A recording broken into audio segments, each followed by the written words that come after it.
Chapter 201. Ugh! You hit me again! Lilia was helped to her feet by the maid, her cries practically echoing throughout the castle. Old Klein was drinking afternoon tea in the garden, when he choked on a sip of water. Cough, cough, cough. Sir! Melguet quickly wiped him with a towel in his hand. Are you okay?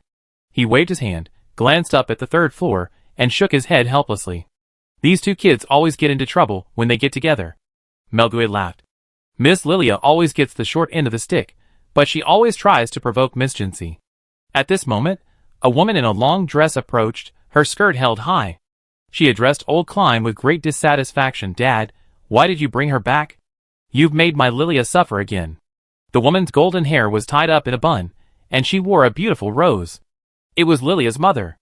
Old Klein simply smiled faintly. Lanya, Lilia is already 29. She doesn't need you protecting her like this. Lanya pursed her lips, stood up, unzipped her skirt, and saluted. I understand. Upstairs, the farce continued. Oh my god, you're truly a terrorist incarnated as a female Tyrannosaurus. As Lilia had the maid adjust her clothes and hair, she spoke excitedly through the door. You haven't changed since you were a child. As a woman, you hit people at the drop of a hat. It's absolutely terrifying. She recalled the first time she met Siejinsi as a child. With her black hair and big eyes, she sat on the sofa like a mysterious and noble cat. She thought she was a porcelain doll, and excitedly ran up to shake her hand, only to fracture her hand and leave it swollen like a bun. No, I think you're here to compete with me for my grandfather's favor. You've had this plan since we first met. This reminded Siejinsi, I told you, I didn't mean to do this. When she was little, she was so strong that even her father was accidentally injured. How could a little girl like this, made of dough, be so weak? You are? Lilia angrily lifted her skirt. Just wait. I make you, a woman as filthy as her mind and body, fall completely at my feet. Then, just as she had come, she stomped off in her high heels. Siejinsi thought it was a shame for this man not to perform on stage. As dusk fell, a hovercraft drove in. It was Klein who had returned. A maid went up to take his military cap and cape. Melji also came forward, smiling. Miss Jinsi is here? The tall, silent man wasn't surprised. His father had already discussed this with him. I go change first. Siejinsi arrived at the dining room at the maid's reminder and met her uncle, who looked exactly as she remembered him. She stood up, pulled up her skirt, and gave a standard aristocratic greeting. Uncle. The brown-haired man, wearing a silk shirt with an intricate bow tie and jeweled cufflinks, studied her face, which bore a resemblance to his sister's, and nodded with a complicated expression. Yes. No more words were said. Back then, he had been most opposed to his sister marrying Xie Tianhen, and sure enough, within a few years, he received news of her death. Seeing Siejinsi, he truly didn't know how to react. Old Klein looked at the younger generations at the table, the candlelight reflecting a gentle smile in his eyes. Let's eat. Silver cutlery scraped lightly across the plate. The shrill sound caught everyone's attention, and Lilia pushed her plate away. No appetite. Lanya put down her knife and fork and wiped her mouth. Lilia, we have guests here. Please observe your manners. As she spoke, she glanced across at Siejinsi. It's because of her that I've lost my appetite. Lilia pouted. She attacked me, her master, on her first day. She's the one with the bad manners. Siejinsi showed no sign of embarrassment or discomfort, continuing to carve the steak on her plate. This infuriated Lilia even more. This woman always treated her like air. Grandfather, look at her. Lilia. Crete interrupted her complaint sternly. The servant said you provoked my cousin first. We're all family. Not only did you lose because you were inferior, but you're also still trying to complain. I'm ashamed of you. Lilia's eyes immediately turned red. Lanya, standing nearby, also cast a resentful look at her husband. Lilia suddenly slammed the table and stood up, glaring at Siejinsi in dissatisfaction. I challenge you. For a moment, everyone was stunned. Lanya's face changed drastically. Lilia, what are you talking about? You should learn to be graceful, not... Lanya, let her be. Old Klein interrupted his daughter-in-law's complaints. It's normal for children to fight. Don't interfere. The woman didn't dare to show her dissatisfaction with the head of the household, so she looked at her husband. Crit took a sip of red wine and looked at the girl, who had remained silent the entire time. What do you mean? No problem. Siejinsi put down her knife and fork. Seeing this, the maid beside her quickly cleared the plates and brought her a fruit pie after the meal. She raised her hand to indicate no. Give me a glass of warm water. After removing the 4 broken bone nails, her health had improved considerably, and she no longer needed so much energy. Besides, she now hated sweets. Just then, Melji walked in with a smile, saying, Master Raybert is back. Old Klein's smile brightened. That's wonderful. Let him eat first. In contrast, Lanya was feeling even more depressed. Lilia snorted coldly, then smiled and said to her father and grandfather, Then when grandfather and dad come to witness it, I definitely beat her down. Raybert walked in just in time to hear these words. Since he was silent, he simply glanced at his talkative sister, greeted the others, and sat down. Old Klein looked at him with satisfaction. Raybert, you be working with your cousin from now on. You must take good care of her, understand? Yes, the young man replied seriously, stroking his short black hair.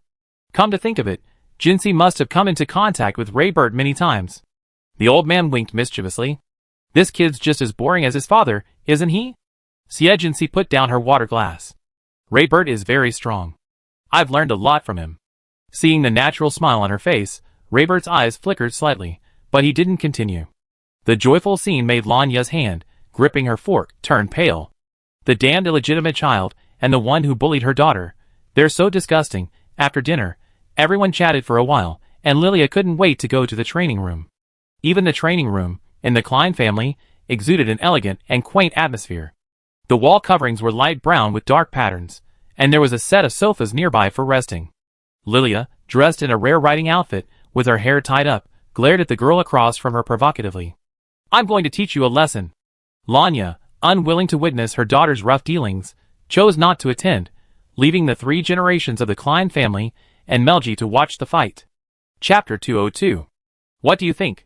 Old Klein asked, smiling as if he'd been treating the 2 children as if they were just playing. Krieg glanced at him and said calmly, It's unclear at the moment. Sister will lose, Raybert replied. Old Klein was a little surprised. So sure? He thought for a moment and jokingly asked, Is it because you and your cousin have fought before, and you always lost? He fought Lilia, and he always lost too, Krieg added. Raybert wasn't embarrassed by this, but he stopped talking. Lilia, who was not far away, immediately turned around and glared at Raybert. Raybert, you're so good. You just didn't get beaten enough, and you dare say I lost? As expected, he received no response, so he snorted disdainfully, You're a defeated opponent. This surprised Jinsei. Raybert would actually lose to Lilia. Here I come! As the sound waves spread, Jinsei's brain buzzed for a moment. Lilia's red silhouette flashed before her eyes. She instinctively threw a punch, but was caught by the wrist. Then her feet lost their balance, and were thrown out. This is in retaliation for your disrespect this afternoon. Jinsei somersaulted several times, and landed steadily on the floor. To be honest, she was quite surprised. You acted pretty well this afternoon. With such skill, she couldn't be thrown out so easily. Lilia raised her chin proudly. A lady wouldn't attack casually. Do you think everyone is as rude as you? Then she lifted her palm, and a ball of water, as she urged it, instantly grew to the size of a strand of hair and filled the entire training room. Jinsei truly took a new look at her, a dual element, level 7 Esper. Now you know how powerful I am, don't you? Lilia was thrilled by her surprised look. The water threads, energized by the sonic vibrations, suddenly transformed into steel needles, piercing her fiercely. A myriad of sharp water spikes attacked. A sudden chill shook, and Old Klein looked at the frozen tea, a bit surprised. The water threads were precisely frozen into ice crystals, then pierced by a dazzling green light. Lilia retreated quickly, the vibrations under her feet transforming into sound waves. The green light spikes paused only briefly before striking with even greater force. She quickly mobilized her Esper powers, but was completely no match for Jinsei's attack. In the blink of an eye, the light beams were pressing against her neck. That's it. Old Klein smiled, ending the fight. Both of you, come and try some freshly baked cake. Both sides retracted their Esper powers, and walked over to sit down. Lilia's face drooped the entire time, her eyes red with anger. All right, Lilia, just train more often. Old Klein handed her a piece of cake. Lilia took the plate and set it down. Thanks, Grandpa. I won't eat any of it. Eating sweets at night makes me fat. Then she glared angrily at Jinsei, who was taking the cake from Old Klein and nibbling on it. When I was younger, I couldn't beat her and thought it was just the age difference. But this woman, who had apparently faked her death for 7 years, is still so strong. Monster hum. She cursed softly, stood up, and said goodbye to her grandfather and father. I'm going for my nighttime beauty treatment. Good night. With that, she darted out of the training room like a bird. This kid. Old Klein shook his head in disapproval and smiled at Siegency. You know, Lilia's always been like this. Crete followed. I teach her a lesson. Both father and son valued her feelings, but Siegency didn't seem particularly offended. It's okay. Old Klein breathed a sigh of relief and turned to the previous match. I can see you've endured a lot of hardship over the years, yet your eye's abilities have become so powerful. Others only saw her strength, but he alone saw the effort behind it. Siegency glanced at the old man and stood up. Grandpa, uncle, I'm going to rest first. She strode back to her room. Leaving the 3 generations of grandparents and grandchildren staring at each other in the training room, Raybert was the first to put down his teacup.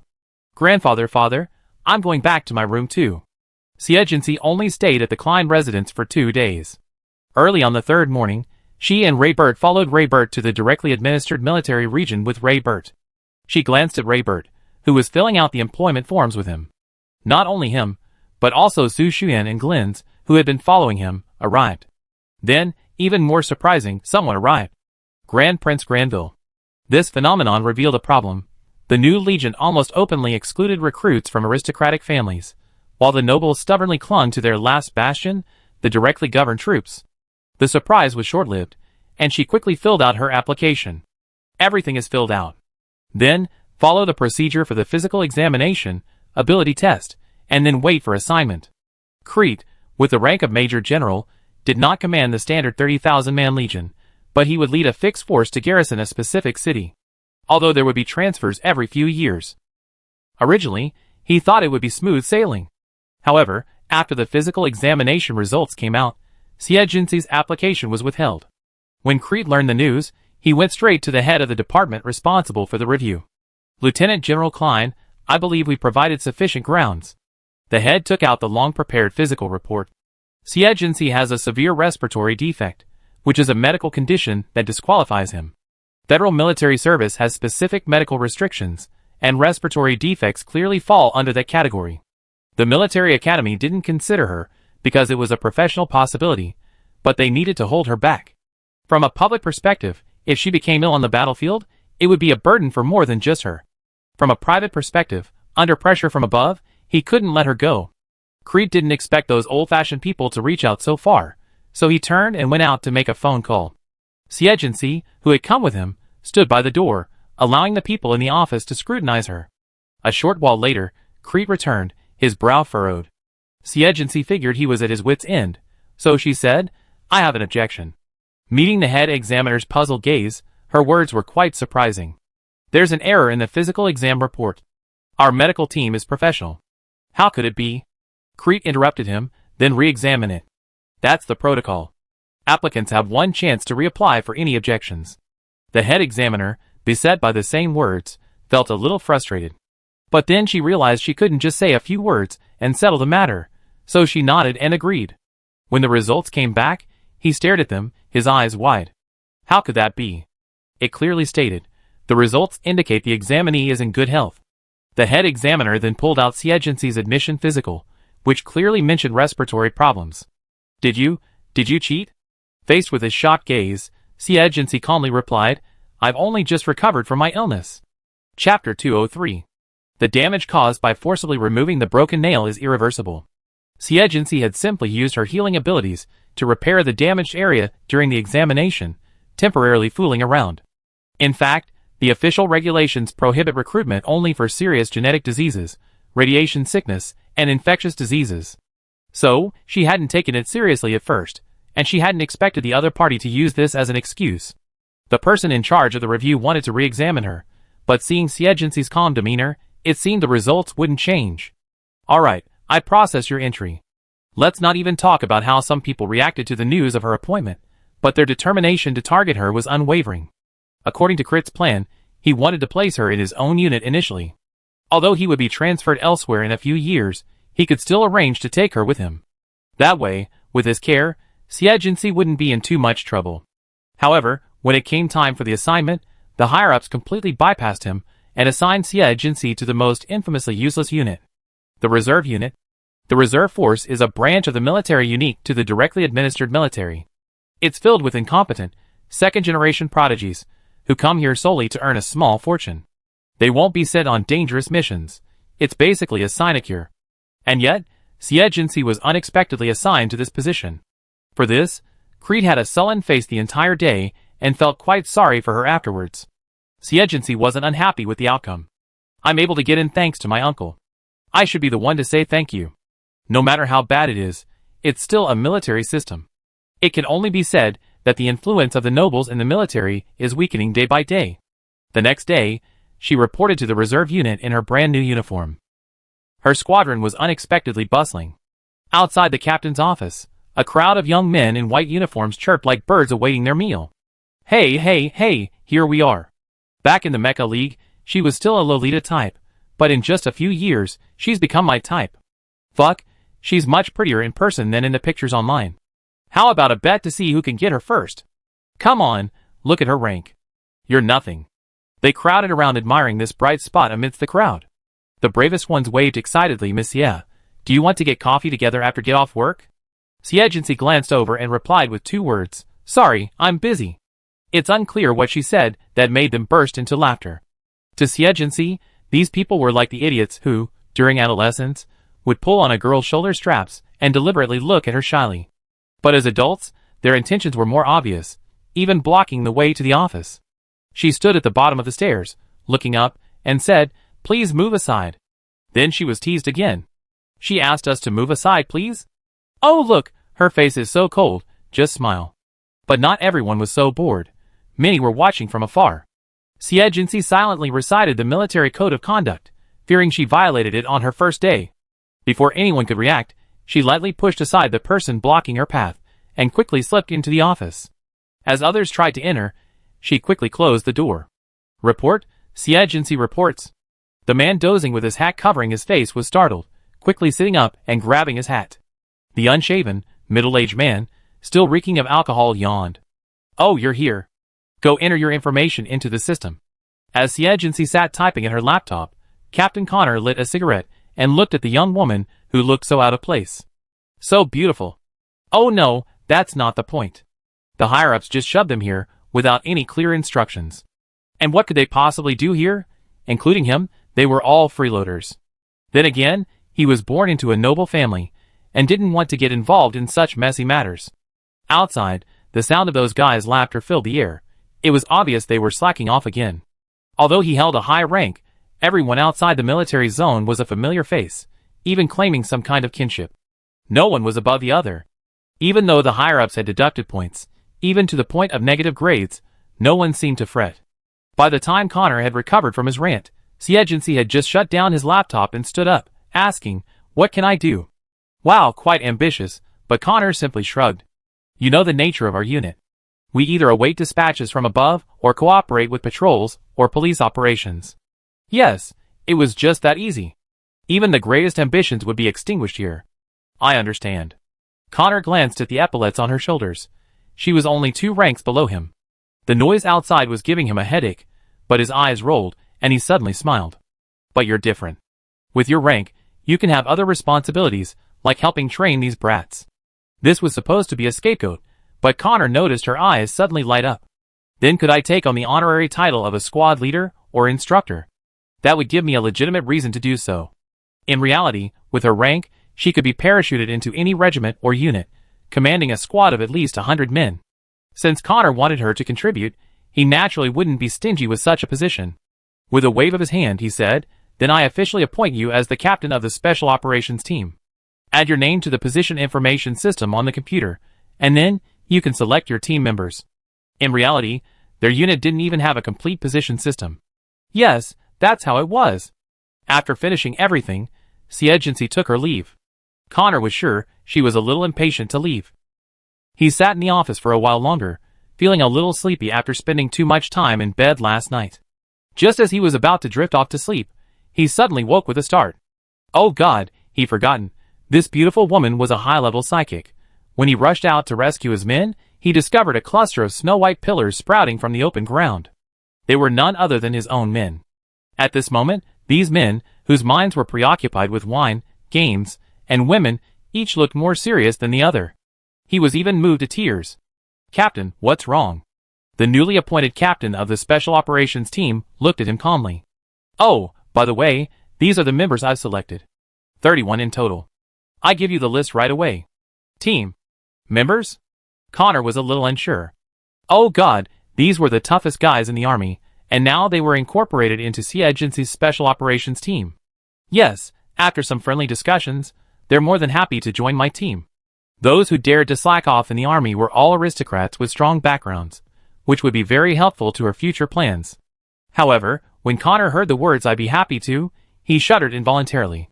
Chapter 204. "Captain, if it's all right, I take them to work with the patrol."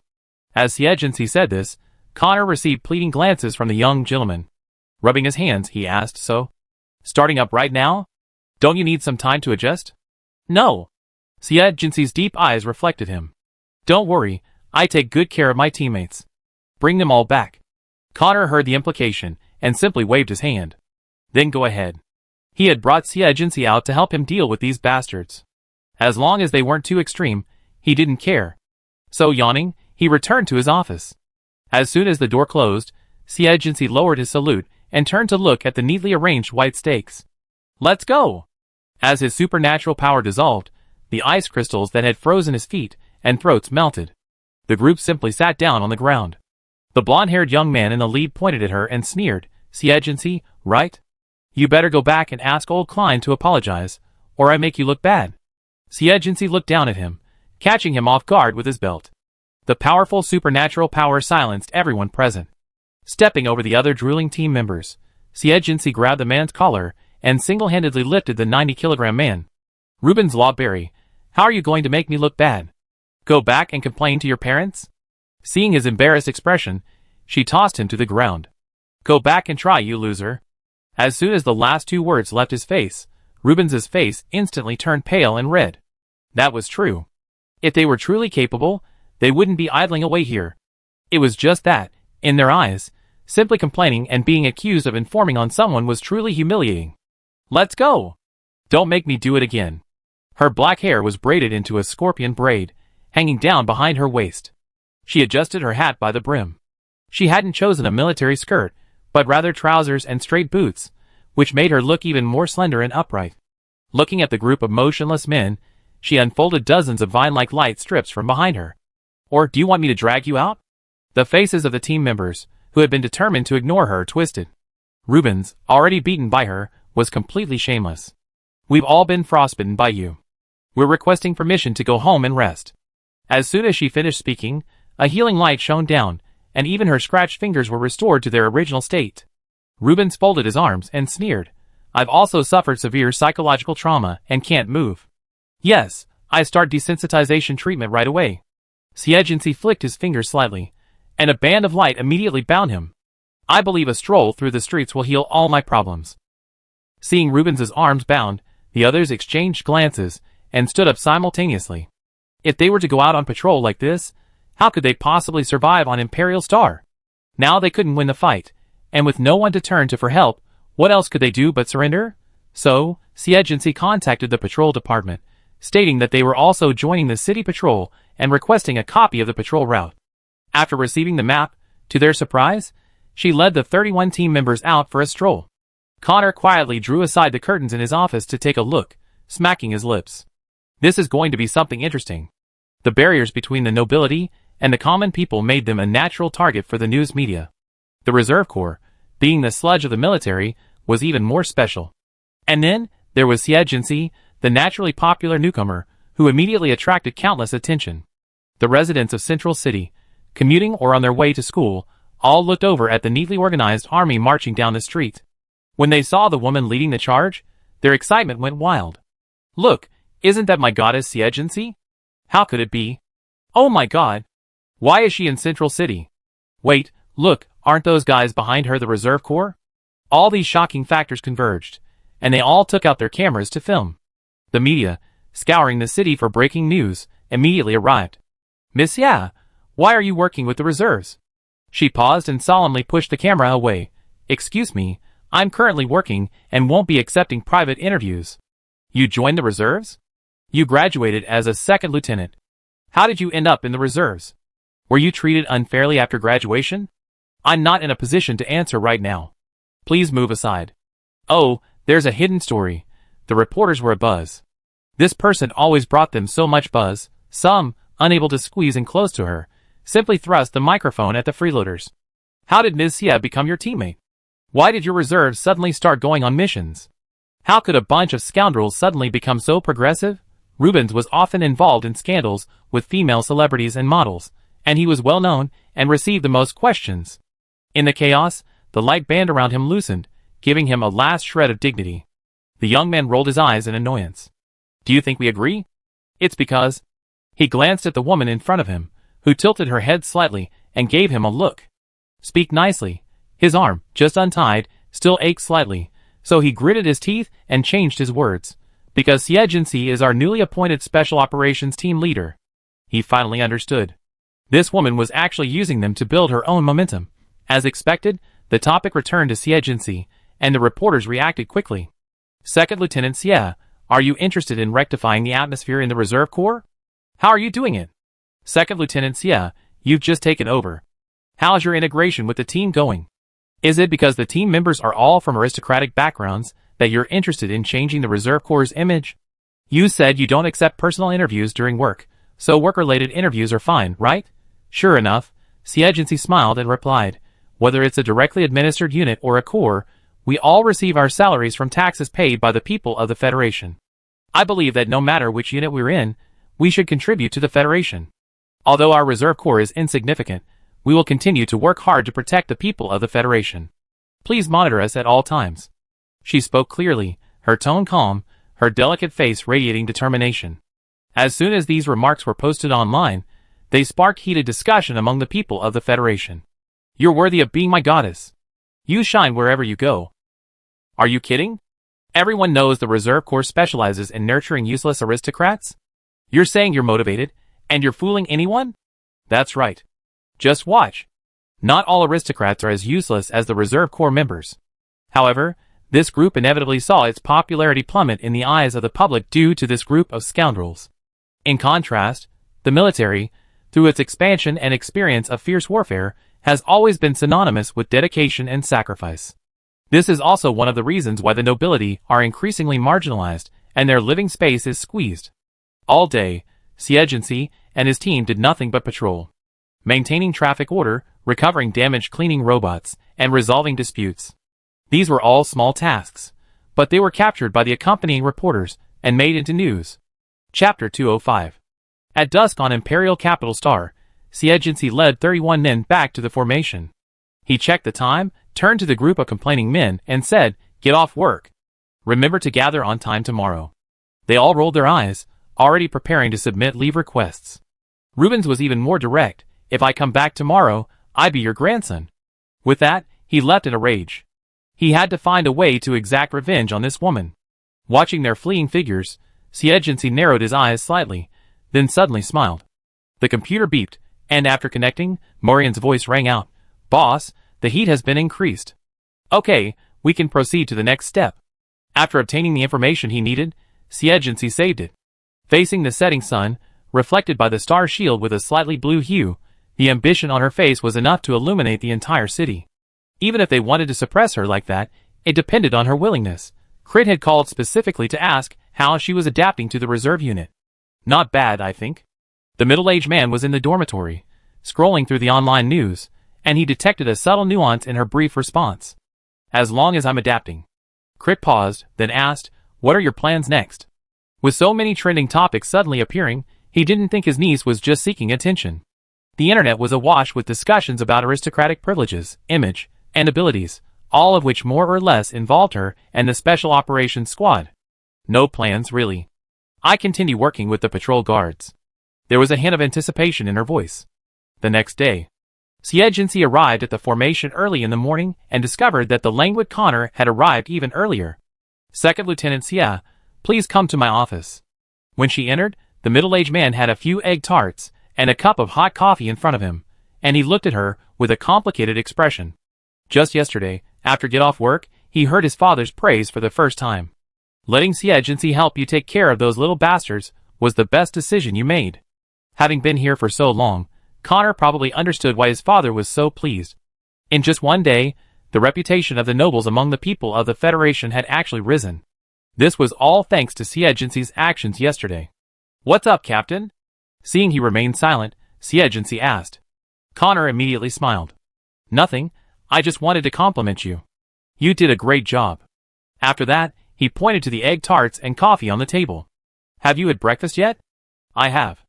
"Thank you, Captain." Siegency saluted and left. After the door closed, Connor wiped his face. God, why are his men so serious? It makes him so nervous. As Siegency left, he ran into Rubens entering the main gate. Yes, it was the teammate who had said yesterday that her grandson would be back today. For Rubens, this scene was incredibly awkward. The others were also initially reluctant to accept the loss, but with him as their backup, it seemed less awkward. They had already applied for leave, yet their fathers and grandfathers had forced them to join the formation. Why did they send these scoundrels to the military headquarters? It's all about gilding their reputation, brushing up their resumes, and allowing the nobles to hold on to their last vestiges of support within the military, retaining their final say. If the nobility were ever completely excluded from military and official power, they would face the revocation of their privileges and, ultimately, complete abolition. Most people might not have understood Siegency's actions yesterday, but these nobles saw clearly. She was clearly siding with the nobility, and after building momentum, she was ready to confront the military brass, who were against her. Great, we have to get our family involved. Rubens had threatened death, but his father bluntly declared, even if you're dead, I throw you into her ranks. Though the woman before him said nothing, her profound gaze clearly said, good grandson. And that's not all. Those who weren't selected yesterday had come to her head in spite of all this. Second Lieutenant Sie, can we join the Special Operations team? Siegency simply glanced at the crowd. Of course. The more people, the better. After receiving the patrol route, they set out again. This time, she didn't lead her men on a leisurely stroll. Instead, she drove the prison van carrying the prisoners and headed purposefully to a high-end club in Central City. Glancing at the reporters squatting on the side of the road, who gestured to her, she told her bewildered men, secure this place. No one is allowed to leave until I come out. Then she activated the mission recorder and swung a beam of light straight up the building. The people in the middle of the transaction were startled and immediately fought back. The hail of bullets and supernatural attacks were all blocked by the light screen. The two leading parties were about to leave when Siegency's supernatural power swung out and bounded them. In just 5 minutes, she busted this den of thieves. Reporters waiting outside watched the full video and thrilling photos, then edited a news story on the spot and released it. Breaking news. Siegency leads a special operations team to uncover an arms smuggling scheme. The identities of the arrested criminals are shocking. Watching Siegency lead a string of criminals out, Rubens and the others were stunned. Oh my god, is this something they could do? That wasn't all.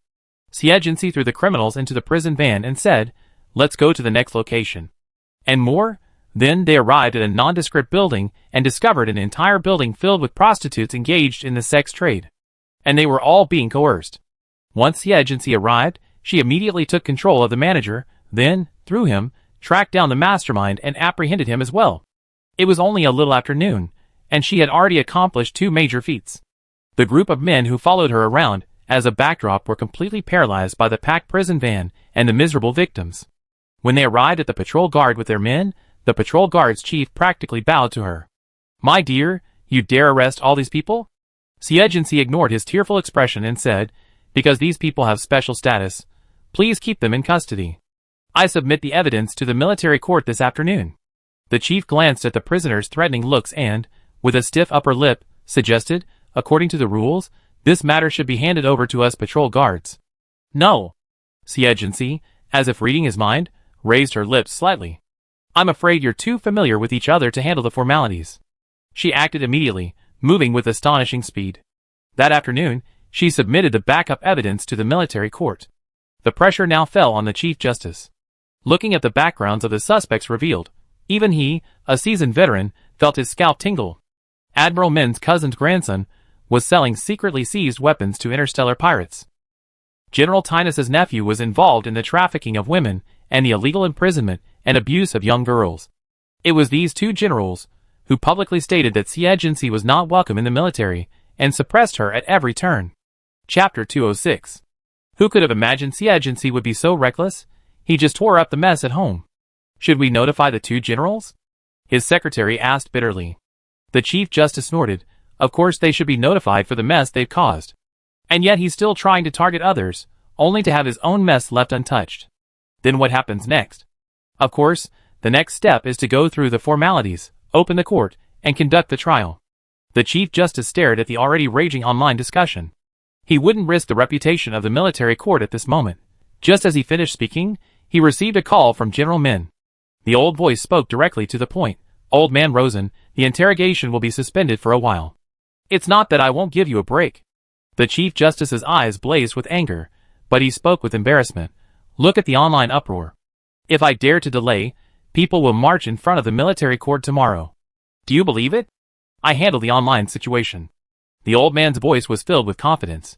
Rosen couldn't help but sneer. Then you handle it first. In just half an hour, the entries about Min Ting's arms smuggling and Ho Bai Minati's trafficking of women vanished completely. Comments on any article, even remotely related to the topic, were blocked. Pedestrians and passengers alike were immediately furious. Regardless of whether they knew each other or not, they just started discussing it. TSK, TSK, TSK, worthy of the Admiral. This is incredibly overbearing. You still have the nerve to back off. This is clearly a true story. Are the authorities trying to cover up for these criminals? You used to say the reserve forces were a mess. Well, this mess has exposed the cancer of the military. Oh my God! That's how my daughter got lost, and they're actually shielding the criminal. Night fell. Siegency was sitting in the Technical Information Department, directing, let's begin. Then, a flood of entries began to appear online, citing the military tribunal, Admiral Atman, and Admiral Tinas. Even Patrol Guard and Bai Yuanan weren't spared. They were all demanding an explanation. Everyone followed suit, and soon, the platform crashed even after the victims were tagged. And that wasn't all. The next day, the rescued women and their families, as well as those whose family members had been killed by interstellar pirates, took to the streets to protest. They held banners and live-streamed their protests, gathering in front of the military tribunal. We want justice. We want the criminals punished. We want to fight the military's oppression to the bitter end. A crowd of over 100,000 people, like a flood, threatened to overwhelm the military tribunal. Chief Justice Rosen, who hadn't slept all night, stepped forward, clad in his judge's uniform, the sacred emblem on his chest gleaming in the sunlight. Please be patient. This afternoon, Min Tingi, Ho Bai Minati, and other criminals will be publicly tried. He spoke like the most august embodiment of law. Please believe us, we will never tolerate evil, and we will never bow to power. We swear on my most sacred code. At this moment, a man emerged from the crowd and shouted, we demand a live broadcast of the trial. The demonstrators immediately raised their hands in agreement. Rosen felt like he was being roasted on fire. No problem. Then we wait here. He gave the man who suggested the live broadcast a deep look and returned to the building. Just as he settled down, the videos of General Min and General Tinas came up simultaneously. He opened them simultaneously, his face sullen. Before they could question why he was letting up, Rosen countered, is this what you mean by handling? You spared the outside world's criticism, but instead thrust our military tribunal into the spotlight. The irony was palpable. A judge, discussing with the family of a criminal whose crime was irrefutable, how to prevent him from facing legal punishment. Tina's temper flared even more. That little girl's agency is too treacherous. We've already dispatched personnel to handle the protesters, and you're stalling any longer. It would be easy to just get those leading figures to backtrack. Rosen's eyes widened. Handle? Do you still want to cause death before the sacred court? Don't worry, we won't. Unbeknownst to them, a wave of admiration and praise for the protesters was sweeping the internet. Everywhere was filled with praise for their courage to resist and uphold justice. Many reporters interviewed them, and enthusiastic business owners brought them food and water. The marchers, exhausted and thirsty, basking in the sun outside the military court, immediately transformed into the bravest warriors, seemingly unable to falter. And they would never falter. So when some were approached, offering a high price to withdraw from the march, they righteously refused and even posted the information online. Amid the sea of people, men with malicious intent were approaching, targeting the leaders of the demonstration. However, before they could make a move, they were caught red-handed by their covert protectors. The leaders exchanged glances and cried out, "Oh my God! Someone is trying to harm us!" The live broadcast clearly showed several controlled psychics, all armed, It was like dropping water into hot oil, instantly causing it to boil. Siege was leading a special operations team, stationed in front of a villa. Inside were the family members of the protest leaders. At that moment, a strange distortion echoed through the air, and she immediately took action. Points of light descended from the sky, directly knocking out the psychics hiding in midair. At the same time, dozens of psychics suddenly surrounded her. Shoot!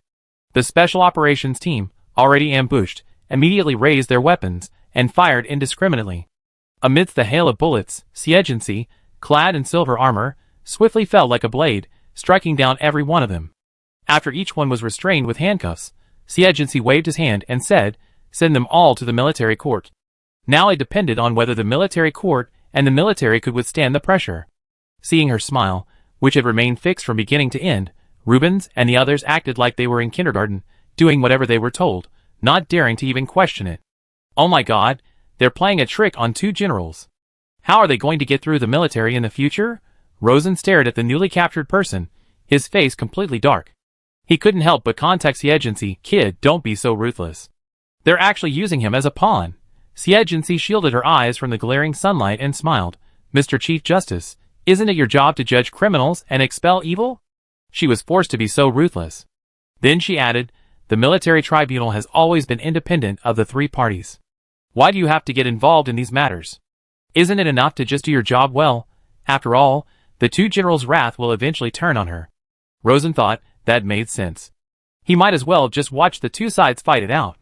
Who wins or loses in the end is none of his business. And so, the afternoon court session began.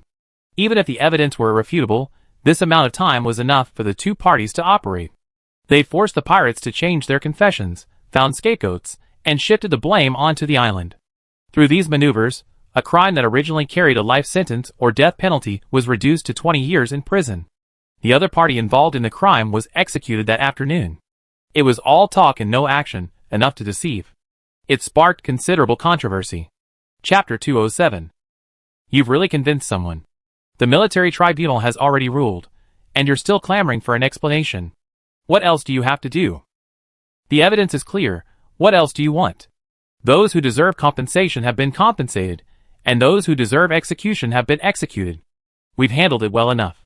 Watching the situation gradually being taken down online, Siege signaled the technical department to stop busying themselves and get back to their work. She calmed down, but Connor couldn't sit still. Lieutenant Xia, what are we going to do next? My dear, you led a group of nobles to expose the underwear of a military leader, making them the laughingstock of the people of the Federation. There needs to be a plan, right? Siege replied coldly, "I'm just a small lieutenant. I can only perform my duties according to the rules." After a pause, she reminded him, "Captain, the Federation Congress won't be long." Huh? Connor stared at her back as she led the group out, not understanding what she meant. Ultimately, Siege was merely leveraging her noble status to increase her leverage. She seemed to have the upper hand in the previous few days' game, but in reality, that was because the garrison commanders were forbidden from leaving without permission, leaving the two generals unable to reach them. These individuals had only returned to attend the last commendation ceremony for the Rose Legion, and they certainly wouldn't be back for another visit anytime soon. When the two generals were free, she would be doomed. So, she had to push these nobles out to take the blame once again. In the days that followed, she was able to snag some minor details about important military officials or young men almost daily. Most of these individuals were members of Generals Min and Tinus factions. Following the Minting and Ho by Minotti incidents, the Federation once again erupted in outcry and hate towards military officers and their families. In the past, these people could have been suppressed, but they were facing the old aristocracy. Though they had fallen on hard times, they had held a voice since the Federation's founding. They couldn't resort to extreme measures like silencing or gagging them. With the once-in-a-decade Federation Congress approaching, they had no choice but to rein in their members and forbid them from causing any more trouble. He wished Siege would be pulverized. Inside the base, Xie Zhonglin was delighted to see this unfold. After hearing his adjutant's report on the two generals' reactions, he scoffed, "Young and impetuous, she suffer in the future." Those generals had been in the military for centuries, with countless followers. She, on the other hand, led a group of impoverished aristocrats to provoke them one by one. She wouldn't know how she'd end up. Meanwhile, while the nobles savored the sweetness of regaining public acceptance, they also guarded against military retaliation. As the Federal Congress drew near, military officials, official leaders, and royal nobles rushed back to the imperial capital. This included Admirals Min and Tinus. Siegency spontaneously submitted her leave application. Huh? We're short-handed right now, and you're asking for leave? Connor had no intention of letting him go. God knows how useful Siegency is, and he's already busy. She simply told him bluntly, if the captain doesn't want me to die suddenly, please grant me leave. Siegency had no doubt that the two level 9 veterans would immediately make trouble for her upon their return. So she ran ahead as a sign of respect. Connor, thinking of her recent activities, quickly granted her leave. Then he watched the capable helper pack his bags and run to the Klein residence. When he saw her, Melji smiled instantly. Sir, you were just worried about when Miss Jinsey would return. She took off her coat and handed it to the maid. I'd be on leave until the end of the federal convention. When old Klein heard the news, he quickly had the maid ask her to change and sit in the garden. You seem very busy lately. Are you tired? The old man, as elegant and gracious as ever, had the maid pour her tea and personally helped her with the pastry. Not tired, just some small things. Siegency glanced at the pastry, poked a small piece with her fork, and stopped eating. The evening breeze blew gently, and the rose petals in the garden danced in the wind. The pink and white petals fell on the girl's hair, a delightful sight. If you smiled more, you'd be more like your mother. Old Klein plucked petals for her, his smile concealing sadness. Seeing her lack of expression, he dropped the subject and said with a smile, a lot of old friends have been asking about you these days, hoping to invite you to their banquets. Admittedly, Siegency's actions recently had endeared him to the nobles. Because of the increased favorability toward the nobles, the LaBelle family's company stock has appreciated significantly. The nobles today are different from the days when they relied on fiefdoms for survival. With much of their territory now under the control of the military, they have been forced to turn to commerce. Even so, they are already being squeezed hard by the military's supporters. It was only when Siegency arrived at the Klein residence that he gradually grasped the reality of the situation. I'm not particularly interested in the banquet. Grandpa, please turn it down for me. As he spoke, a hovercraft with a golden emblem drove in and stopped by the fountain. A young man in silver-gray aristocratic attire got out and walked around to the other side. Siegency took a quick look and felt a familiar look. The young man opened the car door and offered Lilia's hand to help him down. Thank you, dear second prince. This man was none other than the second prince, Parker. In front of the beauty, Parker was a completely different person from the second prince, who had assaulted his brother at the military academy tournament. He smiled gracefully, his demeanor elegant and graceful. It's my honor to date Miss Lilia. Also, I hope you give me the opportunity to be Miss Lilia's male companion at tomorrow's dinner. Lilia's eyes sparkled, and she nodded shyly. Of course, it's my honor. The young man turned and saw Siegency in the garden pavilion. He said to Lilia, since I'm here, I think I should pay a visit to the Marquis. Lilia's smile faltered. Then we go together. With that, they took the young man's arm and walked towards the pavilion.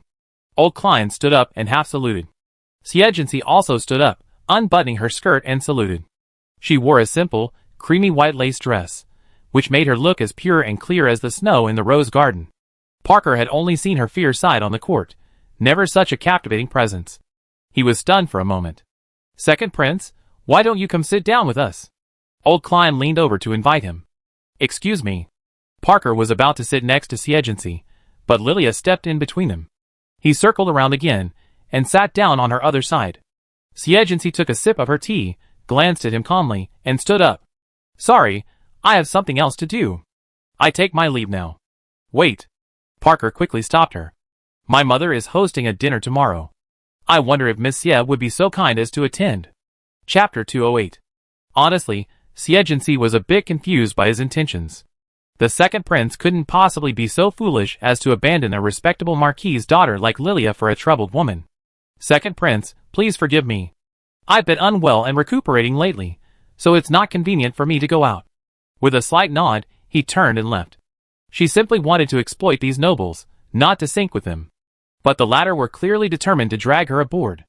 The next morning, a royal steward arrived with the royal family's exclusive motorcade, inviting her to the queen's dinner. This news alarmed the entire central city. Old Klein frowned slightly, exchanging pleasantries with the royal steward while trying to understand what he meant. The queen values Miss Xie's talents, and would like to invite her to meet her, the steward replied in a very official tone. From the looks of it, he wasn't going to leave until he could invite someone. Xiejinsi still needed to maintain contact with these nobles, so he couldn't just slap the royal family in the face. "Allow me to change my clothes." The butler smiled and said, "Her Majesty the Queen has prepared a dress specially for you." This was a truly exceptional honor. Lilia, standing by, held her breath as she watched her get into the carriage, then stamped her foot furiously. She was furious. As she returned to her room to choose a dress, she complained to her mother, Lanya, how could she possibly have the Queen's favor? Silly child, if the Queen wanted to choose a consort for the second prince, you would definitely be her first choice. Lanya, looking at her red dress, gestured to the maid to change. But why did Her Majesty send the butler to invite her? It wasn't the Queen who wanted to invite her. Could it be His Majesty's intention? Lilia pouted and thought for a moment. Because of her recent antics? Lanya simply hummed.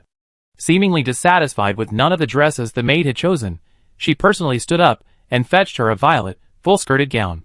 Lilia stood in front of the mirror, letting the maid help her put on the dress, and muttered disapprovingly, "If I had known, I would have gone to military school." She muttered, then immediately shut up, only to see Lanya's disapproving expression. "You're a daughter of aristocracy. You should be an elegant lady, not follow those crude people into violence and violence." Then Lilia's charming face dimmed. "In this situation, you might as well join the army." Before Lanya scolded her, she turned around in the mirror. "Mom, I think the skirt is a little heavy." "It's okay if it's a little heavy. It suits you perfectly." Lanya put the gorgeous jeweled necklace on her finger and nodded with satisfaction. "My dear, you will definitely be the most beautiful flower at the banquet tonight." Meanwhile, Xiejinsi arrived at the palace. The imperial gardens were breathtaking, but she seemed completely uninterested. The deacon took her to the fitting room to change. In the magnificent room, rows of beautiful dresses lay like ripe fruits, waiting to be picked. She simply eliminated the large skirts that needed a crinoline and chose a floor-length mermaid dress with a milky white ice silk strap. The overlapping pleats at the chest give the dress a languid look, while the slit on the left leg adds a touch of sexiness. A delicate silver armlet inlaid with an ice blue gemstone and a gold bracelet further enhanced the look. The high heels were paired with slender pearl-strap sandals. Her black hair was pulled back, and she accessorized with an ice blue sapphire pendant necklace and matching earrings. In an instant, she transformed into a stunningly elegant and peerless beauty. The makeup artists and costume designers all stared in amazement. There's always a sense of talent, yet she's already created a truly exceptional masterpiece. Their skills were useless on this woman. The butler quickly recovered from his shock and returned to his professional demeanor. "Miss Xia, please follow me to meet His Majesty and the Empress." Xiejinsi followed him with downcast eyes. As expected, the one who truly wanted to see her was Emperor St. Cramph. They walked through a mural-painted corridor and arrived at a golden door with carved handrails. The butler asked her to stop and bowed. "Your Majesty, Miss Xia has arrived." "Come in." Xiejinsi looked up. At the end of the exquisite dark-patterned red carpet was a two-step raised platform. A man in formal attire sat on a high chair. He looked middle-aged, wearing a hat, with thick eyebrows, deep eyes, and a mustache. He was majestic and handsome. Next to him was the Queen, dressed in a gorgeous golden ball gown. Her red lips and curved eyebrows made her appear friendly at first glance, but her narrow eyes cast a superior and direct gaze. To her surprise, Granville was there. She performed the full etiquette of aristocrats, with perfect elegance. A gleam flashed in St. Clairvaux's eyes, and he smiled and said, "Ha ha, Uncle Klein is right. You are truly remarkable." The Queen nodded. "Your manners are better than many noble ladies." Not only was it her first time meeting her, but even Granville, who had seen her many times, was a little hesitant to recognize the girl before him. It seemed as if the man who had beaten him on the field wasn't the same one. The butler brought a chair aside, and at St. Clairvaux's signal, she sat down, kneeling with both knees together. "Your Majesty and Her Royal Highness are so kind." St. Clairvaux patted the armrest cheerfully. "Ha ha, I saw you were so decisive at work, why are you being so modest now?" She said without blinking, "Your Majesty, please forgive me. I'm just a little nervous." Granville stood there like a statue, his lips twitching. Perhaps knowing she had little to talk about, St. Clairvaux made his point clear. "I asked you to come because I recently heard about your achievements, and I'm very impressed. I hope you continue to do so. It would be best if the military remained in turmoil." The Queen had someone give her a space button. "First meeting. There are some gems and exotic plants inside. I hope you enjoy them." The brief interview ended like this. Only then did St. Clairvaux call out his eldest son's name. Granville, you and Jincy are both in the direct command. You will entertain her tonight. Granville stepped out, bowed, and said, yes. Then he approached the girl and extended his gloved hand. Thank you, miss. Jincy raised her hand without a trace of surprise and placed it on his. After they left, the door slammed shut. When Granville looked at her again, he was met with a pair of cold eyes that shone into the night. For a moment, he froze. So the eldest prince's only remaining use is in marriage. I thought that was a privilege reserved for princesses, she said, withdrawing her hand. Granville's movements as he lowered his arm seemed stiff, his expression returning to a gloomy tone. They're just tools. After a pause, he suddenly asked, Father values your future in the military. Even though the royal family isn't doing as well as it once did, it won't be difficult for him to help you escape the reserve forces. I'm just a pawn of the royal family in the military. Why not give it a try? In his opinion, this was a perfectly suitable deal. But the woman across from him simply glanced at him. I haven't yet reached the point where I trade my body for value. For now, everything was still under her control. Chapter 209. Anything that is needed can be turned into a bargaining chip, including one's body and marriage. But Jincy felt that this was the least valuable thing. There are countless beautiful bodies, and they can be exchanged at any time. And the most dangerous are often those closest to you. Only by being free from the constraints of intimacy can one maximize their output. When Granville and I arrived at the venue, the ornate crystal chandelier shone brightly, and the hall was already filled with people chatting in groups of 3 or 4. There were many beauties present, and Jincy wasn't the most outstanding.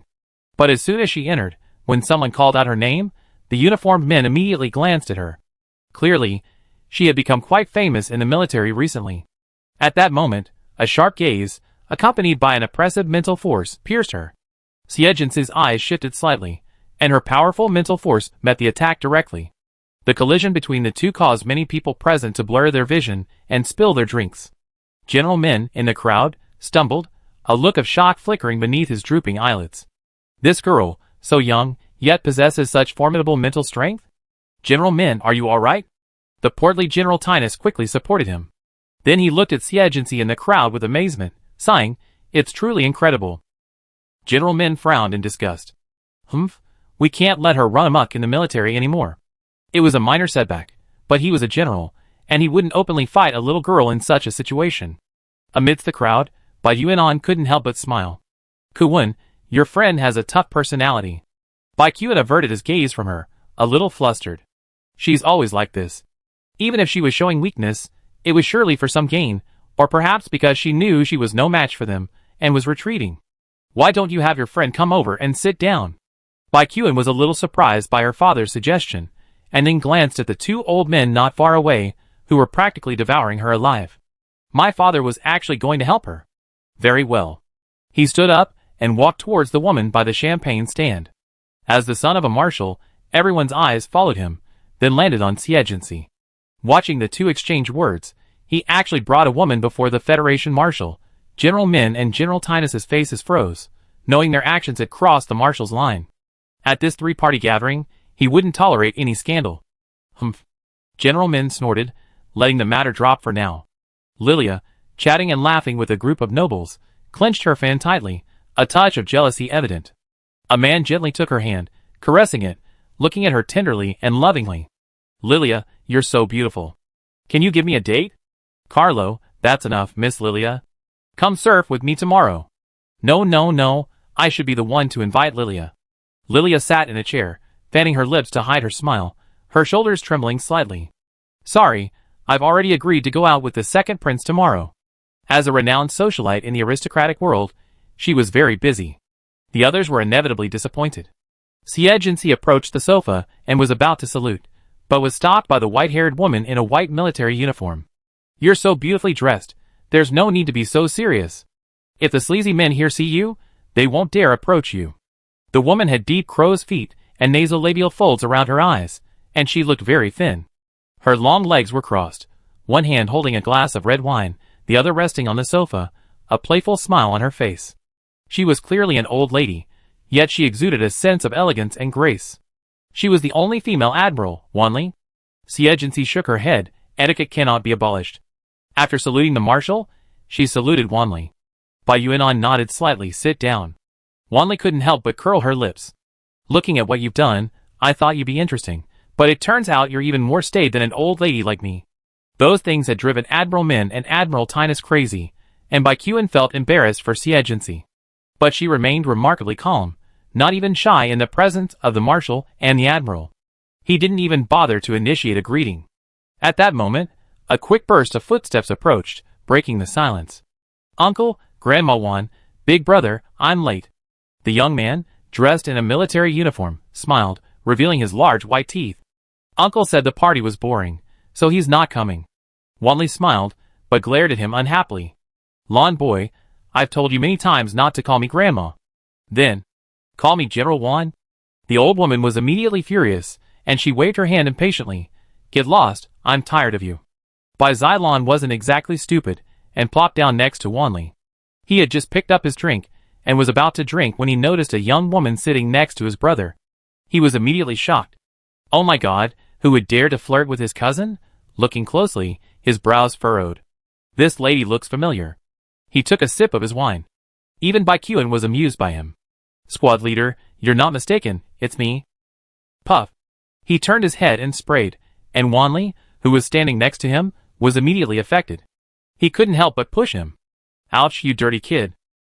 But Xie clearly saw that the moment the wine sprayed out, an air barrier appeared in front of her, blocking the flow. Level 9 Psychic Air Control. Ahem, ahem. Bai Xilon pulled a handkerchief from his pocket, and wiped himself clean, then scratched his head, blushing. You look so beautiful today. I didn't recognize you. He glanced at her again, chuckling. You really do look beautiful. He clapped his hands. By the way, it looks like Qin Ke is coming with her brother today. I ask if she's here? Before each federal congress, the royal family holds a grand banquet. In addition to the nobility, military and government officials with outstanding achievements or high status are also invited. For example, Ren Qingjue, who has made significant achievements on Dragon Scar Star and has recently attracted much attention, is also among the invited guests. Not long after the message was sent, Ren Qingjue hurried over, dragging her older brother with her. Ha, they're here. The sight of the Marshal and General sitting on the sofa made Ren Qingjue's scalp tingle. He tugged at his silly sister, Qinke. The Marshal and General Wan are still here. Wanli waved his hand wearily. It's just a party. Stop all this pretentiousness. These subordinates saluted, and just nodding in response made their necks stiff. That's right. As they sat down, they didn't forget to flatter General Wan. Your Excellency, the General is so open-minded. Oh, you're interesting, little girl. No, General Wan looks so handsome. Ren Qingjue's feet were about to tear his military boots, but King's sister didn't care. Seeing that the chat was almost over, she pulled Xie up. Then Marshal and General were going out to play. Bye. She winked at Bai Xilon. Ha, then I'd be leaving too. General Wan was truly fond of this little girl. His eyes narrowed. Go ahead, you young people, have some fun. The three young people ran off, leaving Ren Qingjue, tears welling in his eyes, facing the Marshal and the General. In reality, he was young too. After all, they had worked together for a few years. Bai Qian came to his rescue. Father, Grandma Wan, let's go talk to our colleagues. Benefactor, after saying goodbye to his two superiors, Ren Qingjue, a massive figure, fled with Bai Qian behind him. Chapter 210. Three old classmates arrived in the garden. Ren Qingjue walked around her friend, who seemed like a completely different person, and suddenly pinched her breasts. Well, they're still pretty flat. Xie looked down. It's nothing you can do about not growing up. In fact, she didn't really care. Bai Xilon, standing beside her, blushed immediately. By the way, while I'm still here, can you please be more restrained? They both looked at him simultaneously. Well, his two female classmates' personalities were truly different from other women. By the way, Cece, you've been doing a lot of good things lately. Ren Qingjue smiled slyly, wrapping his arm around her shoulders. I heard about it all back at Frail Star. Bai Xilon was about to respond when a sneer echoed from the corridor behind him. Isn't that a good thing? My brother and the others have been badly hurt by you, Xie. A young man in a military uniform, followed by a group of men and women in similar uniforms, looked at her with ill intent. The young man approached with a haughty air and winked at the person next to him. The portly young man immediately deployed a barrier resembling a star shield, enclosing most of the garden.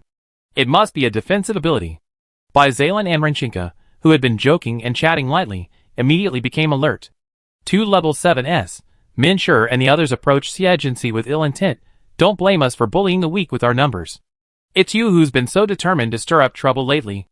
Renchinka's face was grave. Cece, they're targeting you. Go first. Indeed. Bai Zalen nodded, ready to ask his eldest brother for help, but found the message wouldn't get through. Bai, you better stay out of this. Min Sure and the others had already surrounded the three people. Just as the two were about to say something, another barrier enveloped them. These two people had extraordinary backgrounds. They couldn't let anyone else get involved. Damn it! Let us out! Renchinka, her arm shrouded in light armor, hammered hard at the barrier, but it remained motionless. Xie stopped them. They're right, you're not fit to come out. Min Sure couldn't help but sneer. You're quite loyal. With a wave of her hand, the people surrounding her mobilized their special abilities. But before they could make a move, the barrier suddenly lit up. The green dot within the barrier even obscured the stars in the night sky, illuminating everyone's terrified eyes before it suddenly fell. Xie stood in the center, her slender fingertips, painted in cool pink polish, gently stroking the air. The light danced wildly like fireflies, drawing arcs of light that weaved through the bodies of the men and women. Ah! Their piercing screams shattered the dreamlike quality of the scene. By the time the torture was over, the men had rolled countless times on the ground, now convulsing. The neatly mowed lawn was now a shambles, their white uniforms stained with grass. In just a few minutes, they had become a completely different person from their earlier, high-spirited self. Renchinka crouched down, legs crossed, staring at the unfortunate men outside the barrier. Wow, how brutal! Even though they couldn't see any wounds, these men looked like they were dying. No wonder Cece didn't want us to leave. At that moment, a furious shout rang out. What are you doing? General Min emerged from the crowd, his face etched with rage. At some point, the people who had been in the banquet hall emerged and crowded the corridor. Upon seeing Min Sure lying on the ground, the old man's rage intensified. Xie, how dare you? He suddenly swung a fire dragon, but it only managed a third of its force, just barely stopping it from hitting the barrier. The crowd then noticed a transparent barrier in the garden. Add to that the fact that Bai Zalen and Renchinka were trapped within it, and the situation made it easy to guess the entire story. In short, he'd been looking for trouble and gotten killed. Michael Luo, you little bastard. Why don't you remove the barrier? The chubby young man, who had set up the barrier, was the only one still standing. Tinus's yell finally brought him back to his senses, and he shakily removed the barrier. Hey, we're still here. Renchinka kicked the barrier. Michael Luo hurriedly released the two men. But it was too late. Bai Yuanan had emerged. Come upon seeing his nephew trapped, the already serious man took on a chilling air. Major Michael Tinus, I hope you can give me a reasonable explanation. The chubby young man was so frightened that he trembled and was speechless. He had originally thought that if Xie was dealt with, even if Bai Zalen complained, the two generals would be able to handle it without any problems. Who knew it would turn out like this? And they were caught red-handed. Ren Qingjue, anxious and furious, stood beside the marshal, his breath held in his chest, glaring fiercely at the two generals. Tinus forced a smile. This is all a misunderstanding. General Min, however, pointed at the tragedy in the garden and said, Xie is the culprit behind all this. I'm about to interrogate her. At these words, everyone fell silent. How shameless! At this moment, Xie scoffed and, facing General Min's sullen face, said, since we're interrogating them, we should naturally check the surveillance footage. General Min is quite old, yet he just loves to lie with his eyes open. Everyone fell silent again. How brave! A burst of laughter erupted, and it was Wanli, leaning against a pillar laughing. Ha ha, well said. She didn't care about Min's expression. She walked into the garden and surveyed the people lying on the ground. TSK, look at these unfortunate kids. The youngest is already 45 or 46 years old. They're always taking advantage of the young. Who taught you that? None of her words mentioned the two generals, but every one of them was like a slap in the face. Old woman Wanli, this has nothing to do with you. General Min, irritated, glared at her with a stern face. How can it be okay? This is all an internal conflict within the military. What's wrong with me asking? She put her arm around Xie shoulders. A good girl has no family to love her. What's wrong with me trying to be fair? Xie Zhonglin, hiding in the crowd, was caught in the crossfire.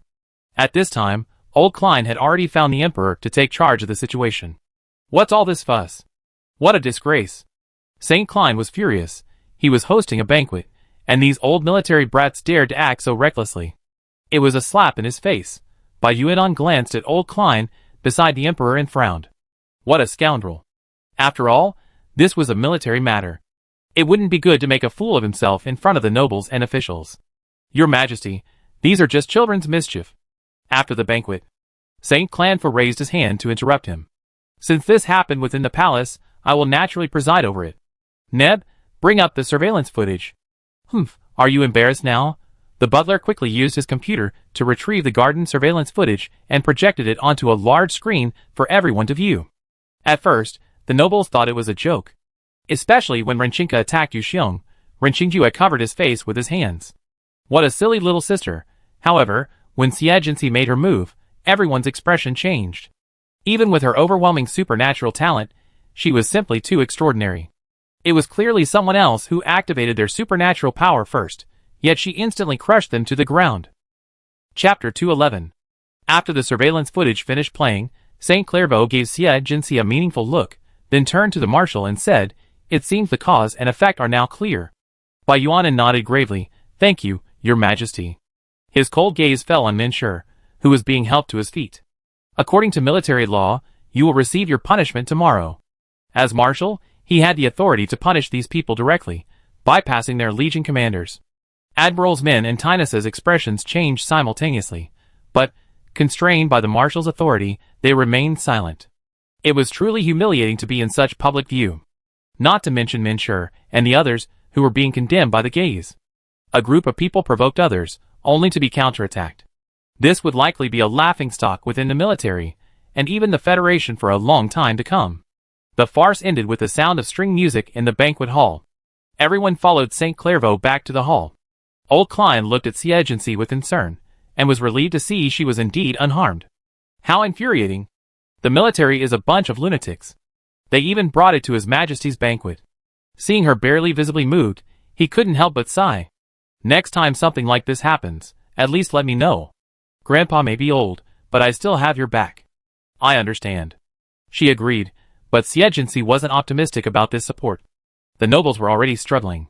At that moment, Granville approached her, bowed gracefully, and held out his hand. Miss Xie, could you please give me a chance to dance? Countless eyes darted in. Xie's rosy lips curved slightly. Of course. As she placed her hand on his shoulder, the coldness beneath her elegant exterior suddenly became apparent. The eldest prince is truly persistent. I'm just following orders. Granville smiled coldly, glancing around. Do you know how many people are eyeing you? This woman, besides everything a woman needs, possesses means, capital, and even astonishing supernatural gifts. Who wouldn't covet her? Under the light, the icy blue gemstone shone with tiny glints of light, reflecting her icy skin like starlight on snow. The glimmer in her eyes betrayed a certain coldness and aloofness. One felt as if holding her in one's hands would cause frostbite, and one could only gaze up at her. Wanli shook the red wine happily, looked at the little girl who was surrounded by wolves but showed no fear, and said to Bai Yuan, I just walked around the garden, except for the little beasts, who were beaten, not a single petal or leaf was damaged. Yuan, this little girl is incredible. How much mental power does it take to achieve such precise control? As expected. Bai Yuan's eyes flashed slightly after hearing the two people's words, as if he was hiding something from him. At this moment, Wanli asked him with a smile, Kuan, since she is your friend, why don't you invite her to dance? Bai Yuan couldn't help but choke and danced with her. Looking at the young woman who was invited by Yi Tu after dancing with Granville, he understood what Wanli meant. No. He stood up and poured wine for his father and General Wan across from him. Apart from interests, she will not be swayed by feelings or outsiders. After so long dealing with her, he had a good understanding of her character. She seems to be leaning towards the aristocracy now, but that's simply because she's been forced into it. To win her over, instead of resorting to that route, it would be better to admit her into the military. This had been her goal all along, otherwise, she wouldn't have asked him for a letter of recommendation from the Nagano Military Academy. Wanli expressed a hint of surprise at his confident tone. You seem to know her well. I thought you were as incompetent as your father. Bai Yuan couldn't help but laugh. What are you talking about? He glanced at the woman leaving the center of the dance floor. People like this will always leave others with a shadowy figure. Bai Yuan glanced at his absent-minded son calmly, saying nothing. The banquet ended when the moon reached its zenith. The emperor spoke briefly, and dismissed the banquet. Xiagency had been picked up by the royal motorcade when she arrived, and she was also escorted back by the royal motorcade when she left, with Granville opening the car door for her. Clearly, she was more conspicuous. The reporters waiting in ambush instantly raised their cameras in excitement, already thinking of tomorrow's headlines. Little did they know that as Xiagency got into the car, Granville suddenly lowered his voice and said, "If I were you, I wouldn't get too involved with the nobility right now." The nobility was now a sinking ship. Climbing aboard would only lead to drowning together. Haven't you heard the old saying? Xiagency sat down in the back seat. A lean camel is bigger than a horse. As the car door closed, her eyes met with Admiral Min's as he emerged. She smiled faintly, making the old man's expression even darker. The murderous intent in his eyes was unmistakable, but it couldn't intimidate Xiagency. Unless he had the guts to attack the royal convoy. But Admiral Min clearly hadn't lost his mind to that extent. As the convoy vanished into the distance, the old man cursed, his lips trembling. What a presumptuous man. Tinus couldn't help but comfort the furious old man. Why rush? He's just a clown. Although there were many people here, the distinctions between the nobility, officials, and the military were clearly defined. Looking at these pretentious individuals, Tinus chuckled, the Federal Assembly is coming soon. Let them be proud for a few more days. The two exchanged a few words before each boarding their hovercraft and departing. Granville listened to their blunt voices, glanced at the high-spirited nobles, and sneered. What did it matter to him whether it sank or not? Even if the ship was pristine, it wouldn't benefit him anyway.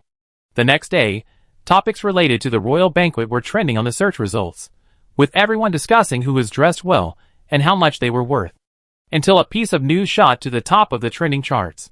The eldest prince might be dating Xiagency. The attached article included a photo of the two dancing together, and a video of Granville seeing her off.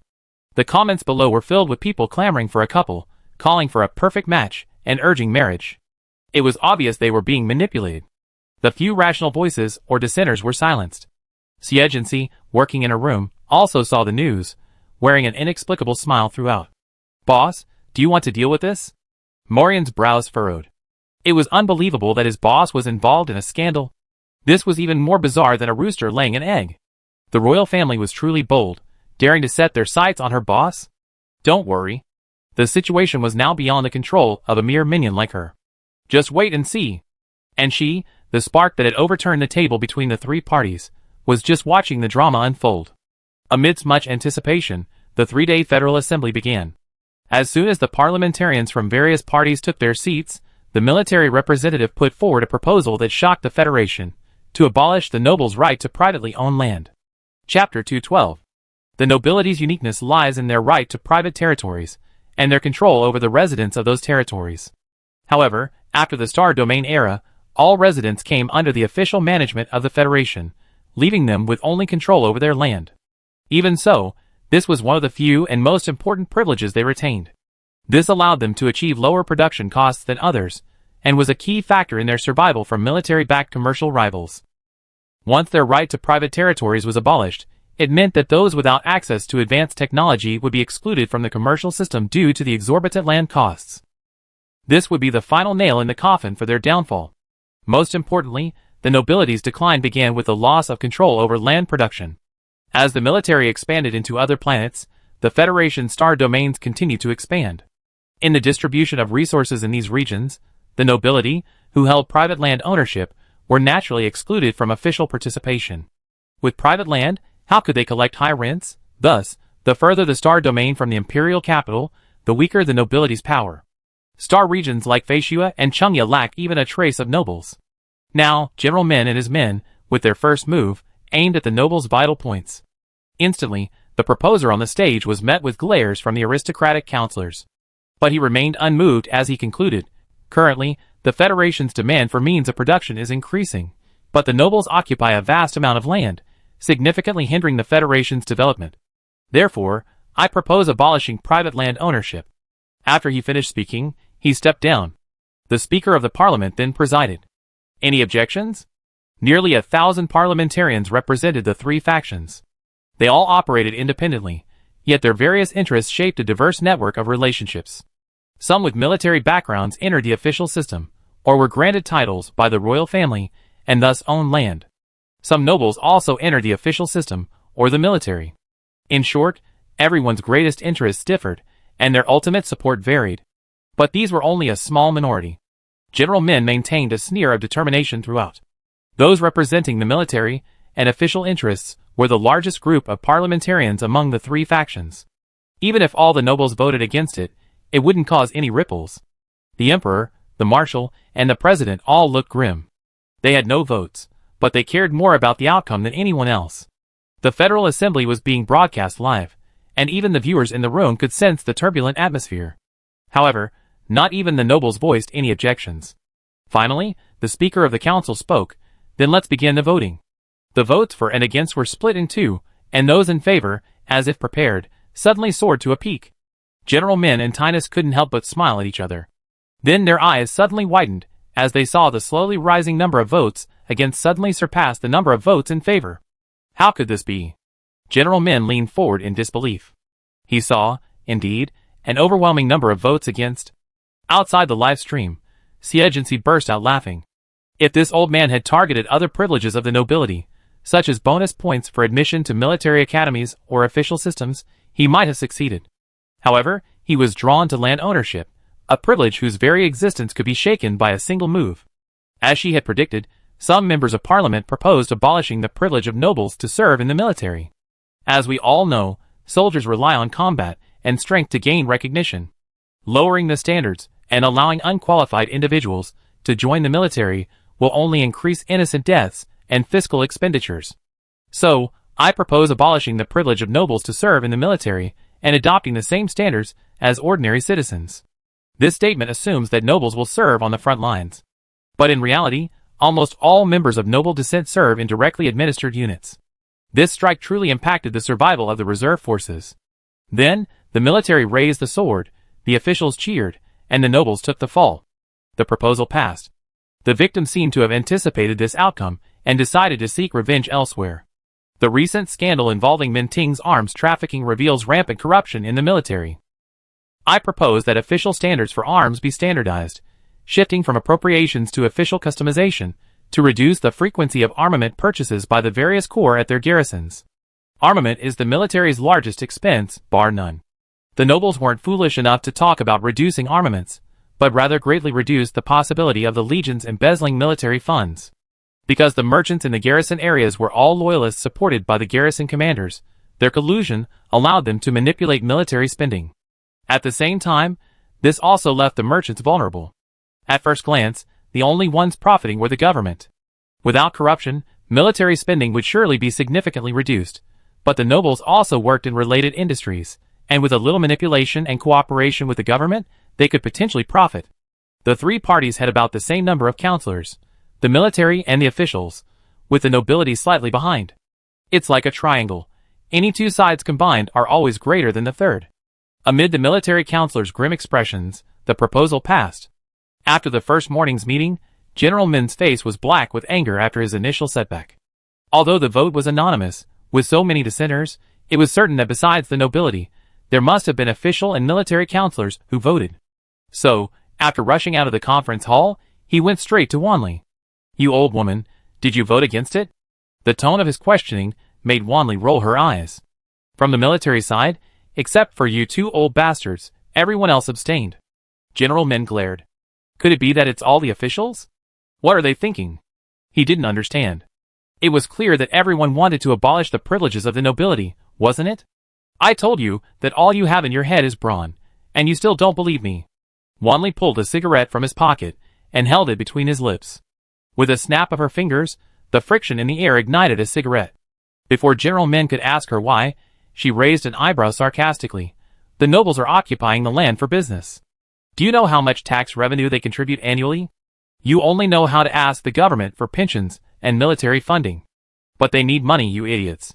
Even young people like Baikuan know that military funding is a perennial problem. These old guys have simply lived too comfortably. They're actually trying to uproot the nobles. Once the nobles withdraw from the tax revenue, how much will the federal economy lose? And seeing that the government immediately approved the new arms purchase plan, what's there to understand? As long as it saves money, these people won't object. General Min was completely speechless. What a bunch of foxes. Wanli exhaled a puff of smoke. Even if they're foxes, they're better than you at keeping the Federation running. Humph, without the military's external support, how can they be so confident? The righteous words made Wanli choke on the cigarette. She coughed a few times and turned away. These old bastards are hopeless. For the next 3 days, the Federal Congress raged amidst various conflicts of interest. After it concluded, looking back, all three parties had gained and lost. With the conclusion of the Federal Congress, Siegensi's journey to the military headquarters also saw a turning point. Chapter 213. Since Admiral Min and Admiral Tinus returned to the imperial capital, Siegensi hadn't left the Klein residence once, except for the royal dinner. When she should have been cowardly, she wouldn't venture out even for a moment. And with the royal family secretly protecting her, the two were helpless. Humph, if she wants to join the military, then go ahead. Let's see how long she can survive. After leaving his instructions regarding Siegensi, Admiral Min returned to the stationed planet in anger. After the Federal Congress concluded, the relevant new regulations were quickly implemented. Siegensi had just returned to the reserve team when he received a notice of its disbandment. All members were divided up and assigned to other units based on their abilities and combat effectiveness. Some who were simply slacking off were simply dismissed. It was like the military slapping the nobles in the face. But after all, it was a new regulation. The nobles could only hold their anger and then vent it through military reforms. This time, after rejoining the formation, Crete still didn't get priority for her niece's assignment. She was directly assigned to the special combat team. When Siegensi saw the notice, he couldn't help but chuckle at General Min's handwriting, either denying her a chance to shine, or giving her the chance to earn merit in hell. This old man's silence is endearing. The Special Combat Team, or TOT, as the name suggests, is a unit dedicated to special missions. Its members are sergeants with special abilities, and they handle any missions that ordinary troops are unable to handle. These include bacteria, biological warfare, incidents of unknown origin, espionage, and so on. To put it bluntly, they were like bricks with extensive combat experience, ready to take on missions others wouldn't. Similarly, they were the ace unit of the directly administered forces, enjoying more opportunities for advancement than others. With such opportunities, the special forces had the highest mortality rate, 56%. In the past decade, there have been 3 recorded missions where the entire unit was completely wiped out. They were even known as the Undead Squad. General Min intended to throw her into hell, but he hadn't anticipated that this would play into Siegensi's hands. Just like when she reported to the reserve unit, she was also surrounded by onlookers this time. No way, what a greenhorn girl.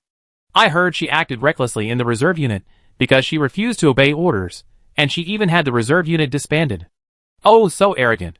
You're young, having just graduated from the Nagano Military Academy this year. I think you were quite famous in both military academy tournaments. I know that too. You're a special healing type. Compared to the aristocrats, who spent their days idling, the members of the special combat team were a world apart. They were all burly, even the women, with biceps that bulged their clothes. The biggest difference was their eyes. That kind of rage, that instinctive determination to kill someone upon sight, was truly rare even among the sergeants of the larger legion. As they looked at Siegensi, there was a touch of disdain for her age and experience, mixed with curiosity. It was like a wolf observing a cub. Report, Siegensi, reporting in.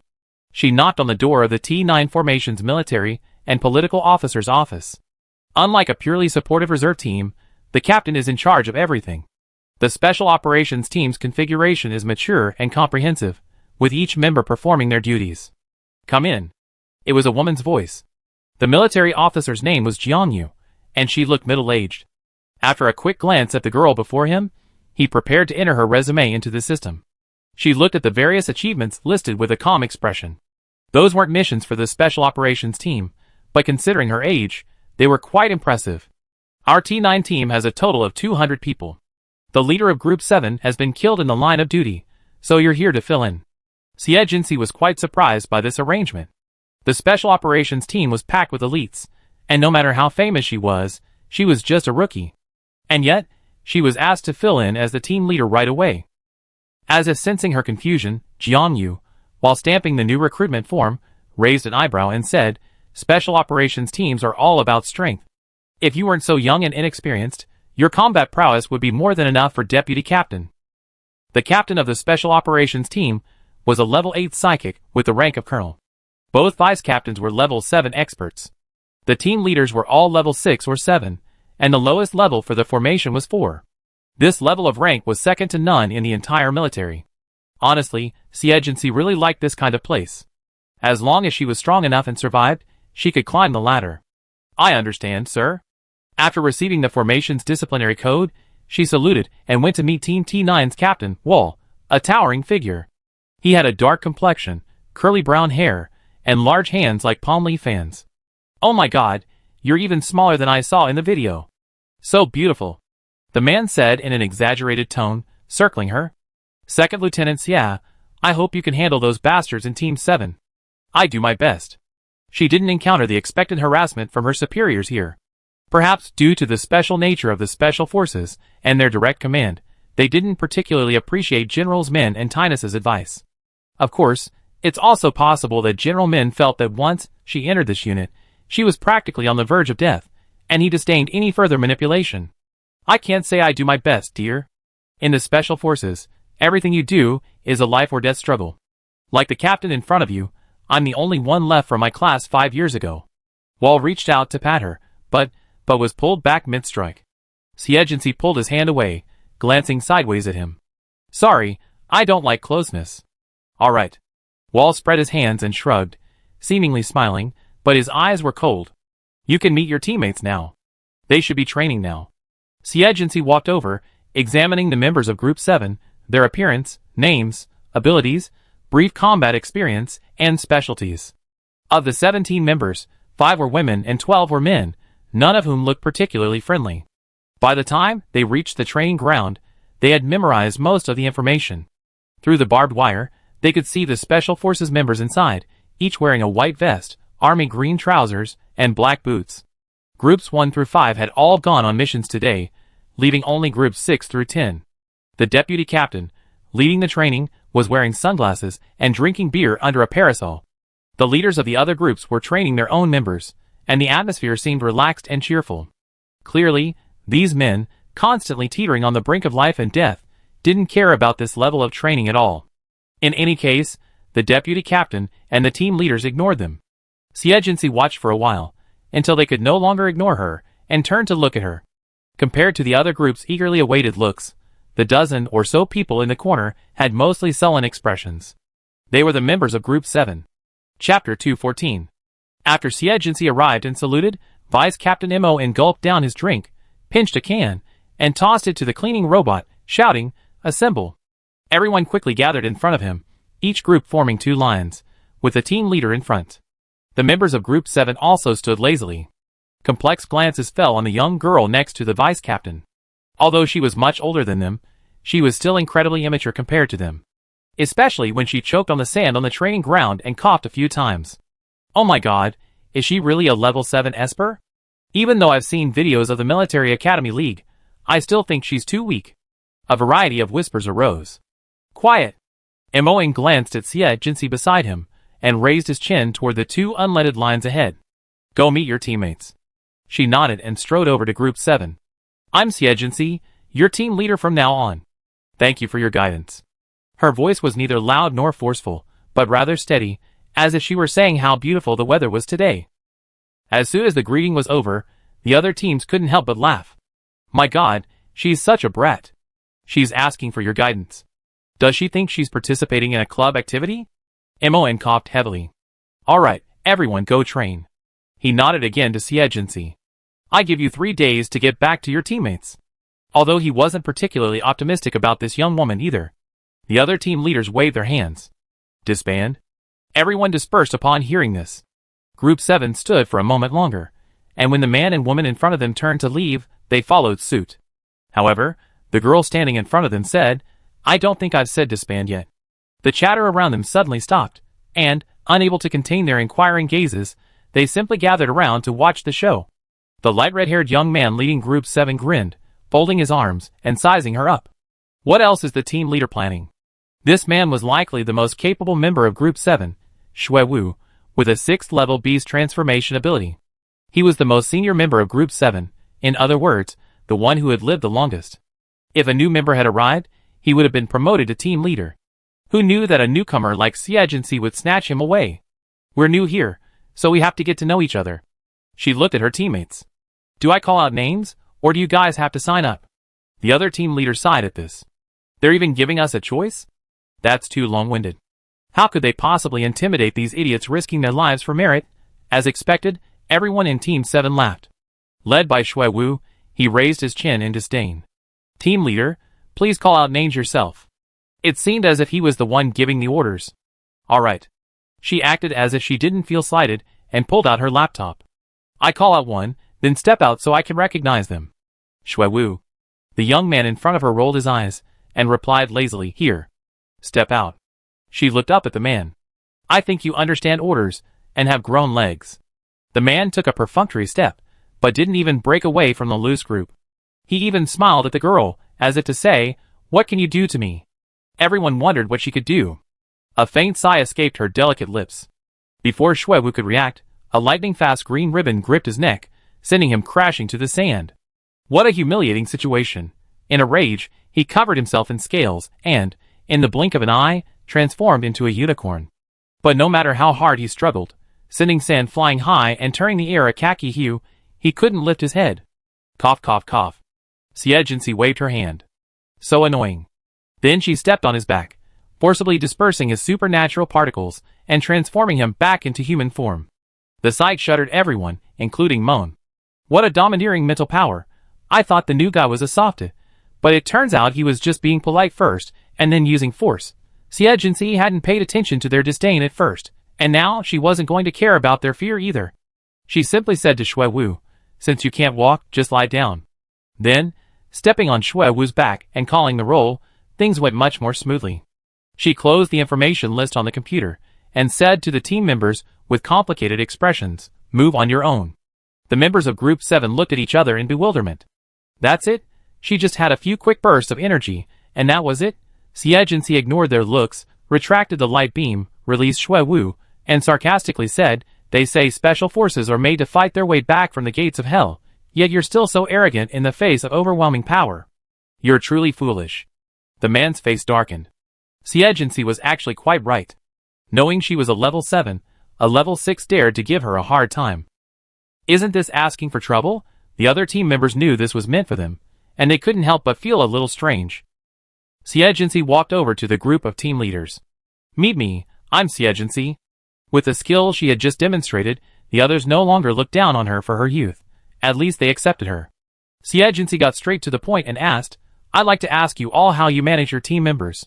Are there any areas that the Special Forces team should be aware of? The 4 team leaders exchanged glances.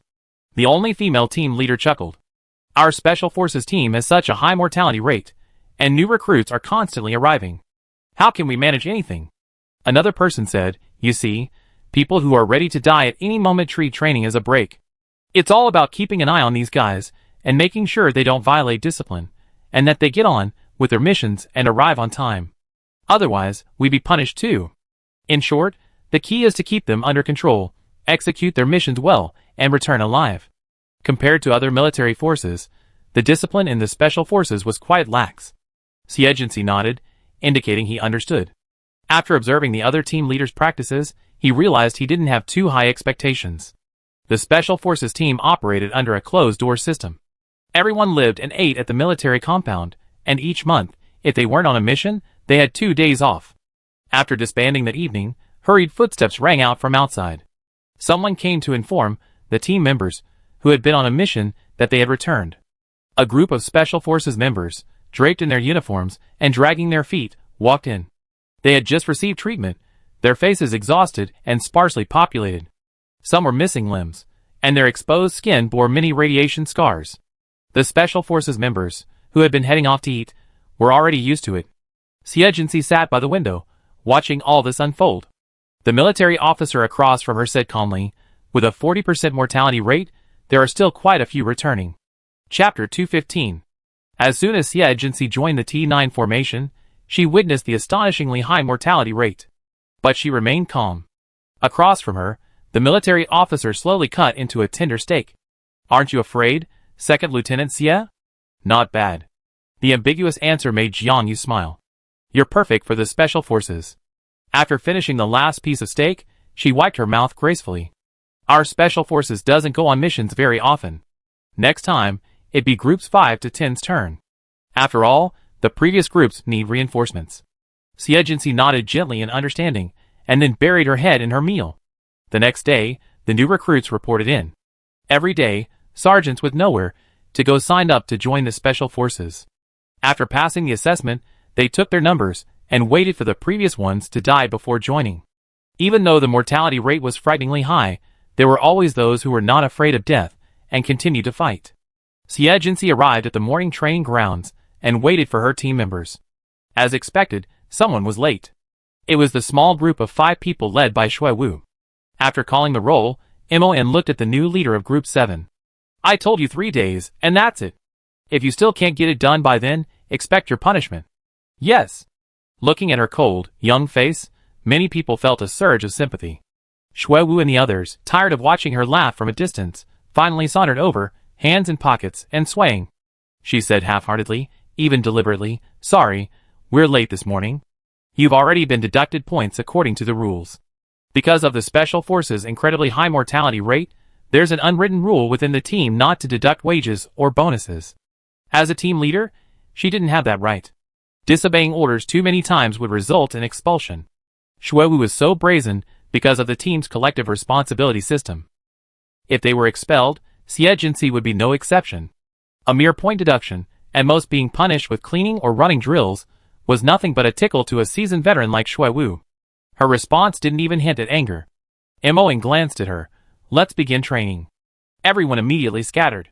Each team ran 2 laps perfunctorily before dispersing. Some were training seriously, or even sparring. Xie simply crossed her arms, watching from the sidelines like an outsider. She didn't seem to be worried about being ostracized by her teammates, responding to the current situation. At this moment, a female team member from Group 7 approached her, stared at her, and asked, Team leader, can we have a sparring match?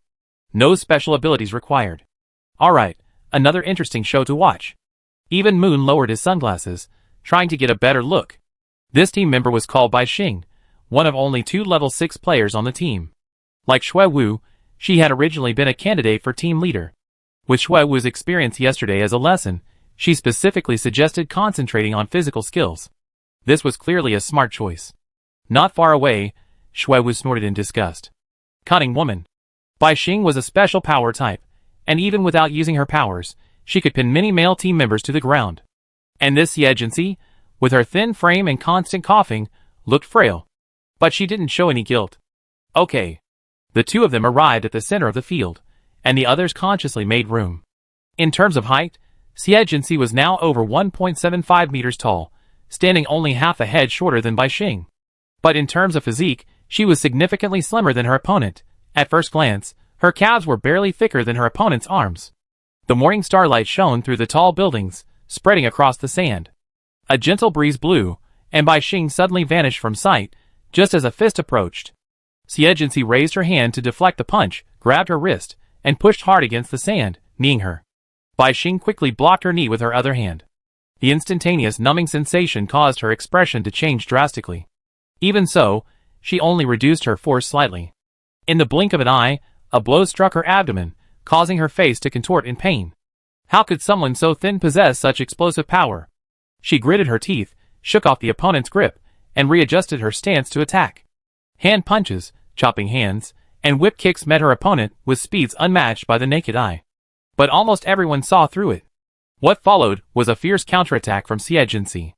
It looked like a single punch to the knee would numb her entire leg. Bai Xing reluctantly took 2 steps back, trying to avoid the onslaught, but Xie began to attack. Before anyone could even see her kick up the dust, Bai Xing was already struck in the stomach by a punch, then thrown to the ground by Xie's shoulder. Not only that, Xie quickly adjusted her stance, raising her fist high to strike. I surrender. With a startled cry from Bai Xing, the punch landed on the side of her head. The entire fist sank into the sand. Bai Xing swallowed hard. She had no doubt the punch would pierce her skull. The sun's rays had barely advanced half a meter, illuminating the dark pupils of the woman above. Bai Xing's inflated thoughts instantly vanished. The others were also stunned. Moan slowly pushed his sunglasses back onto his nose, replaying the previous battle. He realized that even he couldn't walk for more than 10 minutes. Ahem. Xie shook off the dust with his fist, and said to the dazed woman and team members, continue training. Almost reflexively, everyone obeyed. Instinct told them, obey. Such a powerful person was enough to make them ignore age or experience. The few members of Group 7 in the corner lost their earlier composure. Someone whispered cautiously, Brother Shui, our team leader seems a bit difficult to deal with. Shuiwu's face was grim, but he didn't argue. He simply glanced at the speaker and said, if you want to follow her, go ahead. The four of them fell silent. Xie happened to witness the scene. Team leader, do you want to know why they listened to Shuiwu? Bai Xing was now completely convinced by her, and was eager to sell her out. Xie unscrewed the kettle, and took 2 sips. Tell me about it. Brinker and the others saved their lives when they first joined 2 months ago. That's it? She casually closed the kettle. The more she thought about it, the more amusing it became. She couldn't help but laugh. How silly. Bai Xing didn't quite understand what she meant.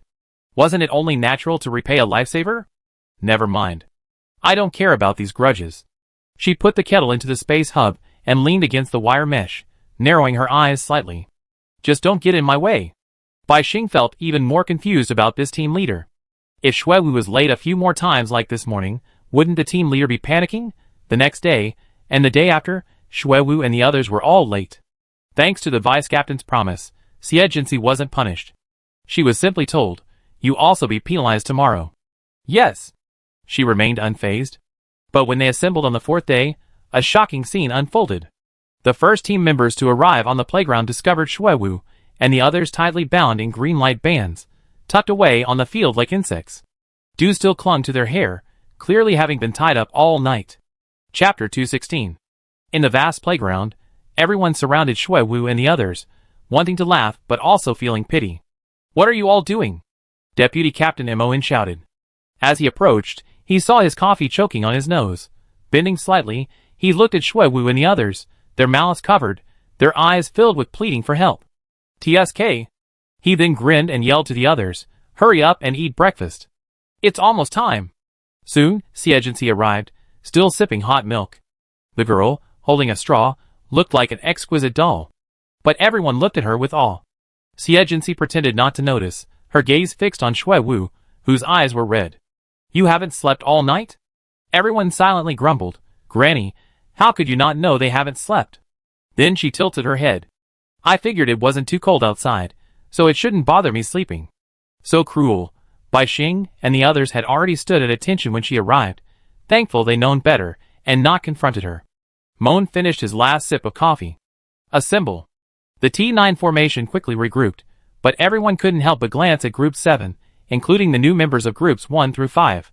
Shuiwu was furious. Start the roll call.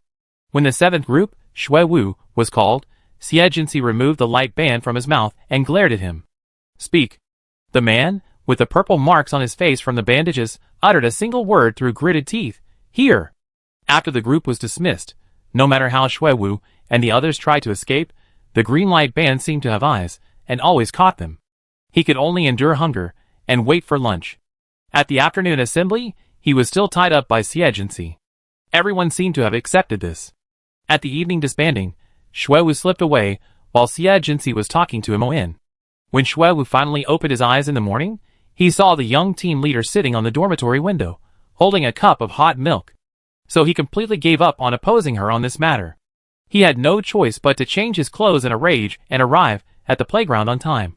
You're so cruel. Because unless they left the military area, Xie would drag them out even in the men's restroom without batting an eyelid, without even lifting their pants.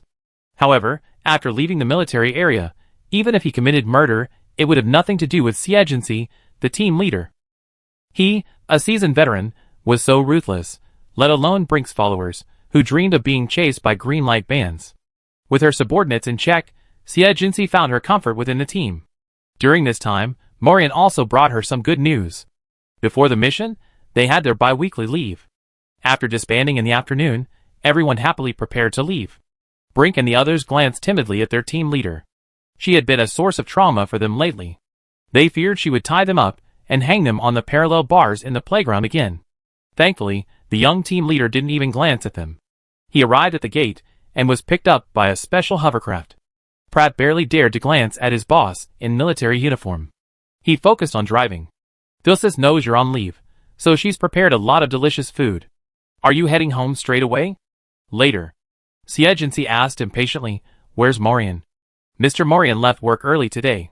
Pratt probably guessed what she was thinking. Mr. Morian recently bought a villa. Shall we go straight there? Yes. Siegency watched the street scene pass by outside the window.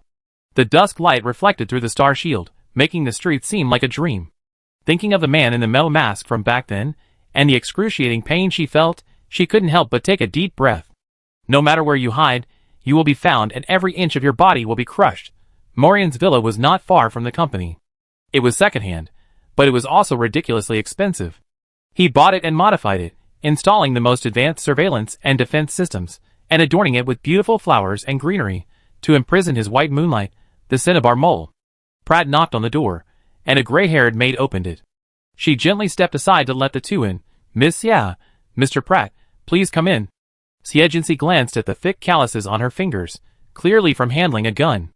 It seemed his trusted subordinate was very particular about this golden cage.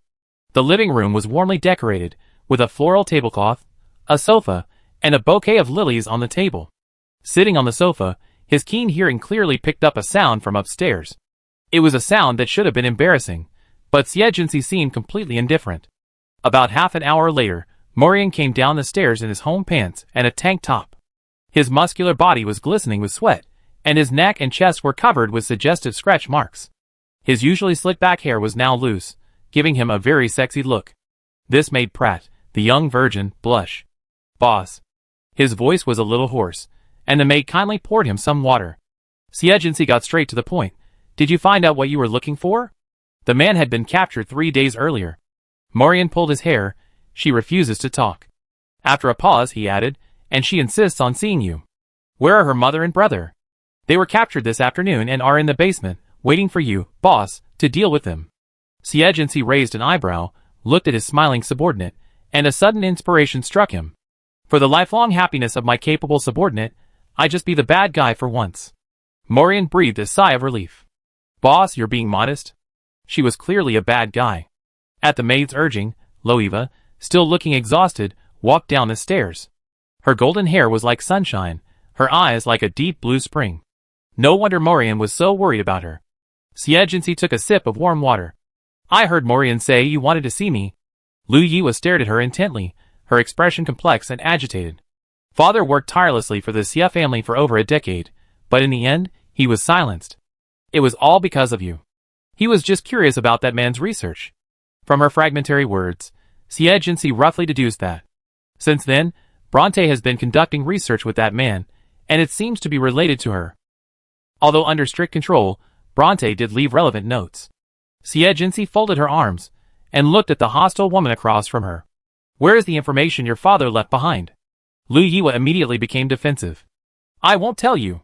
She remained very stubborn until the maid brought her mother and brother to the living room. She panicked, glaring at the man she had just been making love with, wounded. Morian, how could you do this to me? Morian looked deeply troubled. I can't do anything about the boss's decision. As soon as he finished speaking, a woman's shrill scream echoed from the living room. Instantly, blood splattered across the clean, warm sofa. Lo Yiwa's mother's severed hand fell to the ground. Siegency toyed with a dagger. Lo Yiwa, do you want to watch me cut your loved ones into pieces? Chapter 217. Siegency threw the severed hand into the fireplace, where it quickly burned. Loeva's brother and mother huddled together, trembling, their faces pale with fear. Devil, how could you do this? Loeva trembled all over. Morian, standing beside her, held her cold hand with a look of pity. Dear, just give the things to the boss, or Elsa and Cody will die. The blonde woman's eyes filled with tears, and she tried to shake his hand away. Why should I trust you? Dad was dead. She took her mother and brother and hid from place to place, but was finally found by Siegency. Dad had done such a cruel thing to her back then, how could she possibly let them go? Morian hugged her tightly. At least believe me. He then knelt before Siegency, head bowed, and pleaded, Boss, I beg you, even if it means my life, please let them go. Pratt pursed his lips quietly, suppressing his surprise. Is this still his old friend? Such deep affection. Morian, you've disappointed me so much. Siegency frowned, a look of discontent. I gave you 3 days, and you didn't get what you wanted. With a flick of his finger, the dagger pierced the man's chest. Seeing the blood, Lu Yiwa covered her mouth tightly. I'm sorry. Morian's voice was hoarse. As long as the boss lets them go, I do anything you ask. Blood gushed from his chest, and he looked utterly miserable. Siejinsi looked at Luo Yiwa with an almost cold gaze, saying, "For lives, all depend on your whim." Like a bolt of thunder in a clear sky. "No!" Luo Yiwa rushed over and covered his wound. "I give it to you." She touched the interspatial key disguised as a ring, and a metal box appeared on the coffee table. She opened it with trembling hands, revealing a box filled with paper manuscripts. It's all here." Siejinsi took it and flipped through it, his eyes gleaming brighter and brighter. Then he put everything into the interspatial key and stood up. For a moment, Luo Yiwa shrank back like a frightened bird, and Morian pulled her into his arms. The feared young woman walked towards the door. Morian, as if remembering something, stumbled after her, enduring the pain, shouting, "Boss, please heal Ms. Aisha's hand." Luo Yiwa was startled, not wanting him to risk angering that terrifying woman again. Just as she was about to chase him, she was stopped by the maid. She was terrified. Outside, Siejinsi crossed her arms, a rare playful gesture, and looked at Morian. "Boss, your acting is good," the young man praised, swallowing the pain. "You were just a little too harsh." In fact, he felt the boss had done it on purpose. Siejinsi shone a healing light on him, suddenly saying, "Axe's wound was in the same spot back then." Morian froze for a moment, then heard her say, "This is just one time, it won't happen again." They'd had the person captured for 3 days, yet they're reluctant to kill him. They'd even let her play the villain and win over the beauty. Morian replied sternly, "I understand. I promise with my life that I won't let her cause any trouble." Siejinsi didn't expect others to be as cold-hearted as she was. The person before her could indeed bring great benefits, so she might as well give him a little benefit. He condensed another ball of healing light and said, "Take it, and then do your work." Morian was overjoyed. "Yes."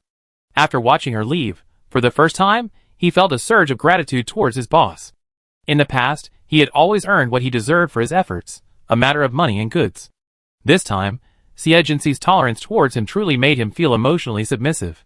Glancing at the villa behind him, he slapped his face with his backhand, blood oozing out. Looking truly miserable, he entered the villa. "Loiva, look!" He placed the healing light on Elsa's severed hand, and a new one quickly grew there. "This way, you won't need a prosthesis." The three, previously terrified, were now filled with surprise. Loiva looked at him with a complicated expression. "Thank you, Morian." She caressed the slap marks on his face with a look of heartache. "She hit you. It must have hurt a lot, right?" Morian hugged her tightly. "I'd do anything for you." Beside him, Elsa wiped away her tears and sincerely apologized to him. "I'm so sorry for driving you away back then." Out of Loiva's sight, the man's eyes were frighteningly cold. Turning back, he simply smiled bitterly. "It's all my fault for not being capable back then." Loiva, however, held her hand tightly. "Morian, let's run. Run away from that horrible woman." I see madness in her eyes. Morian smiled wryly, helped Loiva sit on the sofa, and said softly, "The boss must have felt resentment for how he was treated back then. But she hasn't done anything now, and she won't bother you anymore. Just live your life here. I'm here to protect you." He didn't mention leaving Siejinsi. If he hadn't met his boss, if he hadn't pried that idiot Axe off, he'd still be Morian in the old capital. The loser who finally won over his beloved, only to be humiliated and belittled by her family, and then watched helplessly as they took her away. After comforting his trembling lover, Morian prepared to leave. "Be good, I'm going to the company to take care of some things. Get some rest." For the first time in 3 days, Loiva approached him, tiptoeing to press a kiss on his cheek before he left. "I wait for you to come back." After hiding for so long, he had given them a safe haven. Morian hugged her in surprise. "Yes." After leaving, he boarded his hovercraft, and it was that smiling, dagger-in-the-face assistant again. When they arrived at Siejinsi's apartment, they had already finished their meal. Thilsis was washing dishes in the kitchen, while Siejinsi was studying the information he had obtained. Honestly, there wasn't much useful information. "Boss, how is it?" Siejinsi glanced meaningfully at the slap mark on his face, and pointed at the information on the table. "The latest information is from a year ago, about an experiment conducted on the second satellite of a planet called Taklai." Morian raised an eyebrow. "As for Taklai, it might be difficult for us to send anyone there, because that's where the Tianlin Legion is stationed. Let's contact Binhuang Star." Siejinsi quickly made a decision. Prepare the manpower first, and try to find out the situation up there first. She wasn't unfamiliar with Taklai, but it had been over a decade. Who knew what had changed there? Besides, since this was an experiment involving that man, Xie Zhonglin would likely be more cautious and not alert the enemy. Xie Jinxi's vacation was limited, and he had to go to Klein's house. It was already late when she arrived, just in time to see Lilia getting out of the passenger seat of a hover car. The driver didn't seem to want to let her go, and instead pulled her toward him, attempting to kiss her. "Dear Lilia, you were amazing today." Lilia's eyes were charming, as if she enjoyed his affection. "You were amazing too." "Good night, darling." The young man had to let go with regret.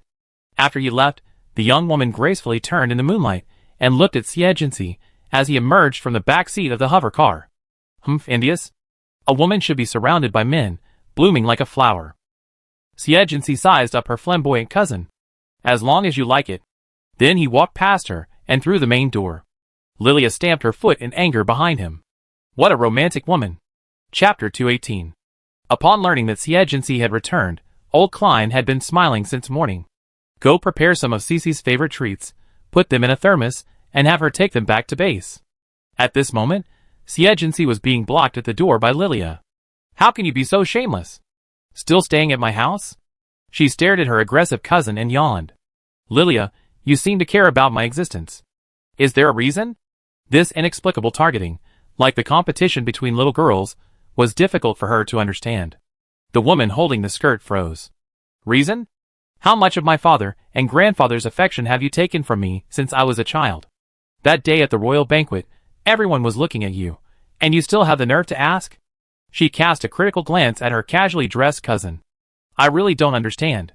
Why do so many people like a woman like you, who hangs out with men and lacks any elegance? With your talent, you can do it." Xie Jinxi said this, gently pushing her aside and going downstairs. Later, Lilia's resentful gaze seemed to materialize.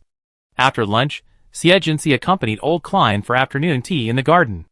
The nostalgic old man gazed at the roses that filled the garden and began to reminisce. "When your mother brought you home, Lilia was crying there, and you just watched quietly, with a look of disgust on your face." He glanced at his expressionless granddaughter and asked with a smile, "Do you remember the story I told you?" Xie Jinxi put down his teacup. "The one about the royal family's decline and forced escape?" Perhaps because it was so condensed, old Klein couldn't help but laugh. He was about to mutter a few more words when Xie Jinxi stood up. "It's getting late. I'm going back to the military area. I have the driver take you." "No need. My driver's already here." She glanced outside. "Grandpa, take care. I'm leaving now." "Wait." Old Klein suddenly stopped her. "Your uncle has received news that your Special Forces team is about to go on an extraterrestrial mission near the Skyscale Legion's base. I'm afraid things are not simple."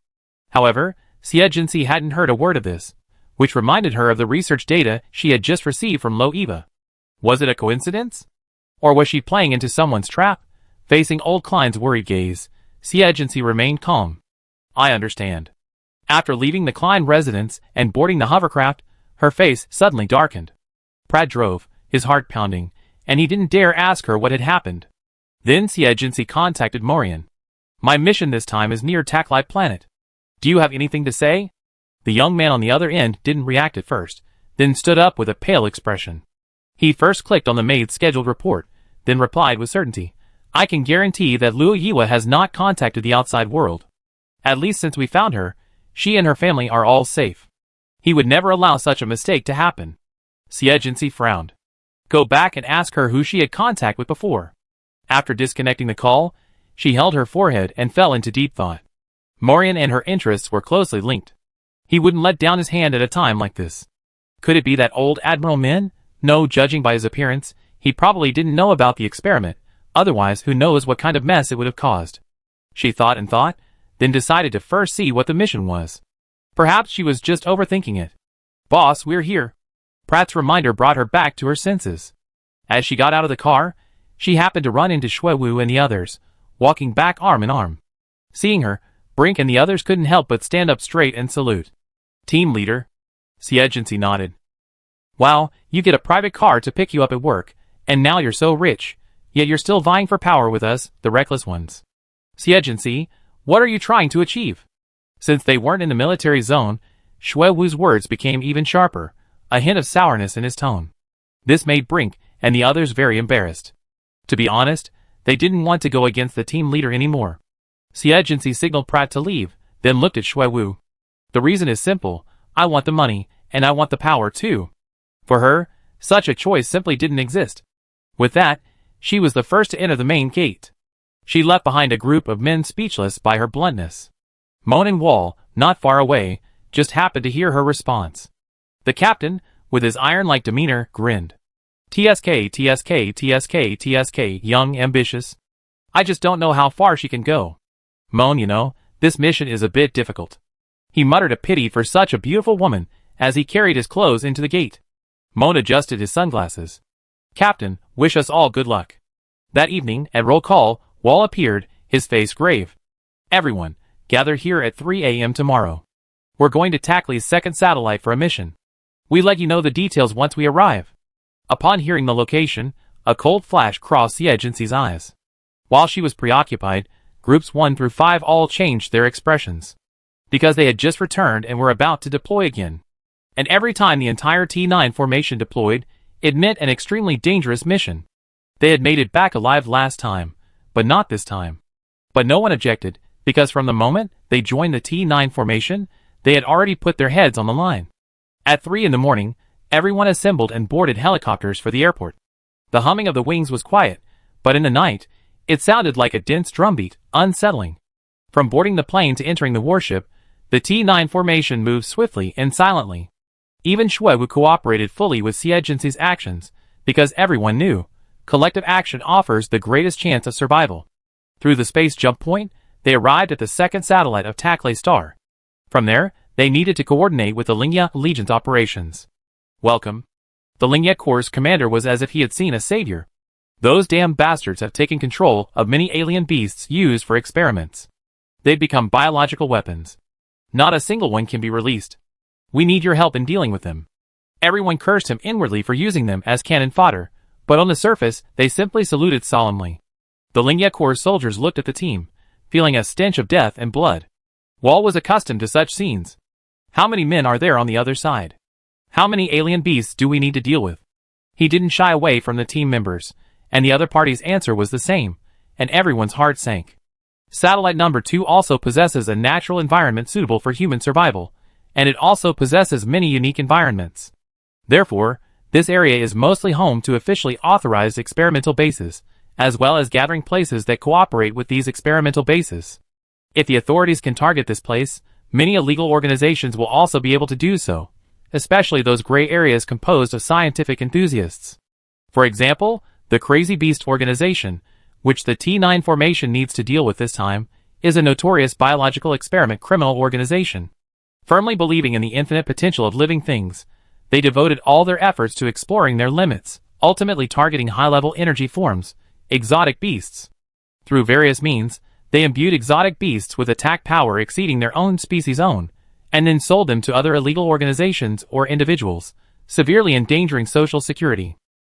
We've discovered their base through investigation, but we're unsure of the exact situation. We need you to investigate ahead of them. It sounded like investigation, but in reality, it was just cannon fodder. Xie Jinxi knew of this organization. It had been well known for 40 years, and the likelihood of it being connected to Xie Zhonglin was slim. So, was it a coincidence? At this moment, Wall's order came. Team members above level 6 step out. Moon, I order you to lead them in to investigate ahead of them. Chapter 219. Across the endless plain, waist-high weeds undulated like waves in the wind. Mon, Xie Jinxi, and the others lurked in the shadows. A woman on a hoverbike sped forward, the passing wind making the grass waves even more turbulent. Suddenly, a streak of green light shot out from the grassland, like an octopus dragging its prey into the weeds. A moment later, the woman reappeared, mounted her hoverbike, and continued on. She stopped at a mound. She entered the password into the computer, and a hidden elevator appeared beneath her feet, carrying her underground. This was the base of the Wild Beast organization. After entering, she reached the main gate, where she had to scan her fingerprints, and then enter a disinfection room for a DNA test. This was information extracted from the woman's memory through hypnosis. For safety's sake, Xie Jinxi entered in disguise. This was exactly what she wanted. She needed to determine if there was any connection between this organization, Xie Zhonglin, and that man. The Wild Beast organization's numbers are far inferior to those of some interstellar pirates. Their true strength lies in their technology, and the high intelligence of their members. The base is filled with researchers in white lab coats, almost all of them on the wanted list. The members are mostly indifferent to each other, rarely greeting each other. This allowed C Agency, carrying the metal cage, to navigate the brightly lit white building with ease. As he advanced deeper, an elderly man called out, "Clara, have you completed your mission?" She lifted the cage, revealing 2 eggs the size of footballs. "I've bought them. Are you sending them to the transformation room as usual? Let's go together.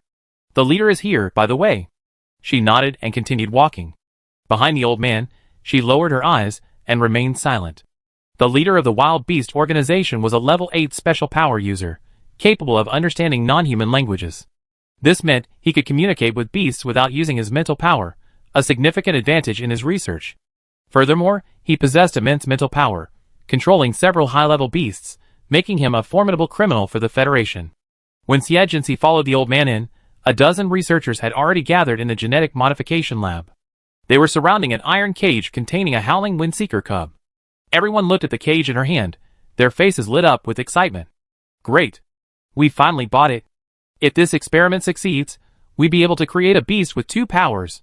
2 powers. C Agency began to speculate about the connection between Long Sun and that man. The man standing next to the wind-seeking beast cub coughed a few times, his voice hoarse. "Clara, bring the things over here." This was the leader of the Wild Beast organization, Long Sun. Judging from his appearance, he was undoubtedly a refined and elegant man, but his brown eyes were filled with suppressed madness. She approached with the cage and placed it next to the wind-seeking beast cub. The cub cried twice, causing Long Sun to look at her. "Clara, where did you go on your way back?" C Agency was very calm. "I came straight back." "Really?" Long Sun suddenly pressed a button nearby. "But the cub told me you smell wrong." In an instant, gun barrels protruded from the wall, their red crosshairs locked on her. Everyone jumped in surprise, then retreated to the nearby secret door in a well-trained manner.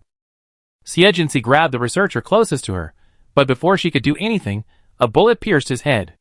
Long Sun calmly retracted his gun. "I never thought the Federation's lackeys had reached this far." As soon as he finished speaking, countless rays pierced him. Just when everyone thought she would be reduced to a pile of rotten flesh, she was met with a ruthless counterattack. Dazzling green light, like overgrown vines, reached through the secret door, which hadn't been closed yet. In the blink of an eye, white clothes were stained with blood, and corpses lay in a heap. Even though her men were dead, Long Sun's face remained calm.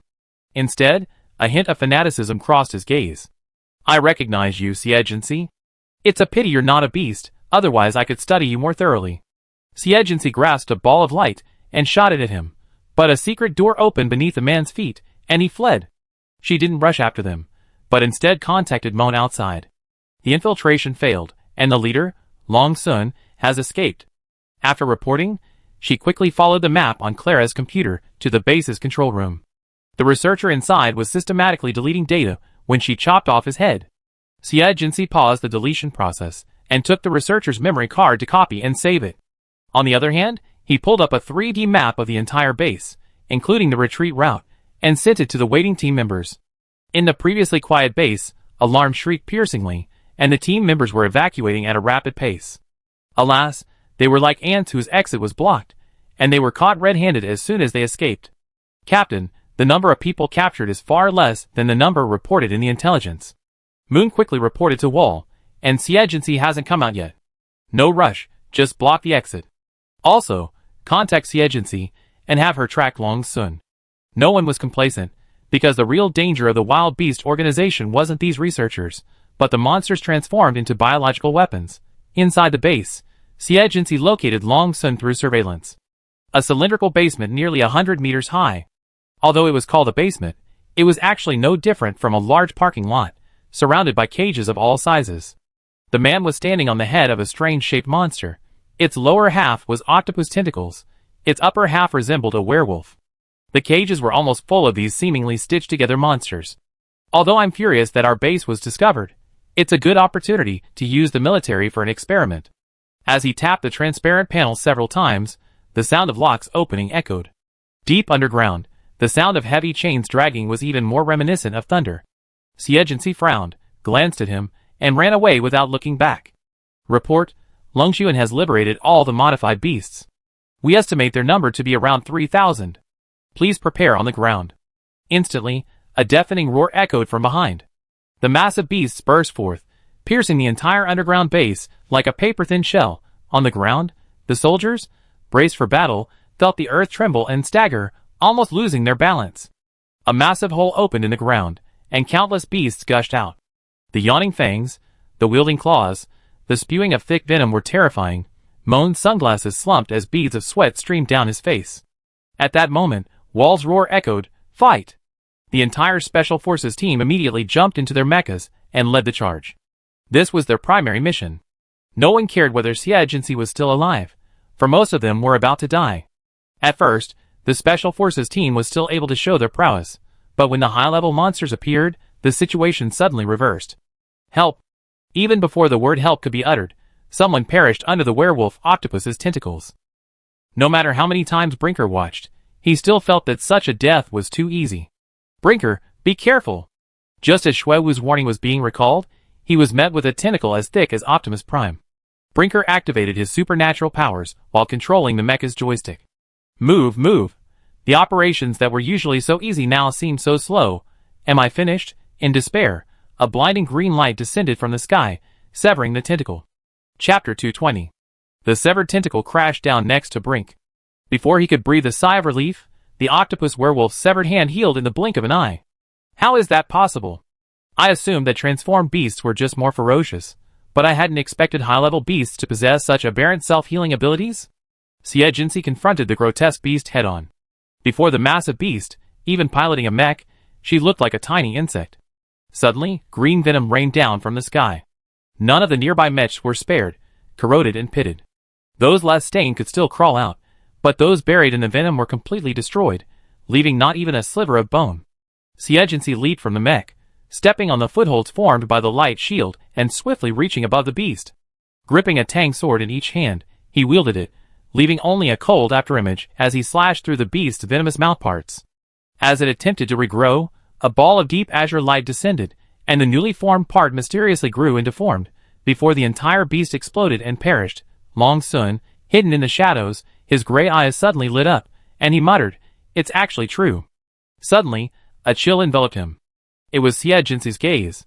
He immediately patted the beast beneath him, and it spread its wings, carrying him into the sky and escaping.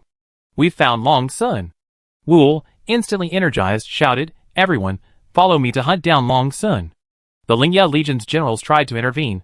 "Leave Long Sun to my men. Just deal with these beasts as quickly as possible. These lunatics, obsessed with military exploits, are giving up mid-fight." Wall wasn't stupid. "We've already completed the charge. You have more men and high-powered weapons, so the rest will naturally be yours." So many of their men had already died. If they didn't capture Long Sun, their greatest achievement, their T-19 would be at a huge loss. With that, he led the remaining members onto the hoverboard and gave chase. The Lingya Legion's commander cursed them as bastards, and ordered his most capable officers to lead their men in pursuit. Across the vast plain, a massive alien beast soared ahead, trailed by soldiers in white uniforms. Further ahead, more men were chasing. "We must find a way to kill that damned alien beast." Wall's voice was filled with exasperation in the gusting wind. Just then, a shadow brushed past him and flew ahead. Looking closely, it was Agency. Newcomer, quite motivated. Wall then quickened his pace. Clearly, he wasn't going to let Agency steal the credit. As Agency gradually approached, his mental power invaded the brain of the alien beast ahead. Long Sun realized too late that control of the alien beast had been taken away, and she and the beast plummeted from the sky, landing in the distant forest. Everyone fixed their eyes on the target, swooping down like a flock of vultures. Agency rushed ahead, but Wall's furious voice rang through his earpiece. "Agency, I order you not to act alone. You're still talking about humility at this time?" Agency ignored him and dived into the jungle first. Then a chill ran down her back. "Something's wrong."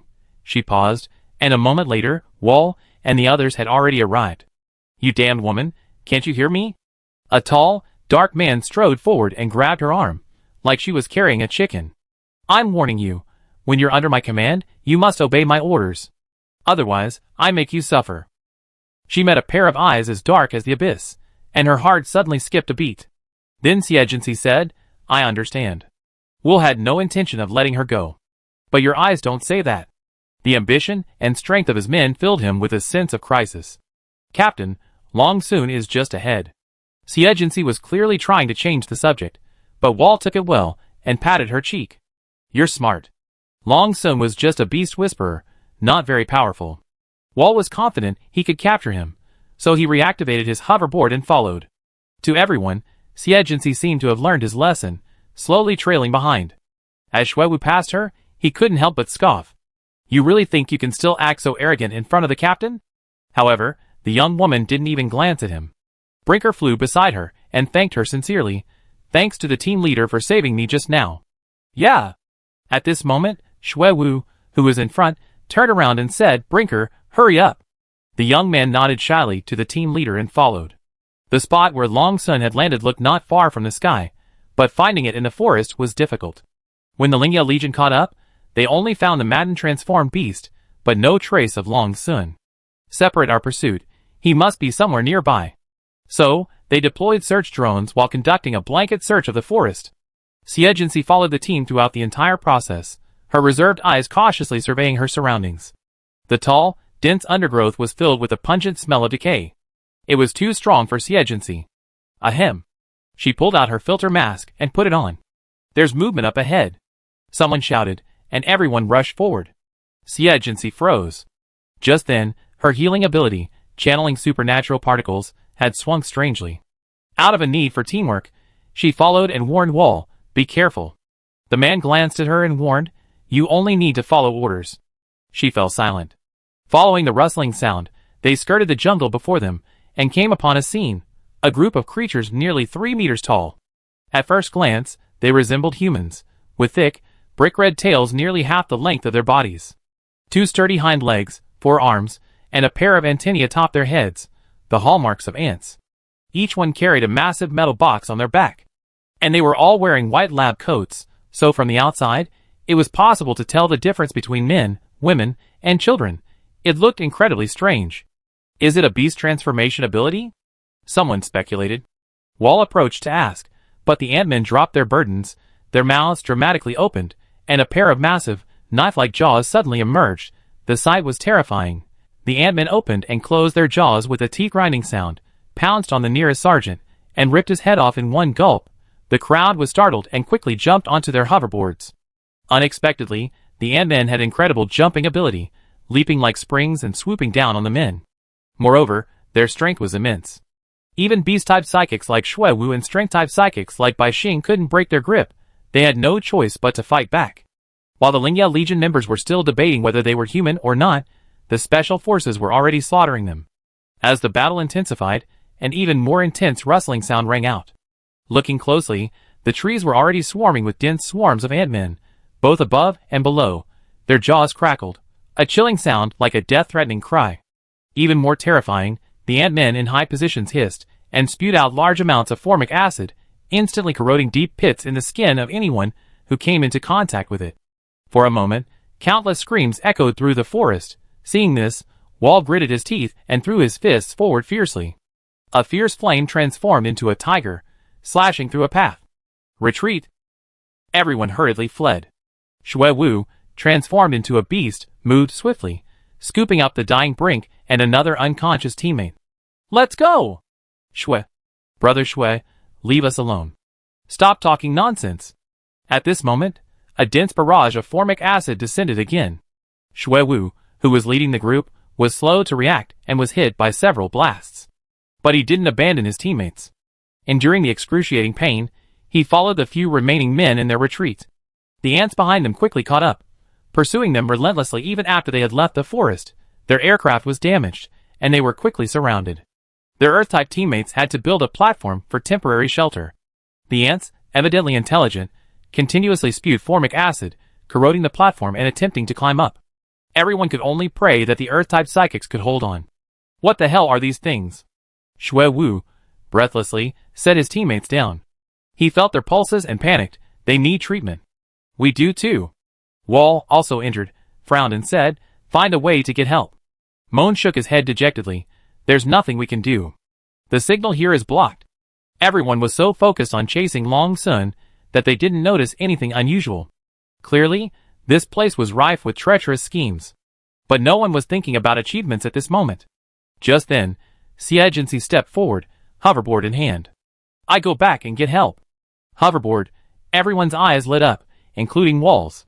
He half closed his eyes and said, I remember you were a healer? Yes. Then I order you to stay and heal your teammates. The man stood up and extended his hand, his shadow casting over the slender woman. Give me the hoverboard. He made no secret of his intention to desert.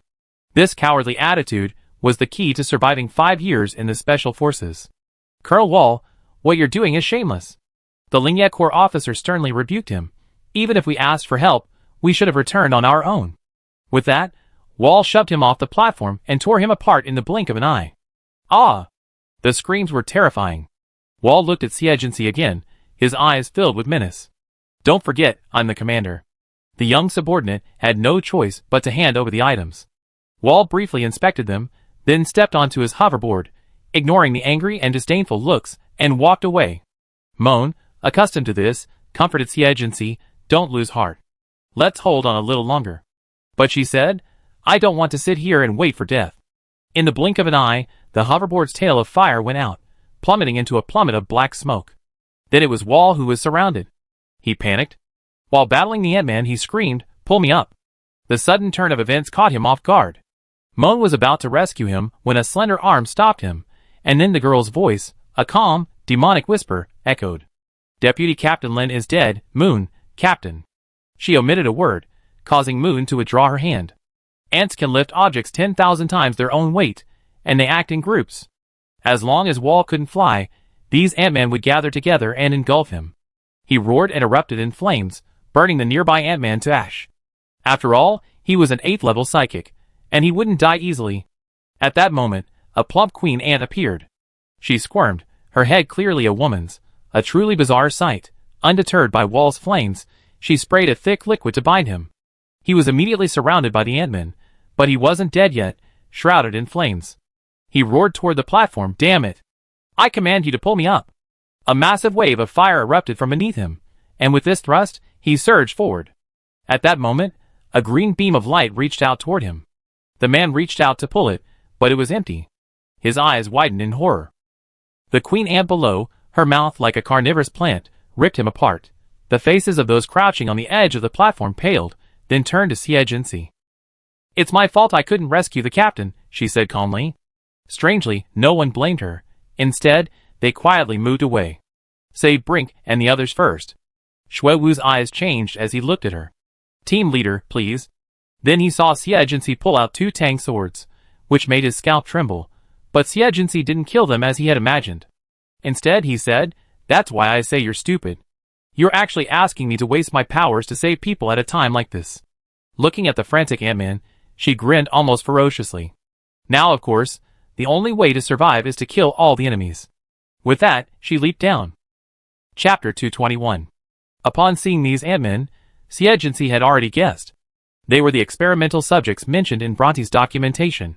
Although the situation was full of artificiality, she couldn't care less. The brick-red Ant-Men below the platform piled up densely like a flood, attempting to drown everyone. Under the clear sky, countless green balls of light emerged and suddenly rained down, piercing through many Ant-Men, slowing their speed.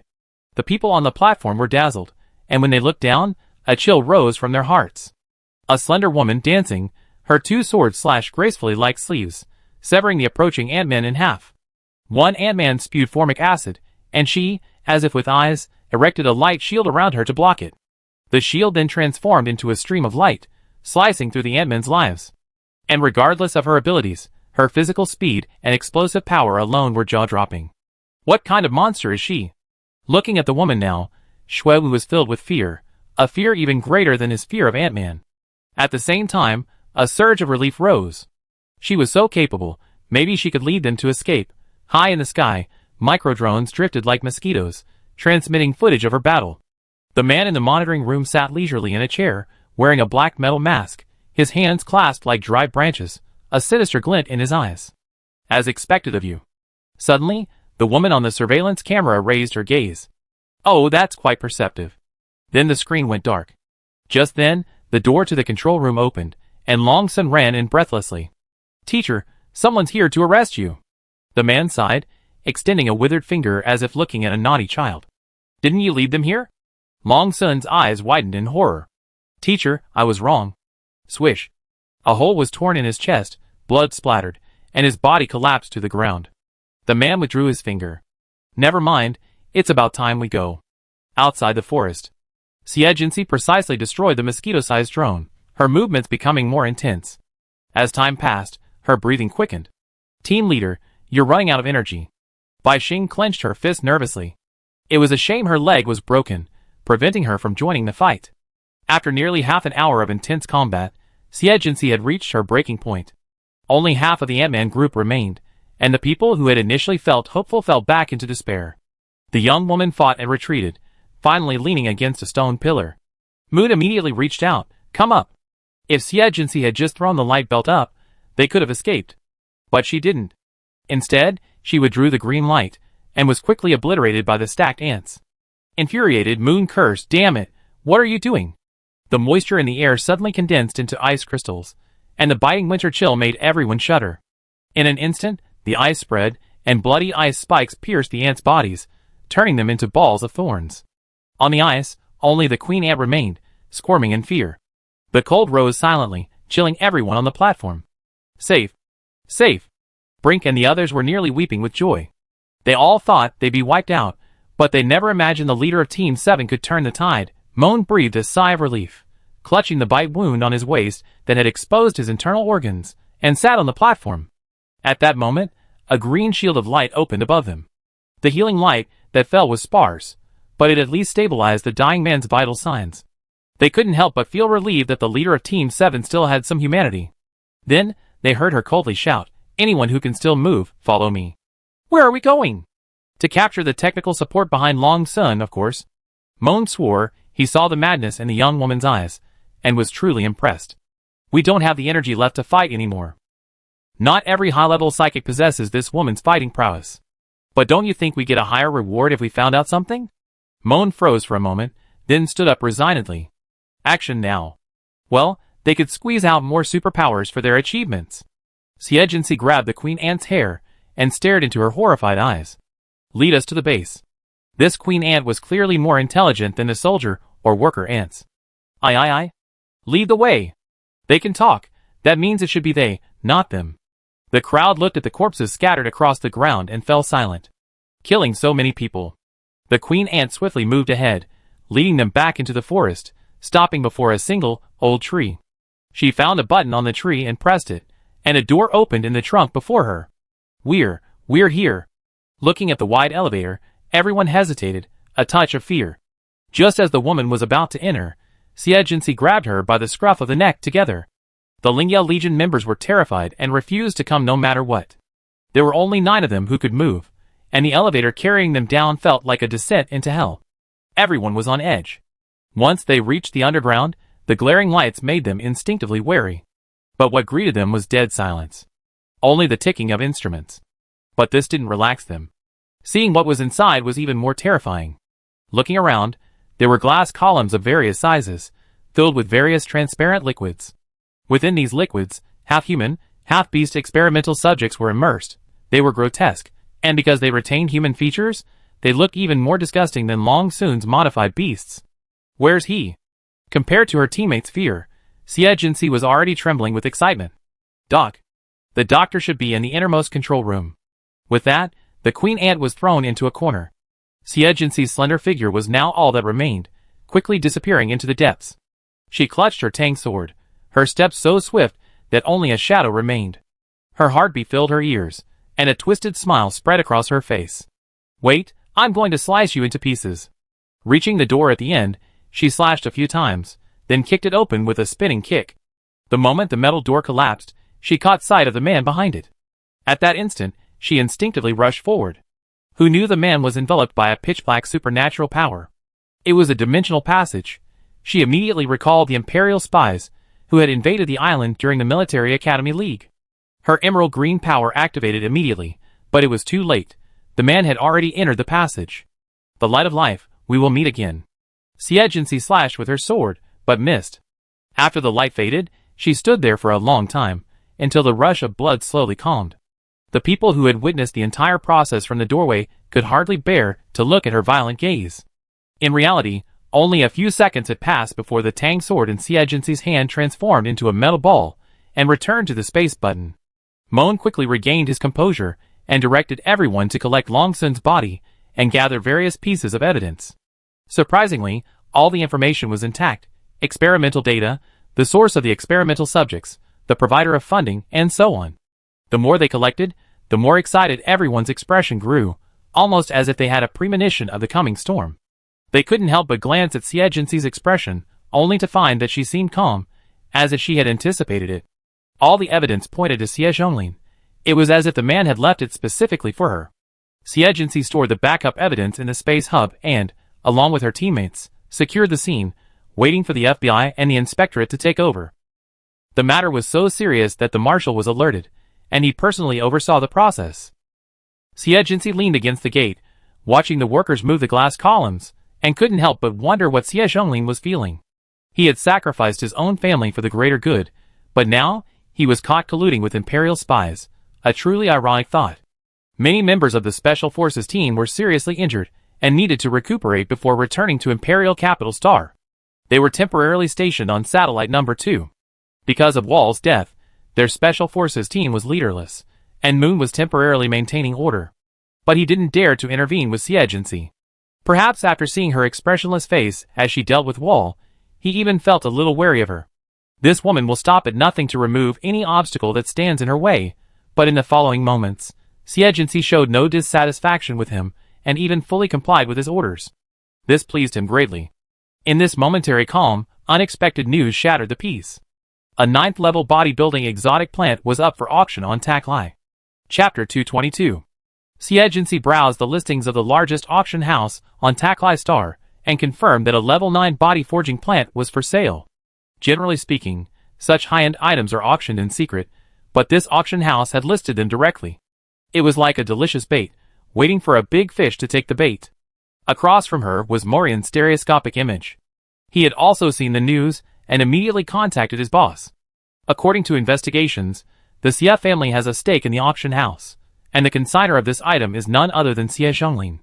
Clearly, this was bait aimed at Xie Jinxi, for no one desired the level 9 body forging plant more than she did. "Boss, are you going?" Faced with her subordinate's question, Xie Jinxi raised the corner of her mouth slightly. "You know what? There's only one bone-breaking nail left. Only one." No one could possibly understand her longing for an unrestricted body all these years. Morian immediately understood what she meant. "Are you going to gather level 9 psychics? A level 9 plant would likely attract level 9 experts. There's an unwritten rule among psychics. Those above level 9 can't attack casually. Although the reason is unclear, both the Empire and the Federation seem to adhere to this agreement. Therefore, they only need to consider what to do if they encounter a level 9 expert. No need. Once the item is in hand, the bodyguards become robbers." Xie Jinxi didn't dare to bet on people's hearts. Faced with such a huge temptation, the weaker party was bound to be exploited. Since it was an auction, there was the possibility of an equal exchange.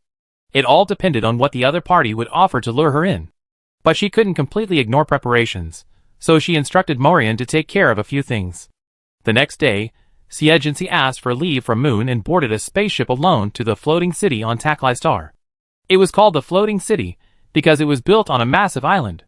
The auction house was called Wanyu, and because it was backed by the Xie family ship, it was well known throughout the Federation.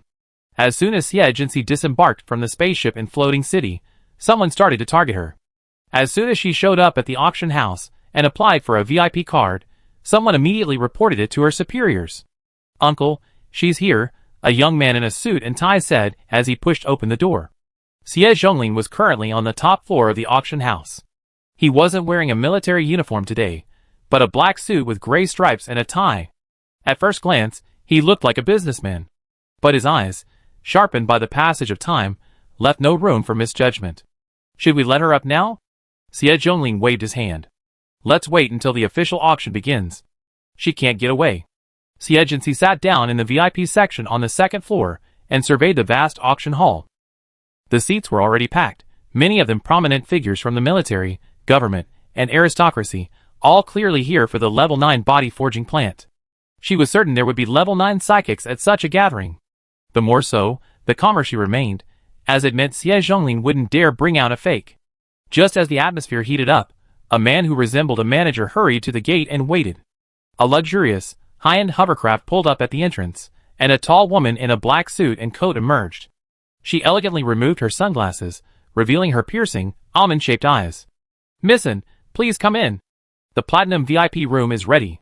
The manager hurried forward, his face wrinkled with a smile that creased its wrinkles like flowers. The woman, with a flamboyant smile, said, "Lead the way." She swung through the hall with a swagger, attracting many people's attention. People who get to be personally greeted by the manager are usually high-profile clients, who deposit hundreds of millions of yuan at a time. I've never heard of such a person. The Federation is so big, maybe he's from a gray area. Xie listened, raised an eyebrow, and smiled. That's quite a big deal. As the auction began, the white-gloved host methodically conducted the bidding. As time passed, more and more people arrived at the auction hall. By the end, the venue was packed. Everyone held their signs, eagerly waiting.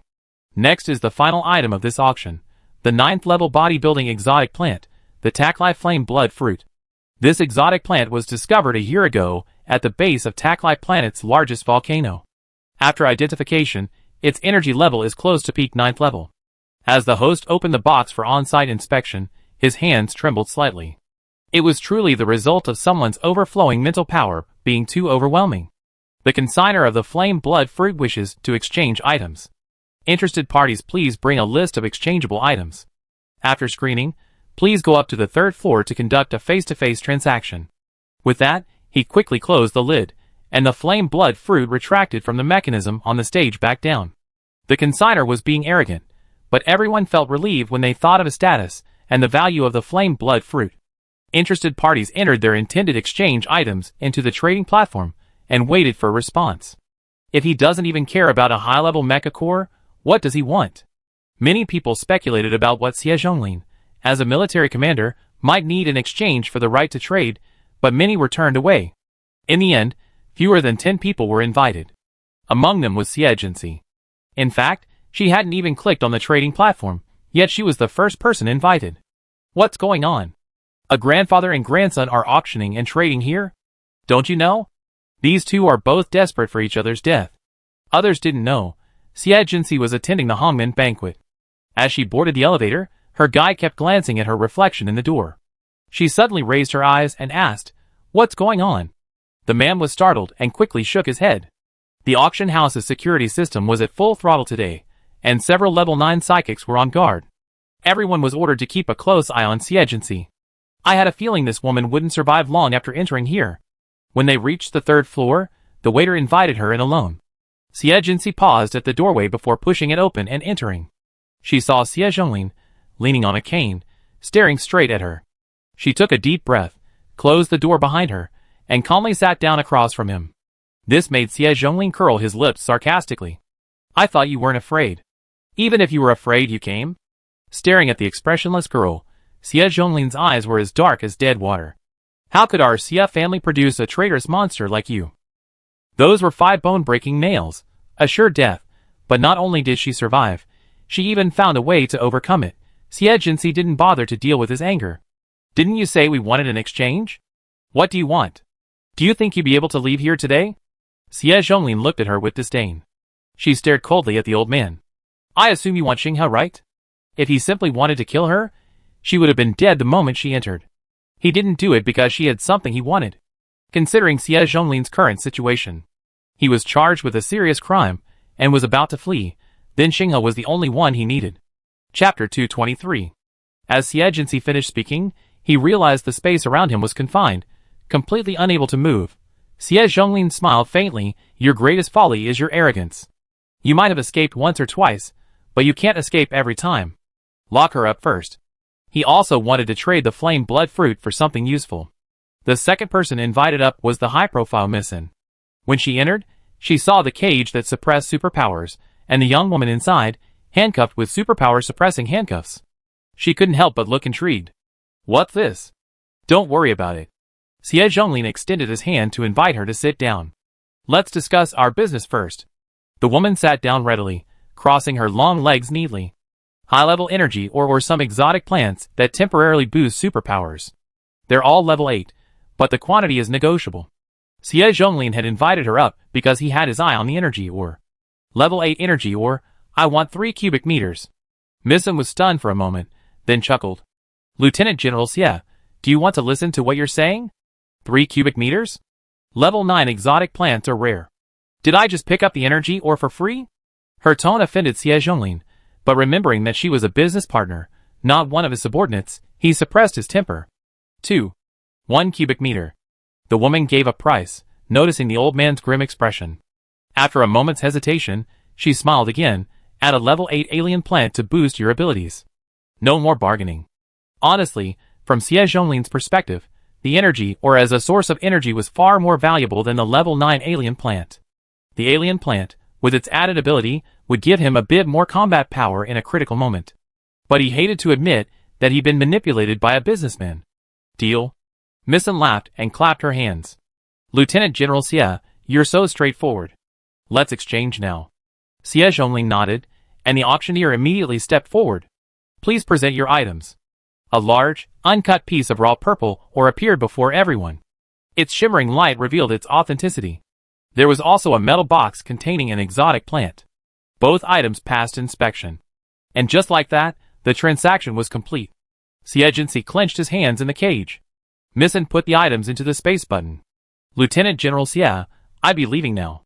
Without waiting for Xie Zhonglin's response, she strode out as she had arrived. Before closing the door, she glanced at the young girl in the cage. The VIP room fell silent again. Xie Zhonglin put his things away and approached the cage. Jinxi, you've heard Grandpa like this. How should I punish you? His eyes fell on her space button, and he reached out to pull it. Just as he was about to force it open, he discovered it was a fake. Where's the thing? He asked grimly. Xie Zhongli suddenly smiled, folding her arms and legs, leaning back. Who would be so foolish as to offer themselves up? Xie Zhonglin frowned, opened the cage, pulled her out, threw her to the ground, and kicked her hard in the stomach. I ask you again. It's no use asking 100 times. She doubled over in pain, gasping for air and laughing, her teeth stained red with blood. Because I don't have it at all. In an instant, her supernatural power was lifted, and she transformed into a man with a bald head. Xie Zhonglin's eyes suddenly widened. While he was stunned, Frail unleashed a poison gas bomb. Xie Zhonglin took a sudden breath and immediately felt dizzy. The space rippled slightly, and by the time he could catch the person, Frail had already been taken away. In the silent room, he clutched the fake space button, trembling with anger. It was fake, the real Xie Zhongli. He suddenly thought of the woman named In who had just left. So, Xie Zhongli, disguised, had swaggered up to him and exchanged for a level 9 body forging plant. He practically roared his command. Seal off the floating city and the airport immediately. Meanwhile, Frail had been taken to a safe area by the level 9 psychic. He then transferred the money. The agreed price. Goodbye. The old man, dressed in a white tang suit, his graying hair lush, confirmed the transfer and nodded. Glancing at Frail's carefree expression, his eyes darkened. Boy, are you in cahoots with that girl who traded for the level 9 alien plant? Frail saw through his plan immediately. Wiping the blood from his mouth, he said coldly, Sir, I think you're just a level 9 teleporter. Take my advice, and don't mess with that woman. Even if this old man snatches the alien plant today, she might kill him tomorrow. The old man wasn't upset when his scheme was exposed. He tooted, after all, I've made a lot of money today. I won't get involved. With that, he teleported away. Frail stood for a moment, hands in his pockets, relaxed, then suddenly pulled his hands away and ran away, feeling as if his bottom was on fire. I'm dying. I've been utterly wrecked this time. He ran, clutching his chest and abdomen in excruciating pain, and finally made his way to a nearby luxury apartment building. He reached a door and raised his hand to knock, but it opened from the inside. It was a tall, thin, middle-aged woman. You? The boss? Get in here. From her frozen face and the oppressive aura, Frail immediately recognized her and slid in.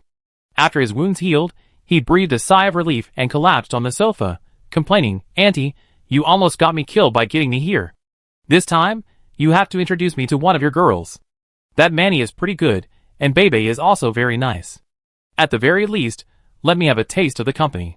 He was halfway through his words, when he was stunned by the murderous look in the woman's eyes. Giving you face, huh? Xie Zhongli toyed with a dagger. Come here with a tail. Swish. The dagger lunged at the door, only to be deflected by something. Frail jumped. Xie moved with lightning speed, bracing himself against the back of the sofa with one hand, leaping up and sweeping his foot across. With a loud bang, the old man in a tang suit crashed against the window. His eyes widened in horror, and he turned to flee, only to be entangled by a silver chain swung from behind. The old man instantly teleported, but was pulled back mid-flight. How is this possible? He looked at the woman in the room in despair. She was holding the other end of the chain, a meaningful smile playing on her lips. It's not bad to have a tail that works for free. Frail wiped his sweat from his forehead and walked towards the old man, who still couldn't accept the reality. He felt quite sympathetic. Mr. Meng, I told you not to come, but you wouldn't listen. Before, I paid you to work, and now you're working for your life. Old Meng was now wishing for a regret pill. Frail's taunting nearly made him vomit to death. He could only stare at the disguised woman. Impossible. How can you have such strong mental power at only level 7? He was level 9. Even if he had no offensive power, teleporting wouldn't be like running naked in front of her, right? And this deformable metal? What was this woman's identity? Xie didn't answer him, but instead circled around him. I'm still trying to figure out how to escape Xie Zhonglin's pursuit. With you here, everything will be easier. Then he grabbed the old man by the neck. 2 choices, die immediately or work hard. Choose. Giving him a chance, he slowly increased his strength. The blood vessels in old Meng's temple bulged from the suffocation. Being captured and threatened by a level 7 psychic was agonizing. But his fading life forced him to bow to reality. After I send you away, will you let me go? Of course. Then I promise. Xie released his hand. At this moment, Frail rubbed his hands. Well, can you send me off now? Picking up girls is important, but life is more important. This woman has the ability to play tricks on Xie Zhonglin, but he doesn't. Xie glanced at him, brought out the teleportation station, activated it, and raised his chin. The young man quickly jumped up. Goodbye, boss, and good luck. I don't have to live and die with him. How great. The light flickered and faded, and Frail was gone. Meng Lao was stunned. Why are you arresting me when you had this? Behave yourself. Xie left the man in the living room, and went into the bedroom alone. She could leave, but if she left, would she leave the passage to the enemy? After leaving the auction house, she kept changing her identity to avoid detection. But this wasn't a long-term solution. She took out the flame blood fruit, and even as cold as she was, her hands couldn't help but tremble. Finally, this moment had come. Chapter 224. Old Meng was tied up, helplessly sitting on the sofa. He didn't try to escape or fight back, because the woman dared to leave him there like this, so she must have no worries. At such an old age, knowing when to act was a necessary skill. At that moment, the bedroom filled with a thick stench of blood. With his sharp ears and eyes, he heard the sound of flesh cracking. He couldn't help but feel a chill all over his body, and his mind was also active. The woman had consumed a body-strengthening plant. A level 7 cultivator had actually consumed a level 9 body-strengthening plant. She was likely in for a terrible disaster. Murderous intent and greed flashed in his eyes. This woman had quite a few goodies. Just as he stood up and turned towards the bedroom, the metal chains on his body suddenly transformed into thorns, piercing his flesh and even strangling his neck. A little more force seemed to tear him into pieces. Do you want to die? The woman's hoarse, cold voice came from the room. Cold sweat poured down his face. He sat back stiffly, letting the blood flow silently, soaking the sofa. After an unknown amount of time, a noise rose from downstairs. He could clearly feel the surge of supernatural particles, a powerful force. Meng Lao dared not move, his mouth filled with bitterness, as if he had copped his Chinensis. This truly was a situation of wolves in front and tigers behind. Every step would be fatal. The men quickly reached the area. Knock, knock, knock. There was a knock on the door, and then silence returned. Like the calm before the storm, the door was kicked open. I'm doomed, Meng Lao lamented inwardly. Suddenly, a dazzling green light, like a star, shone, blinding the eyes. Eyes suddenly covered the entire apartment, then froze the entire building. A chill invaded the streets, shocking passers-by. The vast spiritual power that followed was even more overwhelming, causing ordinary people to faint. In the apartment, the invading 9th-level psychic was also dazed. Meng Lao was stunned. At that moment, he felt someone grab his shoulder, and quickly mobilized his supernatural powers. By the time Xie Zhonglin and the others realized what was happening, Xie Jinxi was no longer in the room. He didn't rush to chase him, but went to the bedroom, where he saw a room filled with chaos and blood. Every inch of it represented Xie Jinxi's desperate struggle to break free from his restraints. After all, you survived? He clenched his fists. Go after me. The 9th level space-based psychic led his men in pursuit. Looking at the ever-changing environment, Xie Zhonglin sighed. His companions, assuming he was upset because he hadn't caught up, quickly said, General, don't worry. That old man Ming is just a teleporter, nothing to be afraid of. Xie Zhonglin shook his head. I'm just lamenting my own life. Not only had he become a sinner for the Xie family, but also for the Federation.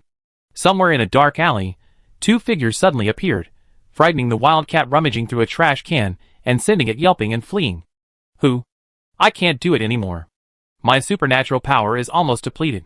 Old Ming leaned against the grimy wall, no longer the composed demeanor he had that morning. His hair was disheveled, his clothes stained with blood and dirt. They had been fleeing for nearly an hour, fleeing from the floating city to Linghai City, thousands of miles away, and they still hadn't shaken off that damn spatial perception. Xie Jinxi looked even weaker than him. His face was a frightening pale from blood loss, and at first glance, he looked like a corpse, but strangely, she was surrounded by a shimmering, crystal green, linear light, making her seem less than lifelike. Feeling the spatial fluctuations rolling in from afar like ocean waves, she pursed her lips tightly. How far is it to the Lingya Legion's garrison? Legion? Legion? Ming Lao glared at her in horror. How dare you go there? Looking her up and down, he said, You're not from the military, are you? People in their line of work are more or less a bit dishonest, and they're most afraid of the military. Stop talking nonsense, cough cough cough. Her health wasn't stable yet, so a direct confrontation wasn't appropriate. Ming Lao was truly afraid of her, but he didn't want to confront Xie Zhonglin's men, so he had to continue running with her. After realizing their destination, Xie Zhonglin's face darkened. Don't let them enter the military area. Then I go first. The spatial element spoke with a low roar, unleashing his supernatural power. Elder Ming, who was about to teleport, froze in place, his eyes wide with horror. There's no escape. Xie Jinxi couldn't move either, and he manipulated the galaxy into fine needles, which surrounded him in a blanket of air. As soon as the space system approached, he shot out. The old man's scalp tingled, and he forcibly froze space to stop the needles. But the deformed metal, controlled by his mind, struggled mightily, breaking through the spatial constraints. Frightened, he twisted space, sending the needles flying diagonally. Before he could breathe a sigh of relief, the needles flew back again.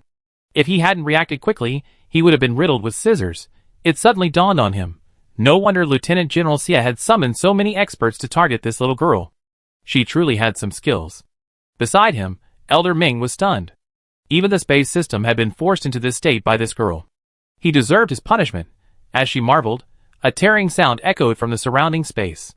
The sky and the earth were like a papier-mâché painting, ripped and twisted, Xie Jinxi among them. Veins popped on her pale face, and a green light surged around her, a surge of supernatural particles pulsating. Level 8. A second before the rift closed, she broke free from the constraints of space. Xinghe immediately climbed onto her body, wielding her tang sword like a meteor, dodging the spatial rift and swinging it forward. The spatial element was startled and quickly closed the space in front of them to stop her. But Xie Jinxi's supernatural power was even faster. The green light instantly pierced the still open space, heading straight for his face. The old man stepped back in horror, then suddenly felt a chill on his back. Looking down, he saw the tang sword piercing his chest. He plummeted downward. In midair, Xie Jinxi stepped on her shield, shaking off the remaining blood from the sword. Xie Zhonglin and the others arrived, witnessing this scene. Compared to the others' astonishment, he seemed unsurprised. He simply looked at Xie Jinxi grimly. You pulled them all out? How else could he have such fighting prowess? A fear, even unknown to him, lingered in his eyes. Xie Jinxi revealed his face, and in his armor, he looked like a bionic robot. Thanks to you, I just pulled out the last one. That feeling of free movement, the relief of no longer feeling restrained, hadn't been felt in over a decade. She even felt like she was melting into the air. The 9th level psychics, who had come with him, all changed their expressions. He actually killed a 9th level space type, Lieutenant General Xie. This is different from what we agreed on. Yes, the risk factor is too high. You have to pay more. As they clashed, Xie Jinxi shed his armor with a sinister grin. The galaxy transformed into twin blades. Xie Zhonglin, suddenly sensing danger, became alert, just as a breeze swept past him. She's here. With a single blow, she slashed the head off the 9th level fire-type psychic. The opponent had barely spread the flames before she lost her life. The people chasing her instantly became prey. Looking at the woman, her cheeks stained red with blood, beneath her indifference lurked a ferocious, maddening ferocity. Instantly, everyone forgot their own interests and attacked her simultaneously.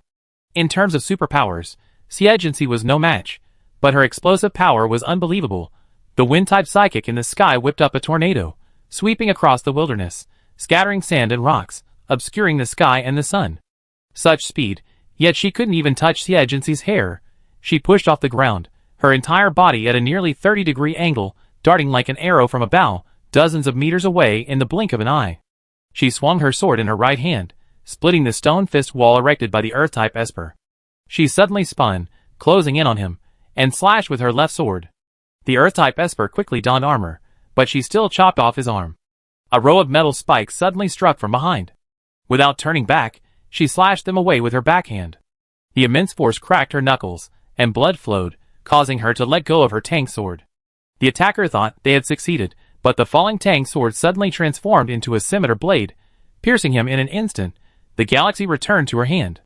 In just half an hour, 2 of the 5 level 9 Esper were dead, and 1 was seriously injured. The remaining 2 exchanged a glance, then fled without looking back.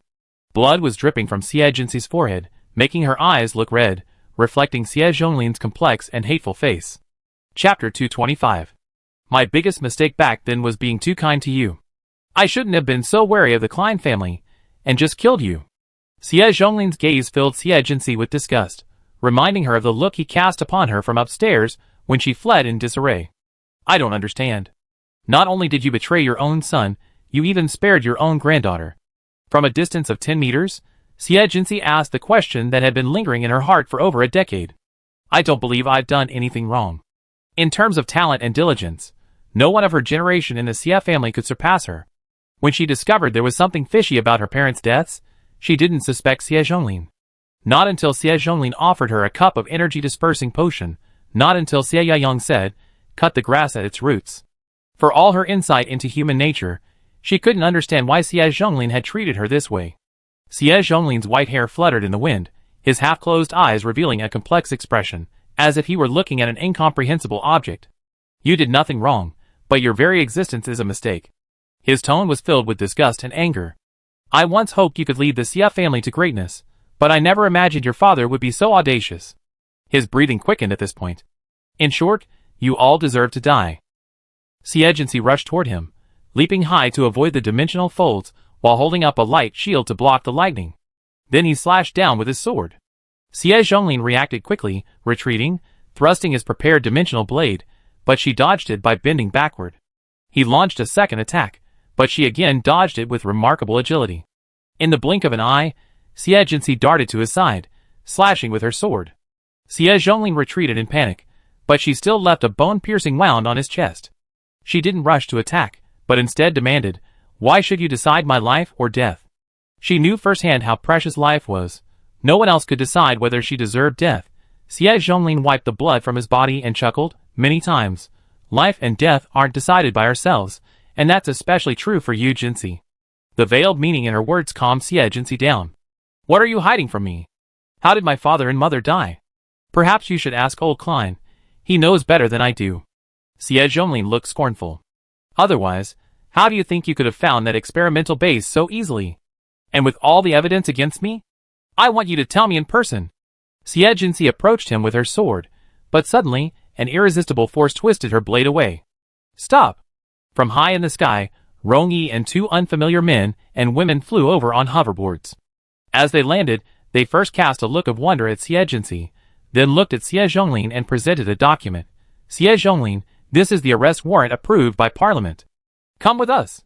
After the second satellite experimental base was exposed, the authorities immediately launched an investigation. They discovered that Xie Zhonglin had supported imperial spies and conducted illegal human experiments on death row prisoners, and decided to arrest him immediately. The most active among them was General Min. He had long disliked the Xie family, known for its criminal tendencies. Even Xie Zhonglin, who had repeatedly sacrificed his own family for the sake of justice, had done such a thing. The 3 lieutenant generals marched together. Xie Zhonglin didn't resist, allowing them to place handcuffs that suppressed his superpowers and then board the hovercraft. At the same time, Rongyi looked at Xie Jinxi again. Second Lieutenant Xie, you need to come with us too. This was the sorrow of blood ties. Because the matter was of grave importance, arguably the biggest scandal in the military in recent years, every member of the Xie family was subject to investigation. Even if she had uncovered the truth. Xie Jinxi followed them back to the imperial capital Star, accompanied by a large number of members of the Xie family's branch clans. Everyone stared at her like a traitor, but before they could utter a single harsh word, she crushed them with her overwhelming mental power, forcing them to look away. The so-called investigation wasn't a tedious process for Xie Jinxi. After a series of relevant questions, she was released.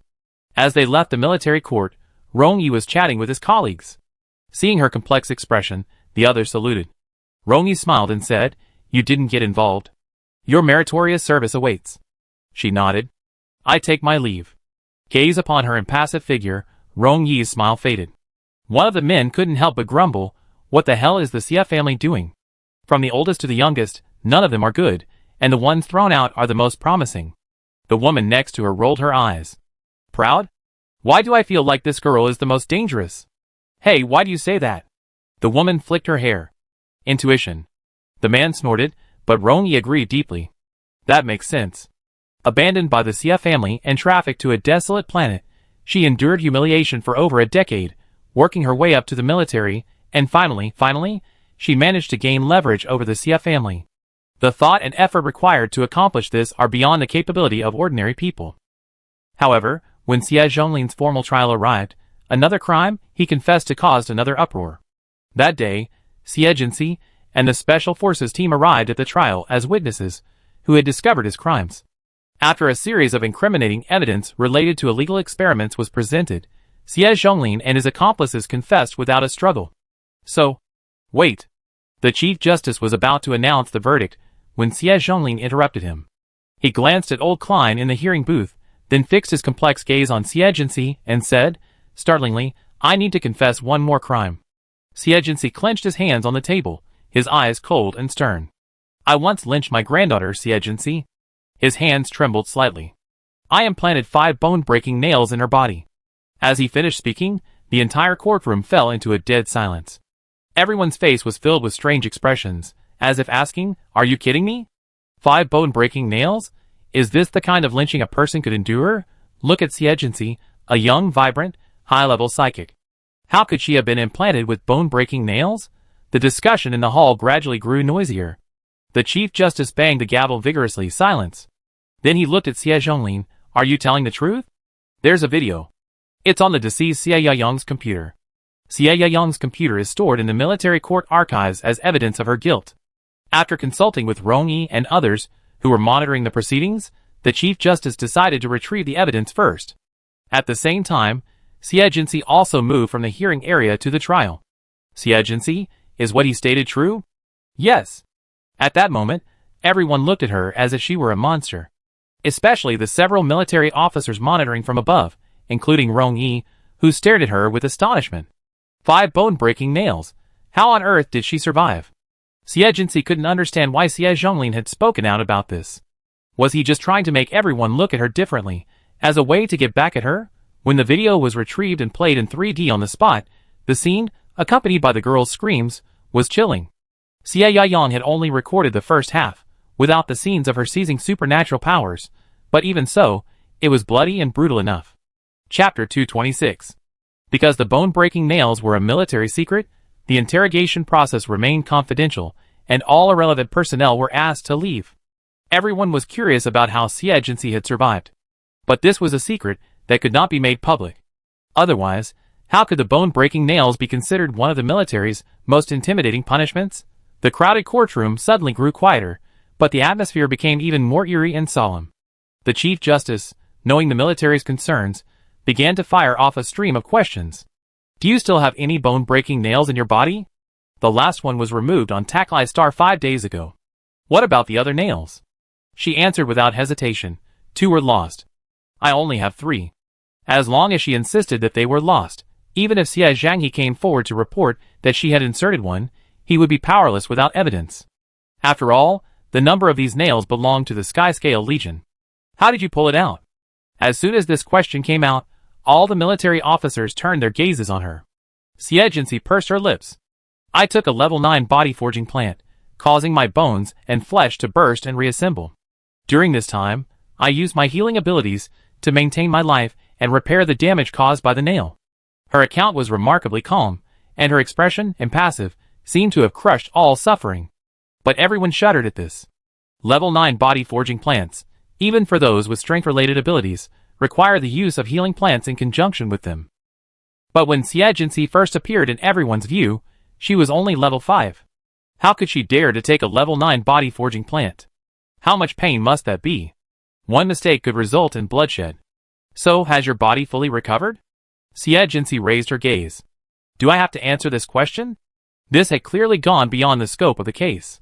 This involves military secrets, and I need your cooperation, the Chief Justice said. She lowered her gaze again.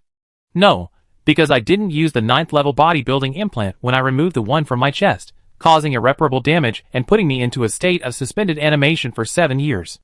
Everyone recalled the respiratory issues listed on her resume, and realized that the damage was caused by the bone-breaking nail. Does your ability work on nails and other people? Everyone waited intently for her answer. Xie answered decisively no. It hasn't been tested. It simply can't be. The military was worried that she would become the only way to decrypt the nail. But in reality, once the contents of this trial were made public, those who had been implanted with nails would surely try every possible means to find her. The military would also be wary of her.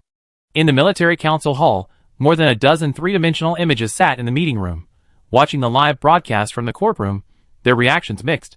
The Chief Justice then asked a final question. Since the bone-breaking nail had already been removed, why didn't you report it to the military court or the military authorities until Xie Zhonglin was executed? The nail serial number couldn't be faked. Simply revealing it would have convicted Xie Zhonglin, yet she didn't. Faced with this question, Xie fell silent for a moment. Facing the gazes of the judges, Rong Yi, and the others above, she pursed her lips, because I didn't want to publicize my suffering. The real reason, however, was that she had anticipated the current situation and didn't want to become a target of public criticism. Who knew Xie Zhonglin would go public? For the military, this was a crime even more serious than using criminals for experiments. Her answer was heartbreaking. But anyone who knew her knew it didn't hold up to scrutiny. How could someone so unscrupulous as to pass up the opportunity to bring down the enemy? Unless it endangered themselves? In the conference hall, General Min was the first to get restless. I knew this girl was up to something. I wouldn't dare announce it either. Wanli, still holding a cigarette, said, It's because the military has indiscriminate old bastards like you. What does it have to do with me? General Min pointed at the screen with disgust. Think about what Xie Tiahen did back then, and look at Xie now. Do you dare say she's still normal? She's so young, and already at level 8, like a freak. Wanli sneered sarcastically. Isn't that Marshall's kid also level 8? He's the same age as Xie.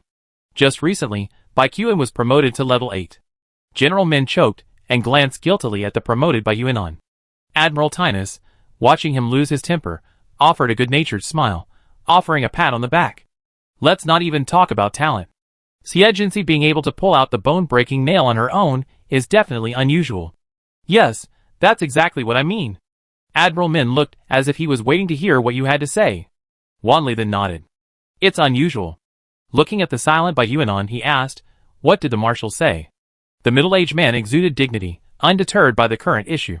Instead, he said, Xie is undoubtedly a rare talent. She will be a valuable asset to us in the event of a full-scale war with the Empire. Such high praise astonished not only Wanli, who knew him well, but also several other, seemingly older men. One of the elders, his white beard drooping to his midriff, paused for a moment and asked, Does the marshal believe this young girl? I'm simply stating the facts. Bai Yuanan glanced around at the crowd. From Xie Zhonglin's case, it's clear that the Empire is secretly plotting something significant. When the war begins, highly skilled psychics like Elder Lin will likely have to fight. Having a new force like Xie will increase our chances of victory. General Min disagreed. Could Xie alone truly determine the outcome of a war? But he didn't dare to refute her outright. He simply asked, Are we just going to let her do what she wants? Another general said, So far, she hasn't done anything wrong. She's involved with those people on Bianhuang Star, and that's okay? Wanli sighed. People on Bianhuang Star are involved with everyone. We just don't say it out loud. An awkward cough echoed through the council chamber. Yuan acted as if he hadn't heard. That's it. Remember to keep the second half of the trial confidential. With his support for Xie, General Min and the others didn't dare act rashly. What if she has a problem? We deal with it when she does. After the meeting ended, everyone's images vanished. Only Wanli and the marshal remained. That old man, Xie Zhonglin, is completely insane. The older woman lost her earlier arrogance, her tone tinged with pity for Xie. He actually pushed his own granddaughter into such a storm. That girl was clearly the victim. Yuan maintained his expression from beginning to end, unfazed. Faced with power, his choices are understandable. But he was wrong, and he deserves the punishment. In the end, Xie Zhonglin was sentenced to life imprisonment. Upon hearing the result, old Klein was in his living room, slapping the table in delight. Great! That damn old man deserves it. He then looked at Xie, who was calmly sipping tea. Cece, are you really alright? She put down her teacup. I'm fine. Even so, old Klein couldn't hold back his tears. You've suffered so much over the years. It was all Grandpa and your uncle's fault back then. Let's not talk about the past. Then, how did you pull out the bone-breaking nail? The old man looked at her with heartache. It must have been painful, right? It's a military secret. I can't tell you. Even Grandpa can't tell you. Is it related to your superpowers? It's better for you not to know. Xie glanced at the sky and stood up. Grandpa, I have things to do. I'm leaving now. Xie Zhonglin is still being held in the military court, and will be taken to the offshore prison outside Central City in 3 days. This is her last chance. She needs to prepare early. Chapter 227. The hovercraft carrying the most severely convicted criminal departed the military court early in the morning. Xie Zhonglin, wearing power-suppressing handcuffs and a collar around his neck that would explode if he used his powers, was escorted to the sea prison by Rong Yi and other experts. 5 lieutenant generals, on hoverboards, quickly moved around the hovercraft, their sharp eyes scanning for any suspicious signs. It was early morning, and the streets were sparsely populated. After leaving the central city, everyone's powers were at full blast, their mental strength strained. In the suburbs, unprotected by star shields, thick clouds could be seen in the sky, as if a storm was brewing. The sun failed to penetrate the sky for a long time, casting a gloomy darkness over the world. Crack. A soft, grinding sound of electric sparks echoed. Rongyi immediately ordered the convoy to stop. In the hovercraft, Xie Zhonglin, resting with his eyes closed, opened them. The man guarding him immediately grasped his weapon and concentrated his supernatural powers. Dark clouds swirled in the sky, thunder dancing like silver snakes. Rongyi hadn't expected the Xie family to be so bold. He waved his hand, alerting everyone. Prisoner kidnapping. Prepare for battle. 2 bolts of lightning fell fiercely, but Rongyi's supernatural powers redirected them and sent them flying. Seeing this, the 2 uncles hiding in the dark no longer hid and emerged with the others. They had already sent off the younger Xie family members, and were only waiting to rescue Xie Zhonglin before retiring. 5 level 8 masters were the maximum number of personnel the Xie family could currently deploy. As they say, when the tree falls, the monkeys scatter. The other branches had either declared their separation from the main family, or had been ravaged by revenge from their enemies. The Xie family was on the brink of collapse, and their only hope lay in Xie Zhonglin, hoping that he would escape and lead the Xie family back to its peak. A fierce battle ensued between the 2 sides. The level 8 guarding Xie Zhonglin in the hovercraft dared not leave, merely keeping a close eye on the prisoner. Just then, a gun was pointed at him from the driver's seat. The lieutenant general was surprised to find a traitor. Damn it, what are you doing? The young man, his face shrouded in struggle, gritted his teeth and activated the psychic suppressor for Xie Zhonglin. Lieutenant General Xie has done me a favor. Freed, Xie Zhonglin twisted his wrist and placed the psychic suppressor on the opposing lieutenant general. Young man, behave yourself. He opened the car door and exited. Rongyi and the others, who were engaged in a fierce battle with the Xie family's great uncle, suddenly felt the space freeze. Frozen for a moment, they were struck directly by the enemy's lightning bolt, severely wounded. His face was charred black, and he collapsed on the ground in a shambles, trembling all over, blood oozing from the charred wounds. Xie Zhonglin, how do you have a space-type ability? They had worked together for decades, and were well aware of each other's abilities. This old man was clearly just a lightning type, so when did he also have a space-type ability? Xie Zhonglin came up to him, looked at the man trying to get up, and pinned him to the ground again with his space-type ability. Rong-yi, you've ruined a lot of my plans on Mingwang's star. I could let anyone else off, but not you. He pressed down with 2 fingers, and lightning struck Rong-yi, causing him to freeze. Lieutenant General Rong. The other lieutenant generals struggled to rescue him, but were trapped by Xie Zhonglin's space-type ability. They watched helplessly as he was pierced by the space-type blade, their eyes nearly bulging with anger. Dina, the only woman, cursed angrily, Xie Zhonglin. You traitor! The marshal persuaded the parliament to give you a chance, and now you're colluding with imperial spies. You're a disgrace to the Federation. Disgrace? Xie Zhonglin completely dropped his facade, his usually dignified and composed face becoming ferocious. What's wrong with pursuing power? As long as I'm stronger, I can do more. He can continue to strengthen the Xie family and do more for the Federation. They were originally death row prisoners, so what if they were used for experiments? Who could have imagined they'd be discovered? At this thought, a deep fury flashed in his eyes, and he stomped hard on Rong-yi's chest. With a crack, the man's chest collapsed, revealing broken ribs. Thick blood flowed from beneath him, soaking his long hair in the grass. His breath gradually faded. Rong-yi! Dina screamed, unable to break free from the confines of space. Her long nails grooved the dirt, then broke and bled. Tears streamed down her face. After Xie Zhonglin destroyed their communicators and their computers, he snorted coldly, "Let's go." The men vanished. As soon as Dina could move, she scrambled towards Rong-yi, her hands trembling, afraid to touch him. Call the medical team. After checking all the communicators, they were all completely broken. The wind element, dragging its electrocuted body to its feet, said, "I'm fast. I go get them. Hurry." At that moment, a pair of black leather boots landed in front of Rong-yi. Everyone was startled, thinking the enemy had returned. This is truly pathetic. The young woman's expression was stern as she crouched beside Rong-yi, under Dina's hopeful gaze. She calmly removed the broken bones from his chest, temporarily repairing his heart. Then, she condensed the emerald healing light and cast it upon Rong-yi. After all this, although his appearance remained unchanged, his vital signs had stabilized. Dina breathed a sigh of relief, then collapsed to the ground from exhaustion. Xie glanced at the miserable crowd and didn't continue with the treatment. My apologies, I must pursue Xie Zhonglin next. I can't waste my powers any longer. Just as she was about to leave, Rong-yi's weak voice rang out, I command you to capture Xie Zhonglin, alive or dead. He had emergency authority. Xie raised an eyebrow slightly. Got it. Then, stepping on the light shield, he quickly ascended into the air. The galaxy transformed into armor, and wings spread behind him. Like a hunting hawk, he soared into the distance. Xie Zhonglin, who was rapidly moving his men, felt a chill on his back. While everyone was stunned, he suddenly split the space behind him. The flickering green light was swallowed by the spatial rift. Everyone was startled, and Xie Zhonglin shouted, "Be careful." The next second, a cool breeze swept past, and with a whoosh, one of the Great Tunkle's heads was severed. So fast, looking at the headless body lying on the ground, the Xie family felt a chill on their necks. The man put away his armor and turned around. Xie Zhonglin's eyes were red, as if he wanted to drink her blood and devour her flesh. Are you determined to bring about the downfall of the Xie family? She shook the blood off her knife, smiling calmly. It's you who brought about the downfall of the Xie family. You should have thought about this after treating me like that. After saying this, the figure swayed slightly, its afterimage still in place, the blades flashed closing in on the other great uncle of the Xie family.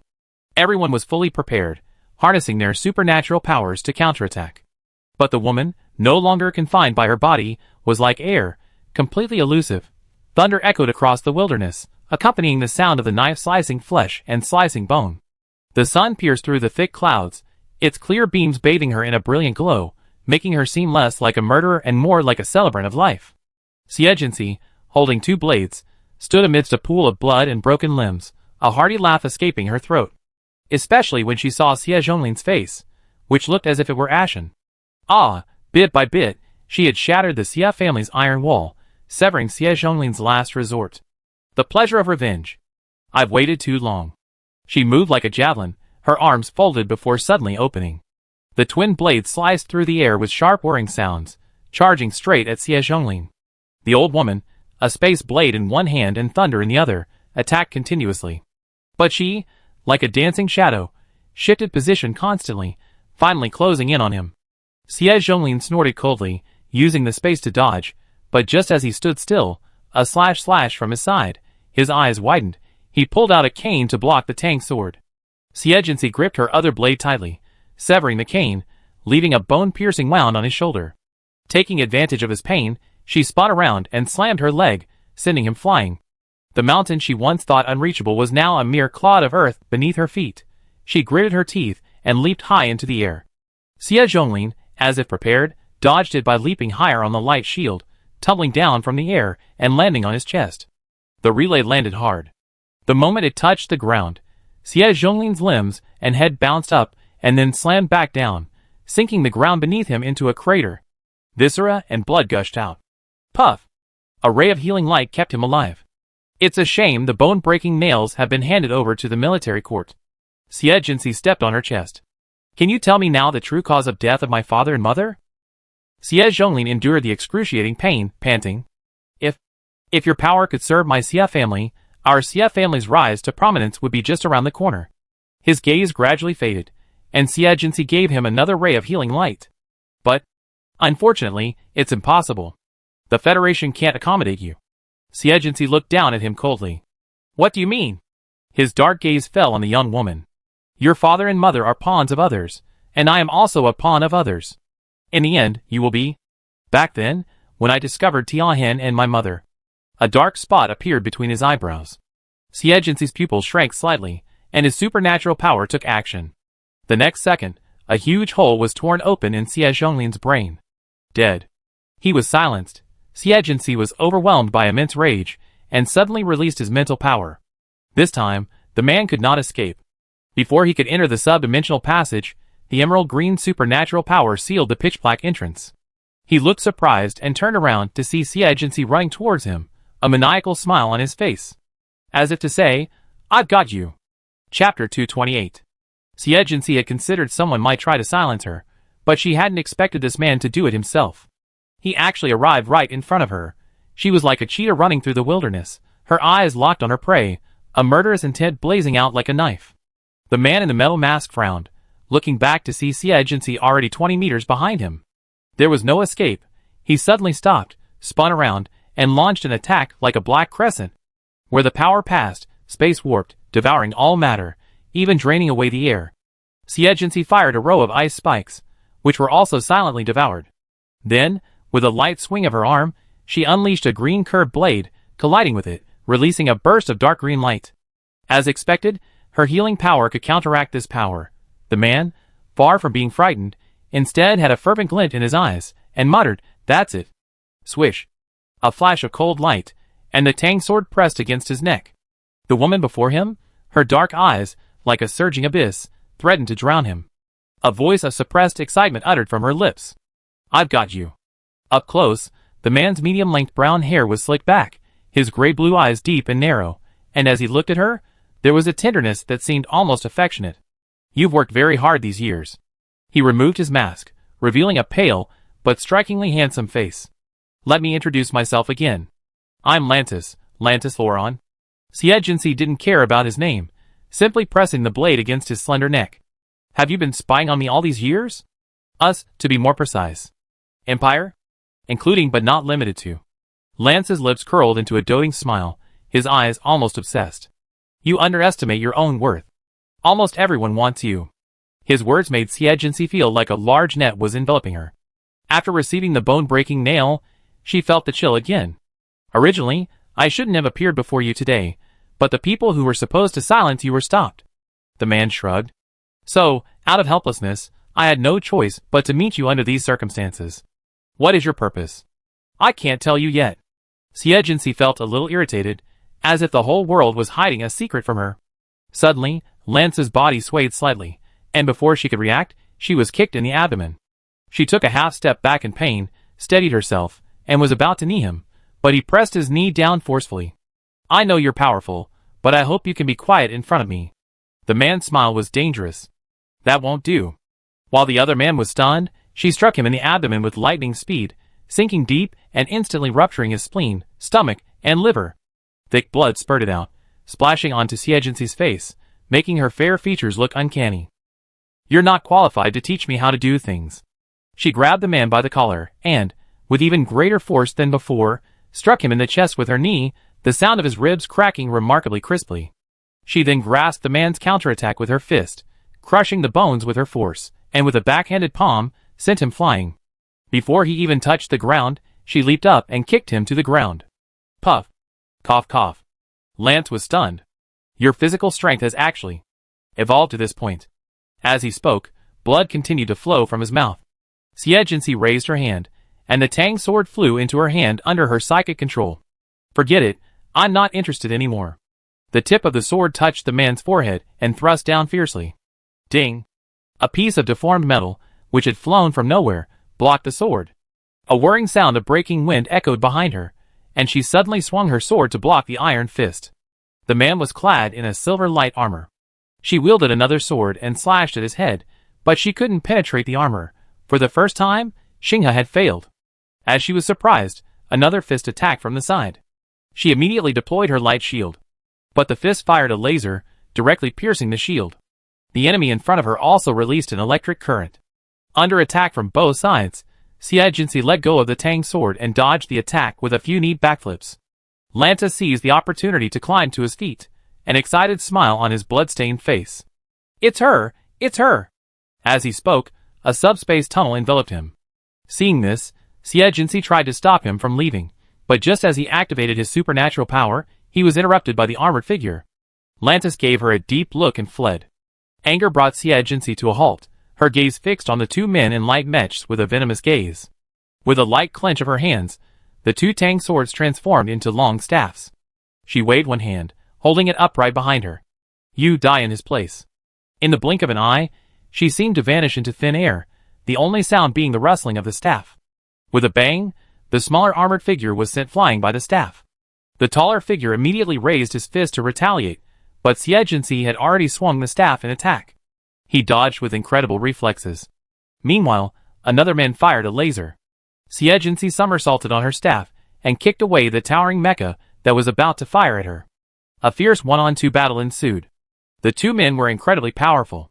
From Xie perspective, they were the strongest he had encountered in years. The mechas they used were not only agile and lightweight, but also possessed formidable defensive and offensive capabilities, technology that was definitely not even within the Federation's reach. They were Imperials. Xie movements were so swift, she could barely see them. Her long staff swung in her hand, leaving only shadows as she struck the two men, leaving numerous dents. By the time she dodged another particle cannon and knocked one of them down, the two men were already showing signs of retreat. Let's go! The man's voice was muffled by the mecha, its tone inaudible. The petite mecha seemed unwilling to give in, but continued to fight and retreat with him. Just as Xie was about to give in, the two men dropped bombs on the ground. Desperate, she transformed her galaxy into armor for defense. After the fierce explosion, a 10-kilometer radius was reduced to scorched earth, and the two men vanished. After removing her armor, she stood still for a moment, coughing twice. While rushing back to where Xie Zhonglin's body lay, she reviewed today's events. From Lance's words, it seemed the Empire was behind him. And the Empire had designs on her. Furthermore, it seemed someone on the Federation side had already discovered his presence and was engaging in a tactical game. This had forced him to confront her head-on. And the two men who had just rescued Lance hadn't used their powers, seemingly concealing their identities. It seems things are much more complicated than I imagined. The cause of her parents' death was only one factor. Halfway through, she met Dina, who had arrived. There was a huge explosion just now. Are you okay? The woman, filled with gratitude, looked at her with concern. I'm fine. I just ran into an enemy who wanted to silence me. After she finished her brief explanation, Dina immediately urged her, let's go back and tell Rongyi and the others. When they returned to the scene, Xie Zhonglin's body was already wrapped in a black plastic bag. It was a sad end for a lieutenant general who had spent his entire military career. However, the fact that so many level 8 masters were single-handedly eliminated by Xie was truly shocking. The others looked at her with a reserved expression. After she reported the incident at Lance, the lieutenant general's attention immediately turned to this. You said there was a tracker left behind? Xie nodded, pulled out his computer, and pulled up a map. A single point of light appeared in the central city, moving rapidly. Suddenly it stopped. She frowned. Central City. Landers plucked the pea-sized tracker from the back of the towering mech and gently crushed it. Cunning little girl. Then he looked at the two men. What a failure. You two combined couldn't defeat her. We didn't use our powers, otherwise we would have definitely defeated her. The woman looked extremely unconvinced. I wait and see. Landers put on his mask, turned, and disappeared into the sub-dimensional tunnel. Outskirts. Siegency put down his laptop. The tracker was discovered. It's okay. Just know they're in Central City. Rongi had recovered substantially after treatment by the medical team. He looked pale, and in his coat, he looked a bit battle-worn and fragile. You go back first. I report the truth to the council and the commander-in-chief. Siegency saluted and walked away. He didn't even spare Xie Zhonglin's body a second glance. TSK, TSK, TSK, what a cold-blooded little girl. One of the lieutenant generals sighed, my dear grandfather, just kill me when he says so. Rongi coughed twice, looked at her back, and sighed, it's people like this who can go a long way.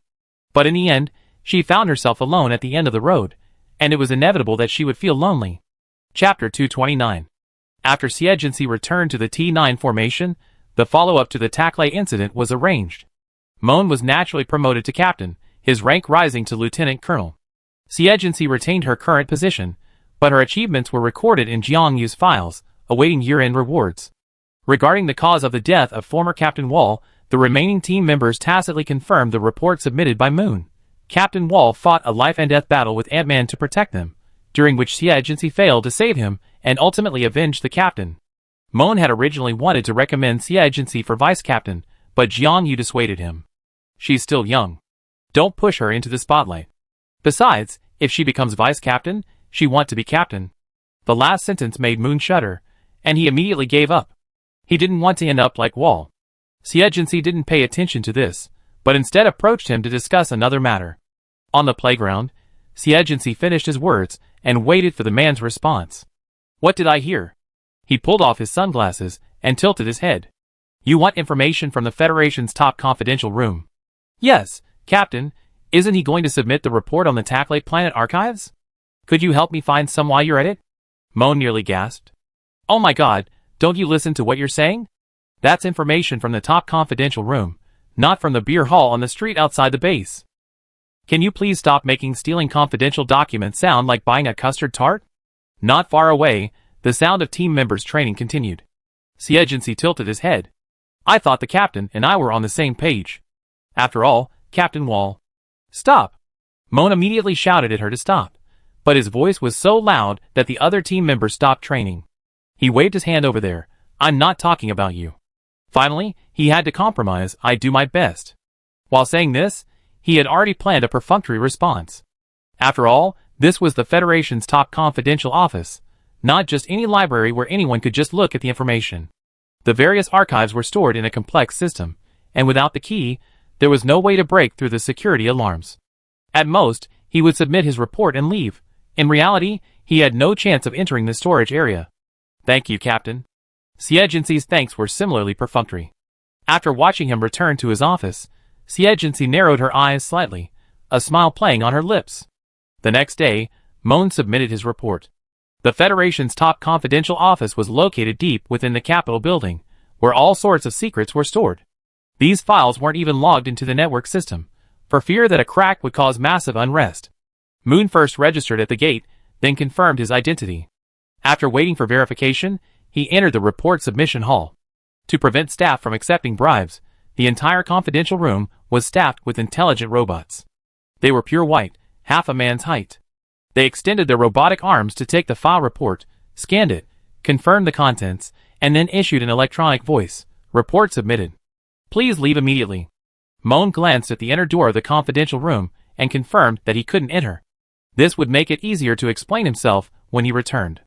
As he turned around, a micro-robot the size of a green bean flew out from his hair and landed on the head of the working robot. After the micro-robot entered the confidential room, Sujio, who was sitting cross-legged on a chair chewing bread, sat up suddenly. After invoking his supernatural power, 4 arms extended from his sides, and an eye sprouted from each temple. His brain's computing power began to rapidly increase. The robot's intelligence center was quickly cracked. After playing the report submitted by Moan, it used its own storage center data to find the execution files related to Xie Tianhen and Wu Lali and began to review them. The micro-robot above it immediately began scanning. The robot's abnormal operation attracted the attention of the monitoring room. The staff immediately became alert and reported to their superiors.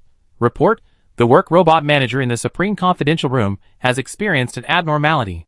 The Confidential Room Management Office immediately issued an order. Suspend manager's work. The manager's control center quickly responded and remotely shut down its operating program. But moments later, manager activated itself again, this time completely out of their control. The management office staff realized that something was seriously wrong and immediately requested entry into the confidential room to investigate. This application has priority for review by the marshal. Yuan immediately approved it upon seeing it, instructing them, find out what content it has read, and do everything in our power to identify the person behind it. As you command? The group hurried to the confidential room and were about to head to the administrator's location when they saw black smoke billowing from the room. A sense of foreboding gripped everyone. A fire? The director of the administrative office calmly said, no rush. The papers in the confidential room are fireproof. Let's put out the fire first. Just as they were about to enter, the voice of the administrator control center staff suddenly rang through their headsets. Don't go in. The administrator has detected a massive energy surge. The director of the administration office, his face pale, shouted to the others, run. Everyone rushed out the door, only to hear a resounding explosion. The heat wave from the explosion ripped through the glass doors and thick walls, showering the entire wreckage of the confidential office building with shredded paper and smoke. The administration office staff scrambled to their feet, shaking off the dust. Gazing at the shattered Supreme Confidential office, the roar of the explosion still echoing in their ears, their minds blank. It's over. Since the Supreme Confidential office was established, many have attempted to infiltrate it, but they have all been stopped. The administrator has never been hacked. They had always been filled with confidence and pride, and then today, all of it was shattered. How could this happen? The director of the management office paled, unable to accept the reality. This is a building built to withstand attacks from high-level psychics. But the ruins lay before him, and he had to accept it. He then shouted, where are the patrol guards in the confidential office? This place was clearly equipped with top-level patrol guards, and yet it was blown up so brazenly, no one answered him. Moan had just left the top confidential office building, and hadn't walked far when he heard an explosion. The street beneath his feet trembled, and the smoke and dust from the explosion filled the air overhead. He looked in the direction of the sound, and saw the collapsed confidential office building. His sunglasses fell off his face. With a vague suspicion in his mind, he dialed C agency's number with trembling hands. Where are you now? A calm woman's voice echoed from the other end of the screen. Dormitory? In the dim sewer, C agency paused, looking at the patrolman chasing after her. I have something else to do. I'm hanging up now. She was wearing a black jacket and a mask, her voice and appearance disguised, making it impossible to tell whether she was a man or a woman. The leading captain waved his hand. We catch her today, even if it means death. This damned fellow actually emerged from the space rift and dropped a bomb.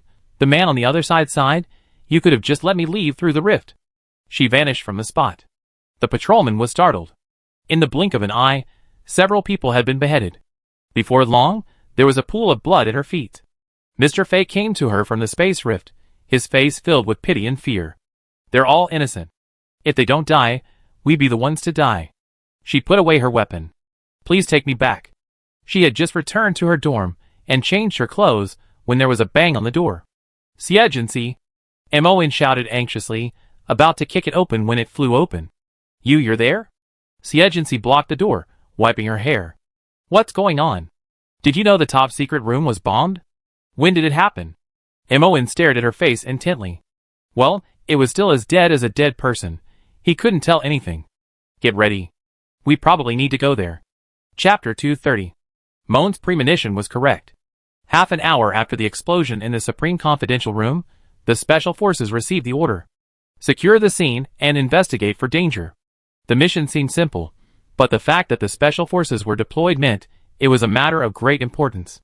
When they heard the details, their scalps tingled. My God, that was the ruthless individual who blew up the Supreme Confidential Room. I heard that the patrol guards who chased him into the sewers couldn't find a single intact body. They quickly reunited with the management office. The director of the management office looked dejected, his words tingling with anger. They probably blew up the building to conceal the contents of the documents they were accessing. The middle-aged man wiped his glasses fiercely. The technical center is working hard to restore the administrator's browsing history. All you need to do is clean up the scene and find the jammer. Moan couldn't help but raise an eyebrow. What's a jammer? They can remotely control the administrator. They must have a medium. Otherwise, they would never achieve their goal. Hearing this, Moan suddenly felt panicky. A mediator? It seems he was the only one who came before the explosion. Also, Captain Moon, as the last person to come into contact with the administrator, also needs to be investigated. He sighed. As expected. Giving a subtle glance at the expressionless Xie, he resignedly went to the other side with the management staff. The remaining people, led by the deputy captain, surveyed the scene. As they passed by, they heard intermittent sobbing. Next to the body wrapped in black plastic sheeting, stood a group of young men in patrol uniforms. The captain was clearly already level 9, and he died just like that. We shouldn't have let them chase them. A group of grown men, their eyes bloodshot with tears. Half an hour ago, they were still discussing where to go for drinks after their shift change, but that damn guy showed up, and they were separated forever. This separation left the new Special Forces members with a wistful feeling. The newly appointed deputy captain urged them on coldly, "Don't watch. You soon experience it yourself." Parting and death in the Special Forces are like stir-fried potatoes in the cafeteria, a daily occurrence. Xie also directed Group 7's operations. Shui Wu, now fully cooperating with his team leader, explained to the new team members, the jammers come in all sorts of shapes, and the security cameras in the top confidential room couldn't detect them. They're probably anti-reconnaissance devices, or maybe invisible. As he spoke, he saw his team leader wave his hand at the air, as if his old cough had returned. The invisible jammer robot burrowed into the skin, and would be taken out directly later. This way, everything would be foolproof. Moan had returned from the investigation, seemingly unharmed. Even then, he was still shocked by Xie actions. He bombed the top confidential room and returned to the scene calmly. How calm he was. They searched the scene for most of the day but found nothing. The files were shredded. Recovering the administrator's data was the last chance to find the murderer. Moan, caught up in the situation, wasn't sure if she wanted to completely destroy the administrator. To be on the safe side, he gave her a chance to get close to him. Team 7, protect the technical center.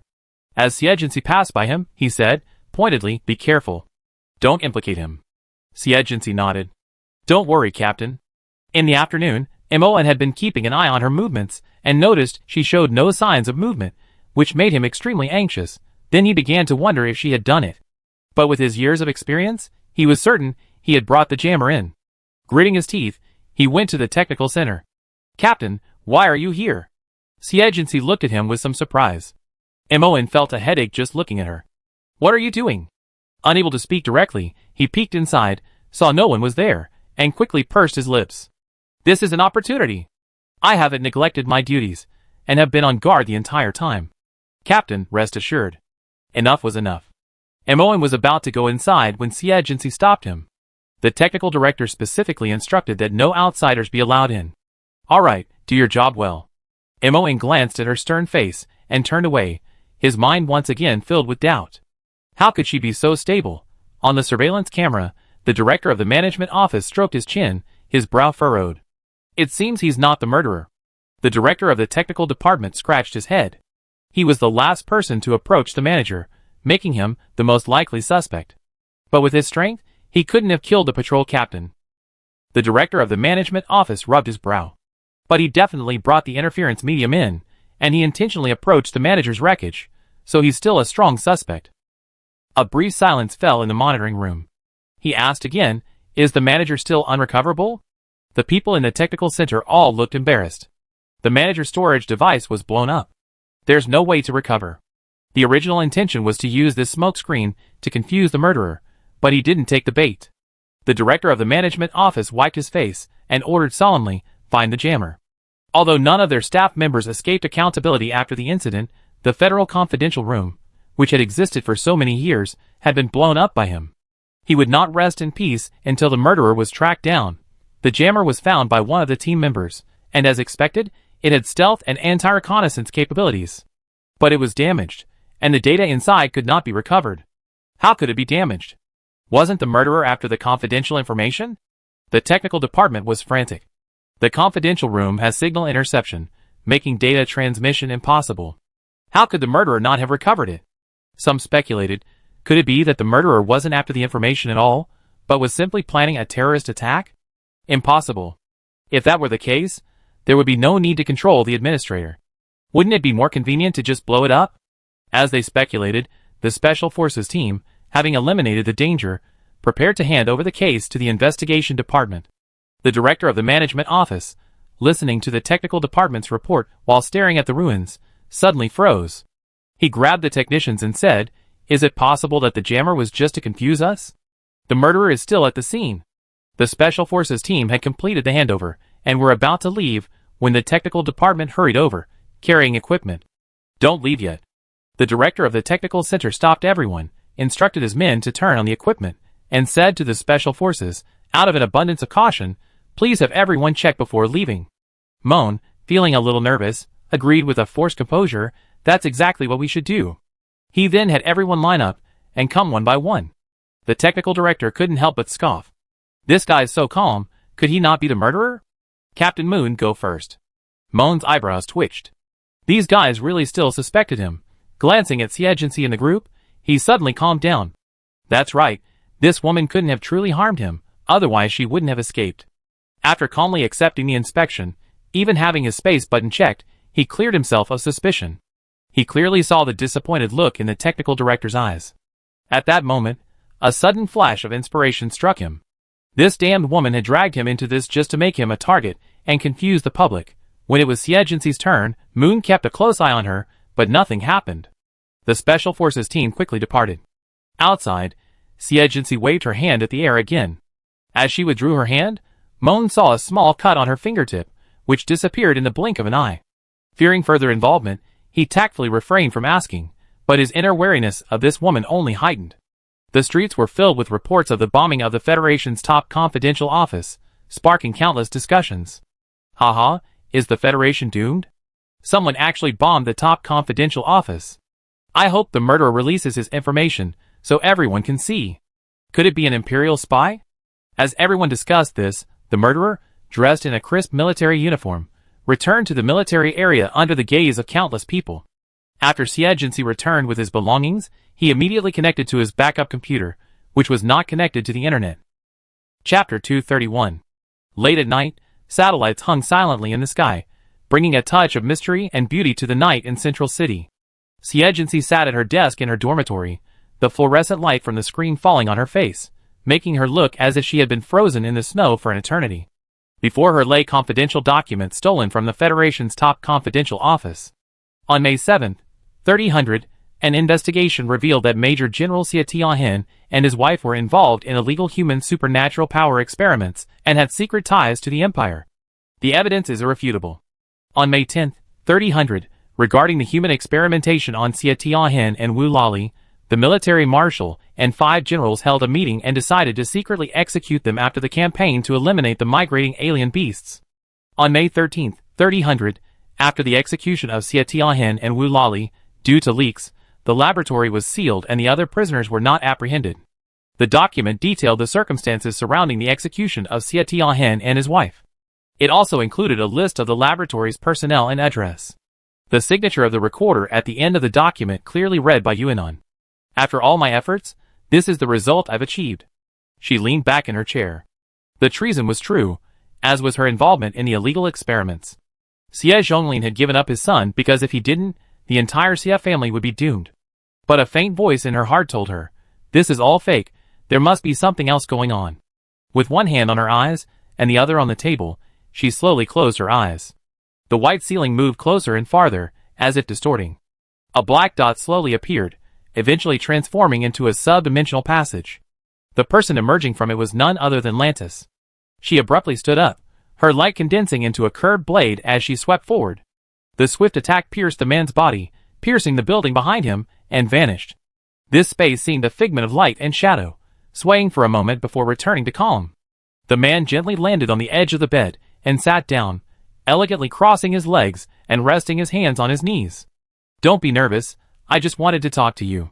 Lantis glanced at the laptop on the table and smiled slightly. You blew up the confidential room and found the results. That's impressive. The agency quickly spotted the problem. Dreams? Yes, I have many experts with special abilities who can communicate through dreams. She scanned the area, confirming it was true, and sat down again. He's been working hard for a whole week to invade your dream, finally catching you off guard. After completing this mission, he's been unable to use his powers for nearly 6 months. Perhaps because the dream wasn't stable enough, Lance's voice didn't sound quite real. Agency also had a question for him. Why are you constantly spying on me? To get you, because we love you deeply. Lantis put on that sickening, affectionate look again. You are our dream and hope. He stared intently at the girl across from him, expecting her to ask more questions. She simply snorted, you can get out now. Lantis couldn't help but be a little surprised. Aren't you curious about the relationship between your parents and me? Then a heavy, venomous expression crossed her face. I find out the truth myself. There's no point in searching for answers in the lies of an Imperial spy. Huh? Who said I'm an Imperial spy? The handsome man blinked at her with a hint of surprise, a smile tinged with strangeness. I'm a higher being, transcending humanity. What do you mean? Agency's heart trembled, and he snapped his eyes open. In the quiet room, the bright white light glared blindingly. Somewhere in a laboratory, where only instruments ticked, a young woman collapsed on the floor, exhausted. She was drenched in sweat, her face pale, as if drained of blood. Lance sat up from the lab table, glanced at the projected clock on the wall, and pinched his throbbing forehead. Only 5 minutes. Hearing his dissatisfaction, the woman on the ground forced herself to kneel on one knee and said, I'm sorry, doctor. Her mental power suddenly fluctuated and broke through the dream. Her eyes, fixed on the ground, were filled with intense resentment. After a week of effort to enter the woman's dream, it was shattered simply because she was shocked. Even your mental power can't suppress her? Lantis didn't blame her. Instead, a hint of pride filled his gaze. Forget it. It's normal that you can't match her. Lantis stepped down from the lab table, glanced at her, and waved his hand. Get off. The woman's grip on the ground suddenly tightened. Yes. Then, like water, it turned transparent and disappeared. Lantis stood still, slowly raising his hand to cover his chest. Is there something wrong with my heart? Number 9. A man in a black jacket emerged from the shadows and said expressionlessly, Your heartbeat has quickened, doctor. Ah, I truly love her. He sighed, then instructed, Since the child has touched upon the meaning of life, we should give her a push. Tell everyone cheer. You have a new companion. His low, eerie laughter echoed through the laboratory. It pierced the bright light in the center of the lab, spreading out into the dim surroundings, through the densely packed glass enclosures of various colors, revealing naked figures within. After obtaining the confidential documents, Agency did not explore the former laboratory site. Firstly, it had been completely destroyed by the Federation, and there couldn't possibly be any information worth investigating. Secondly, as it was a sealed-off area, her visit would be tantamount to revealing the murderer's identity. So, she chose to wait and see. It was another day off, and as usual, she returned to her apartment, had dinner with Philsis, and then went to Klein's house. A floating screen on the road played the evening news. According to reports, another military academy student has mysteriously disappeared. Chun, who was originally under quarantine, disappeared that evening while returning to his dormitory from training. Because he was in a blind spot for surveillance, no leads have been found. She listened briefly. This was the third reported case of a missing military academy student in the past 2 months. As the team leader of the Special Forces, she had more complete information. There had actually been a total of 9 disappearances. And the missing individuals were all top students, gifted with special abilities, and highly valued by their superiors. According to Moan, these seemingly unrelated and high-risk cases usually ended up falling on their Special Forces. The next morning at breakfast, old Klein looked at her with a worried look on his face. Your uncle said the cadet disappearance case is very likely to fall on you. Why don't you stay home? It's just an ordinary missing persons case. Old Klein snorted in annoyance. Do you really think Grandpa is old enough to fool you? Cece, the Takalai incident was enough once. Grandpa doesn't want to hear any more bad news about you. He put down his fork and looked at her seriously. How about you feign illness? Now that Xie Zhonglin isn't interfering, I ask your uncle to transfer you out of the Special Forces. No need. The Special Forces team is more suitable for me. As long as she survived, there would be a steady stream of achievements waiting for her. As Moan had predicted, the case ultimately fell to their Special Forces team. Chapter 232. Everyone assumed this mission would be just like the previous ones, dangerous but brimming with opportunity. Before departure, they each prepared their own equipment and weapons, and spent time getting acquainted with their new teammates. Only on the morning of departure, when everyone gathered on the playground, did they see a truly surprising person. The old woman, her arms folded, her white hair tied in a ponytail, was tall and thin. Her white cape, slightly stained by dew, fluttered ostentatiously as she approached the formation. The sunlight accentuated her crow's feet and nasolabial folds, her sharp gaze like a knife, piercing anyone's gaze. At the sight of her epaulets, everyone shuddered and raised their hands in salute. "Greetings, Admiral." Wanli nodded, casually turning sideways to face everyone, and announced, "I'm in command of this operation. Everyone move." Everyone, including Siegency, glanced at Mon and found him calm, evidently having received the notice long before. Most people were confused as to why a general had suddenly arrived and was personally leading them on a mission. While lining up for the armored vehicle, a new member whispered, "General 1 is a level 9 expert, so he should be much safer, right?" But all they heard was a long silence. Siegency lowered her eyes, stroking the particle gun in her hand. Shui Wu's words to the new team members rang in her ears. "Follow orders, don't rush too far ahead, and don't stray too far from the team leader." In a critical moment, a team leader's healing light can save lives. At the base, Jiang Yu brewed a cup of coffee, brought it to the office window, and watched Team T9 depart. The team members she knew waved their hands with a chuckle. "Military and political master, we're off." She didn't respond, but whispered to her assistant, "You don't know, but the last time a lieutenant general led the team, no one, including the general, survived." Under the young assistant's horrified gaze, she gruffly downed a few gulps of coffee. "Tell the other departments to prepare for overtime. Start now? First, prepare and print out the death report form, then compile the team members' life records." She took a deep breath. "Everyone. Hopefully, they won't need it. Because the missing individuals are all military academy students from the Imperial capital, it's certain the enemy is on the Imperial capital." Wanli sat in the passenger seat of the lead vehicle, staring at the map on the screen, her lips pursed tightly. Realizing that the kidnapping was limited to military academy students, the military distributed a large number of micro-tracking devices to all major military academies. With this wide-ranging approach, a student wearing a tracking device was finally captured and reported his location to the military. Because of the incident at the Military Academy League 4 years ago, and concerns that it was the work of Imperial spies, Wanli decided to personally take charge after some discussion. She hadn't explained any of the above details to the special forces. Suddenly, a bright spot appeared. She sat up abruptly, and Moon, who was driving, couldn't help but tense up. "Go to these coordinates." Moon nodded quickly, glancing at the coordinates with surprise. "So close?"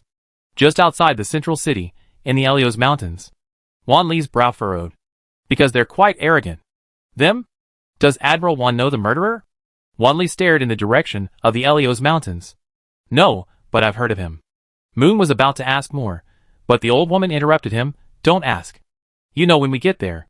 It was common knowledge that Admiral Wan was the most easygoing of the admirals, but today she seemed impatient. Moon didn't dare ask any more questions, but he began to feel uneasy. 1 kilometer from the Helios Mountains, they stopped. In the dense forest, Wanli looked at the three-dimensional map before her, and said to Moon, "Send the scouts and the team to investigate first." The team member with the special invisibility ability was sent out. Also accompanying them was the leader of Team 6, who had the flying ability, who provided support. The two left the team one after the other. It was already 8 o'clock in the morning in Central City, but due to the dark clouds covering the sky was dim, and the forest was shrouded in darkness. About half an hour passed. Wanli folded her arms, and looked in the direction of the investigation, looking very unhappy. Moon asked, "Should we send someone?"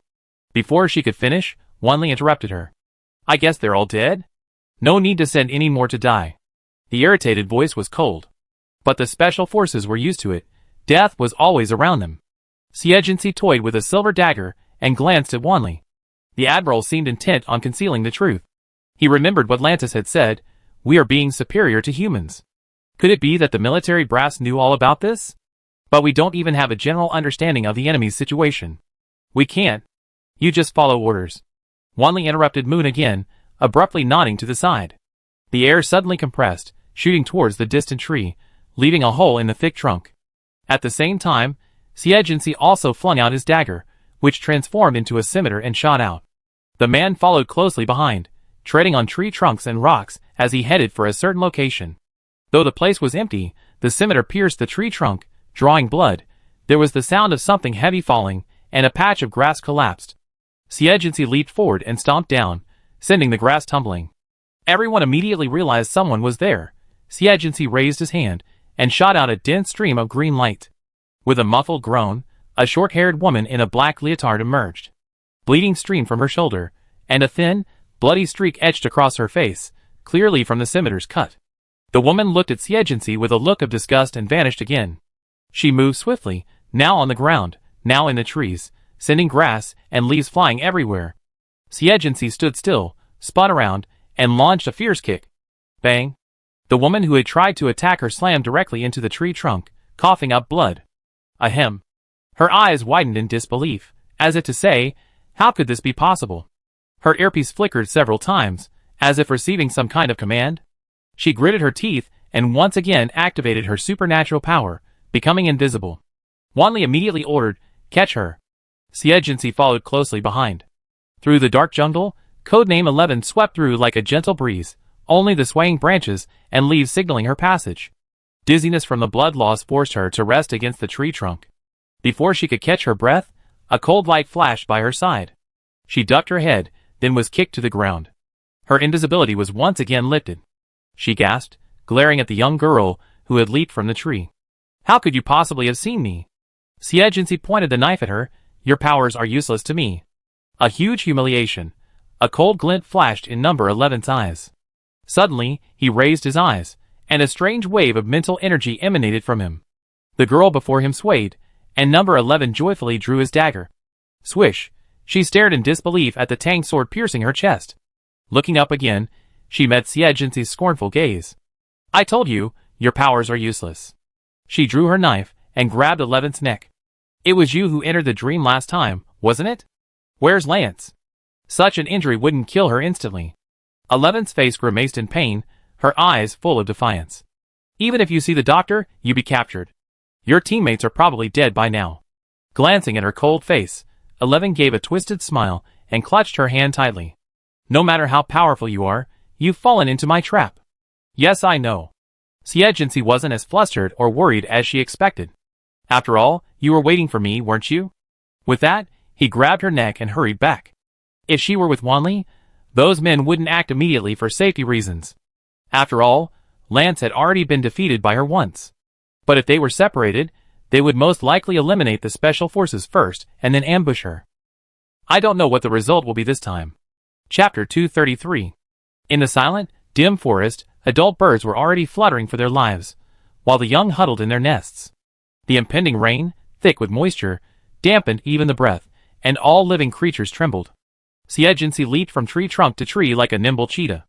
The closer she got to the camp, the stronger the smell of blood grew. Number 11, held in her arms, was shaken so hard that his internal organs were about to vomit. "Ha ha, they're all dead."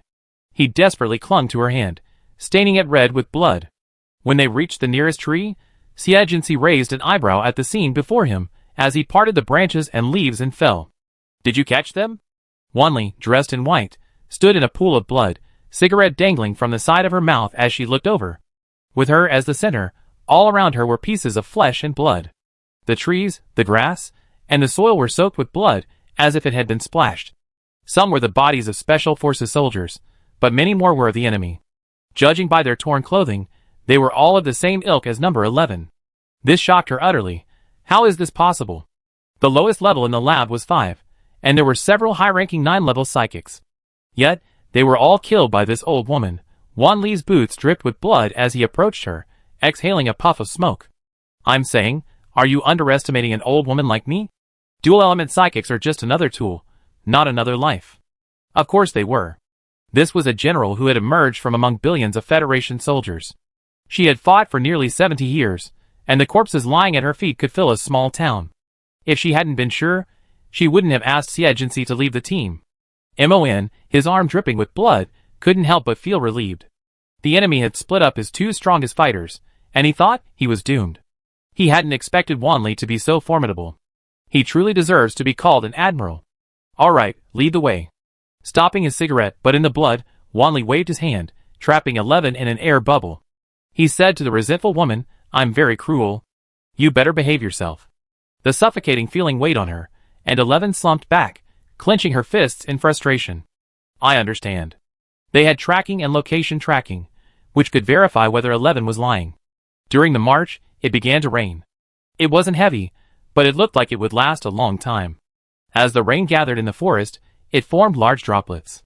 Everyone advanced quickly in a V-shaped formation, with Wanli and Xie Jinxi at the rear and front, respectively, to keep a close eye on the enemy.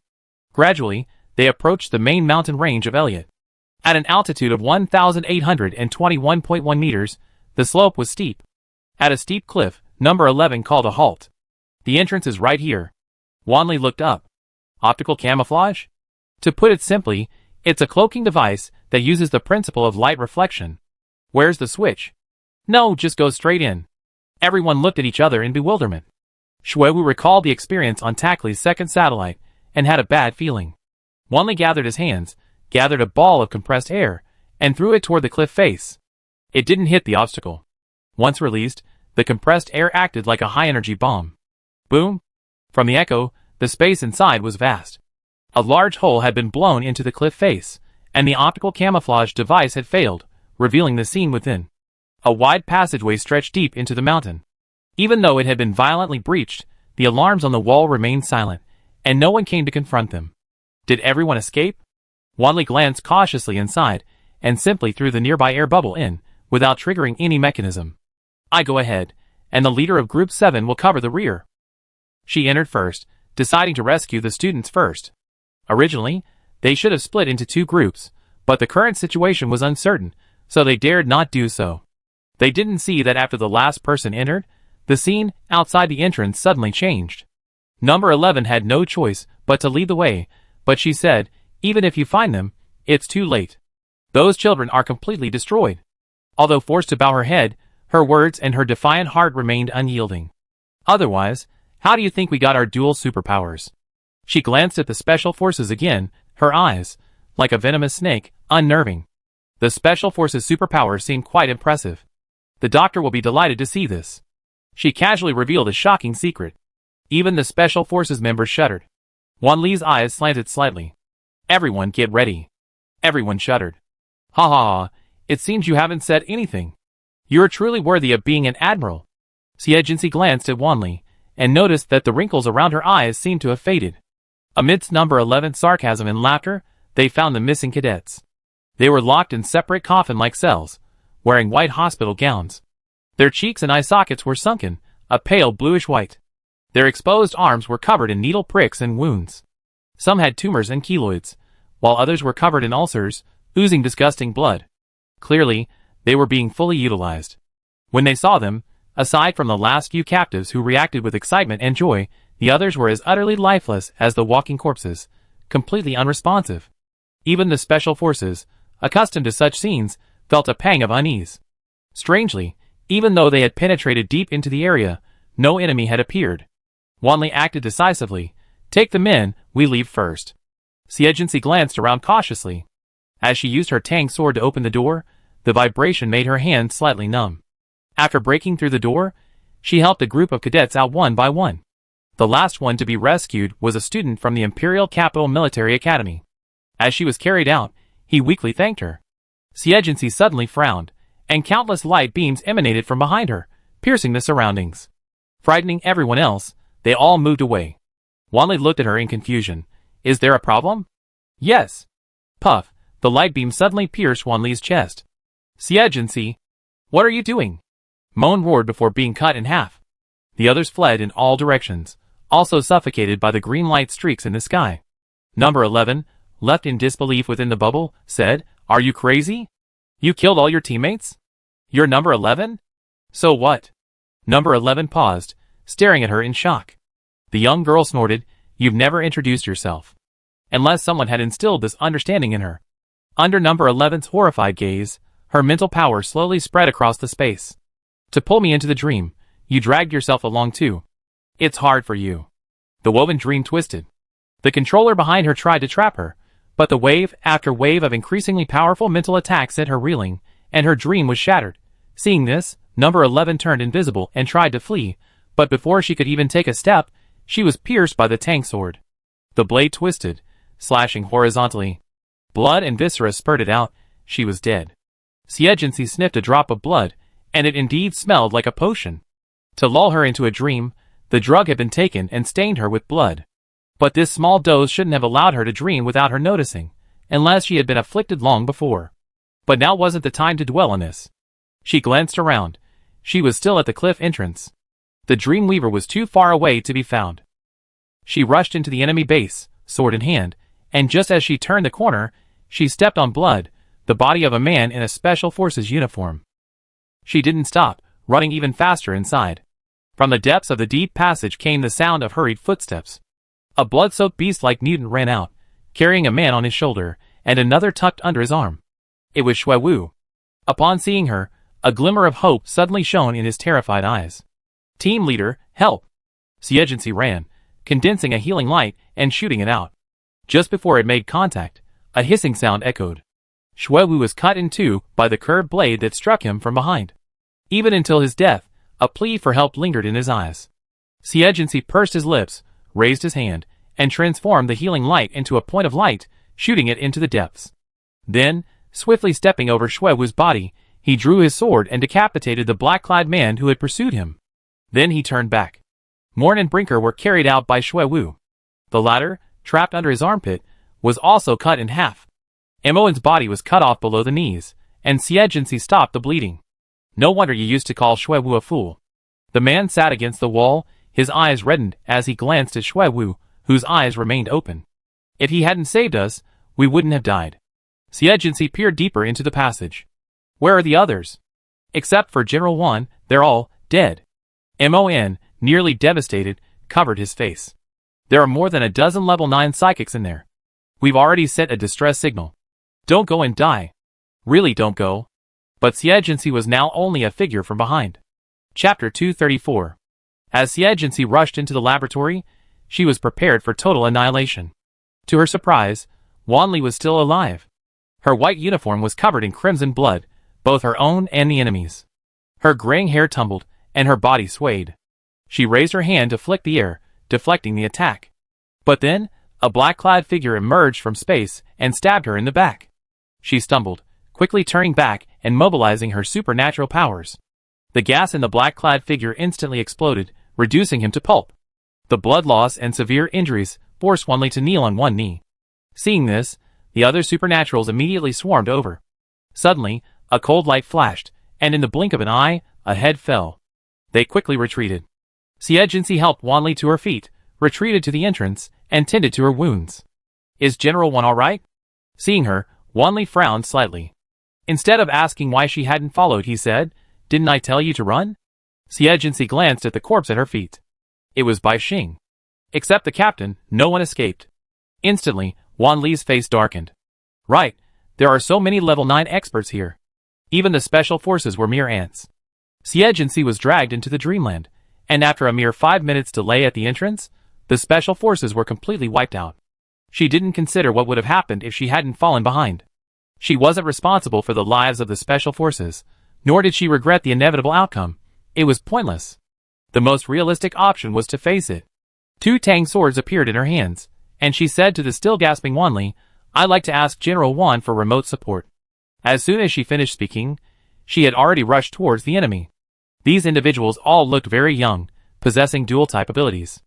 They looked like puppets, their expressions expressionless and indifferent. And surprisingly, despite their powerful abilities, their physical strength was nowhere near that of other level 9 Esperians. Xiejinsi slaughtered them like slicing melons. As he decapitated one of them again, Xiejinsi saw the number 33 on the back of his neck. No, it was just that this level of strength wouldn't put Wanli in a deadly position. "Be careful." Wanli suddenly growled, stretching out her hand to create a shield of air to block the attack. Xiejinsi thrust her sword through the light barrier, but missed. A whistling sound echoed in her ears, and she immediately retreated, only to be kicked in the abdomen and sent flying. As she soared into the air, another whistling sound of wind struck, and she held up a shield of light in front of her to block the attack. She landed with one hand, flipping somersaulting on the ground. After landing, she tapped the ground twice to steady herself. At that moment, the space behind her cracked. She squinted slightly, opened her light shield, stepped onto it, and somersaulted, leaping across the spatial rift, thrusting her sword. Ding! Blocked by the spatial barrier. Only one person. 3 supernatural powers: invisibility, spatial manipulation, and strength, all at level 9. Furthermore, his mental power was extremely high, otherwise Wanli wouldn't have been helpless. He appeared, an expressionless man. His eyes shone with a strange light as he looked at her. "Xie, I've heard of you." She panted slightly, holding the sword. "Many people have heard of me." This was probably the strongest opponent she had ever faced. "I will defeat you." With that, she melted into the shadows like water. Xie didn't move. Suddenly, she heard movement behind her. She turned around and caught sight of the man emerging from the darkness, his eyes gleaming. Quickly retreating, the man slipped back into the darkness. Space activated, pressing in from all sides. Due to his high mental strength, his ability activated quickly, making it difficult for Xie to dodge. As she dodged, a spatial rift devoured the lab's equipment. Soon, the lab was empty except for the man. Xie had nowhere to hide. Wanli, not far away, saw this helplessly. Without the man revealing himself, she was powerless. At that moment, a dazzling green light rose in the lab, illuminating every corner of the nearly 500 square meter space. The man immediately revealed himself. Furthermore, the lab's equipment had been destroyed, leaving no obstructions or shadows for him to hide in. Xie had seen through his true nature from the start. His ability wasn't invisibility, but hiding in shadows. Opportunity. Wanli attacked immediately, and the man twisted space to dodge the attack, but Xie disappeared in the process. Oh no! Just as a premonition dawned on her, a fist struck from behind. He snorted coldly, and caught it with his backhand. He was a 9th level strength type. The ferocious force slammed into his face. It sent him flying, and when he hit the wall, he was completely stunned. Could physical strength alone achieve such a degree? As danger struck, he instantly tore through space, and the entire room seemed to split in two, separating her from Xie. Wanli gritted his teeth. Go ahead. With a low roar, he effectively filled the space crack with condensed air. Xie took a step forward and struck with lightning speed. The man tried to resist, throwing a punch, but Xie dodged it. Swish! The Tang sword sank into his neck, and with a single stroke, it ended his life. By this time, the laboratory was like a cardboard box, cracked and tattered. Xie returned to Wanli's side. Let's first. Clapping. A round of applause rang out, and it was Lantis who emerged from the nearby secret door. What a surprise! You've once again refreshed my understanding, Xie. Beside him, a thin old man in black followed. His appearance caused the energy particles in the space to vibrate. Wanli's eyes flashed with fear, and she stepped forward to block her. Qin level expert, hurry! Qin level? Before Xie could be surprised, Wanli collapsed, twitching as if in a nightmare, mumbling incoherently. I should have been more merciful, and let her die in her sleep. The old man sighed with pity, but I don't want to let the night drag on. He hooked his finger, and instantly, air surged, and countless wind blades, dense like rustling hair, flew towards him. This was Xie's second encounter with death. She had clearly sensed the attack, yet the surging supernatural particles toppled her like a wave. Her body was mired in it, unable to escape, but she reflexively redirected her supernatural powers, a turquoise healing light spreading out her shield. The instant Wanli was sliced by the wind blade, she healed her. Lance's eyes flashed with surprise and excitement.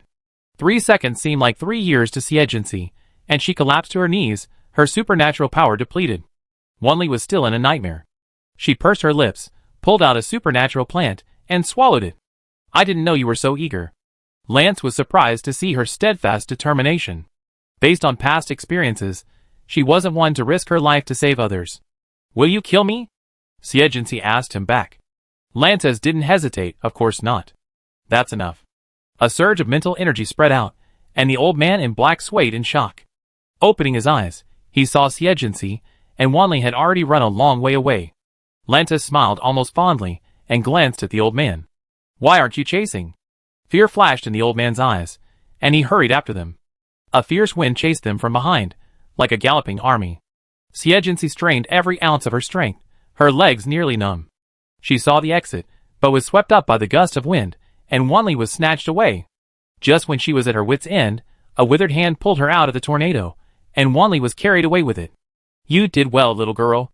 Finally. Xie knew that Imperial Capital Star couldn't possibly be without a Qin level expert, so she didn't give up on Wanli. The white-bearded old man pushed her aside and confronted the black-clad old man. Shin level from the Empire. You've broken the rules, and you won't leave Imperial Capital Star. He was clearly a Chin-level expert. Meanwhile, a middle-aged man descended from the sky, creating a large crater in the ground. With a fierce expression he snorted, Master Lin, don't waste time talking to him. Just attack. The three of them immediately engaged in a fight. Under their powers, everything seemed too fragile. The psychics across the planet felt the agitation of the psychic particles, and in the blink of an eye, they thinned out. Many psychics in the battle were even rendered powerless by it. Xie, even at the edge of the psychic particle storm, felt her powers were out of control. No wonder psychics above level 9 were forbidden from taking action. Such power could completely destabilize a planet. Because this is Federation territory, Elder Lin and the other man clearly have concerns. No wonder they're working together to suppress the other.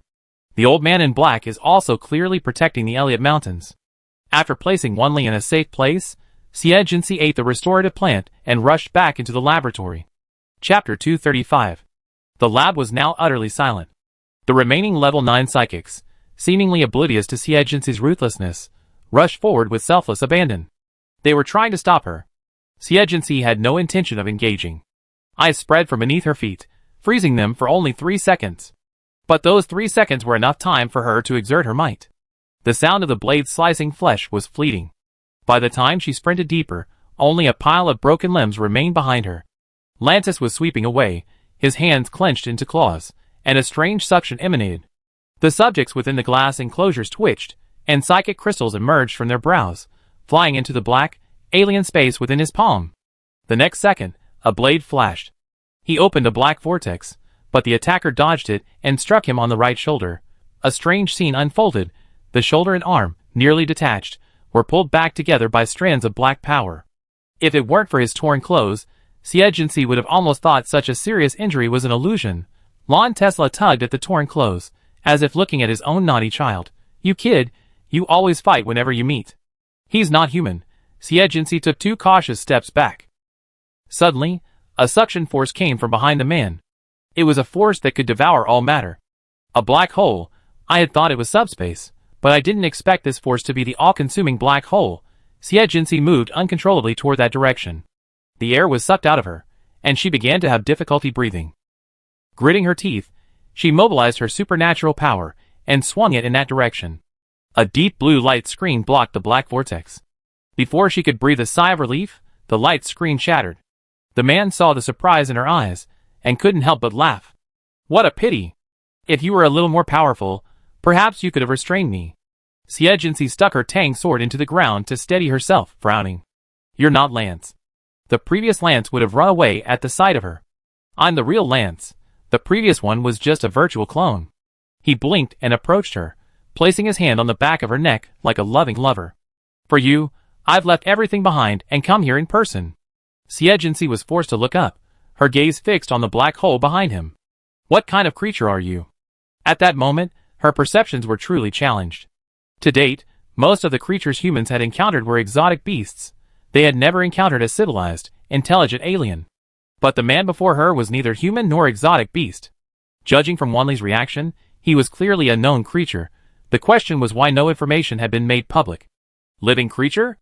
Landers glanced at the wound he just suffered and asked, Do you see any signs of life in me?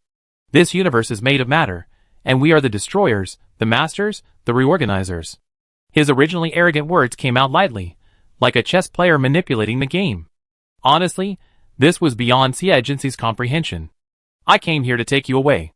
Landers came up behind her, gently hugging her struggling body, forcing her to look at the small black hole. See? I possess irresistible power. You are a clever person. He was distracted. Swish. Xie thrust a blade of emerald light into him, taking advantage of the pain to fling him against the wall. The man-high black vortex dissipated instantly, and air returned. Xie panted heavily, his face grimace. Cough, cough, cough. Lanta's face was in agony, and he covered his wound in disbelief. A dark substance, like mist and water, flowed out. Your power has completely mutated? It seems to be working well for you. A ball of light, like jade, condensed in her hand, continuously transforming and approaching Lance. Just then, 2 sounds of breaking wind approached her. 2 mechas, one tall and one short, blocked Lance's path. Cough. Lantis stood up, clutching his stomach, his face contorted. You will eventually belong to us. The taller mecha carried him and escorted him out. Siegency was stopped by another mech. Without hesitation, she transformed her galaxy into a long staff and charged forward. 2 mechs had failed to stop her before, let alone today. The limited space didn't limit her staff skills. Soon, the mech's pilot was toppled to the ground. Siegency swung her galaxy into a ring, encircling the mech. The man inside struggled frantically, lasers and particle cannons blasting him, resisting her advance. Finally, Siegency single-handedly lifted him up and pinned him against the wall.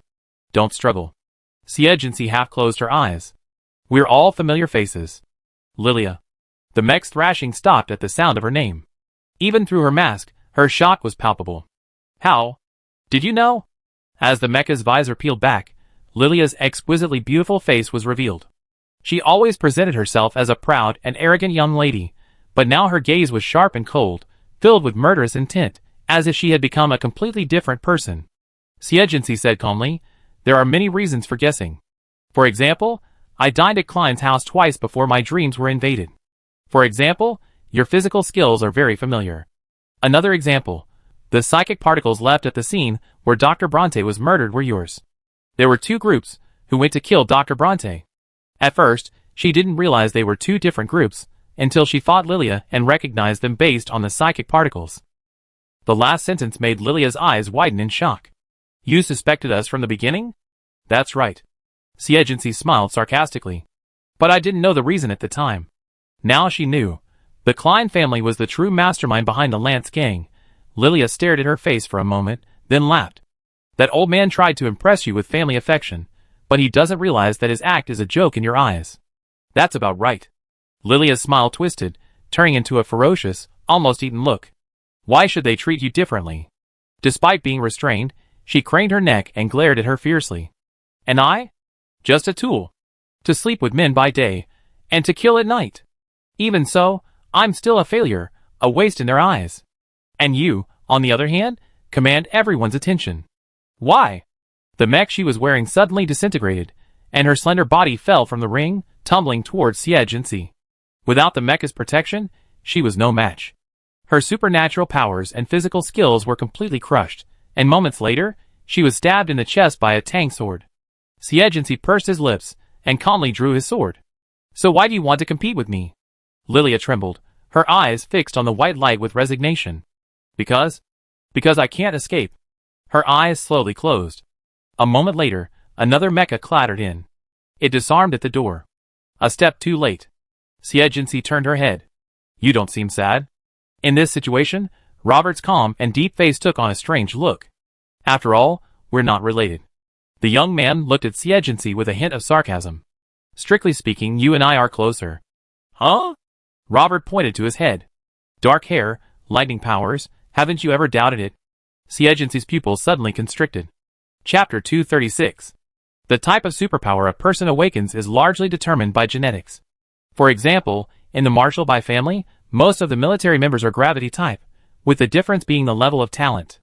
The Xia family, on the other hand, has a legacy of thunder type abilities. However, thunder type abilities aren't as rare as gravity type abilities, so Siegency never doubted Raybert's identity. Unlike Lilia, Raybert showed no hostility towards her, and even took the initiative to lead her to the deepest part of the base. At the end of the passage lay a rough, grayish-white rock wall, covered in traces of mechanical excavation. It gave the illusion of having dug to the bottom. This is the base for superpower genetic experiments. The outside is just a cover. Someone inside is required to trigger the switch. Raybert pressed lightly on the wall, and a light screen immediately appeared. After entering the password, the entire stone wall hummed and opened. Siegency didn't completely trust him, and remained extremely cautious. She had anticipated many scenes, but she had never expected the laughter and joy of children here. It's Brother Liebert. Brother Liebert, why are you back? Did you kill Sister Siegency? 3 children, a boy of 14 or 15, a boy around 10, and a girl about 4 or 5. They were all wearing white lab coats. When they saw Siegency, their innocent eyes instantly filled with fighting spirit. Even the youngest girl was no exception. And they all took action. 3 lightning powers, 2 ice powers, and 1 sonic power attacked, but Siegency hurled them with streams of light, sending them flying. She showed no mercy, not because of their age. She picked up the youngest girl, her brow furrowed. The little girl before him knitted her brows in an identical frown, her lips pursed, a stark replica of Siegency. Clone? Indeed, Robert said, stopping the other two children. She's the only successful clone. Siegency's gaze held a dangerous tone. Though young, the girl instinctively used her powers to resist, and was thrown out. Robert caught her and pinned the tiger-like girl down. Number 5, if you weren't dual-powered with ice and thunder, but with ice and healing, you'd be dead by now. His tone was calm, but it struck a chord with Siegency. She wouldn't allow a clone with the same powers as her to threaten her. When her unique powers were no longer unique, competition would become inevitable. Some malicious individuals would choose the younger, more easily controlled form, and then destroy her to maintain her uniqueness. But the Siegency before him, a clone, was simply another of her kind, sharing her genes. Glancing at the 4 people before him, Siegency quickly came to a conclusion. So, you're not test subjects for superpower transplantation, but the product of superpower genes? To be precise, it's us. Robert held the younger one in his arms, and the 2 older ones in his arms, his gaze fixed on her. Except for Lilia, our paternal genes all come from Siegency, and our maternal genes are the best genes selected from the human gene pool. So, except for the clone and Lilia, the 4 of them were half-siblings. The truth was too absurd, but Siegency knew it was true. I want to see the evidence. She needed proof to convince herself to accept reality. A faint smile crept across Robert's impassive face, as if to say, so, there are things you can't accept. Follow me. Siegency followed him deeper into the laboratory. The 3 children kept staring at her, trying to find an opportunity to kill her. Just as they were about to make a move, a single glare from her stopped them in their tracks. The 2 younger children huddled behind the older one, trembling. After the 2 adults entered another door, the younger boy pouted. Is this the person the doctor told us to kill? That's terrifying. Will Xiaowu become that terrifying in the future? Whoa. I won't. The younger girl shook her head in fear. She didn't want to become that terrifying. The oldest boy patted the 2 children on the head. Don't be afraid. Part of one's personality is determined by one's genes. Xiaowu is so kind, and Siegency wouldn't kill anyone without a care. Let's follow and see. With that, he took one of them by the hand and followed. In a room filled with instruments, Siegency was watching a video playing on a screen. Success. Landers pressed a button, and a chair popped out from the white machine in front of him. Sitting on it was a baby, barely a year old. He lifted the child and turned around. She possesses dual S-level abilities, and has successfully fused her genes with ours. She's practically perfect. The camera panned, revealing figures Siegency knew all too well.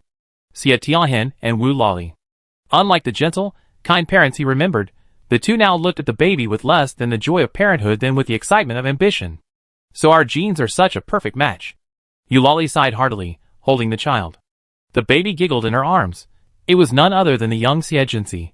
Then, Robert produced the lab notes left by Xie Tianhen. The opening paragraph was a hammer of reality. Just when I thought I, as an ordinary human, was about to spend a dull life in this uneventful universe, I found a purpose that revitalized me. On September 17, 2983 of the Universal Calendar, I met Eulalie of the Klein family and accidentally discovered she was participating in human genetic experiments. I was supposed to report this to my superiors, but when I learned the experiments aimed to create new humans with dual, or even multi-system abilities, I became deeply interested and participated. It just so happened that Eulalie needed excellent male genes, so we naturally became husband and wife. On November 11, 2990, by combining my genes with Eulalie's, and incorporating the Star Devourer's abilities, the first successful experimental subject, Siegency, was born in a virtual womb. On December 9, 2992, while playing, I was severely injured by a punch from subject number 1, and it was discovered that her various stats were exceptional. Landers was extremely shocked after the examination, and concealed the results from me, saying only that her healing abilities seemed special. He named her Light of Life. On May 25, 2994, Eulalie gave birth to the second experimental subject through natural pregnancy, but the result was a failure. Unfortunately, Eulalie developed feelings for the child and refused to destroy it. She named her Xiexinghao, and stated that she would no longer provide genes for experiments. So Lance and I decided to use my genes to combine with other women. On July 8, 3000, the dual gene experiment was exposed, and Eulalie and I decided to escape. The diary ended abruptly here. Clearly, Xie Tianhen and Wulali did not escape, but were executed by the military brass for treason. Xie Jinsi closed the notebook. So there was no injustice at all. Even the happy family was just a mirage woven by a man and a woman for profit, and she, and her supernatural gift, which could be called cheating, were the result of experimental selection. She gripped the notebook with such force that it turned white, then released it with relief. Humans are inherently profit-seeking creatures, and they had only just proven that. No, not entirely. After all, the diary mentioned that Wulali developed feelings for Xie Xinghao due to her natural pregnancy.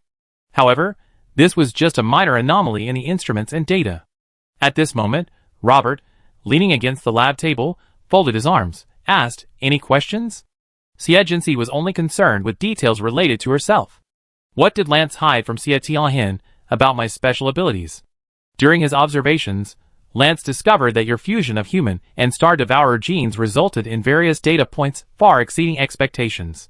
Furthermore, you mutated to the other extreme of the Star Devourer's abilities. The light of life. Lebert's eyes grew strange as he spoke. From then on, the content of the experiment changed. Lance dedicated himself to developing a life form that could restrain you. And so, we were born. Xie Jinsi, we all came into this world for you. There were many more failures, born only to be destroyed. Lilia was the first successful experiment based on Xie Jinsi's data, hence her uncontrollable stare. Chapter 237. Lanners's madness for Xie Jinsi stems from the fact that the latter is a miracle created by the former. Forget human physical data, even few Star Devourers can reach her level. Her superpower is another ability of her race. The light of life, which is why she possesses such incredible healing and attack power. The parents who participated in the experiment that created her were unaware of the extraordinary nature of her superpowers. Even old Klein only learned of this after Liebert and Lilia were created. So, after the deaths of Xie Tianhen and Wulali, he was ordered to secretly protect Xie Jinsi. Therefore, Xie Zhongling could not kill her directly, but resorted to the vicious method of bone-breaking nails. Unexpectedly, she survived. Xie Jinsi figured it all out and accepted it calmly. Looking at Robert, who had revealed everything to her, she asked, "So what do you want to do?" The young man opened the safe, gathered a large pile of documents, and copied various data. "I want you to come with me to hand in the evidence." Xie Jinsi took the copied documents and twirled them around in her fingers. "When did you defect to the Federation?" "Defect?" Robert frowned, then said with remarkable composure, "I was born in the Federation, joined the military to protect the Federation, and am a legal resident of the Federation. How could I possibly have defected? The choice between being a respected officer in the Federation and being a mere experimental subject, it was easy. If Lilia had your awareness, she wouldn't be in such a miserable state." After Xie Jinsi finished speaking, he turned and looked at Lilia, who was clutching her chest. "What's your choice?" Blood oozed from between her fingers, leaving a trail of blood in Lilia's wake, just like her brief 29 years of life, each step paved with blood. "I've already sacrificed too much for that damn family mission. If there's a chance to escape it, I give it all." Shedding the veneer of a proud and noble lady, Lilia's expression became twisted and cold. She wasn't jealous of Xie Jinsi so much as she envied him. She didn't have to curry favor with men, didn't have to sacrifice herself for so-called family duty. She could kill any family member who harmed her at will, she could do anything for personal gain, and she could desperately climb the ladder for power. She had envied Xie Jinsi for this life, a life where she could fight for her own freedom ever since she met him. Xie Jinsi looked at her for a moment. "That's a place to go, but from now on, you'd be living a life of wandering. Being homeless is freedom." Lilia's eyes lit up with surprise. She was then escorted out by Xie Jinsi. By this time, the battle outside was over. After Lantis escaped, the Empire's Chen-level experts also escaped through the black hole tunnel. As the two of them left with the evidence, Wanli had regained consciousness. Upon learning that it was Xie Jinsi who had risked her life to save her, she patted her shoulder solemnly. "I will remember this favor, old lady." As she spoke, she was met with a deep gaze from Xie Jinsi. "In exchange for this favor, I would like to ask 2 questions. Wanli's gaze flickered as she glanced at Robert behind her and asked, "What questions?" "Has the military brass known about my identity for a long time?" It wasn't so much a question as it was that she had already guessed the outcome and simply wanted a definitive answer. Wanli sighed. "Clearly, you are the most obvious evidence of your parents' guilt. Because you possess the Star Devourer gene, you should have been placed under federal custody, but the Marshal overruled the proposal and gave you the chance to live freely." After a pause, she lit another cigarette and spoke through the smoke. Although this may be inappropriate, since you already know the truth, I must advise you to cherish this opportunity.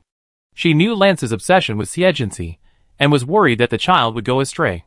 Siegency didn't comment, but continued, "What exactly are star devourers?" Wan Li's expression changed, and he gazed toward the vast sky. Strictly speaking, they're a kind of advanced life form, capable of controlling black holes to devour everything. Turning to Siegency, his eyes were filled with deep worry. We humans have been active in the interstellar universe for thousands of years. We've encountered alien civilizations, but only remnants remain, having been destroyed by star devourers. That's why we call them star devourers. So far, our understanding of them is limited to their advanced life forms, their most defining abilities, and the fact that after their activity, planets are annihilated in the universe. The chin-level strength expert interjected, folding his arms. That's why we call them star devourers. So, they represent the power of annihilation. Siegency thought again of his own ability. Because it represented the light of life, it was the other extreme of star devourers' power, capable of restraining them. Following the Qin-class experts, the soldiers who arrived to support them busied themselves, their first task being to collect the bodies. Looking at the pile of wreckage, Wan Li's cigarette-holding hand trembled uncontrollably. Because of the Council's confidentiality requirements, she couldn't tell the children how dangerous the mission was. She had done her best to protect the special forces, but in the end, Wan Li's silver hair flew in the bloody wind as she said to Siegency, "I'm sorry I couldn't save them. Don't apologize to me. It wasn't me who died." She stared at the bodies, expressionless. Wan Li shuddered, feeling the girl's cold-bloodedness once again after Xie Zhonglin's death. Is it because of the Star Devourer's genes? I wonder if the Marshal's efforts will be rewarded. The evidence before them gave them no time to rest. Wan Li casually tied her loose hair back. She personally went to capture Crete, while Raybert and Siegency were assigned to capture the Klein family. As they busied themselves with their actions, two Qin-level masters, with an air of detached aloofness, kicked off and vanished into the clouds. The others lost sight of them in a flash, their mental strength unable to keep up with the speed of their supernatural powers. Siegency watched them disappear into the clouds, then, drawing power from the clouds and water, he flew away. Is this the supernatural power that transcends the high levels? Able to break free from the constraints of gravity, wielding a force capable of shaking the entire planet. Old Lin walked for a while, then suddenly turned back. Why is that little girl looking at us? Mist swirled around them, and the middle-aged man couldn't help but laugh. How is that possible? We're Qin level. No matter how powerful that girl is, can her mental strength rival ours? Isn't that hilarious? The difference between Qin level and advanced isn't a matter of quality or quantity, it's a world of difference. Otherwise, how could there be fewer than 10 Qin level masters among the tens of billions of Federation members? I think she has the comprehension to penetrate the root of the problem. So what if she has comprehension? She's only at level 8 right now. That's true. The two of them walked away talking. Siegency also boarded the hovercraft to carry out his mission. Central City, Klein Manor. Sir, please leave. Butler Melji bowed to old Klein. The old man stood on the terrace of the manor castle, his left hand leaning on a cane, his right clutching an ancient ring. He asked, Melgue, how long has our ancestors been escaping? This year marks exactly 450 years. 450 years.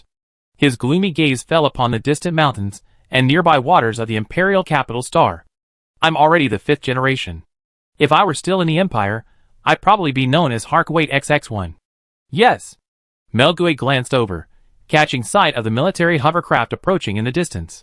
He urged again, Sir. Old Klein suddenly interrupted with an angry roar. Call me your majesty. His gaunt face was wrinkled as he glared at the approaching hovercraft. He pulled out a specially crafted sonic boom gun, aimed it at the convoy surrounding the manor, and pulled the trigger. The bullet landed near the vehicle, the explosion amplified by his supernatural powers. The resonant sonic waves were comparable to 100 tons of explosives, shattering the hovercraft in the blink of an eye, leaving it unable to defend itself. Old Klein fired a second shot, but this time it missed. The emerald green light shield, like an unbreakable bubble, protected the hovercrafts. The door of one of the cars opened, revealing a dazzling light shield that formed a stairway. A ghostly woman approached swiftly, stepping on it. Laser guns emerged from the rose bushes, capturing a figure in the air and firing fiercely. Severing beams erupted from the brush, weaving into a web and surrounding her. The servants transformed into mercenaries, each taking their positions, ready to attack her. However, with Robert present, the Klein family's trump cards were rendered invisible. The young man, already prepared, had laid thunderclouds across the sky. Dancing silver snakes darted through the manor, destroying all equipment and halting the mercenaries. Siegency swooped down onto the manor's terrace like a hawk. Old Klein fired 3 shots at her, but the blasts were blocked by her light shield. With a clang, Siegency landed on the railing. She was slender in military uniform, and the thunderclouds behind her dissipated, revealing a sky filled with dark clouds, just as oppressive as the feeling she now evoked. Old Klein looked at her with deep sorrow. "Cece, do you insist on fighting Grandpa to the death? I don't remember us ever being on the same page." Siegency transformed the galaxy into a long sword. "We're just using each other, aren't we?"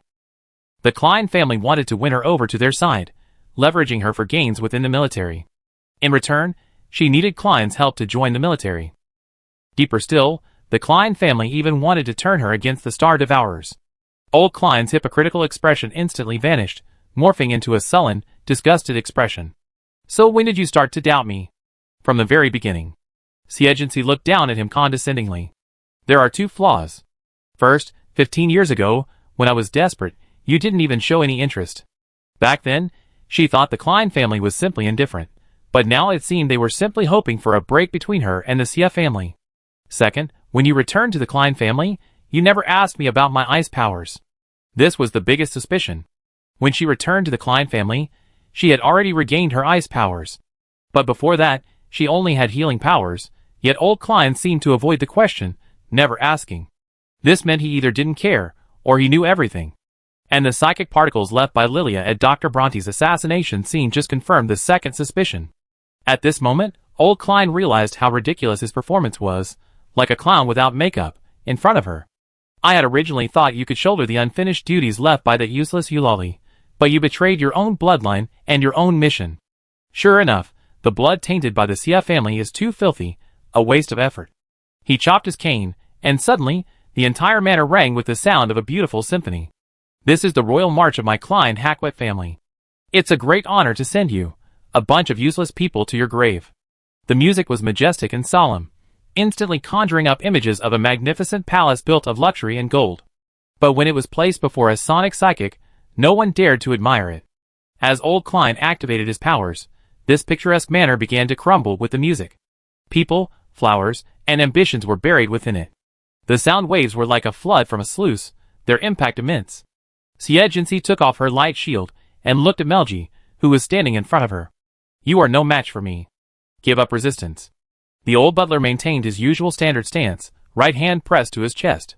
"My ancestors have always served the Hackaway family, even after the Empire deposed the royal family and expelled the Hackaway family. I grew up with you, my teacher. My devotion to you is ingrained in me." If Lilia's inability to escape stemmed from her bloodline, his was due to the brainwashing and enslavement she endured from childhood. But what they had in common was that they had sacrificed everything for the illusory path of revival. Lilia escaped, while Melji fell to Siegency's sword. In his death, he had lost the butler's rigor and standards. Dressed in a tattered tuxedo, his hair disheveled, he clutched her legs in a desperate attempt to get away. Siegency kicked him over the railing.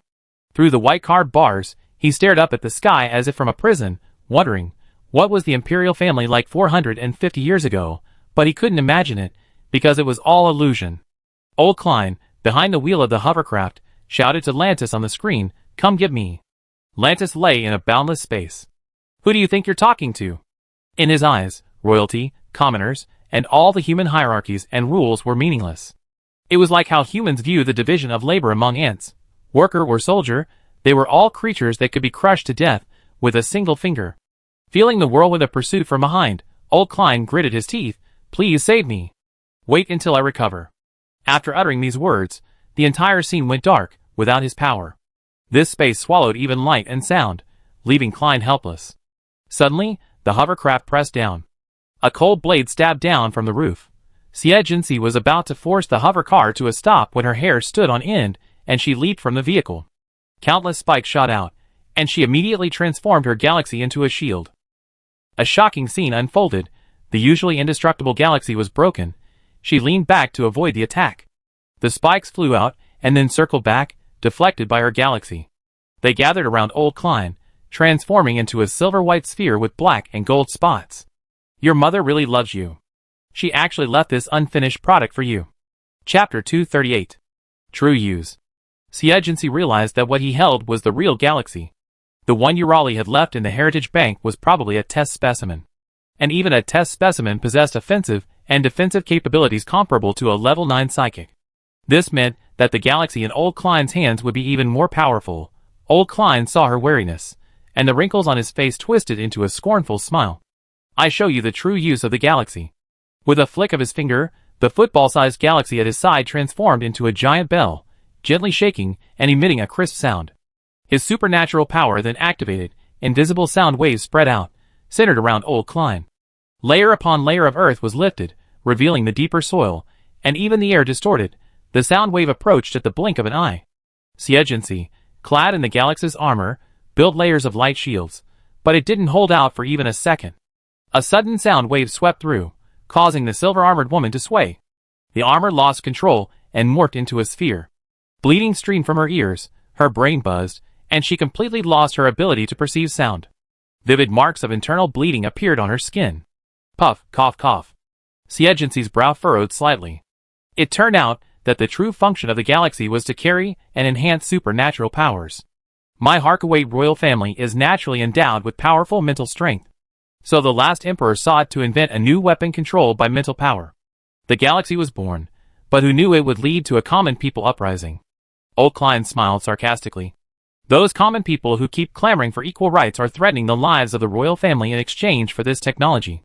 So my ancestors were exiled to the stars, but they were secretly hunted.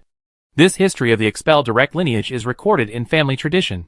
Each generation of patriarchs instilled this anger and resentment, as well as a desire for restoration, in their successors from a young age. As the current patriarch, he couldn't help but express his frustration. Agency's face paled, as he picked up his Tang sword again.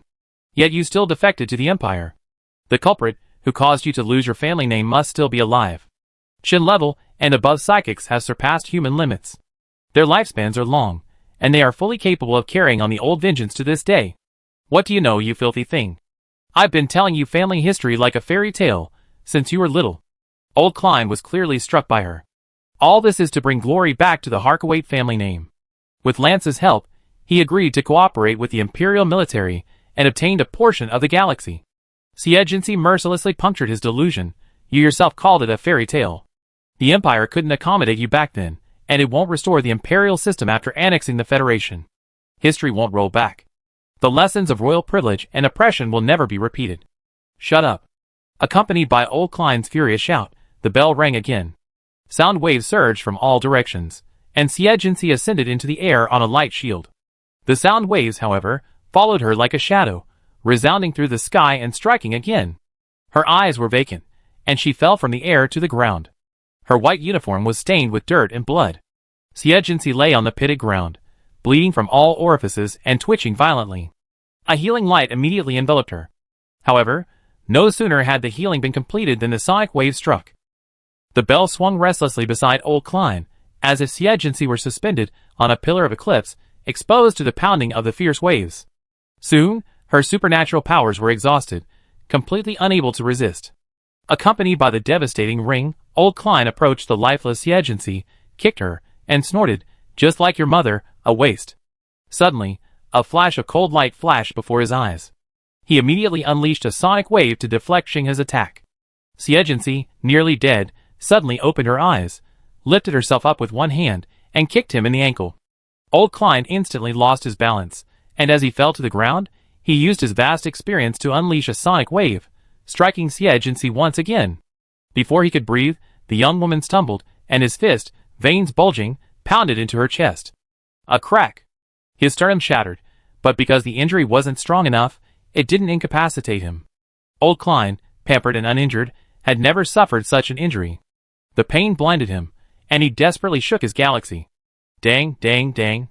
Old Klein scrambled, trying to get away, attacking with all his might. Earth and rocks flew around him.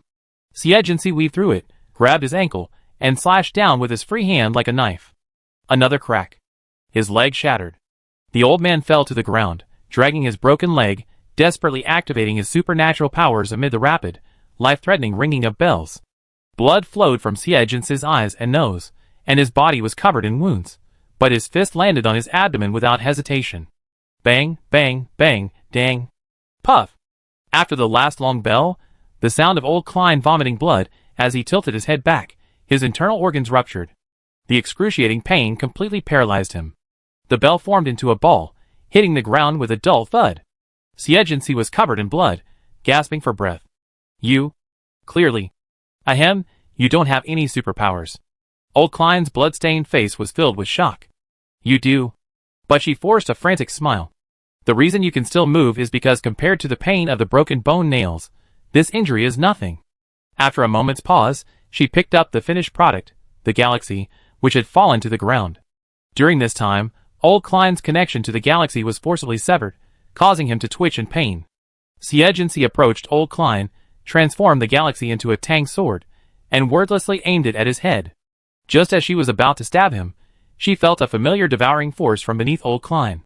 Alas, her superpowers were insufficient, and the sword stabbed into the ground. Old Klein was rescued. Siegency glanced around with full vigilance, confirming that no star devourers were around before collapsing to the ground in exhaustion. She managed to hold onto consciousness, and once her powers had returned somewhat, she immediately healed her wounds. Just then, Wanli and his men caught up. Seeing this scene, he felt a strange feeling. It was like patching up a tattered doll, a puppet crafted by the Star Devourers, manipulated by Prophet. General 1. Siegency climbed to her feet and saluted. In front of others, she always maintained a flawless appearance. Wanli nodded, glancing at the horrific scene, which showed the intensity of the battle. Where's he? My subordinate wasn't strong enough, so he was rescued by the Star Devourer. Rescued? Wanli tooted. Why did you have to come and capture him? This is going to be hard to explain. Siegency understood what she meant and calmly sheathed his tang sword. Whether I came or not, this is going to be hard to explain. The accompanying supernatural power detection team carefully examined the scene and quickly obtained a sample of the Star Devourer's energy particles. Wanli took the sample and stroked his chin. I hope this can convince those old guys. The real trouble was just beginning. Chapter 239. The Klein family's rise to prominence in the Federation began when the young Imperial Prince rescued the then Grand Prince of the Federation while on the run. To evade capture, the young Imperial Prince concealed his identity and served as a guard officer for the Grand Prince. At that time, the Federal Imperial family maintained an army independent of the military, and the young Imperial Prince rose through the ranks, eventually earning the title of Marquis of the Rose. However, the Federal Imperial family's army was later transformed into a legion, and civilians were recruited in addition to the nobility. With the tacit support of the military and government, civilians comprised the majority of the legion, ultimately freeing the entire legion from the control of the imperial family. From then on, the prestige of the Marquis of the Rose declined significantly, but this did not prevent the Klein family from becoming a prominent noble family, attracting considerable attention. Now, however, this honor has been completely shattered by the public release of evidence of Elder Klein's crimes. The announcement caused an uproar worldwide. Even within the empire, it sparked considerable discussion. The Harkwait royal family, defeated from their empire centuries ago, had become marquises in the Federation. Old Klein had escaped, but his own son, Crete, was captured by Wanli himself. During his trial, some of his answers left the eavesdroppers speechless. Are you aware of everything Font Klein did? Yes. Did you participate in human genetic experiments? Crete's expression was impassive. My daughter, Lilia, was created by the Star Devourer at the experimental base, using genes provided by my wife and me. But I was completely unaware of her until she was born. He and Lanya's relationship wasn't good, and coupled with their frequent separations, they had been married for nearly 20 years without children. Lilia's birth wasn't his plan, and he unexpectedly became his father's pawn, following Urali. That was all Crete had committed. In contrast, he had served in the military for 40 years, and despite having defected to the Empire, he had made countless contributions to the Federation. His defense lawyer used this as an excuse to mitigate his guilt. However, the military brass responsible for monitoring the situation disagreed after deliberation. Everything he did was intended to return to the Empire. Subjectively, this doesn't mitigate his guilt. But his actual actions were in the service of the Federation. The defense lawyer reiterated loudly. This is the difference between intending to kill and actually killing someone. Because the military was so secretive about human experimentation and traitors, Crete was ultimately sentenced to execution. Next came the Klein family branch involved. Siegency listened to their outcomes in the waiting area, once again recognizing the military's power. Then it was her turn to be put on trial. Who could have imagined that she's simply gone on a mission and become a suspect? Who could have imagined that she simply sought to uncover the truth behind her parents' deaths and seek revenge, only to have the truth already revealed, and her enemy become the very person who gave her life? Such an irony had befallen her, even though she accepted it calmly and frankly. Agency, do you know everything about Fonklein's actions? No. Until Robert brought her into that laboratory, she hadn't known. Even though she was the most successful test subject in that human experiment, even though she was the core and the trigger for the incident. However, even if she answered "I don't know" to all her questions, punishment would still befall her due to her bloodline and identity. Because of her status as a test subject, the council's top brass held a small meeting, including the marshal, admiral, and several chin-level experts serving in the federal military. Admiral Min almost couldn't wait to speak. "I've told you long ago that Agency can't be kept alive. With her physical strength alone, she can kill a 9th-level expert. Who knows what kind of monster she become? She must be sentenced to death." Wanli was displeased. Her physical strength is impressive, but what does that have to do with our discussion of her fate? You old thing just can't stand seeing talented young people rise to prominence. You're such a soft-hearted old woman. Can we just discuss the facts? Seeing the two about to argue, Admiral Tinus smiled and smoothed things over. "Calm down, both of you." The portly man pondered for a moment, then said, "First, there's the Xia family, then the Klein family. Agency is deeply involved with them, but the evidence is insufficient. It's better to give her life imprisonment, like those other experimental subjects. And to prevent her from contaminating the human gene pool, she shouldn't be allowed to marry or have children." Both proposals were highly persuasive and biased. The lack of evidence suggests Agency has committed a crime, so sparing her life is already quite reasonable. The second point is the fundamental reason why humans prohibit genetic experimentation. Human genes are extremely complex, and modifications are likely to leave residual genetic defects. After generations of reproduction, these defects enter the human gene pool. If these defects are too fatal, they could even lead to human extinction. The various genetic diseases currently prevalent in humans are evidence of this. General Min quickly agreed, "That's right. Who knows if Agency and the others in the lab are part of a conspiracy by the Star Devourers, using them to achieve their goal of destroying humanity." This hot-tempered and impulsive fellow rarely voiced a shared concern. A hunchbacked, silver-haired old woman nodded seriously. "General Min has a point. Even if Wanli wanted to speak up for Agency, she couldn't find a reason to object in this matter." Finally, Bai Yuanan made the final decision, then prohibit her from bearing offspring and prevent genetic leakage. Wanli opened her mouth, but said nothing. These men seemed to take lightly the idea of depriving a woman of her reproductive rights.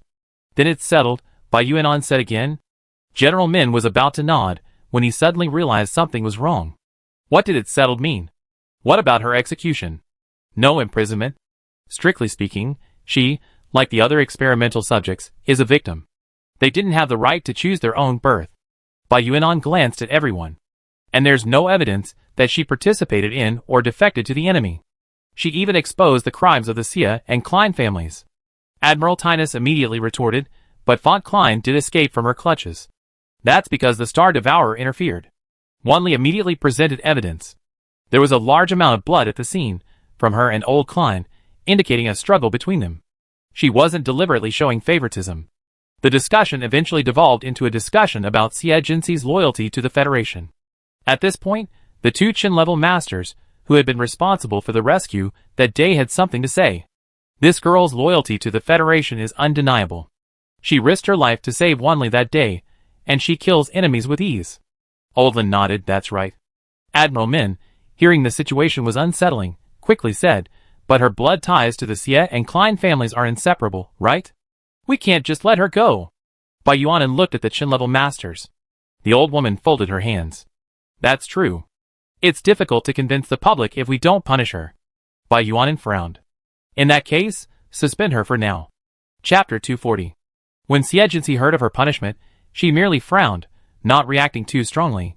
She wasn't expelled from the military, presumably because Wanli spoke on her behalf. She was merely suspended, so there was still room for maneuver. As for the prohibition on having children, even if it wasn't mandatory, she didn't want to have offspring. Because life isn't about enjoyment, those born by choice might not necessarily want to be born. After the trial, Crete and several other prominent criminals were taken to the execution grounds and shot. Siegency took a brief look and left the military court. As soon as they reached the outside, a woman lunged at them. Siegency dodged to the side, only to hear her curse, "It's all your fault, monster. You're going to kill everyone." Lanya, no longer as elegant and noble as before, wore a black veiled feather hat, which fell off as she lunged at Siegency again, ruffling her soft hair. With her arms cuffed behind her back by Siegency, she shouted, disregarding her image, "You're an unlucky person. After killing the Sia family, you teamed up with that bastard to harm our Klein family." Because she had no military status, she would be tried in federal court, facing at least 30 years in prison. From a high-ranking noblewoman to a prisoner overnight, she was completely mad. After cursing, she began to cry again, "Give me back my Lilia, give me back my Crete. You and that old man should be damned. Why let my daughter and husband suffer the punishment?"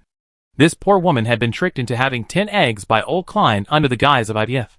Unbeknownst to her, 6 of her children, born in the laboratory, were destroyed, leaving only Lilia alive. From the moment Crete rebuked her and revealed the truth, she went mad. She was powerless to do anything about what happened to her daughter. When the trial arrived, she felt even more helpless. Finally, in a frenzied state, she was taken to the federal court by the police. People around her pointed and talked, especially when they saw Siegency's impassive face. Her cold glance gave them a chill. Only after she boarded the hovercraft and departed did everyone breathe a sigh of relief. This woman is so cold-blooded. First she reported her grandfather, then she personally arrested old Klein. Does she have no feelings at all? Her uncle is about to be executed, and she doesn't seem to be the slightest bit sad. How terrifying, feelings. In the hovercraft, Siegency pressed the spot where her heart should be. It was still throbbing, seemingly destined to maintain this pace forever. Nothing could throw it out of control. However, simply living like this had already consumed too much of her mind. "Boss, we've arrived at the military district." Siegency glanced at the familiar gate. This was the department where she had worked for the better part of half a year. As she got out of the car, she happened to see Moan, arriving in a smart wheelchair, carrying a suitcase. Today, he wasn't wearing sunglasses, revealing a pair of red eyes. When he saw her, his expression twisted for a moment. "I applied for a work-related injury discharge, and the higher-ups approved it." He thought Siegency would ask him about it, so he took the initiative to explain his recent situation. But Siegency had only wanted to nod and go in. "That's great." After a pause, he added, "Recover from your injuries, Captain." His distorted expression instantly collapsed at these words, and he covered his face and burst into tears. The T9 formation's training ground is too empty today. Siegency watched him go, and then entered the familiar military area. Honestly, she remembered every moment with the team members, even the morning dewdrops that tied Shuewu and the others up on the training ground, shimmering in her memory. That was all. Jiang Weisheng and the other civilian staff were busy compiling the cause of death and applying for as many pensions as possible based on their years of service. When they saw her, their already swollen eyes grew even redder. "I'm glad to see you back," Jiang Yu said as she signed her resignation papers. "I've been getting fed up with the families lately." "Are you asking for compensation?" "Yes." Jiang Yu rarely complained to her. Most people who join the special forces don't care about blood ties. Some families are 3 generations removed from the deceased, making them very difficult to deal with. Luckily, the military district wouldn't let anyone in, otherwise she would have been fed up. Siegency took the resignation papers, glanced at them, and saluted. Jiang Yu nodded. "Let's have coffee together sometime." "You're welcome anytime." Jiang Yu watched her tall, slender figure go by, and forced a smile that almost looked like tears. "Why does the boss talk to her so much?" the assistant asked, puzzled. Jiang Yu sighed softly. "In this special forces, there are almost no old friends I drink coffee with. 99.9% are dead, and the few who survived have already reached high positions, far from their level. What's that saying? Team members come and go, but the military and political officers remain. When new team members arrive, she be that cold and distant military and political officer again." After packing up, Siegency boarded the hovercraft again, back to the company. Putting all the special forces stuff behind her, she began to reflect on the events that had unfolded since graduation. Unlike the carefully planned targeting of the Sia family, the Klein family's genetic experiment incident happened so suddenly that she didn't even have time to extricate herself before she exploded. From Lance and old Klein's words, it could be inferred that they were trying to co-opt her into the Empire's camp, while someone on the Federation side was pushing for a break between her and the Klein family. "Oh, I didn't expect she was such a hot commodity. Boss, we're here, Pratt whispered. After she got out of the car, he couldn't help but sigh, as expected of a boss. Even after such a situation, he still had the energy to come to the company to handle business matters. However, in C Agency's view, the incident had already happened. Before she could come up with a solution, anxiety was unnecessary. The best option is to avoid letting the current troubles affect other matters. She needs to keep a close eye on Mingxi Group's business for the foreseeable future, preventing certain partners from taking advantage of her suspension. For example, her suppliers, those guys on Border Planet Number 2. I heard you were suspended. Why don't you return to Border Planet Number 2 and join us? Boss Shang, puffing on a cigar, seemed to be gloating. C Agency leaned sideways, legs crossed, forehead propped up, looking not at all dejected, but rather a bit arrogant. You want me to go back to Border Planet? Sure. Caesar, who was also connected via video, didn't care if the 3D image could hit anyone. He'd just kick him first. Fatty, you're bringing up all sorts of issues. She's level 8, and you're asking her to return to your territory. Boss Shang's 3D image trembled, akin to his current state of mind, a bit overwhelmed. He was so smug that he almost forgot about it, thinking about what happened to the evil dragon, how he fled to the deserted planet number 1 and been completely wiped out by her. A chill ran down his spine. If C Agency were to return to the deserted planet number 2, it wouldn't be him following her. It would be him suppressing her and leading her along. Hee, I was just saying that casually. Don't take it seriously, little girl. Don't worry. C Agency smiled. Boss Shang was about to breathe a sigh of relief when she said, even if I don't go back, you two can't get off my ship now. Caesar and Boss Shang, That's right, they were practically following her now. Chapter 241. After a moment of hesitation, Boss Shang asked her seriously, so, what are you planning to do now? Are you really going to join us in the gray zone? It's boring to be so cautious in the gray zone. I'd rather be a pirate. She said this nonchalantly, and Boss Shang couldn't help but sigh. Seriously, with your current abilities, you can go anywhere. Those bastards on Border Planet number 1 were only level 9 at best. He heard countless level 9s had died at the hands of this woman. And those interstellar pirates above level 9 aren't even pirates. They occupy fixed planets and are autonomous nations outside the Federation and the Empire. C Agency, like the Emperor whose eunuchs were anxious, said calmly, I'm only suspending you, not expelling you. Since the higher-ups hadn't given up on her immediately, she still had a chance to turn things around. As he was speaking, the new assistant knocked on the door. Boss, someone claiming to be your brother wants to see you. Should we have him come up? Then he noticed his boss's face suddenly turn cold, and he couldn't help but feel uneasy. Had he done something wrong? Oh, I heard the boss's brother was fired. That guy outside must be a scam. He actually came all the way to report it. Oh no, but that guy is wearing a military uniform. Just as the assistant was lost in her thoughts, C Agency spoke. Send him to the reception room. She then said to the two of them, anyway, let me know for now. If there's any problem we can't handle, just let me know, and I come myself.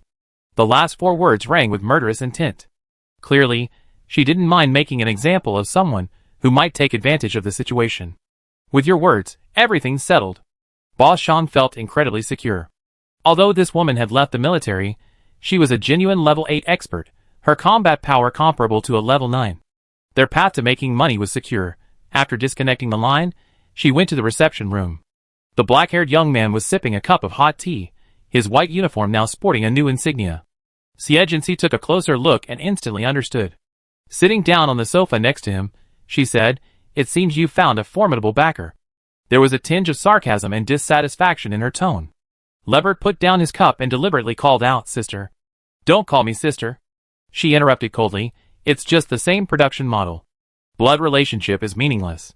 If they had to legally establish blood relationship, she would still have to raise those experimental subjects, which was quite ironic. Robert curled his lips. It's really boring. He glanced at the woman in a shirt and trousers. When I was notified to join the Klein family as the eldest son, the marshal approached me and asked me to secretly monitor old Klein and the progress of his experiments. When Lantis approached you, he had already decided to deal with the Klein family. C Agency's face darkened. That means he already knew about the Klein family's actions and was just waiting for the right opportunity. Without waiting for Robert to answer, she revealed the truth she had deduced. Xie Zhongling's laboratory was discovered, And he secretly sent me there because he knew I would do everything in my power to find evidence against him. That way, I'd be confronted by Lance first, and then confront him, which will ultimately lead to a complete break with the Klein family. Her sharp gaze put some pressure on Robert, who nodded, yes. So, based on the above statement, perhaps he's been keeping an eye on me since Xie Tianhen's incident? She even suspected that Bai Yuanan had noticed her since she re-entered the military's sphere of influence. For example, during her freshman year, the principal had used both persuasive tactics to coerce her into participating in the military academy tournament. At first, she thought Xie Zhonglin was behind the scenes, but now it was clearly the marshal, who had read her mind and pushed her onto her predetermined path. Through the entanglement with the Xie family, she reached the Klein family, ultimately uncovering the truth about the human genetic experiments and ultimately breaking with them completely. And he knew my powers could counter the Star Devourer? Lebert stood less than a meter away from her, his scalp tingling from the pulsing psychic particles around her. If it weren't for this, the marshal wouldn't have paid attention to a test subject. So, in the end, even if he had a chance to survive in the Federation, it was thanks to Xie Jinxi. After saying this, he instinctively became wary, only to receive a cold, indifferent huh? The saying the mantis stalks the cicada, while the oriole waits behind truly aptly describes it. Xie Zhonglin was the cicada, Old Klein and Lance were the mantis, and the marshal was the oriole. Xie Jinxi leaned back on the sofa. So today, the marshal asked you to tell me that I still had a chance to return to the military? Lebert wasn't sure whether she would accept or not, but on second thought, he felt relieved. After all, he was just a messenger. The marshal asked me to tell you the truth and ask you to wait for the induction notice from the Legion of Glory. Okay. Agreed so quickly? Raybert looked at her in surprise. One more thing. You could have told me the truth later, but you deliberately took me to the lab to get evidence. You also asked me to chase after Old Klein, knowing he had support, and took the blame for you, the young master of the Klein family, standing at the center of this storm. This account must be settled. The woman unbuttoned her cuffs while instructing the assistant, get out first and close the door. Raybert sensed danger in her eyes, and stood up to run, but Xie Jinxi held his shoulder with one hand. What's the rush? As the assistant closed the door, she saw through the crack that the boss had grabbed the man's hair and slammed him onto the coffee table. She stood guard at the door, trembling. The boss wouldn't kill anyone, would he? Should I call the police? No, I'd be silenced. Now I can only go along with it. Maybe I should notify Mr. Morian to find someone to clean up the scene later, so no evidence remains. Before she could finish her thought, the door to the reception room opened. While buttoning her cufflinks, Xie Jinxi said to the assistant, go get the cleaning staff to clean it up. They really had to clean up the crime scene. The assistant nervously lowered her voice. Let's use a smart robot. What if the cleaning staff's words weren't reliable and leaked the information? Xie Jinxi glanced at her. A robot can't clean it properly. Then her eyes widened in horror, and she took 2 steps back. Could it be that the boss was too cruel, and the crime scene was horrific? In that case, she rolled up her sleeves. I clean it up, boss, don't worry. Xie Jinxi frowned. Where did Morian find this person? Why wasn't he so smart? As you wish. After she left, the assistant walked back in, visibly choking. She was startled by the room full of broken furniture and blood. A bloody hand suddenly reached out from behind the overturned sofa, causing her to scream. It was Robert, covered in blood, who climbed to his feet. The boss didn't kill you? Killing him when the marshal sent him? Xie Jinxi is quite clever, but her assistant. Stupid. Chapter 242. To some extent, as long as the marshal still cares about her abilities, she won't be eliminated. Her return to the military is imminent.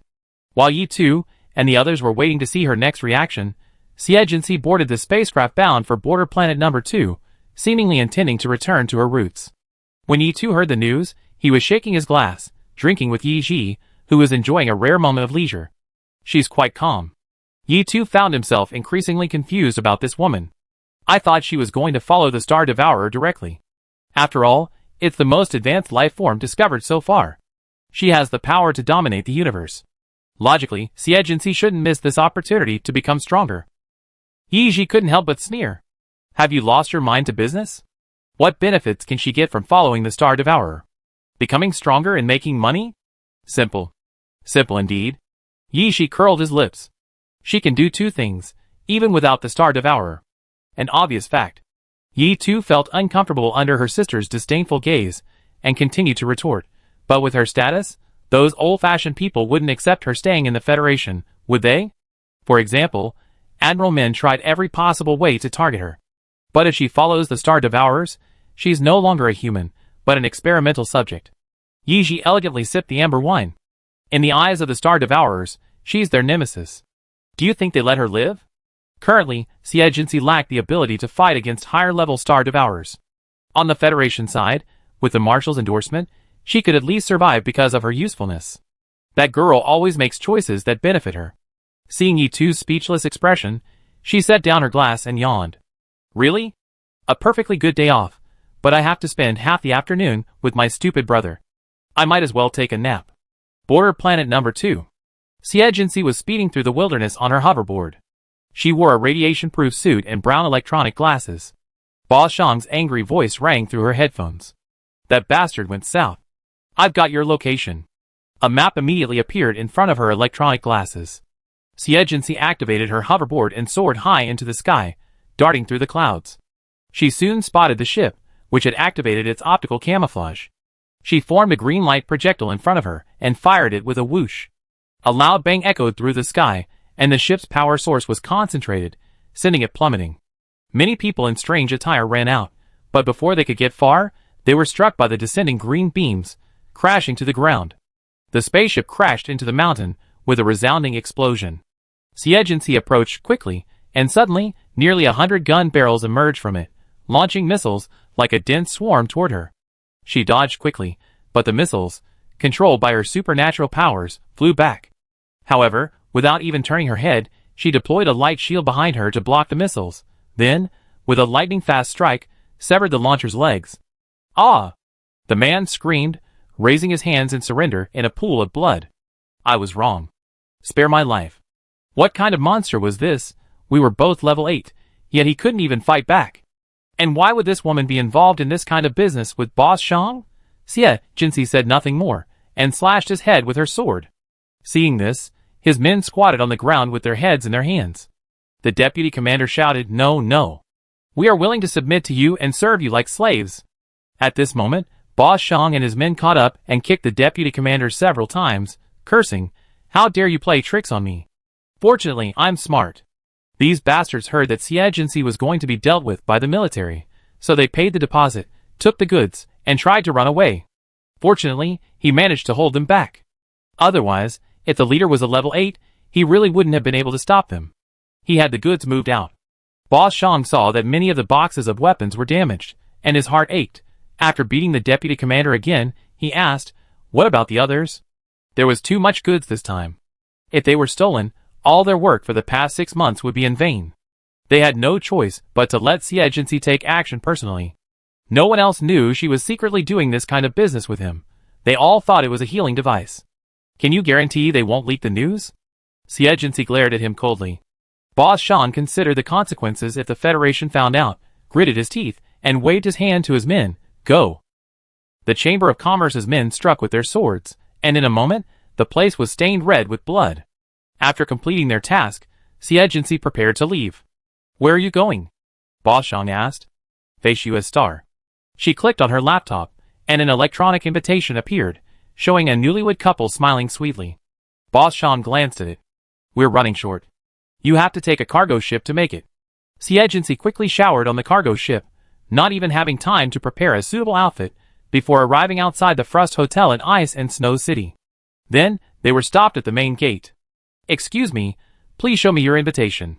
The security officer had only casually asked, but who knew the young woman would actually produce her invitation, swipe through the checkpoint, and enter. For this wedding, the Rin family had reserved the Frost Hotel for 3 days. The venue was naturally exceptionally grand and luxurious. At the same time, the new robots and various high-tech elements that shuttled through the venue imbued it with a technological romance. Arriving at the main venue, a massive crystal chandelier illuminated countless figures. Where others were dressed in suits and long dresses, she wore a vest jacket, overalls, and leather boots, looking like a troublemaker. Everywhere she went, she drew a few glances. Especially those affiliated with the military, who, upon recognizing her, gave her surprised looks. Chapter 243. Why is she here? Don't you know? Xie Jinxi and the girl from the Rin family are classmates, and they seem to get along pretty well. When Rinchinka rushed out of the dressing room after hearing the news, everyone realized it wasn't just good, it was fantastic. Wow, Cece, you actually came in person. The tall woman in a wedding dress hugged her, rubbing and kneading her, then began to cry. I'm so happy. The class monitor and Manny are here today, serving as my best man and bridesmaid. And you're here too. My wedding is perfect. Compared to her excitement, Siejinsi remained completely calm and expressionless. Seeing she was about to continue, he couldn't help but sigh. All right, he said, pulling out a silver chain from his space button. A wedding gift. And a gift. Renchinka took the chain with surprise. It weighed about 15 grams, and was wrapped in a vine-like pattern, elegant and simple. Compared to her reaction, the others looked disdainful. Just this? It doesn't look like anything expensive. Those trinkets you find in jewelry stores on the street are much prettier. Renchinka didn't care what others thought. She valued this gift immensely. She took off the necklace from her neck and pulled out the ruby pendant. It was a space class Qin Luo had designed specifically for her. I've decided to wear this necklace for the wedding. Let's replace the pendant first. Huh? There's no clasp. Give it to me. The guests present clearly saw the chain automatically break apart, then return to its original shape once it was placed around Renchinka's neck, without a single gap. Transformable metal? When Qin Luo saw the chain, his expression suddenly changed. The boss actually gave you this. Renchingjua and the others accompanying him couldn't help but raise their eyebrows. What is this? Qin Luo blinked. Big brother should have heard of it. It's the cold weapon equipment the boss often uses. This made not only Renchingjua, but even General Ren blush. Xinghe, Renchinka was confused. She had wanted to show off, but everyone's expression seemed strange. Is this really valuable? I better give it back to Cece. He was about to go out and find her. No need. Qin Luo held her back. Since the boss gave it to you, he won't take it back. And it looks great on you. He knew exactly how powerful Xinghe was. Since the boss had given Chinka a small portion, and was controlling it with his own mental power, he certainly wouldn't harm her. Yes, Qin Xiao. Your brother-in-law has a point. Renchingjua also realized, Miss Xia will be very happy to see you wearing the gift she gave you at your wedding. Renchinka chuckled and touched the chain. Alright then. To the sound of the grand and romantic wedding march, the newlyweds walked onto the stage. The wedding of the only daughter of the Ren family was a perfect success. Siejinsi sat in the audience, watching Renchinka give Qin Luo a big kiss on stage, smiling brightly. Qin Luo's eyes were red, each tear screaming happiness. The crowd applauded, and even the air was blessing them. This moment must have been one of the few happy ones she had ever participated in. Whenever she thought about it later, the corners of her mouth still curled up in the same smile. You actually smiled. A familiar voice rang out beside him. Turning around, she saw Bai Zalen, dressed in a groomsman's suit. She nodded. Squad leader. After a pause, she asked, Did I smile? Yes, I took a picture. Bai Zalen raised his camera and flipped through the photos. You're really pretty. Although her features were perfect before, she was a little pale and thin. Now, her cheeks are radiant and full, and her gaze is sharp and cold, possessing a unique beauty. At this moment, Renchinka changed out of her wedding dress and walked over with Manny. It's a happy day for us sisters today. Let's take a picture together. She put her left arm around Manny, and her right arm around Siejinsi, while Bai Zalen stood beside Siejinsi and raised his camera. With a click, the picture froze. Renchinka quickly leaned forward to take a look. Really nice. Suddenly, he leaned in closer, frowning. Huh? Why is she here too? In the photo, a woman happened to be passing by behind the four people. It was Jin Yu, the four former doormates, unexpectedly posing for a photo together. Manny couldn't help but sigh, smiling. The Jin family has business on Feishua Star, so they'd definitely be here. How about reshooting? Renchinka suggested. Siejinsi took a look and saw that she was actually smiling faintly in the photo. So forget it. There are people everywhere anyway. It's just a little more background. Since she had nothing else to do right now, she might as well wait until Renchinka's wedding was over before heading to Nagano Star with Manny and Bai Zalen. Renchinka, newly married and about to head to the Glorious Legion's base, said with envy, Ah, you guys are coming together. I want to go too. Even though everyone had been in the military for over a year, she still acted like a fresh graduate, pursuing simple pleasures. Manny patted her jokingly. We're going to work, not play. Comparatively, it was she who had changed the most. It's time to board the ship. Bai Zalen bared his white teeth and waved at Renchinka. Let's go. Renchinka patted her face and forced a smile. I can't send you off in tears. Besides, Luluo and I are planning to have a baby to play with. I come and play with you when I'm on maternity leave. Then she hugged Siejinsi and sniffed. Don't be discouraged, Cece. I always support you. Don't worry. Siejinsi patted her head as if petting a dog.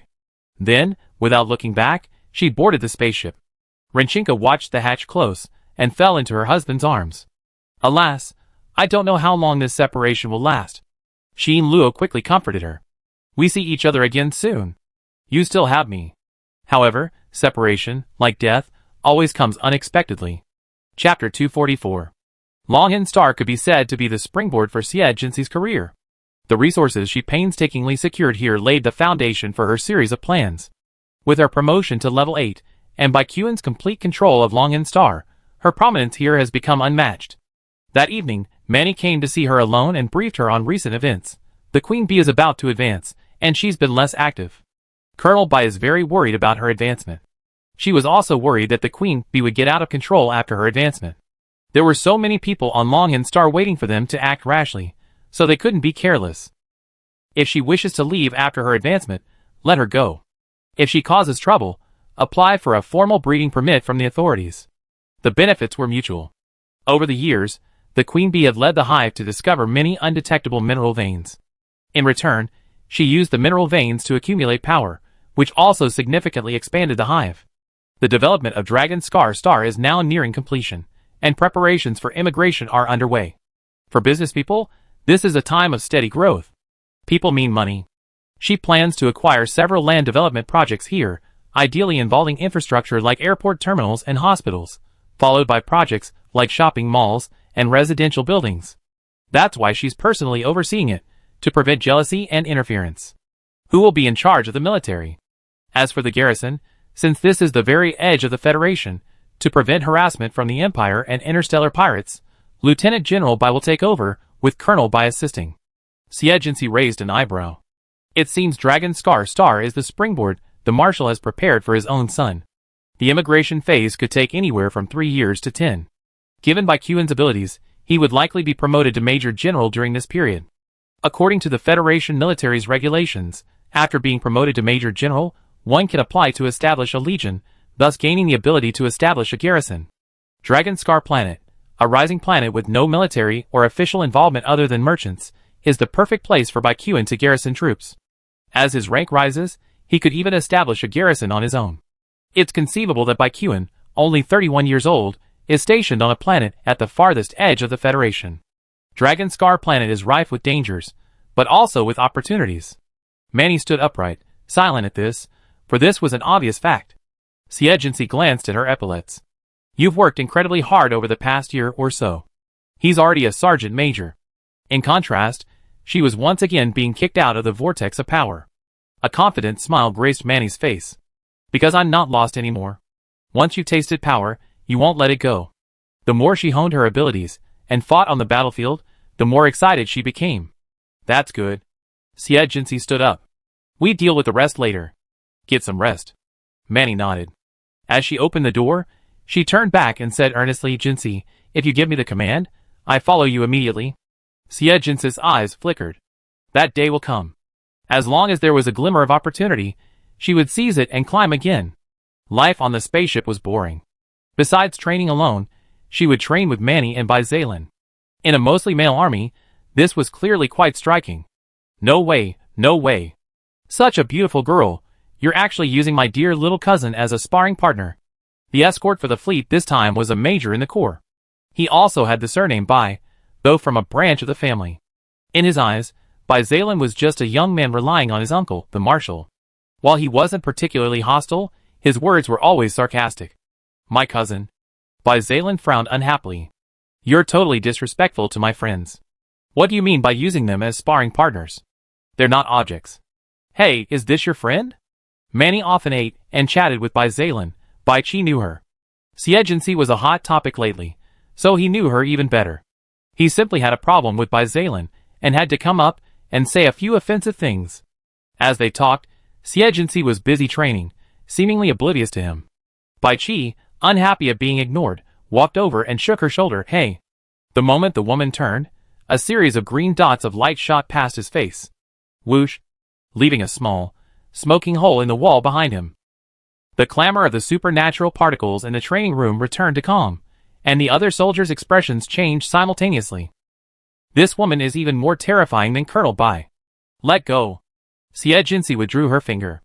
Bai Qi's face turned pale, and then blue. You actually intended to murder a military officer. Didn't anyone tell you not to interrupt others during training? Xie Jinxi squinted at the claw on his shoulder. Bai Qi, as if burned by her icy gaze, quickly let go. Then things got awkward. Bai Zalen bit back a laugh, pressing his lips together. Hey, cousin Qi, Jinxi didn't mean to pick on you. She's already level 8. If you hadn't stopped quickly, your head would have been a sieve. After a pause, he put his arm around his shoulders and teased, Really? Really? Cousin, you touched someone else first, and you're still nitpicking with such a beautiful girl?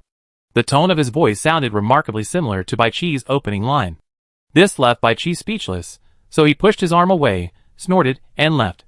Back in his lounge, he called someone. Hello? Bai Qi slammed the table impatiently. That cost extra?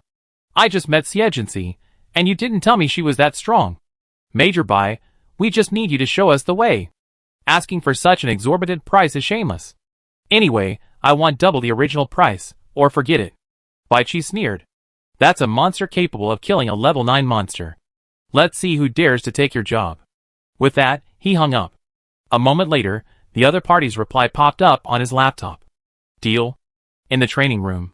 After Bai Qi left, Bai Zalen immediately pounded the wall and laughed. It has to be you. Manny nodded in agreement. Major Bai has given me trouble several times, and I've always had no choice but to dodge. Jinxi, well done. She curled her lips slightly. Squad leader, do you want to fight? Bai Zalen's eyes gleamed, and he took up his stance. Come on. He was then given a beating. Before Xie Jinxi completely removed the bone-breaking nail, he had been no match for her, and now he was even less so. 2 moves, he said, and it really was just 2 moves. Realizing the huge gap, he sat on the ground and raised his hands in surrender. I better fight Manny. All right.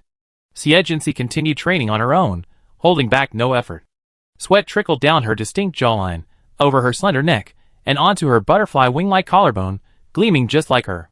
Bai Zalen took a moment to glance at her before Manny punched him in the mouth. Captain, being distracted isn't a good thing. He chuckled and raised his fist to strike back. Chapter 245. After training, Xie Jinxi and Manny walked together and asked about Bai Qi. He's a shrewd, despicable person. He's far inferior to Colonel Bai and the squad leader, and even to the rest of the Bai family. Manny, unsure of why she become concerned about such an insignificant person, wiped her sweat with a towel and added, because he often conducts private transactions with those merchants. When he escorts the spacecraft, he helps them carry some contraband. Is that so? Xie Jinxi pondered for a moment. Have Shuzhou checked his laptop to see who he's been close to lately? Manny's expression immediately changed. The boss suspects him? Everyone avoids me now. There must be a reason for such a completely unrelated person to approach me. Xie Jinxi snorted. It's not her fault for being suspicious. She's simply in trouble, and has to be cautious. Still some distance from the lounge, Xie Jinxi casually asked, doesn't Bai Qian care about people like Bai Qi? With his character, he only joined her in corruption out of consideration for the countless soldiers who had died. How could he tolerate such a villain under his command? Initially, Colonel Bai strictly prohibited such behavior, but most officers got involved, and it persisted despite repeated prohibitions. Over time, as long as it didn't cross the line, Colonel Bai turned a blind eye. This surprised Xie Jinxi. Too much to see Bai Qian exhibit such a blind eye. Once, Colonel Bai was furious and determined to ban smuggling.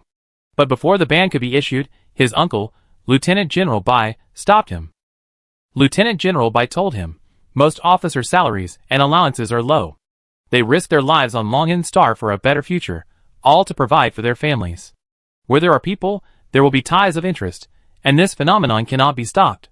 During his time in charge of Longin Star, Bai Qian transformed from an idealist to a realist, as he saw the true face of the complex network of corruption hidden deep within the Federation. He should be more willing to cooperate with me in the future. As she said, upon reuniting with her former partner, Xie Jinxi was a little unrecognizable. If Bai Qian before was a piece of smooth, translucent jade, now he is a forged, complex weapon. More aggressive, ultimately, he is caught in the vortex of power and profit. I'm here to tell you that, as an unregistered individual, you can only stay on Dragon Scar Star for 7 days. Got it. Xie Jinxi propped his chin up and pointed to the seat across from him, where a steaming cup of coffee sat. Sit down. You know, when I ask you out, it's usually about money. In the past, Bai Qian would have frowned, but now, he simply sighed and sat down. Let me make this clear. My uncle is in charge of immigration matters. I have no say. You're kidding. Xie Jinxi took the coffee and touched his lips before taking it away. I'm looking forward to the day when you can station your troops on Dragon Scar Star alone. He said his uncle was in charge, but in reality, Bai Yuan was only here to provide him with guidance and to act as a cover for the entire Federation. Bai Qian frowned. I don't have that intention. You don't, but the Bai family and the Marshal both have the same idea. Xie Jinxi tilted his head. At this point, don't even mention those words about not wanting to rely on your father through backdoors. Stationing troops on Longyan Star is a blessing in disguise. A sneer crossed Bai Qian's handsome face. Are you saying I make things easy for you? That's true for me, but it's also good for you. She glanced out the window. Once Longyan Star is under our jurisdiction, it will become a border planet for the Federation. You know better than I do how strategically important this location is. Do you dare give it to a military scoundrel? Until now, the Federation has assigned each of its major generals their own garrisons, and there are plenty of eyes on this new post on Longyan Star. Who knows if those eager to step forward might cause a major disaster here? For both public and private reasons, the Marshal wouldn't hand this place over to anyone else. The only thing his son lacked in seniority was experience, but he possessed the skills and ample opportunities to earn merit. Bai Qian was silent for a moment, then wiped his face. I'm just worried I can't handle the pressure. The words betrayed a deep sense of fatigue. Under the overhead light, the bags under his eyes were particularly clear. To be honest, this Bai Qian was completely different from what Xie Jinxi had expected. You have a marshal under your wing, and you've already been promoted to level 8. That's quite ridiculous. She stirred the coffee in front of her. Besides, I can fully support you in the construction. Bai Qian looked at her seriously. Are you serious? As long as you don't mind the low income. The word sounded familiar, but Bai Qian's mindset was completely different. Then, with his introduction, Xie Jinxi met Bai Yuan, the official head of the company.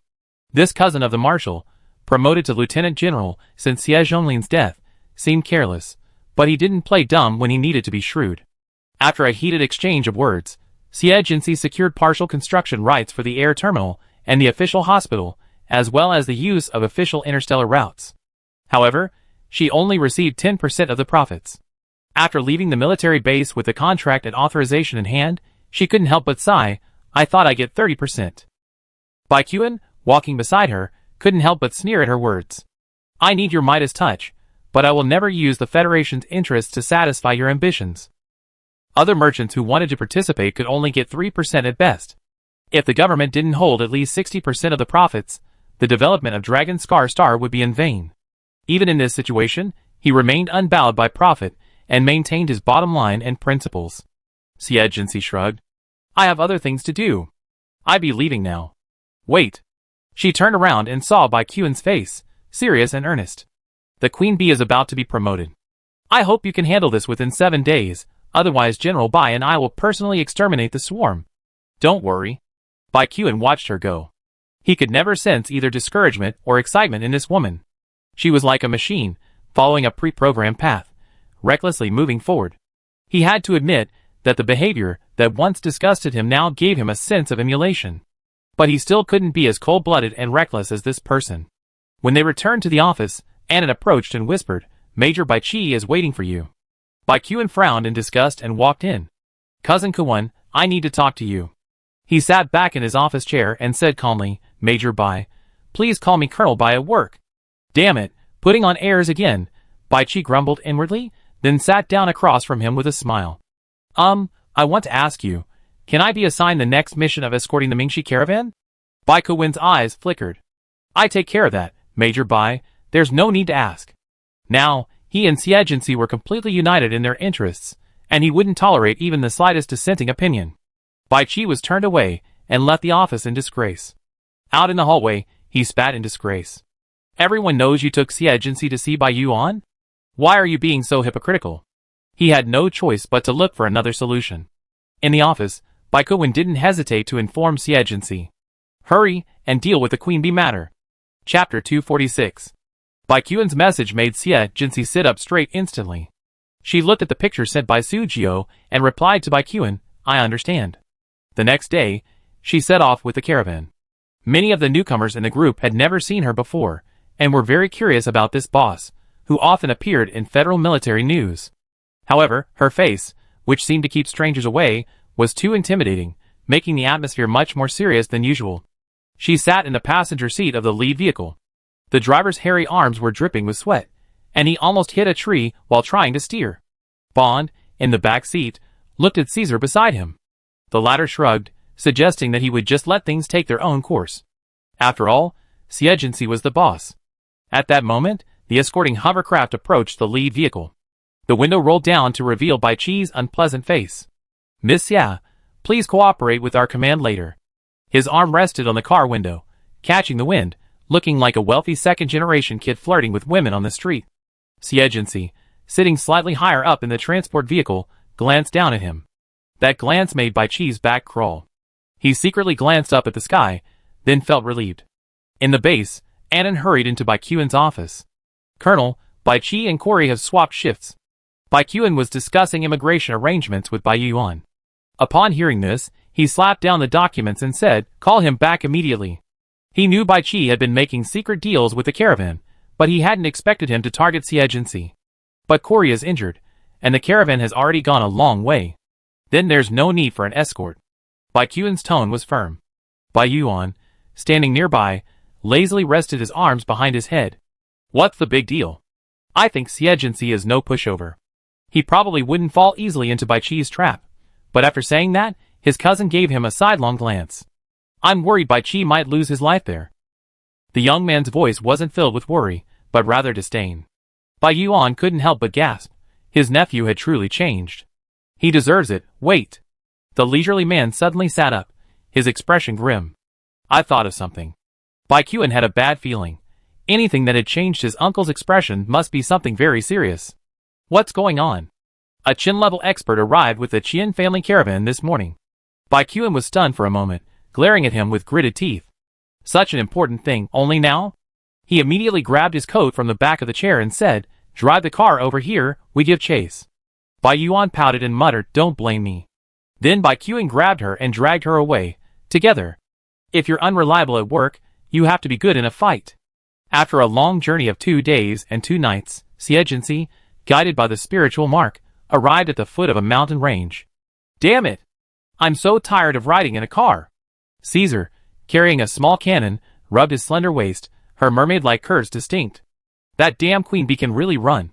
Bond took off his glasses and wiped the dust off them. It looks like it's really trying to get out of control. The reason it took so long to run was because the queen bee was constantly shifting positions. Ever since Siegency set foot on Mahin Star, the level 6 bee beast responsible for communication has disappeared. The queen bee, with its superior intelligence, escaped the tracking device and completely lost contact with the caravan. As it fled, it attempted to erase Siegency's mental signature.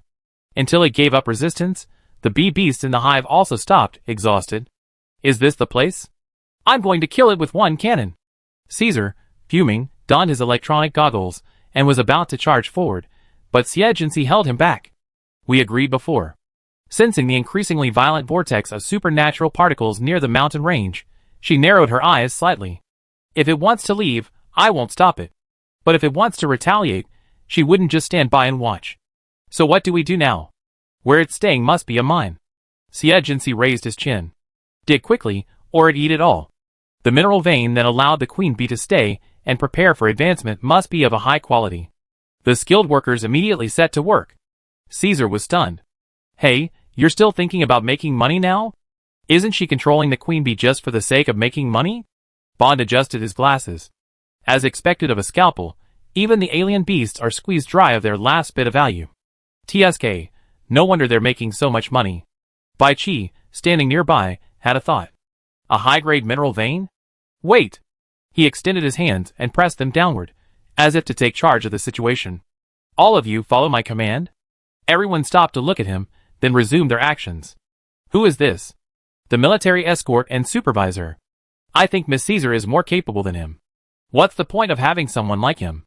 Just a joke. Everyone chatted as they worked, leaving Bai Chi, exposed to the wind, looking like a fool.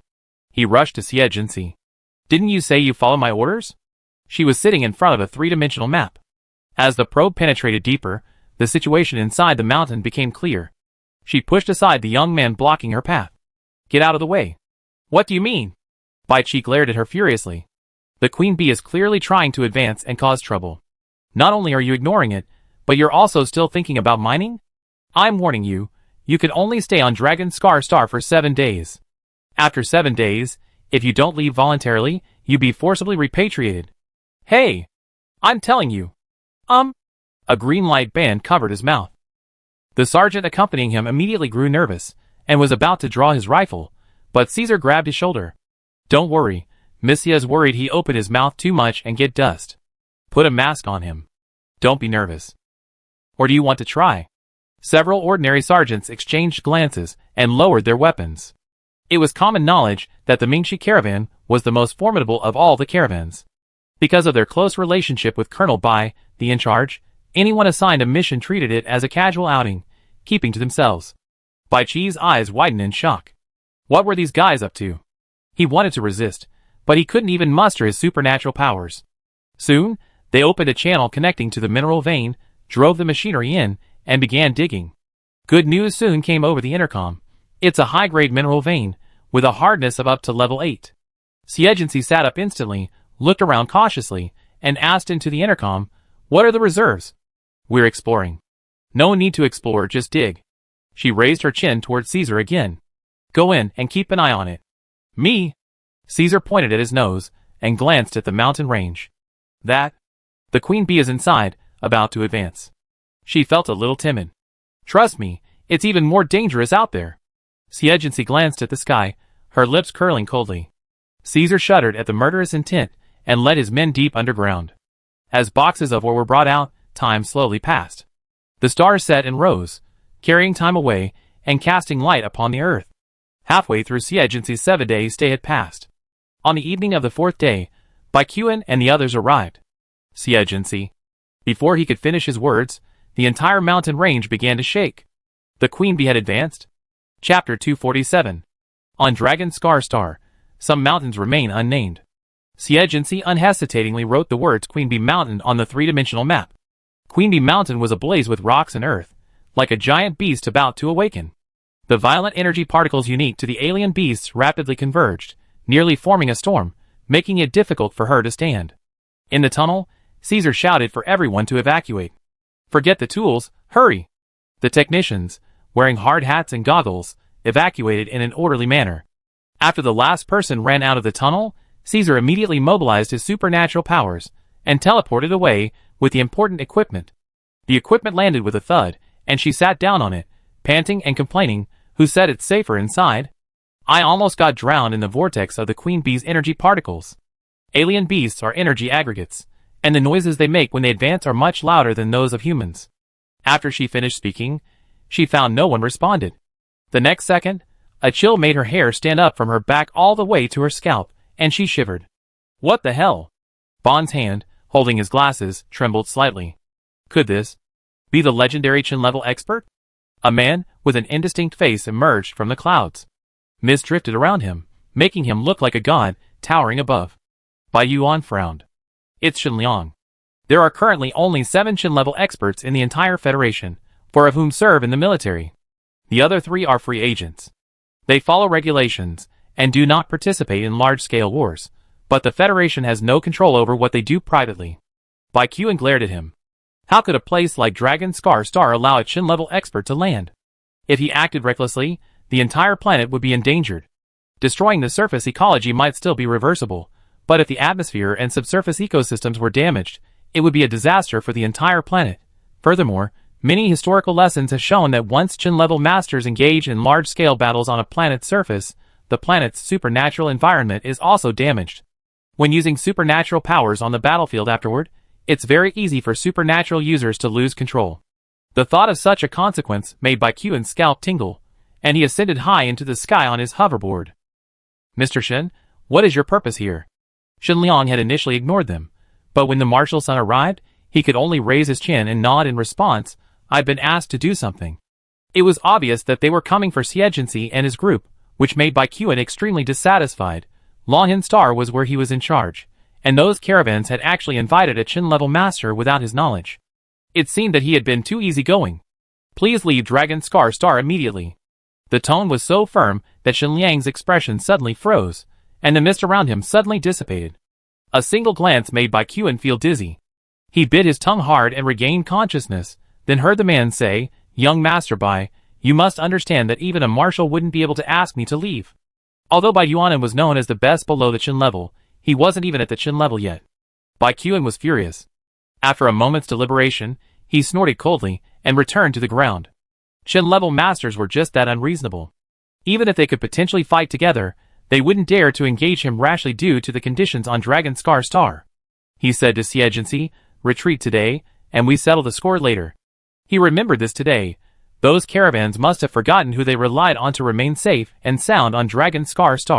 Xie averted his gaze. "I'm afraid we can't leave." As he spoke, a sharp, long howl echoed. The ground beneath their feet began to tremble, and many people jumped up and down uncontrollably, then fell and bled. In the midst of panic, they suddenly felt their bodies grow incredibly heavy, unable to bounce. It was Baikuan's gravity ability that fell upon them. A beam of white light erupted from the mountaintop, and a bee-beast with reddish-brown armor and transparent wings on its back emerged. Caesar had a bad feeling. Isn't this the bee-beast used for communication? It's actually reached level 7. Not only that, another level 7 bee-beast emerged immediately. They emerged but didn't move, simply lying on the mountaintop, as if guarding something. While the queen bee was still nowhere to be seen, the energy particle concentration within 1,000 miles of the mountain range intensified, quickly forming a vortex on the mountain. In the military base, the device responsible for monitoring the planet's energy particles sounded an alarm. On the three-dimensional energy map, the energy particle concentration near Queen Bee Mountain peaked towards the ceiling, quickly breaking a critical value. After repeated checks, the staff, almost pale, went straight through the emergency channel to report to Bai Yuan. When Bai Yuan received the call, he almost jumped up. "Are you sure there's no error?" No, the energy particle concentration near Queen Bee Mountain has indeed exceeded the critical point of level 8, heading straight for level 9. For high-level alien beasts, the danger level increases exponentially with each level increase, not doubling. Level 8 alien beasts can self-destruct, while level 9 beasts possess the ability to mimic. In just a few years, the Queen Bee has used energy mines to accumulate such abundant power. If it successfully advances, it will be a disaster for all humans on Dragon Star. Bai Yuan acted decisively, connecting to the base command room's broadcast. "This is Bai Yuan. Organize the evacuation of the base immediately. Also, gather all high-level psychics and prepare to siege the Queen Bee." Baikuan frowned. "Wait." He looked at Xie. "Are you sure you can control it?" His attitude pleased Xie greatly, but she didn't have the final say yet. "Instead of asking me, it's better to warn that Qin-level idiot." Just then, a cool breeze blew past them. Xinliang fell. "Wait." As he spoke, a strange power swept through everyone, sending Bai Yuan and others into a trance. Other technicians, with lower psychic abilities, fainted. "Here we go again." Baikuan shook his head. "Don't go too far." Chapter 248. Xinliang only then looked him in the eye. A mere level 8, yet he had managed to maintain his composure so quickly, truly not to be underestimated. "Don't worry, Colonel Bai. I only want the Queen Bee and the swarm. Once I've subdued them, I take them away immediately. There's no need for such a large force." He spoke as if he were there to rescue them from a dire situation. Caesar rolled his eyes, while Bond grew nervous, looking at Xie. Baikuan glanced at her and asked Xinliang, "How will you control the Queen Bee?" Xinliang, hands behind his back, gazed toward the mountains with a relaxed expression. "Of course, by planting a mental mark." He glanced at Xie, not far away, and saw her staring straight at him. His heart skipped a beat. She wasn't affected by his ability? Seeing Xinliang's matter-of-fact expression, Baikuan couldn't help but ask, "Don't you know this Queen Bee already has a mental mark?" The skinny middle-aged man glared at him, as if to ask why he was asking. "So what if it's there? Just erase the original mental imprint and replant it." It's true that Qin-level masters can roam freely within human territory, but the Qin-level masters Baikuan knew, while eccentric, all abided by the rules. I've never seen anyone so shameless. The mental imprint between humans and exotic beasts is always a matter of the east wind prevailing over the west wind. A voluntary removal by both parties would be fine. If a powerful third party like him intervenes, while contact can be achieved, the invaded party will inevitably suffer mental damage, perhaps even becoming an idiot. Those caravans have come up with a wicked scheme. Baekhyun suppressed his anger and tried to persuade him. I don't understand why Mr. Shin is so obsessed with this queen bee. If you want a pet, there are plenty of level 8 and 9 exotic beasts. I can also. You don't need to say more. Shin Liang interrupted him directly. Exotic beasts are plentiful, but high-level ones that can help with mining and even lead their packs are very rare. Is it an exotic beast he wants? Of course not. He wants this queen bee's ability to find energy mines. Once he controls it, there will be countless energy mines in this universe waiting for him to mine. Baekhyun exploded. But this is military territory. You have no right to act recklessly. Shin Liang's face turned cold, and he stared at him sharply. What's with that tone? For a moment, Baekhyun felt as if his head had been struck by a heavy hammer, the pain nearly exploding, and his vision went black. Bai Yuan held him steady, his sharp gaze fixed on Shin Liang. Look clearly at who he is. The warning words made Shin Liang hesitate. Bai Yuan's hand, trembling slightly, supported his nephew's. He continued, Shin Liang, you're at Qing class, yes, but the military has 4 Qing class masters and 2 veteran marshals in command. This bastard's ability is mental control. He's unmatched in terms of mental power among the Qing class. Baekhyun's expression grew increasingly grim, his mental power beginning to spiral out of control. If anything were to happen, how would he explain to the marshal?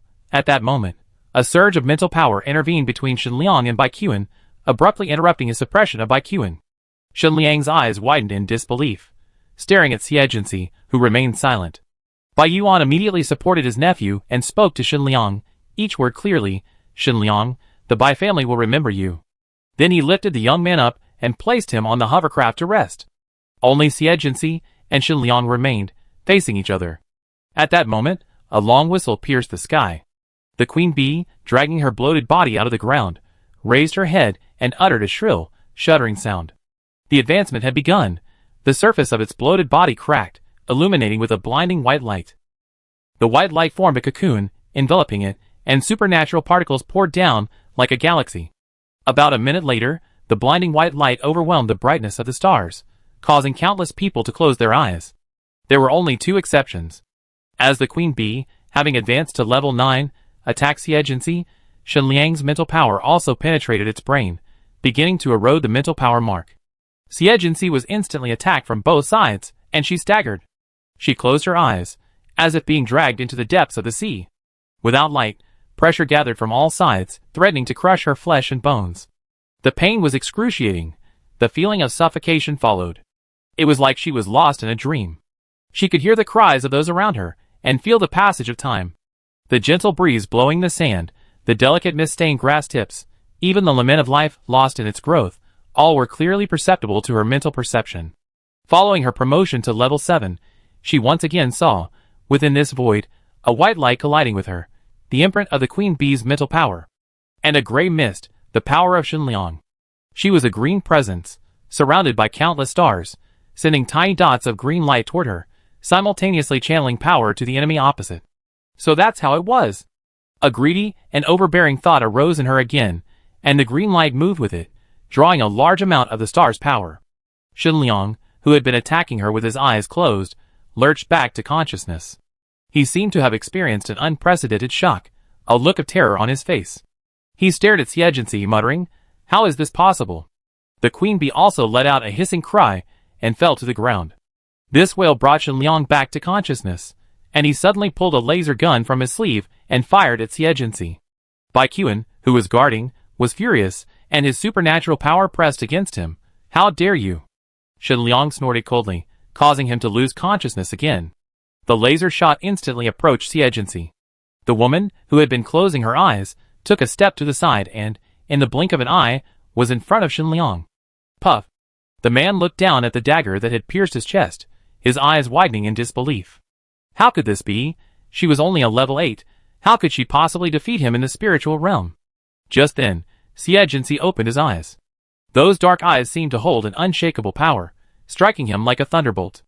Just as he was about to lose consciousness, he bit his tongue hard, his supernatural power surging. A mental storm swept the entire arena. The supernatural particles on Dragon's Scar began to riot.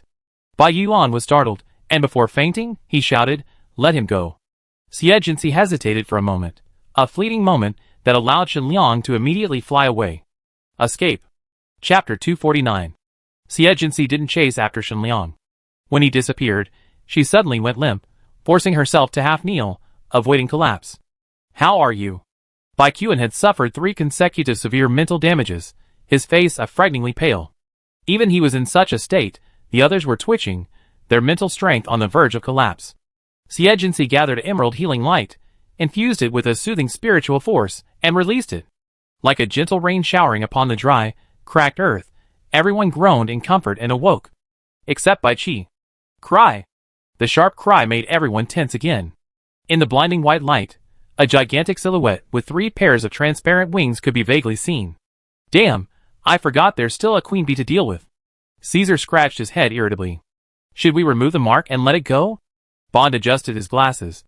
The key is that it wants to leave, not that it wants to destroy us.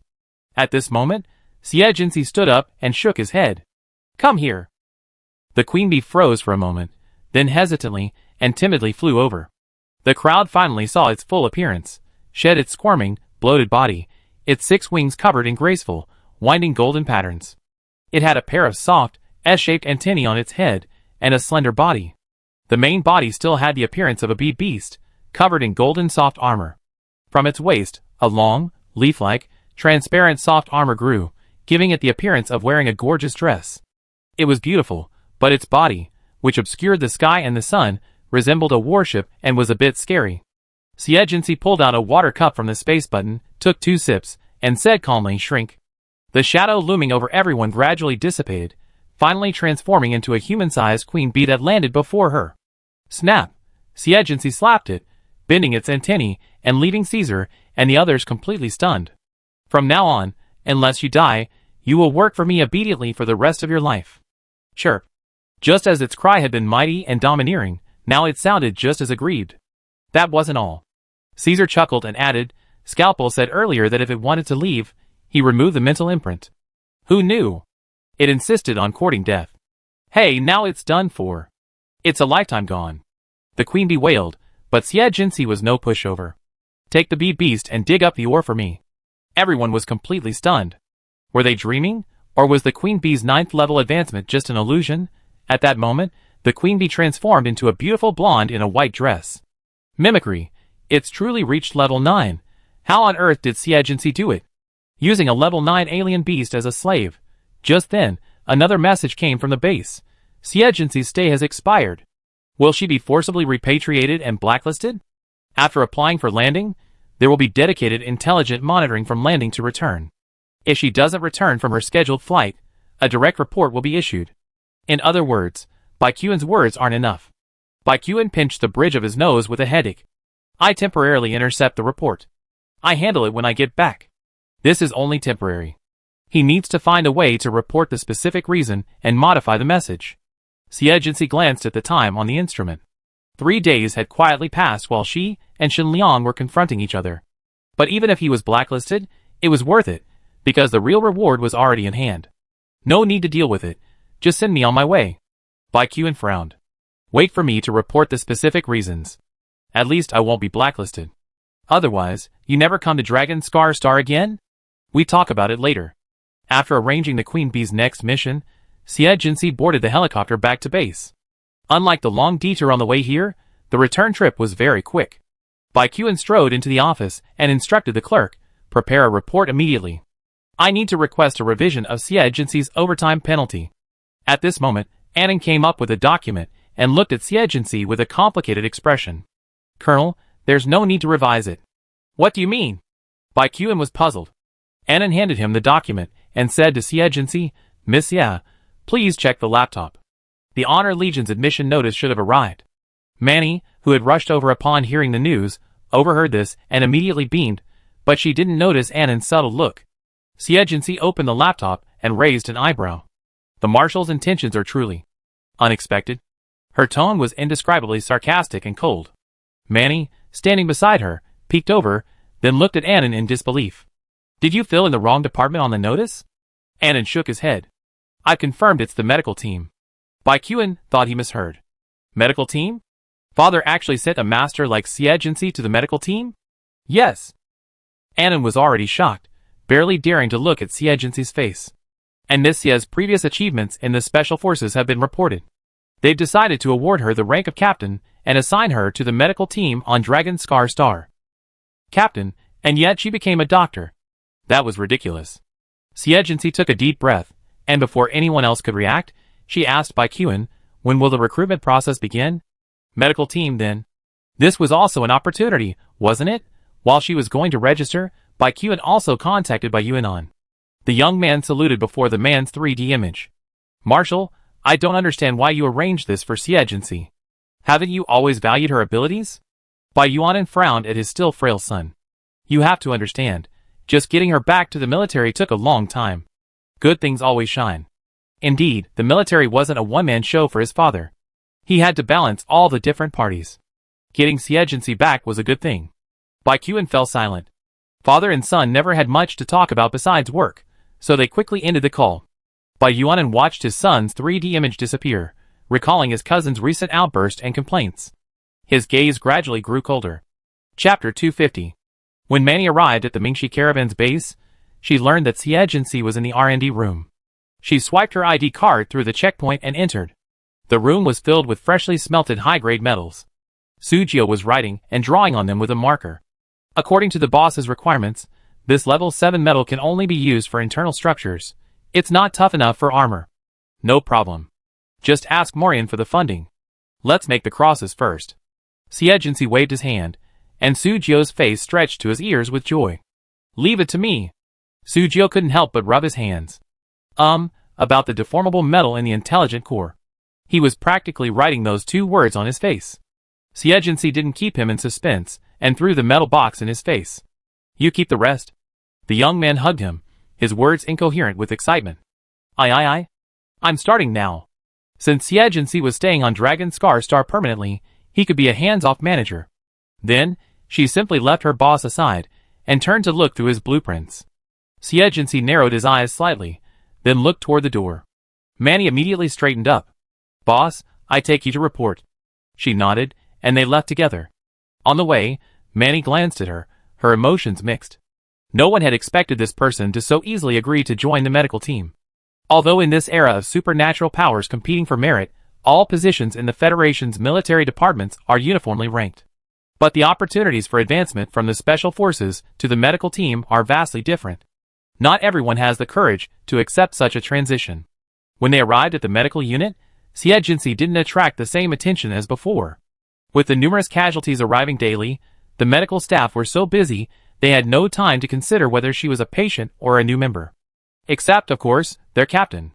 Fred had been the captain of the Finga Legion's medical team, but the Finga Legion was disbanded due to the death of its commander, Oria. Coincidentally, Baikuan hadn't brought a medical team with him, so he simply recruited them. He subsequently joined the Glory Legion. When he learned the new member was Siegency, he was deeply displeased. Firstly, he still harbored a grudge against Oria's death. If Siegency had been able to stabilize the patient's vital signs, their license wouldn't have been nearly lost. Secondly, as a professional, he naturally looked down upon a member with no battlefield medical experience, or even a non-professional background. So when Siegency handed him her employment documents, he sat in his chair, scrutinizing her critically, saying, "A person with bones at her feet. One day she's actually starting to heal the wounded." Siegency shrugged. "Actually, even I didn't expect that." Fred took her employment documents, but didn't enter them into the system immediately. Instead, he stood up and said, "Our medical team is different from the Special Forces, which only know how to fight and kill. Healing alone isn't enough. You need to have professional knowledge. You must first pass the employment assessment.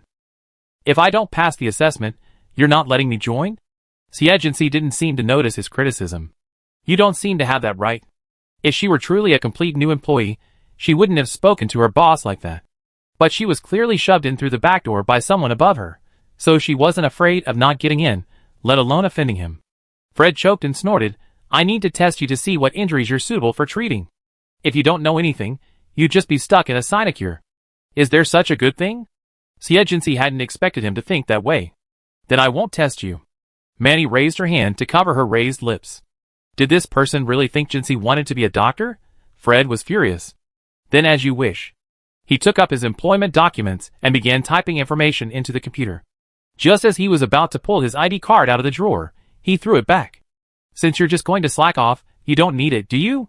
This is the necessary document for clocking in and out of the medical department. As long as you don't punish me for not showing up for work, I'm fine with deducting my salary. Because she didn't need that little money. This nonchalant look infuriated Fred, his face turning pale. Finally, he glared at her, gnashing his teeth. Except for important missions, you better not be a nuisance. Good, Agency smiled. Thank you, Captain, for your generosity. Humph. Fred stared at Agency's back, sighing with relief. It was a good thing such an inexperienced person didn't come to cause trouble. Thinking of the young woman's nonchalant attitude, he couldn't help but snort. The medical team is a place to gain experience. Unless you've treated some important person or solved some difficult case, it's hard to earn military merit like on the front lines. And yet, Agency still wants to slack off, let alone get ahead. After entering the outside, Manny asked hesitantly, if you anger the captain of the medical team like this, what if he tries to trip you up? Agency glanced at the wounded being carried into the treatment hall and asked, Manny, how many wounded come to the medical team for treatment every day? Manny paused. An average of 200. If we're busy with field missions, it depends. Then she immediately realized and smiled. Well, he's so busy every day, how could he have time to care about you? Agency twisted her neck. Not having to punch and makes it a good opportunity for me to take care of those caravans. They've given me a big gift this time. While the gift was great, she found it difficult to accept. As she spoke, a figure suddenly rushed over and stopped her. Agency, are you doing this on purpose? Chapter 251. Bai Chi's face was as pale as paper, his eyes sunken and red as he glared at her. You cured Bai Qian and the others, but you left me alone. Everyone had been attacked by Shen Liang's mental power. Everyone else was safe, but he, alone, suffered severe mental damage. About this, Agency took 2 steps closer. Shouldn't you report your work injury to the Qian family? You have the nerve to bark at me. Bai Qi took 2 steps back in shock. This woman actually knew he had sent Shen Liang to Longhangsing? Bai Qi. Agency suddenly called his name, causing him to look up, right into those deep black eyes. In an instant, those eyes seemed to radiate invisible knives, piercing his brain and slicing and churning. Ah! In full view of the crowd, Bai Qi suddenly clutched his head and wailed. He fell to the ground, foaming at the mouth and convulsing, and soon lost consciousness. Agency glanced at him, then walked around and out of the medical department's door. Bai Qi's mental strength had been completely destroyed by Agency. Even if he could regain consciousness, he would never again be able to use his mental strength or supernatural powers. He was completely useless. Boss, will this displease the Bai family? Manny expressed concern. Assuming he can still rely on the Bai family. Agency was unfazed. Having secretly helped a Qin-level expert land on Longhan Star, he had nearly endangered both Bai Qian and Longhan Star. His survival was in doubt. As she expected, when Bai Qian learned of Bai Qi's fate, he snorted coldly, he's lucky. Thinking of what had happened a few days ago, his eyes grew even colder. Erase his memories, and send him back to Nagano Star. Annan hesitated slightly. In his current state, if he undergoes another memory-wiping operation, he'd likely remain in a coma forever. Execute immediately. From these 4 short words, Annan realized once again that his superior had changed significantly. His methods had become more forceful, more authoritative, even a bit like that woman's. Besides that, what should we do with the Qian and Hong caravans? Bai Qian held a pen in his hand. Wait for her to make the first move. A hint of evil flashed in his well-defined, peach-shaped eyes. After all, I'm the sensible son of a marshal. How could I retaliate against ordinary people? Annan, Sure enough, our superior had learned the bad habits of Agency, and Agency's revenge was simple. She drove a large transport spaceship alone, masked, and single-handedly intruded upon the other caravan's mining operations. 2 things: beat up everyone and steal their high-quality ore. And she specifically targeted high-quality, rare veins.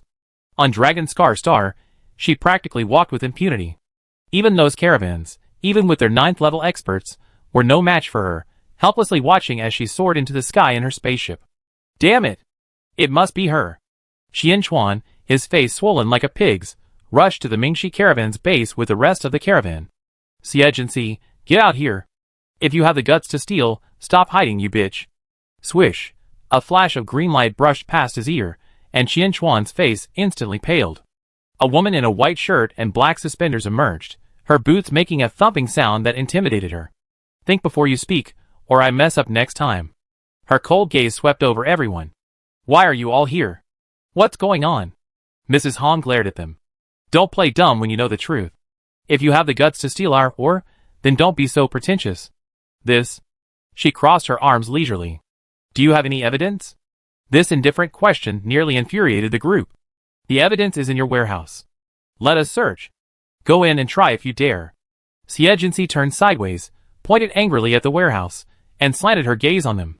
Everyone stared at her, not daring to move. Then a hint of sarcasm curved her lips. I gave you a chance.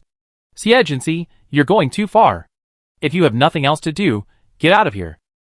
Xie said this and turned back to base. Qianchuan and the others could only stare helplessly at the figure, unable to do anything but curse. This is the power that comes with great power. After being met with such a setback, Qianchuan was like an ant on the hot tin. What should we do now? Let's go find the military. Xie's been so reckless, I don't believe they just ignore it. When Baiqiu had explained his purpose, the young man's handsome brows furrowed. I can't believe someone is so bold. Then he looked at them again. Do you have evidence proving it, Xie? Qianchuan said indignantly, we don't, but no one else is this powerful, and they're only targeting us. Annan, listening from the side, couldn't help but roll his eyes. Why are you being targeted? Do you really have no idea? No evidence. Baiqiu's smile faded. What do you think of me? Your tool? I can arrest anyone I want. I think my limits are higher than you think. The implication of these words made these impulsive businessmen shudder. For profit, they had brought a Qin-level expert to Long and Star, figuring that as long as nothing serious went wrong, they'd be fine. Little did they know, this plan had crossed Baiqiu's line from the outset. And so, retribution arrived. Baiqiu said in a remarkably official tone, you need to find evidence first. If you don't, you have to treat it as an interstellar pirate robbery, and wait for the results. Of course, that result never came. He didn't even need to check in with Xie, because smart people always have a tacit understanding, and know what's best for their teammates. Qianchuan and the others finally reaped the consequences. When they received news of the warehouse robbery, they could no longer sit still, and approached Bai Yuan. Chapter 252. Mrs. Hong's heart ached at the thought of her goods being lost. She spoke with a somewhat stern tone, we developed Dragon Star through an official tender. Isn't it disheartening that the military is doing nothing? Bai Yuan nearly burst out laughing, but his eyes were cold. If you're not satisfied, you can choose to leave Dragon Star. We find another developer. These people were brought in through an official tender, but they begged the authorities to let them in. They've made money, they've done the work, and now they're complaining to him about their grievances. How could such a good thing happen? Bai Yuan's attitude was clear. He was deliberately ignoring them. These people had once again been frustrated, and there was nothing they could do. After some further deliberation, Qianchuan decided to go all out. Let's find another Qin-level expert, and wipe out the Mingxi caravan. One of the old men hesitated. If we hire another Qin-level, we'd be at a huge loss. A Qin-level expert simply couldn't be hired with money. Shen Liang was attracted by the Queen Bee's abilities, but the others might not be. Mrs. Hong, however, agreed with the proposal. Let's lose money. My Hong family has never suffered such a loss in all our years of business, and we won't swallow this. That's right. Besides Shen Liang, they had two other options. However, after contacting them and explaining their purpose, they were flatly rejected. The second one launched into a furious outburst. You bastards, are you mad at me for being too comfortable? Aren't you? Shen Liang, that bastard, is still incarcerated in a military court, and you're deliberately setting a trap for me. I fucking kill you. The group was completely stunned by the scolding. By the time they realized what had happened, they realized something serious had happened. The marshal, accusing Shen Liang of tampering with confidential military affairs, ordered two Qin-level masters to apprehend him. After a military court trial, the decision was made to rescind his supernatural powers. Furthermore, due to the Qin family and other caravans' illegal operations, the official development rights to Dragon Star were revoked, and they were blacklisted from cooperation. When Xie heard the news, she couldn't help but sigh. Once again, the marshal, what a generous move. Thus, several families lost their chance to cooperate with the military, and quickly fell into decline. Because of the self-destructive actions of the Qin family, the Hong family, and other caravans, the development of Dragon Star was ultimately completed by the Mingxi caravan and the Jin family. The Jean family, having learned their lesson, stopped bothering Xiejinsi and quietly followed her and the Queen Bee's lead. About 2 years later, the development of Dragon Star was complete, and the immigration phase began. The first to arrive were the technicians building the settlement. For this purpose, Boss Sean specifically contacted Xiejinsi. "I've tried my best to find manpower, but I don't think we have enough." The bald, portly man couldn't hide his excitement, his cigarette-holding hand trembling uncontrollably. Xiejinsi split the profits with the government, while he participated in Xiejinsi's team's dividends. Even so, the profits were far more lucrative than what he could earn on this shabby Bianhuang star. Xiejinsi was reading the documents in front of him and didn't respond. He then rambled on about his plan. "I'm thinking of having Bond return to Bianhuang Star number 2 to take charge, while I personally come to Longyan Star. You ask the military to grant me a formal position. This is a rising star. If he can achieve something there, he have a place in the entire Federation." Imagining that day, his eyes welled with excitement. "There's no need for that." Xiejinsi, who had been silent until then, suddenly poured cold water on him. "You continue to command Border Planet number 2. I have more than enough manpower here." Caesar, sitting next to her, glanced at her, but said nothing. Boss Shang suddenly calmed down. The look Caesar had just given Xiejinsi had suddenly filled him with a sense of crisis. "I'm thinking if I come in person." "Boss Shang," Xiejinsi interrupted him coldly. "I partnered with you because your identity forced you to remain in the shadows, leaving you unable to interfere with my actions. But even if I come now, I won't pose a threat to you." Boss Shang began to examine the young woman on the screen. He wanted to come in person and earn more money, but he never considered threatening Xiejinsi's interests. After all, he knew his own limitations. "I asked you to stay on Border Planet number 2 because I have other plans." Xiejinsi flipped through the plan before her, signed it, and handed it to Caesar. "Let's do it." Caesar then took the document and left. She hadn't participated in the video conference and hadn't said anything. Realizing this, Boss Shang felt a deep sense of powerlessness, his throat dry. "Did Caesar surrender to you?" She made the wise choice. Xiejinsi leaned back in her chair. "If you want to hear my plan, then proceed. If not, you don't need to send any more people." To put it nicely, she now had enough manpower and didn't need any help. To put it bluntly, she was going to disband. She already had a mature team, more than enough to complete the next immigration plan. Boss Shang remained silent. In truth, he had already anticipated his current situation, because Xiejinsi, who had been nearly driven to death by the dragon, no longer needed his help. Bond wouldn't.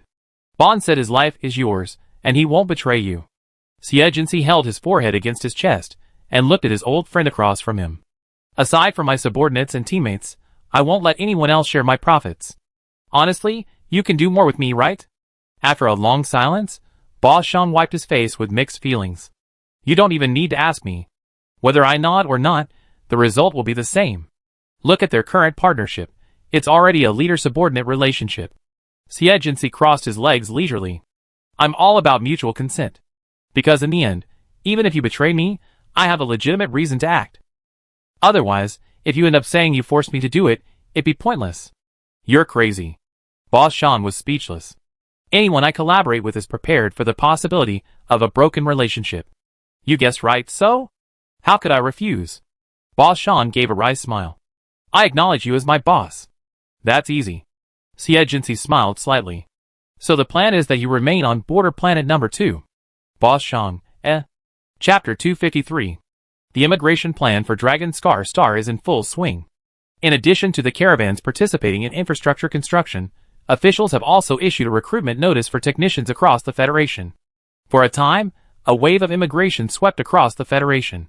The new planet is teeming with opportunities. Even if one simply works there to tighten a screw, one can be among the first to obtain residency and an ID card, allowing them to establish themselves here. However, to successfully land here, one must not only possess technical skills, but also pass the Federation's identity verification process. Dragon Star is the Federation's most important development site in recent years, and will play a crucial role as a strategic base for future border expansion. For a time, a long line formed at the official review area. Across the vast universe, a spaceship sailed swiftly from Nagano Star to Dragon Star. Tang Beibei stood at the door of the command room, took several deep breaths, and then mustered the courage to step outside. The next moment, a clamor overwhelmed her, nearly blasting her ears.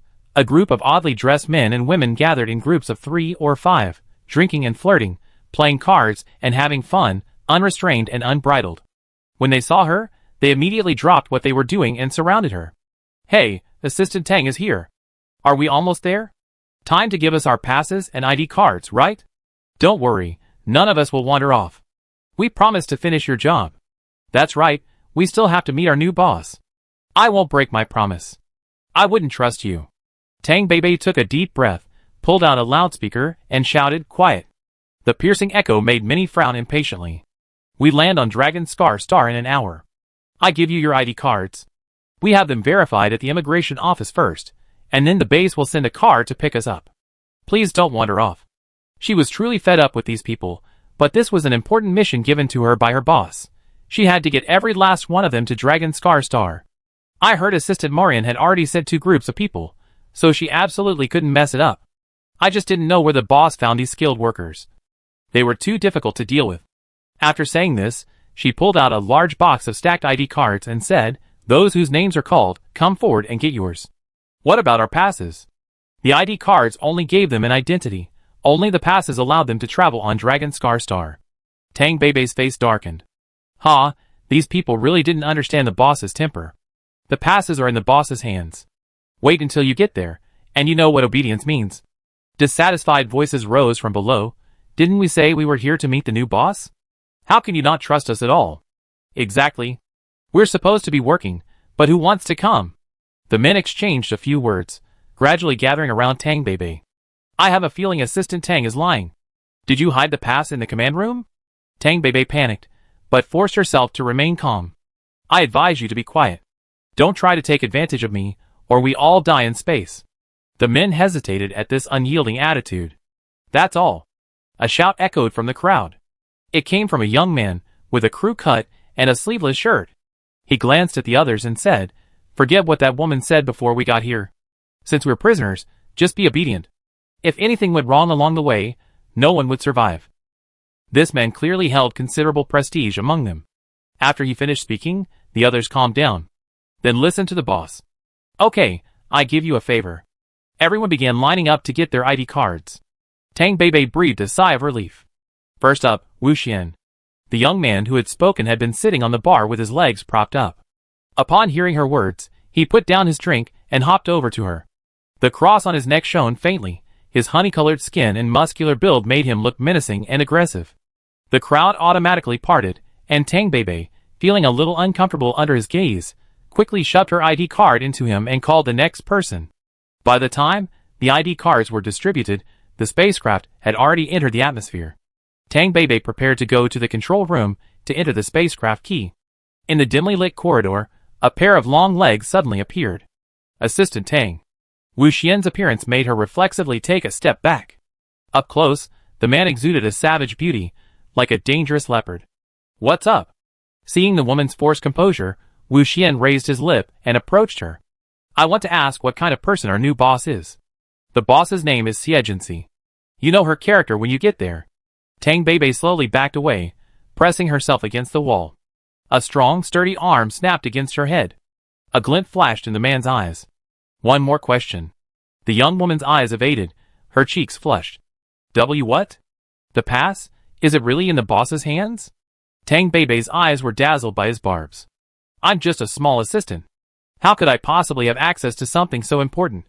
Wu Xian frowned, glancing at the bewildered young woman. She certainly didn't look like someone who would be entrusted with such a significant task, and he immediately lost interest. "Okay." Then he walked away, his hands in his pockets. Xie, that name sounds familiar? As he turned the corner, Tang Beibei patted her flushed face. "You little bastard, you're still trying to use your beauty to trick men." She tooted disdainfully. "No matter how good-looking a man is, how can he compare to money?" With that, she stomped into the command room, her high heels clacking. As the door slammed shut, she let out a sigh of relief. She patted her chest and said, "I'm so scared, so scared. Money is good, but it's hard to earn." The colleagues in the command room couldn't help but laugh at this. "Assistant Tang, you've worked so hard. We really pity our Assistant Tang.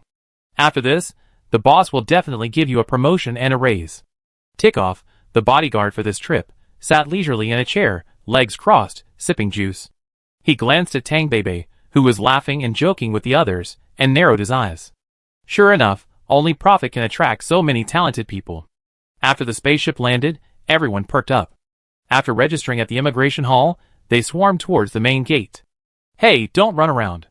Tang Bebe and the others followed closely behind, fearing these guys might cause trouble. However, when they reached the main gate, they found everyone stuck there, eerily quiet. A man and a woman stood before them. A single glance deterred them from making any rash moves. Is this what you call a high-level technician? Baekhyun frowned. They don't look like good people at all. There's no discipline, no principles. Siegency glanced sideways at everyone. As long as they're useful, that's fine. Baekhyun was speechless. He knew this guy wasn't going to be any good. Looking back, he saw that most of them were level 3, level 4, and even level 6 psychics. How could an ordinary technician possibly reach that level of skill? Chapter 254. Baekhyun no longer disagreed with Siegency on this point. He simply asked, how are you going to manage over 500 people? Siegency turned, and at that moment, her gaze gave Wuxian a chill. The others were no different. Their intuition gave them a bad feeling, and they turned and began to run back to the spaceship. The next second, a powerful mental force invaded their brains. Everyone was startled, and by the time they realized what was happening, they had already been marked with a mental force. Not only them, but even Baekhyun was stunned. How powerful must one's mental force be to be able to mark so many people simultaneously? On second thought, this woman could crush Shen Liang, so this kind of thing must be easy. But the others couldn't accept it so easily. What kind of monster is this? Who are you? Are you an immigration officer from Dragon Star? Why are you doing this to us? We came here to work, and we ended up getting psychic marks planted on us. Do human rights still exist in the Federation? I want to see our boss. Tang Bebe, who had followed, almost laughed out loud, but still approached Siegency seriously. Boss, I've brought everyone here, no one missing. Siegency nodded. Yes. Others, Is this the new boss? So young? So powerful? Everyone froze in their tracks, and the same thought crossed their minds. Damn it. What the hell? This isn't what we agreed on. That's right, that red-haired woman didn't say that. Siegency looked at them, and raised an eyebrow slightly. What did she say? These people started talking one after another. They said if we come to Dragon Star and defeat the new boss, they let us go. Yes, they also said the new boss is under 30, and works in the medical device industry. She didn't say the new boss's mental power was so abnormal, or even so dangerous. If I had known this would happen, I wouldn't have come. Even Baekhyun, who hated them, found these people endearing after hearing this. Could they believe it? Curious, he asked, who is this red-haired woman they're talking about? An old acquaintance. Siegency answered casually, she wanted to take them in, but these guys wouldn't let her, so she sent them here for me to train. Baekhyun frowned. He knew they were from Border Star number 2. But he figured once they finished working for her, they'd be willing to serve as her subordinates. Just don't cause any trouble, he warned. I have things to do, so I'd be leaving now. Siegency waved his hand, signaling him to be at his leisure, then carefully surveyed the group. Wu Xian's face grimaced. He thought being captured by that woman was bad enough, but he hadn't expected an even tougher opponent. He planned to escape after arriving at Dragon Star, but it turned out to be a complete failure. At this moment, Siegency asked Tang Bebe, where are your passes? Here. Tang Bebe pulled a large box from the space button. Every single one is there. Very good. Siegency gave her an appreciative look. It looked like she made a lot of progress in the past few years. Yeah, the boss's approval. A promotion and a raise are just around the corner. Tang Bebe smiled brightly, but Wu Xian, at the front of the group, collapsed in anger. What a cunning woman. Siegency nodded. Distribute them, then take them to the gate. The truck's here. After that, he left Tang Bebe to work while he waited outside. When it was Wu Xian's turn, the man glared at the young woman with gritted teeth. Assistant Tang, very good. Ha ha, thank you so much. Tang Bebe patted her shoulder. Young man, you're actually pretty average. Stop pontificating all the time. Compared to the handsome men surrounding the boss, this guy had no talent or ability. He wasn't much of a standout. He waved his hand cheerfully. Follow me. Outside, the people at the base saw her and respectfully called out Assistant Tang. It was then that Wu Xian realized what a pretentious woman this woman was. She thought she was a simple wimp, but she turned out to be a fox in rabbit's clothing. After boarding the large carriage of the transport truck, everyone in the same compartment surrounded Wu Xian. "Boss, what do we do now?" They were truly unlucky. Not only had they been captured by that perverted woman Mariana, but they also jumped out of a wolf's den and into a tiger's den. Let's see what happens to the others first. Besides their small pirate group, there were many members from other organizations. These people were unwilling to follow Mariana, and so were left to work for nothing. Halfway through the journey, the unwilling ones behind them made a move. They shot through the carriage, attempting to seize the driver's cab and escape. As soon as they jumped out, they fell to the ground screaming, convulsing and foaming at the mouth, dying. The vehicle stopped, and the driver used a high-temperature blaster to incinerate the two bodies. Soon, leaving behind a pile of ashes, they drove off again. For a moment, everyone's heart sank. When they arrived, they were all stunned by the vast expanse of the base. Is this the agency's territory? Didn't he say he was just a medical equipment dealer? You still believe Mariana? Anyone who can participate in the development of Dragon Star and work alongside the Marshal's son must be something special. We've been working for so long, and we've only managed to save up a small spaceship. A whisper of amazement reached Wu Xian's ears, leaving him feeling deeply uneasy. It was Dragon Star's lunchtime, and the idle staff at the base had all gone to the communal cafeteria. Tang Bei, leading the way, said to them with a smile, "Since everyone's here for the first time, let's have a simple meal first." So many people poured into the cafeteria, yet it didn't feel crowded at all. The aroma of the food filled their nostrils, and many stomachs were craving for food. What nonsense! Wu Xian glanced at his men. His stomach growled even louder, and the man next to him whispered, "Boss, it's yours." Wu Xian, Tang Bei happened to pass by, her laughter hitting him in the face. They wolfed down their food, their exaggerated manners earning the other staff members' disdain. This only made Wu Xian even more uncomfortable. After dinner, they were taken to the training ground deep within the base. Xie Jinxi was training.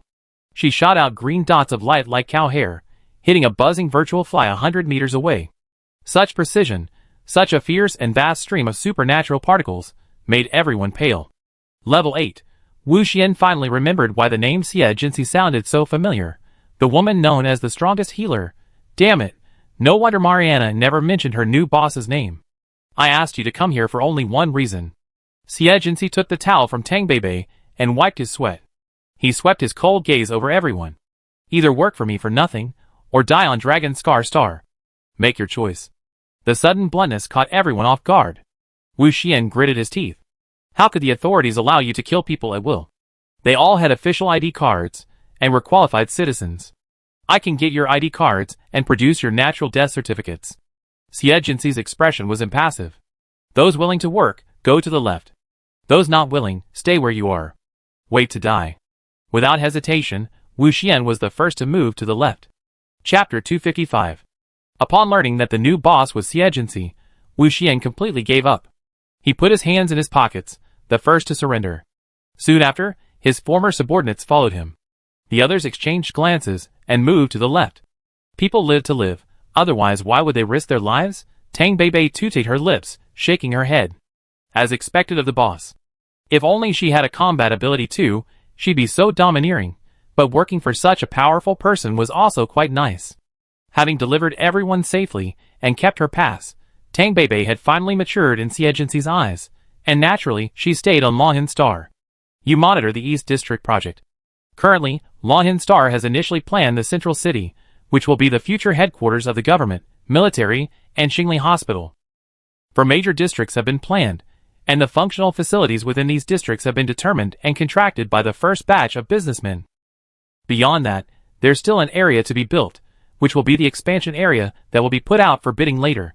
Official construction falls within Xie Jinxi's contract scope and has clear standards. Xie Jinxi intends to hand it over to Tang Bei for oversight. The workers are all ordinary people hired by Morian, making them easier to manage. Tang Bei had already prepared to stay before arriving, having studied all sorts of relevant information. When the order finally arrived, she practically jumped for joy. She mentally told herself to work hard. When her boss returned to the military, this new area would become her daily work. For all this work, her boss would have to pay her a hefty salary. In addition to collaborating with the government, Xie Jinxi also acquired a prime location in the commercial district, planning to build a business center there. Whether renting, selling, or using the property himself, it would always be profitable. Once this massive investment was revealed, the other merchants eager to cash in were enraged, but they could do nothing. Xie Jinxi had the backing of the Bai family, the owners of Longhin Star, and was himself a 9th-level psychic expert. Who dared to challenge her? Of course, Bai Qian wouldn't let her have complete freedom of movement and specifically assigned a member of the Bai family to monitor the work, specifically his cousin, Bai Yanshu. The government, specifically Yi Ji, also sent a trusted confidant to oversee the construction, her younger brother Yi Tu. Because you wanted to accomplish great things, I was thrown into this desolate place. The man in a suit and tie, driving a hovercraft, didn't want to get his clothes dirty, so he simply followed Xie Jinxi around the construction site. No matter how promising Longhin Star might seem to others, it couldn't change the fact that it was currently barren. Don't you have a project too? Xie Jinxi, holding a partially rolled-up blueprint, glanced at him sideways, wearing a dust mask. Given the Yi family's status, she doubted Yi Tu would be able to reap the benefits. Yes, but I don't need to come in person. Unlike Xie Jinxi, who was short-staffed, he had plenty of available men. The dust billowed from the construction site as tall, intelligent machines churned away, quickly completing a foundation. Yi Tu took a few glances, a bit surprised. How tall are you building? You need such a deep foundation. We're planning to move our headquarters here and make it more solid, she said casually. Yi Tu was initially surprised, but then understood. Although the cost of relocation is high, in the long run, the benefits outweigh the disadvantages. Imperial Capital Star is already saturated, with a small market share for its products, primarily sold to distant locations. Furthermore, the land and labor costs in the central city are high. On Dragon Star, both transportation costs and labor and land costs can be significantly reduced. Furthermore, with Dragon Star opening up to immigration, Mingxi Group, backed by the government and the military, has a strong chance of becoming a leading enterprise. It's a pity I already have my roots in Imperial Capital Star, otherwise, I could have come and shared a piece of the action. The man stroked his chin, looking deeply regretful. Xie Jinxi didn't respond. This guy would be completely out of his mind if he abandoned his roots in Imperial Capital Star. On the surface, Yi Tu engaged in casual conversation, but in reality, he carefully inspected the construction site. After comparing it with the blueprints and confirming there were no discrepancies, he suggested having dinner together. Xie Jinxi didn't refuse, but instead looked at Wu Xian. The man frantically flipped through her schedule and said, "Boss, there are no plans after 7 o'clock. Xie Jinxi then replied to Yi Tu, "Meet at the cafe outside the military base at 7:30. Yi Tu gave an okay sign and left satisfied. After he and his bodyguard had walked away, Xie Jinxi tossed the blueprints in his hand and said to Wu Xian, "Finish the underground work before he comes back next time." Wu Xian was startled by her look and nodded rapidly, had them working overtime immediately. God, what on earth was this woman thinking? She was actually doing something like this underground. The thought of this being discovered, the military would have them all busted without Xie Jinxi even having to do anything. The man felt utterly miserable. If he had known Xie Jinxi had asked who could review the blueprints, he shouldn't have even shown up. In the end, while he didn't have to do hard labor on the construction site, he was forced to become a secretary. Seeing his buddies, who used to only know how to drink and rob, now capable of driving excavators, was even more unpleasant. Now, not only had they been trained to obedience, they had been completely enslaved. Xie Jinxi arrived as scheduled, and Yi Tu was already sitting in the cafe.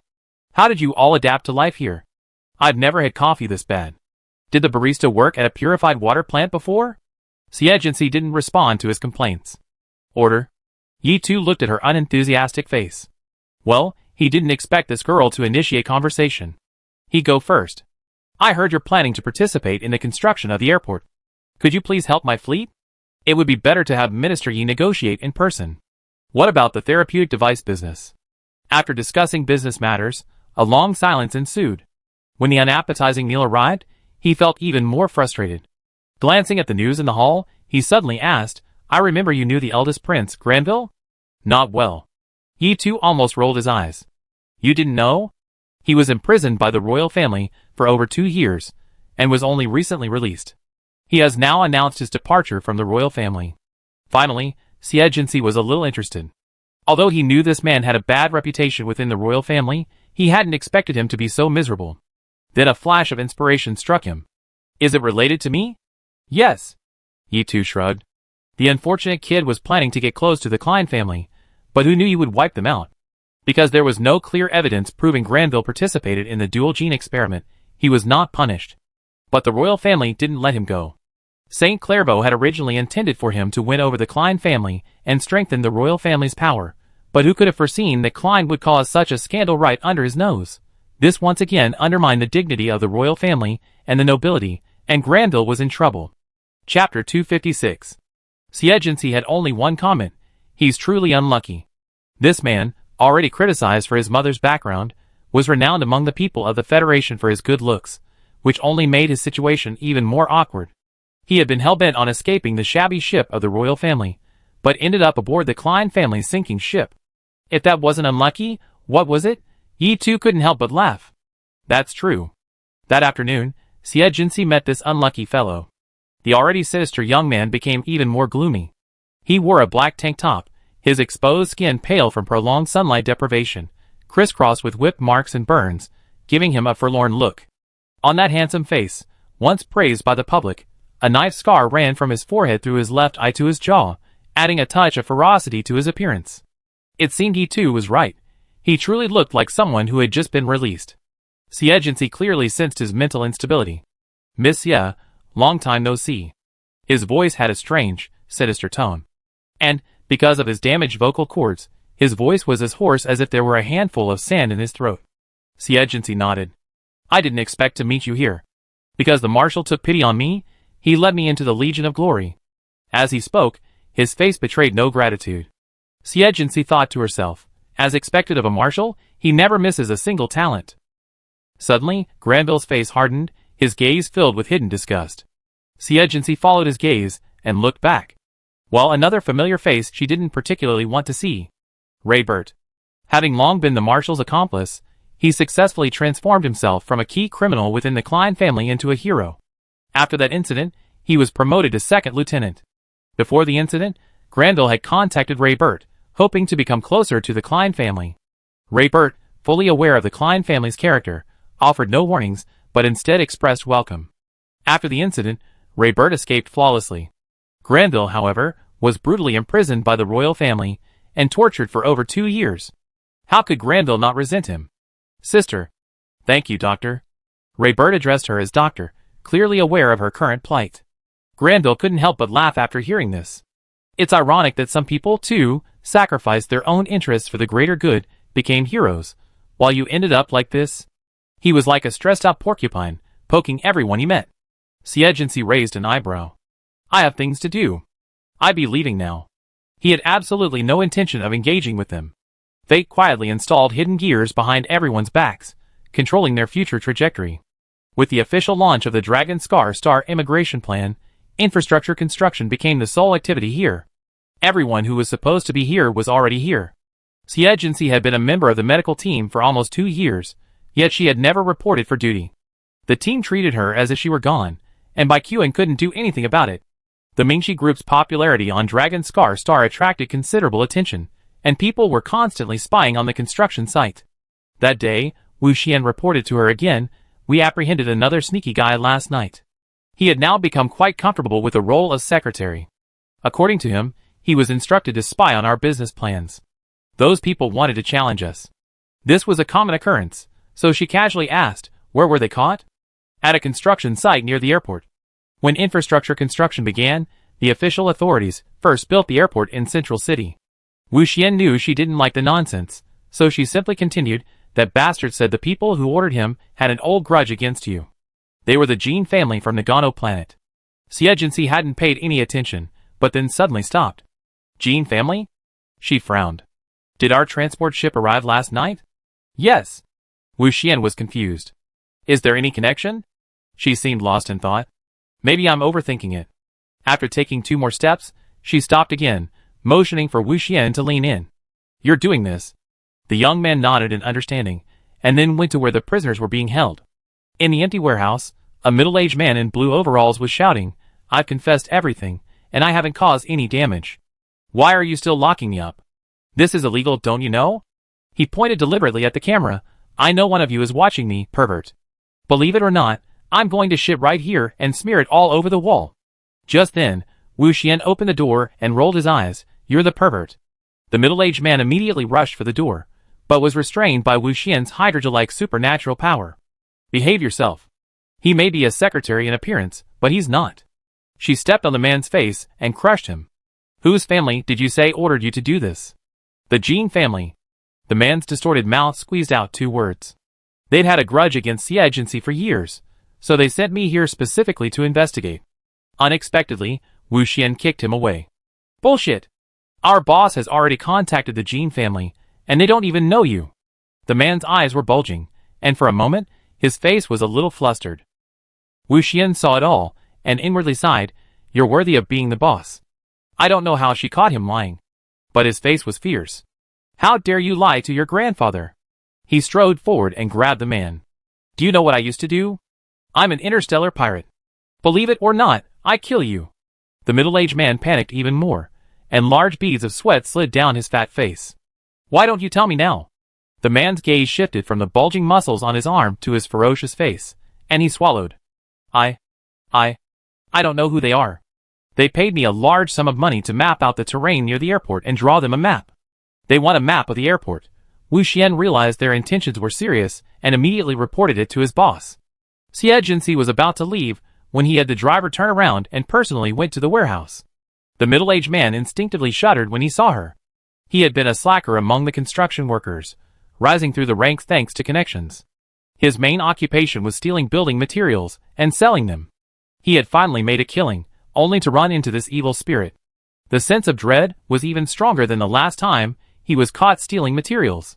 What's your name? He could still deceive Wu Xian. When the young woman asked, he quickly replied, Red Khan. When will those people hand over to you? Tomorrow. Tomorrow at 3 in the morning. Xie Jinxi raised her chin towards Wu Xian. Give him a fake topographic map, and you go with him tomorrow. She wanted to see who was trying to mess with her. Chapter 257. Wu Xian didn't know how his boss had guessed Rad was lying. Tang Bebe cleared his mind.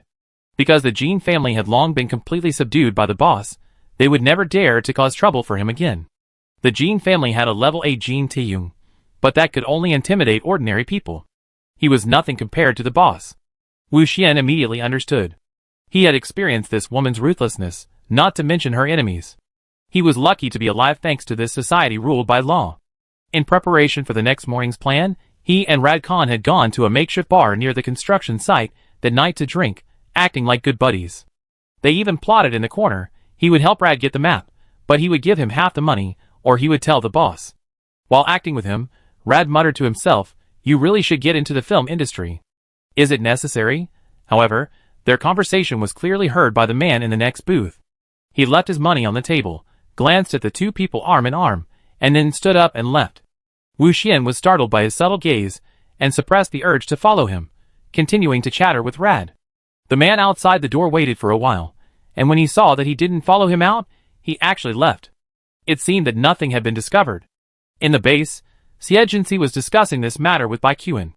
I checked the immigration system, and this person is indeed an ordinary construction worker, with a barely level 1 supernatural power. As for the person he mentioned, there's no specific appearance, so there's no way to verify it. Bai Qian's gaze shifted from the immigration system page to the screen. Do you suspect the person who ordered him to do something else? At the very least, it's targeting me. At the most, it's targeting the development of Dragon Scar Star. Based solely on the current information, she couldn't determine the other party's exact purpose. Bai Qian felt a slight headache and nodded at the table. Honestly, he was more inclined to believe that Xie Jinxi, and he had recently joined forces to attract attention, and that someone in the military or business community was trying to deal with her. But he also trusted this woman's intuition. If she hadn't been more vigilant, she wouldn't be alive today. I come in person tomorrow. No, you guard the base. Xie Jinxi expressed her own opinion. That man wants a map of the airport. What could the airport possibly have that would be worth his while? Bai Qian frowned. The airport isn't complete yet. It's just resources and spaceships. If he tries to stop us from escaping... He paused. Xie Jinxi also pursed her lips. Through the screen, both men saw the answer in each other's eyes. I almost forgot. There's something crucial aboard the spaceship at the airport. Star map, not the version currently used by the Federation, but a star map covering Dragon Scar Star and its nearby explored star regions. Bai Qian sat up straight instantly. I report to Lieutenant General by immediately. I trouble you to personally dispatch tomorrow. Agency nodded. Be careful over there, too. Worried about me? Baikuan was quite surprised. Don't lose the star map. Agency's face was cold and filled with caution. If anything happens to Dragon Scarstar, we lose everything.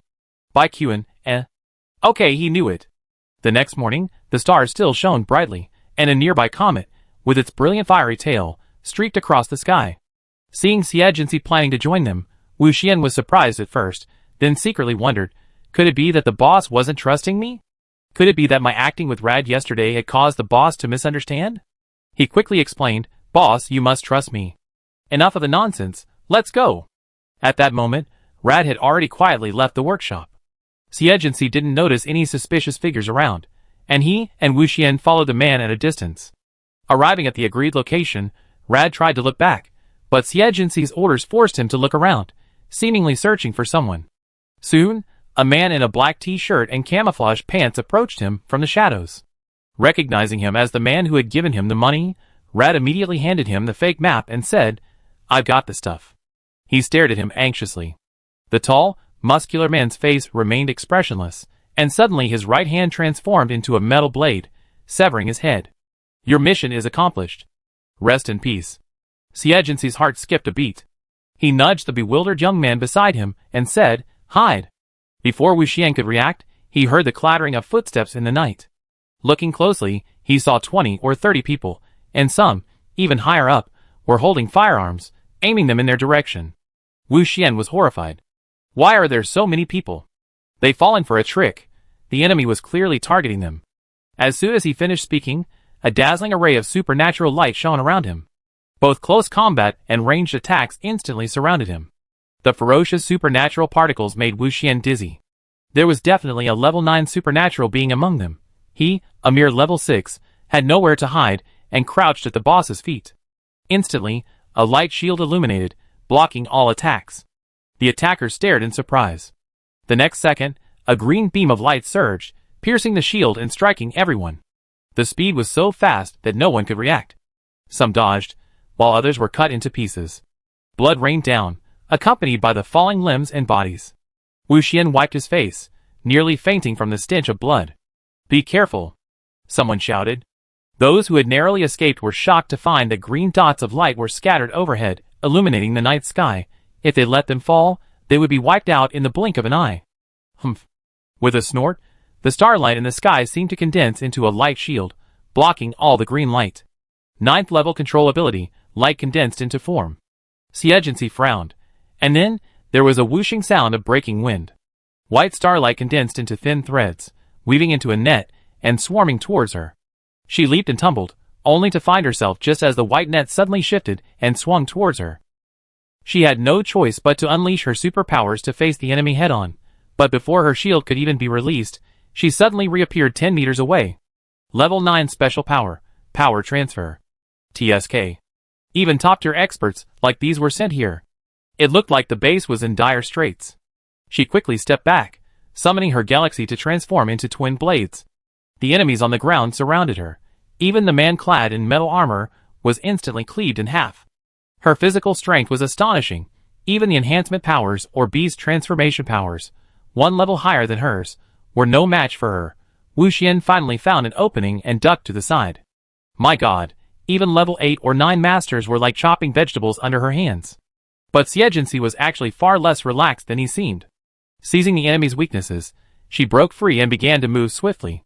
The galaxy transformed into armor, surrounding her, and carried aloft by the swift wind. The man standing atop the high building scoffed in disgust. Thief! With a flick of his finger, the sky filled with starlight condensed and fell again. Chapter 258. Agency dodged left and right, while also fending off sneak attacks from other psychics. A moment's carelessness locked her in, and she was targeted by the psychic powers controlled by power transfer. Instantly, all her powers shifted their angles and positions. Her mental energy raced, and the galaxy suddenly transformed into a giant egg, enveloping her, saving her from harm. Power transfer, what a hassle. This woman is just as Lord Lance said, too perverted. The young man controlling the starlight frowned. A cheerful voice rang through the headset. Xingyan, it's okay. Together, we can definitely kill her. Be careful. We focus on holding her off. Lord Lance would be furious if they killed her. Hey, why is this woman going around in circles? The young man on the other end said in surprise. Xingyan's attack range was enormous, but he needed to avoid his teammates, so he could only focus intensely on Xie. Suddenly, a thought struck him. Ian, run! Xie had already pinpointed Ian's location, a building barely constructed. She plummeted from the sky. Everyone realized her target and rushed to her rescue, surrounding her once again. Clearly, this person was very important to them. Ian, hiding inside the building, dressed in a blue construction worker's overalls, was constantly using his superpowers to deflect his teammates' attacks, catching Xie off guard each time. I let you sneak up on me. I let you be awesome. He twitched his fingers excitedly, his gaze fixed intently on the figure. At that moment, a dagger suddenly pierced his chest. He shuddered, turned, and saw Wu Xian's smirking face. I let you be awesome. He immediately aimed at Ian's head and stabbed him again. I scared your grandpa to death tonight. Seeing him fall to the ground, he breathed a sigh of relief. If we take care of this guy, the boss will definitely be free. He quickly turned and ran. Just as he reached the door, he felt a chill in his chest. The dagger he had left behind was stuck in the rough wall in front of him, blood dripping out. He looked down and saw a bloody hole in his chest. Wu Xian fell to the ground with a thud, soon dead. Ian climbed to his feet. Black mist was rising from the wounds on his chest and forehead, and they were healing rapidly. What a bad mood. I'm dealing with Xie. What are you doing here, a piece of trash? He touched his intact forehead. His fingers formed a black vortex, and just as he was about to destroy his body, Xingyan's voice came through his earpiece. Mission accomplished, retreat immediately. Ian sighed and flung the vortex outside. Seeing this, the remaining half of the psychics rushed towards the alternate dimension tunnel. Xie didn't want to let them escape and immediately tried to seal the tunnel, but the light shield was moved away again. She could only watch helplessly as the enemy fled. After a brief thought, she rushed to Ian's position and slashed with her sword, but missed. His figure gradually faded and dissipated with a bang. Another energy clone. She exhaled and walked towards Wu Xian's corpse. After a quick glance, she raised her eyebrows and threw down a ball of healing light. Within 3 seconds, the corpse trembled. Huh? Cough, cough, cough. The man opened his eyes, filled with fear and dread. Boss, if you had been any later, your subordinate would have really died. He used his supernatural powers to temporarily reconnect his damaged cardiovascular system, keeping him alive. If he completely lost consciousness and his powers were depleted, he would truly die. What the hell is wrong with that monster? The current situation was completely beyond his ability to accept. I stabbed him in the chest and head, and he's fine. Just hide if I see you again. Xie donned his armor again. I go back to the base. Have someone collect the bodies and bring them back. With that, he leaped out the window. Clearly, the enemy was Imperial. That Star Devourer had infiltrated through immigration and sent Imperial psychics here via a dimensional portal. Judging from their actions just now, it seemed they hadn't bothered to steal. They were just going for it. With her own forces alone, the military base was in grave danger. Although she had anticipated the attack on the military base, she still frowned when she saw the devastation with her own eyes. Half the buildings were destroyed, and smoke and dust billowed. Various supernatural particles lingered at the scene, creating a deeply unsettling atmosphere. Blood bloomed like flowers across the rubble of the ruins. Many soldiers, even wounded, were cleaning up the mess. Upon discovering a survivor, they shouted in excitement. Miss Xie is back. Annan, missing an arm, was wandering outside the base. Upon seeing her, he immediately ran over. He appeared to have received basic medical treatment, but the blood still lingered on his torn clothes, revealing his serious injuries. He walked with a limp, evidently from a bone injury that hadn't fully healed. Go check on the Lieutenant General, Kuwan, and Colonel Ren. They're dying. Xie wasted no time. Lead the way. On the way to the medical team, she inquired about the general situation. Around 2 in the morning, we were attacked by a large number of psychic masters. They included 2 level 9 psychics and 7 high-level psychics. Without a word, they began killing and destroying everything. Lieutenant General Bai and his 3 companions fought tooth and nail to intercept them, but they still couldn't secure the star map. Half an hour later, the enemy withdrew. The 3 of them were seriously injured. Strangely, their injuries were incurable by the medical team. The medical team planned to place them in a medical cabin and then send them back to Nagano Planet to be treated by Miss Schwarzschild. But Kevin insisted, against all odds, to stay and wait for your return. Annan glanced at the sullen woman. Miss Xie, are you sure? It depends. The two strode into the building housing the medical department. The medical department, usually incredibly crowded, was now so crowded that there was barely room to walk through. Beds were set up in the corridors and corners. The treatment machine is about to burst into flames. The atmosphere in the hall was even more tense. Fred and several senior military doctors were gathered around 3 beds, talking helplessly. It's already been 2 hours. If we delay any longer, even if we get into the treatment chamber, it'd be too late.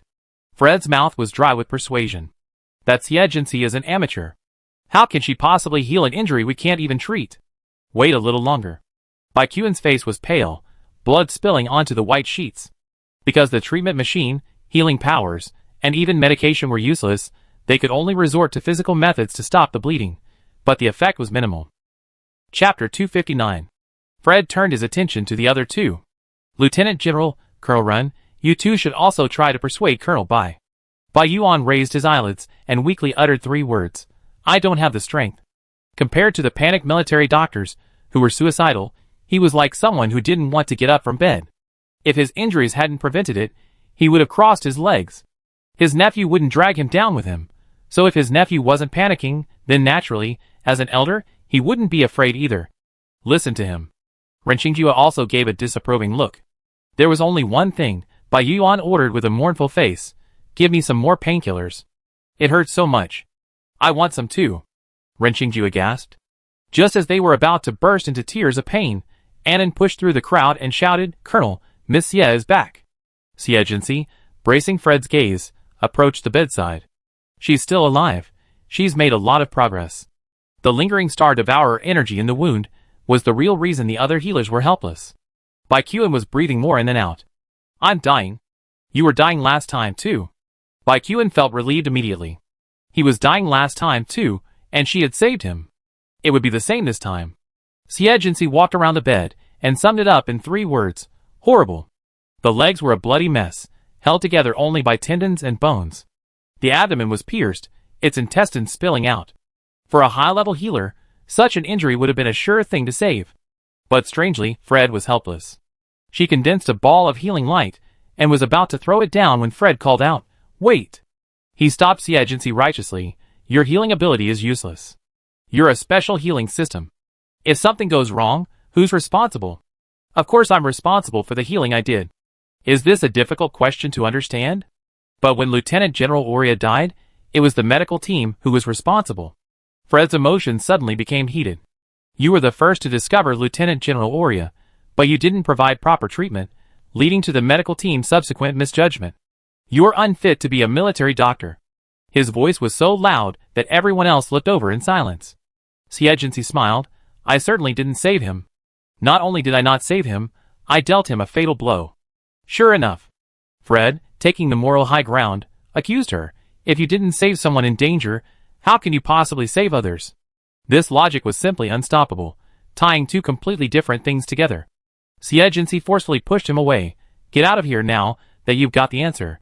Fred felt the arm was like steel, unmovable. He screamed frantically, You! Stop her! She won't heal. The others remained motionless, staring at him with subtle eyes, as if he were a mad dog. Finally, Annan could no longer bear it.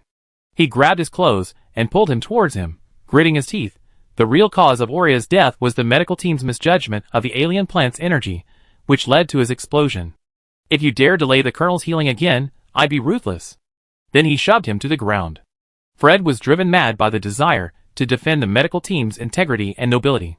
Just as he was about to continue howling, Xie opened the light shield, creating a sterile environment. After disinfecting, the intestines were stuffed back into Baikuan's abdomen, and a ball of healing light was cast down. Cells proliferated wildly, and the bloody mess healed visibly. How could it be? Fred's eyes nearly popped out of his head. The other military doctors nearly burst into tears of joy, and then a surge of curiosity about her abilities arose. It really works. Annan excitedly rushed to the bedside. When his severed arm touched the healing light, it also began to grow. He quickly dove in, absorbing the healing light. Even a severed limb can regenerate. Amazing. She's truly a special type. She can also treat genetic diseases. I wonder if we can research together. Annan looked at Baikuin's legs again. Why haven't the colonel's legs healed yet? These legs are useless. With that, Xie Jinxi transformed the galaxy into a saw. He said to Baikuin, whose expression collapsed, "It hurt a little, just bear with it." Wait, ah! Baikuin's scream made everyone realize just how brutal Xie Jinxi was.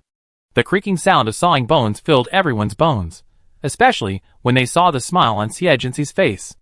Baikuin nearly fainted from the pain. When his legs grew back, he felt as if he had died anew. Now he had a vague idea of what she was thinking.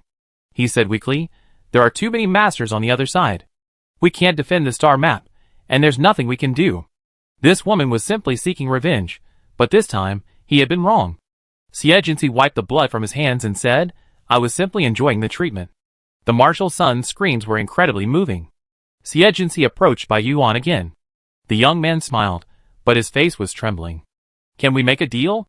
Instead of a saw, use your superpowers, a knife. I believe you can be quick, accurate, and ruthless." He and Baikuin were simultaneously pelted to the ground by the 9th level rock-type superpower. He was a bit slow to react, breaking 2 legs, an arm, and several ribs. "I only kill people quickly, accurately, and ruthlessly." Xie Jinxi pulled out a saw and aimed it at the injured area. Screams echoed through the medical hall again. When it was Ren Qingjue's turn, his injuries were relatively minor due to his strong superpower defense. "I shouldn't need a large saw, right?" "No." Xie Jinxi pulled out a smaller one. "We have to carve the flesh." Ren Qingjue's face cracked. Bai Yuan, with a ghostly face, burst into laughter. "Qingjue, don't hold it in. We're all embarrassed together." He was just like that. After getting caught in the rain, he'd tear up other people's umbrellas. Half an hour later, the 3 generals lay flat on their beds, like dead fish. Annan asked a water-based psychic to spray Xie Jinxi's hands with water.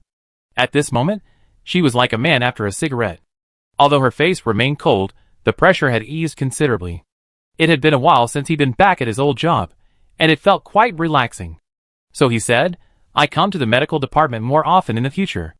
At his words, the injured being treated shuddered. "I won't allow it." Fred jumped out again. Before he could say anything, a massive hammer formed from golden light struck him down. Ren Qingjue looked at him with disdain. "Remember, just because you're useless doesn't mean others are."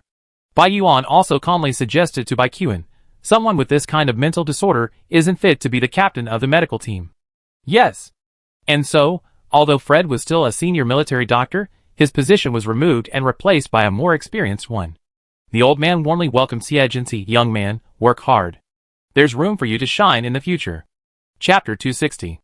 At this moment, the 3 generals in the hospital bed simultaneously turned over, their faces solemn. "Pass the order, enter emergency combat readiness immediately." Baikuin asked Annan as he dressed, "Have you sent the distress signal?" "The communication equipment is destroyed, and repairs are underway. Dragon Scar Star has only one communication base station, used by the military, officials, and caravans. If it were destroyed, they would be completely isolated from the Federation. However, their star map had been stolen by the Empire, putting them in imminent danger. Fear began to spread." At this moment, Baikuin looked at Xie Jinxi. The woman sighed. "After I dealt with the enemy, I sent a message to the ground. It should have been notified. It depends on whether the military believes it or not." When the head of the Nagano Star Mingxi group received the news, he was practically terrified. The Empire had stolen the Dragon Scar Star map. He immediately dropped his work and, taking the code Baikuin had given him, sped towards the military district. Upon learning it was an emergency signal, the sergeant on duty led him directly to the central command room, where he met Baiyuan. The young man, frightened by the marshal's authority, stuttered slightly. "My boss wrote to say the Dragon Scar Star map was stolen and the communication base station destroyed. He requests support." After saying this, he waited anxiously for a reply. With the base station destroyed, how can Mingxi Group communicate with the outside world? Without needing the young man to answer, he asked, "You privately built a communication base station?" That glance sent a shudder through the young man's soul, as if he were about to die. This, Colonel Bai tacitly approved it. "Really?" His face, stern and imposing, showed no emotion other than that of authority. "Let Xie Jinxi convey this. I will immediately dispatch a general to provide support. You may leave." There were no extra words, leaving the young man completely bewildered, yet he instinctively breathed a sigh of relief. After he left, Bai Yuan's brow furrowed, and he asked the man with the headset beside him, Has communication been restored? Not yet. He tapped the table lightly. I remember Admiral Min is patrolling near Longhan Star. Yes.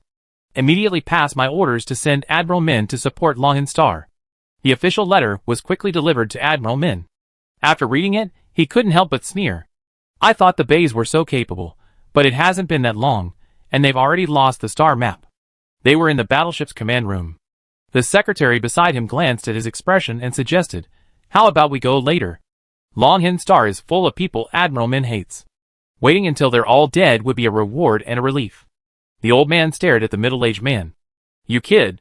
He pointed at him, and before the man could even smile, he slapped him. What kind of fool do you think I am? He roared in exasperation. The Empire went to great lengths to steal the star map, but how could a single legion of mine possibly stop them? If Dragon Scar Star is conquered, the Federation will be doomed. What a joke. He didn't understand economics or politics, but he was a seasoned warrior. Even if he could vent his anger later, if things went wrong, he would be the scapegoat of the entire Federation. He couldn't be careless. He immediately ordered the pilot to prepare for Dragon Scar Star. Just then, the pilot shouted, high-energy artillery is approaching rapidly. Deploy quantum shield defense immediately. The leading ship immediately applied a light shield, but even so, the high-energy artillery fire still knocked it off balance. While the others swayed, Admiral Min stood steady as a rock, quickly approaching the control panel. When the fleet patrols, they deploy intelligent satellites to clear the way. The resulting navigational charts allow the fleet to avoid moving stars and also detect enemies. Gazing at the resulting 3D star map, his pupils shrank sharply. Imperial Fleet. He immediately grabbed the microphone and raised his voice to the entire fleet. All officers, enemy fleet spotted, prepare to engage. As he directed his orders, doubts lingered in his mind.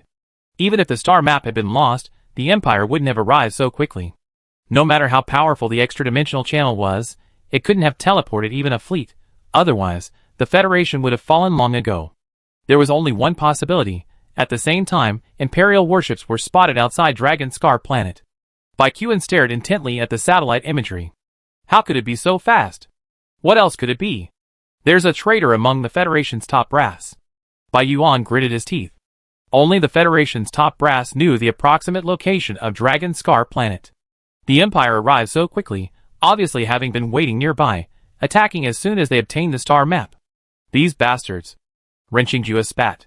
Prepare for battle. We can't let them land. That's right. With so many ordinary people here, if they landed, it would be a catastrophe. The three of them immediately mobilized and prepared to fight in outer space. Meanwhile, Xie Jinsi was on the phone with the person in charge of Nagano Star. After hearing the other person's recount, he asked, did Bai Yuan inquire about the communication base station? Yes. Well, Davis, you and Vivian will be in charge of Nagano Star affairs from now on. Davis and Vivian are Pratt's younger siblings, the ones Xie Jinsi sponsored to attend college. Now they can handle their own affairs. The young man's face immediately lit up. Yes. Then Xie Jinsi relayed the news of the support to the military. This was clearly very encouraging. Chapter 261. In the vast expanse of the universe, eternally unchanging celestial bodies silently evolve along their established trajectories. Amidst this perfectly normal silence, high-energy artillery shattered the stillness, mechs and warships clashed here. The radiance of supernatural powers began the prelude, and the notes of death resonated. This place was a hell for life, a hymn to death. In an emergency, Bai Yuan assumed wartime command. He commanded the main ship's command room, orchestrating the strategy. Colonel Bai, lead the D-29 division to retreat from the left flank. Colonel Ren, lead the troops using teleportation to attack the enemy from the rear and form an encirclement. Just as he finished speaking, the pilot reported that a high-level mech was approaching. Only one? Yes. Immediately dispatch the Starlight mech to intercept. The Starlight is currently the Federation's most powerful general-purpose mech, its offensive and defensive power, and speed rivaling those of a level 8 superpower. A custom-made mecha second only to those commanded by certain Legion commanders. Even his Legion, led by a Lieutenant General, could only obtain 2 with the support of a Marshal. At first, Bai Yuan didn't take a mere mecha seriously. But when the silver mecha with black gold glints blasted through Xinghui with a single shot, he quickly realized the danger. The mecha slashed through the battlefield like a sharp sword, heading straight for the main ship. Bai Yuan's heart skipped a beat, and he shouted, "Deploy the light shield immediately." The pilot reacted with remarkable speed, and the light shield deployed. A crimson energy cannon with a black sheen aimed at the power nacelle, thundering down. At the critical moment, a platinum-colored mecha charged towards it, enveloping it with gravity, sending the enemy mecha plummeting downwards. But the energy cannon still fired. The mech was as tiny as dust compared to the main ship, and the energy cannon was as slender as a thread, yet it pierced the light shield and tore a hole in the main ship. Thankfully, it avoided the engine compartment and prevented the main ship from completely losing control. Baekhyun breathed a sigh of relief. A dark figure flashed before the cockpit. His fingers flew like a command, and the platinum mech immediately shielded itself from behind. However, the energy cannon still pierced its shoulder. Baekhyun was startled. Kyun retreat. With his mech disabled, he could only mobilize his supernatural powers to dash towards the main ship. The mech behind him tried to give chase, but was struck by a sword formed from golden light. There was no sound, but the golden sword dissipated in the blink of an eye, and the mech remained motionless. Damn, when did the Empire's technology become so advanced? Renqingjue slammed the console, not daring to confront it head-on, and quickly ran away. The enemy's red mechas were surrounding them from all directions in the west. Countless golden spikes sprouted from the golden mecha's perimeter, making it look like a giant durian. The spikes instantly shot out, piercing the attacking mechas. But thankfully, not every mecha was so abnormal. As he thought about this, a sense of crisis overwhelmed him. Almost instinctively, he surrounded himself with layers of golden shields for protection. But the moment the black vortex swept over, the shields dissolved. Black holes, the densest matter in the universe, can devour all matter, even light. Wherever the vortex passed, even space was distorted. Mechas, enemy or friendly, were sucked in, leaving nothing behind. Death swept through every cell of Renqingjue's body. In an instant, gravity pulled him away, even as half the mech was sucked in. He clutched the wound on his right shoulder, from which the vacuum had drawn a large amount of blood, and returned to the main ship. The medical team rushed over to treat him, but after a long period of work, they were unable to help. Report to the Admiral immediately. Colonel Ren's wound won't heal. The same applies to the other wounded sent back with him. When Baekhyun received the news, he shouted without hesitation, "Send Xie Jinxi." She didn't come to the battlefield with us.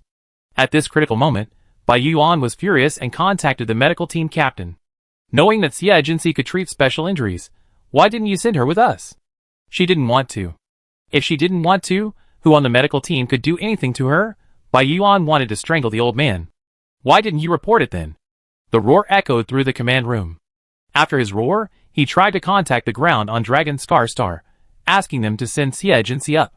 However, the communication base station hadn't been restored, making contact impossible. Immediately send the soldier seriously injured by the Star Devourer back to the surface for treatment. The medical team didn't hesitate and quickly gathered the wounded and sent them back to Dragon Scar Star. The battle lasted 5 hours. The Federation had fewer men and less equipped, but they were close to the surface and had fast supplies, so they survived the initial attack. The Imperial Army temporarily retreated. Baekhyun emerged from the medical bay and headed straight for the command room. Lieutenant General Bai, what are the current losses? Baekhyun leaned back in his chair, his collar open, a heavy burden weighing on his body. He pointed to the information before him and said, "It's all here. Take a look." Each piece of data laid out the battle situation clearly before his eyes. Baekhyun had been on the battlefield, having experienced the disadvantage firsthand, yet the data still shocked him. So much equipment was destroyed. In recent years, the Empire and the Star Devourers have collaborated, and their technology has advanced considerably. Baekhyun sarcastically said, "They're so bold as to try to take advantage of a tiger." Baekhyun didn't comment. After his father's decisive defeat 30 years ago, the Empire hadn't waged war again. They'd been keeping a low profile for years, and now they'd be overwhelmed if they were to make a comeback. Baekhyun stood up again, pacing anxiously. It's been so long, why hasn't that damn old Admiral Min sent reinforcements yet? He hadn't wanted to join the military, but his last name was Bai, and he had some talent. He'd been persuaded into a less prestigious position, only to be thrust into the helm upon his arrival on Longhangsing. It was truly unbearable. Perhaps he can't support us. Baekhyun's brows furrowed. What do you mean? Is that old man trying to cause trouble? He wouldn't dare. Baekhyun reviewed the current situation. The Imperial fleet has long been lying in ambush nearby. The forces attacking us today are surprisingly small. They're likely going to intercept Admiral Min. Otherwise, the Empire wouldn't have sent such a small force after planning this for so long, unless they have a larger target in mind. The enemy might be trying to defeat them one by one. Uncle, we have to find a way to delay until father arrives. Admiral Min won't be able to reach Dragon Star. The only thing we can count on him now is to delay a little longer. But we're outnumbered and out-equipped. Bai Yuan wailed, his hands covering his head. The level 9 psychics, who attacked the base earlier, haven't appeared yet. If they do, that would be the end of us. Bai Yuan clenched his hands on the table. We have to do this, even if it means we can't. Otherwise, if the defenses are breached, the innocent people on Dragon Star and the Federation will be finished. And he would never allow that to happen. Chapter 262. Bai Yuan could only sigh. He had no choice but to bite the bullet and slam the table again. Then we have to call up the big gun. Realizing who he was referring to, Bai Yuan nodded with a mixture of laughter and tears. I've already had the returning military doctor convey my message. Meanwhile, Bai Zaylan and Manny were receiving treatment in the medical wing. Do you know why Jinsei isn't accompanying the troops? The young man was somewhat dejected after witnessing the tragic death of his teammates. Manny, dressed in a white shirt and covered in blood, sat beneath the treatment machine, looking at the ceiling. We've been friends with Jinsei for so many years. You should know why she's not coming. Her goal was always clear, Prophet. Even if she were accompanying the troops, even if she treated countless casualties, she wouldn't receive the credit she deserved. She wouldn't take on such a grueling task where the effort wasn't worth the reward. Looking around, the faces of the wounded in the hall were filled with fatigue and sadness. It was truly difficult to remain clear-headed in such an environment. On Dragon Star, the medical team quickly returned to the medical department with a large number of patients. Just as they were calling for Xie Jinsei's help, they were told to head directly to the lobby. Arriving at the lobby, they saw a light shield nearly 10 meters in diameter. She said if anyone came back to see her for treatment, they could just go in. Ah. Is that even possible? Ren Xingju had dragged his bleeding body inside and collapsed to the ground with a thud. Healing light fell like raindrops, and his devoured right arm began to grow rapidly. Without the doctor's call, the other injured went inside, feeling thankful for their survival. Great. By the way, where is she? Seems like she's repairing the base. The doctor who had brought the patient back was stunned. The enemy's about to attack, and she's still in the mood to repair the base. Colonel Bai told her to go up and kill them. With that, he hurried off to find someone. Ren Xingju lay on the ground, glancing at the doctor who had fled, and began to daze. Since that girl had left the healing light there, she must have anticipated the current situation. She said she was repairing the base, but in reality, she was hiding. It seemed her meaning was clear. She hadn't seen the rabbit, so she wouldn't let her work for nothing. I just wondered if the military would compromise this time. Over here, Xie Jinsei stood on the broken wall, watching the reformed gang repairing the base. He even asked Su Jiao and others to come and support him. Get the communication base station set up first. That would facilitate communication. Just then, a military doctor drove up in a hovercraft. Dr. Xie, Colonel Bai wants you to go with us to the battlefield and fight. The workers operating the robots all looked over, only to hear their boss say, I'm a doctor, why should I fight in a war? The military doctor was stunned. You used to be in the special forces. But now I'm a doctor, so I need to be protected in the logistics area. Isn't that the rule? But, no buts.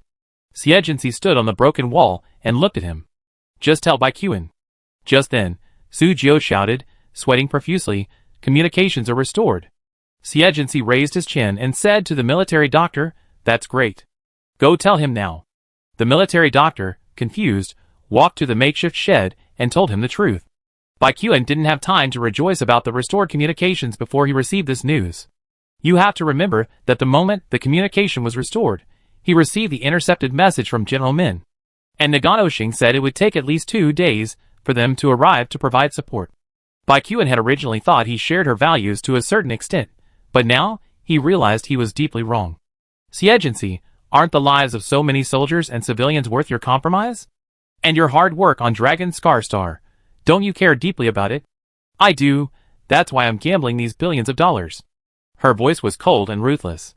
Who cares more about Dragon Star and these hundreds of thousands of lives, or do I care more about these investments? A long silence fell on the other end. The answer was obvious, whoever carries the greater burden can't afford the gamble. I consult the marshal immediately. Bai Yuan said, almost gritting his teeth, before disconnecting the communication. Chapter 263. In space, a vast fleet was moving at a rapid pace. A massive sun symbol emanated a blazing glow to the side of the main ship, a formidable presence. Bai Yuan sat in the command room, before Bai Qian, standing upright in 3 dimensions. The situation off Dragon Star is currently critical. I request that Xie Jinxi be transferred to my D-29 division, and have her immediately enter the battlefield. The current situation is that whoever possesses more advanced equipment, and more high-level experience, has a greater chance of victory. And the Empire has both advantages. We can't expect Xie Jinxi to turn the tide for them. In a large-scale battle like this, even a Qin-level expert can't influence the outcome. We can only hope that she can hold back the enemy's high-level experience, and buy more time for reinforcements. Bai Yuan showed no emotion. She requested it? No. Bai Qian shook his head. I made my own judgment, and submitted a request to the Marshal. Under the current circumstances, no one should have any reason to stop me. She saw the wartime urgency, and refused to budge. As expected, Bai Yuan agreed without hesitation. I immediately signed the transfer documents, and sent her to the front lines for support. Looking around, only Xie Jinxi had been constantly transferred between departments in just a few years. But no matter which department she was in, she always seized opportunities to attract attention. Bai Yuan quickly signed the appointment documents. Originally, this didn't require his personal involvement, but Xie Jinxi's special status meant that not only did he directly manage her, but it also required approval from the higher echelons of the council. After hearing the news, Admiral Min, despite being suffocated by the Imperial fleet, managed to squeeze in time to attend the meeting. As soon as she entered, she immediately said, "Why are you sending her to the front lines again?" I disagree. However, a glance from Bai Yuan calmed her down. Well, she has the Star Devourer's genes. What if she betrays? She couldn't even kill the Star Devourer fast enough, so how could she betray? Wanli said angrily, she's not stupid. Why would she return to the Star Devourer camp? How would that be any different from handing over your own life? After the two of them finished arguing, Bai Yuan spoke again, there's a traitor on Longhan Star. The enemy's attack caught them off guard. Xie Jinxi is incredibly powerful. If we can stop the enemy's high-level psychic, we can defeat them. Lower the mortality rate of ordinary soldiers. Her combat power is almost comparable to that of a small warship. If she were equipped with equipment adapted to the space environment, her lethality would be immense. Admiral Min, however, held his tongue tightly. How can there not be casualties on the battlefield? My Songyang Legion was intercepted, and I don't know how many people died. Shut up.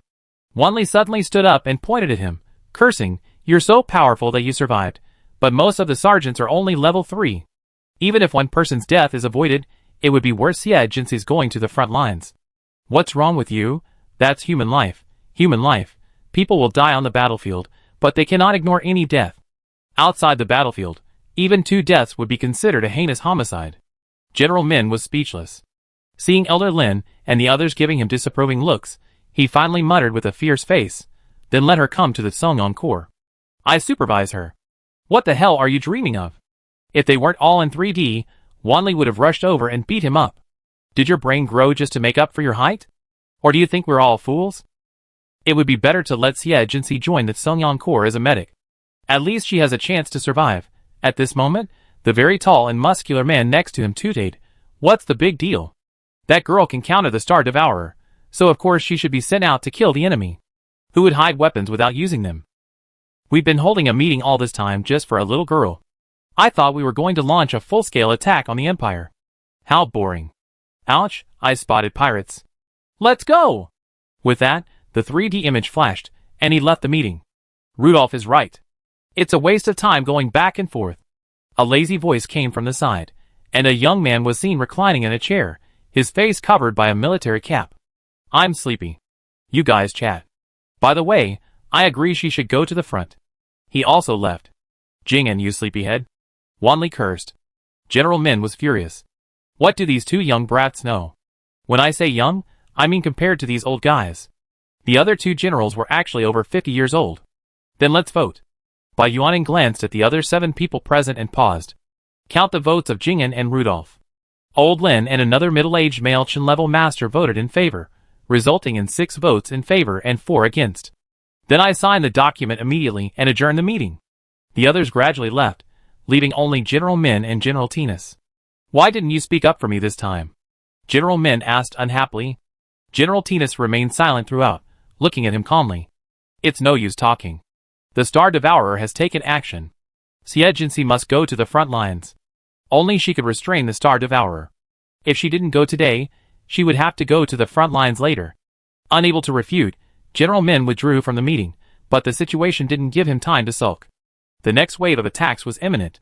The electronic document was quickly sent to Agency's laptop. Just an hour had passed since she made her request. Looking at the document image before her, she couldn't help but smile. The opportunity has arrived. As she spoke, the military doctor came running back. Colonel Bai says you should be willing to go. Let's go. Agency was about to nod, but her expression suddenly changed, and she looked towards the blue sky. In just 2 seconds, she said solemnly to Wu Xian beside her, gather them here immediately. Oh. Wu Xian quickly called the people still busy with the construction work in the group chat. Come to the military base quickly. The boss has some instructions. At the same time, Agency contacted by Qin. Any other requests? The young man was preparing to go. Judging from his expression, if Agency were any smaller, the furrow between his brows would crush her to death. Give me the key to the base's weapons depot. What did you say? The Imperials have snuck in. Bai Qin's angry expression suddenly cracked. You better not be kidding. Agency looked at the red dot descending from the sky, gradually becoming clearer. Should I show you? I have Annan take you there right away. After sending her the code, Bai Qin asked, how many enemies are there? About 5,000. The 500 people Mariana had sent for training 2 years ago were all there, standing in a neat formation before her, waiting for her to finish. You will cooperate with Annan and engage the enemy on the ground. Bai Qin turned back to the command room to report the situation. Bai Yuan nearly jumped in shock. Did Agency agree to go into battle? Yes, I asked her to cooperate with Annan. Thankfully, there were troops left on the ground, so the base wasn't left empty. Chapter 264. Annan was terrified when he received the news and asked Agency directly, how many weapons do you need? What models? I don't know. I take my men to pick them out. Annan didn't dare give her the password, so he had the troops assemble themselves and personally led her to the armory. When she arrived at the scene, her eyes widened. Why did you bring them here? To pick out weapons. Agency looked dissatisfied. What are you taking so long for? Open the door. Wait, are they going to move together? Or give me command of your troops? Agency glared at him. Why was he so nagging? Don't blame me for not warning you. The enemy has 20 advanced mechas alone. The remaining troops on the ground wouldn't even be enough to face them. Annan's vision darkened. You're only saying that now?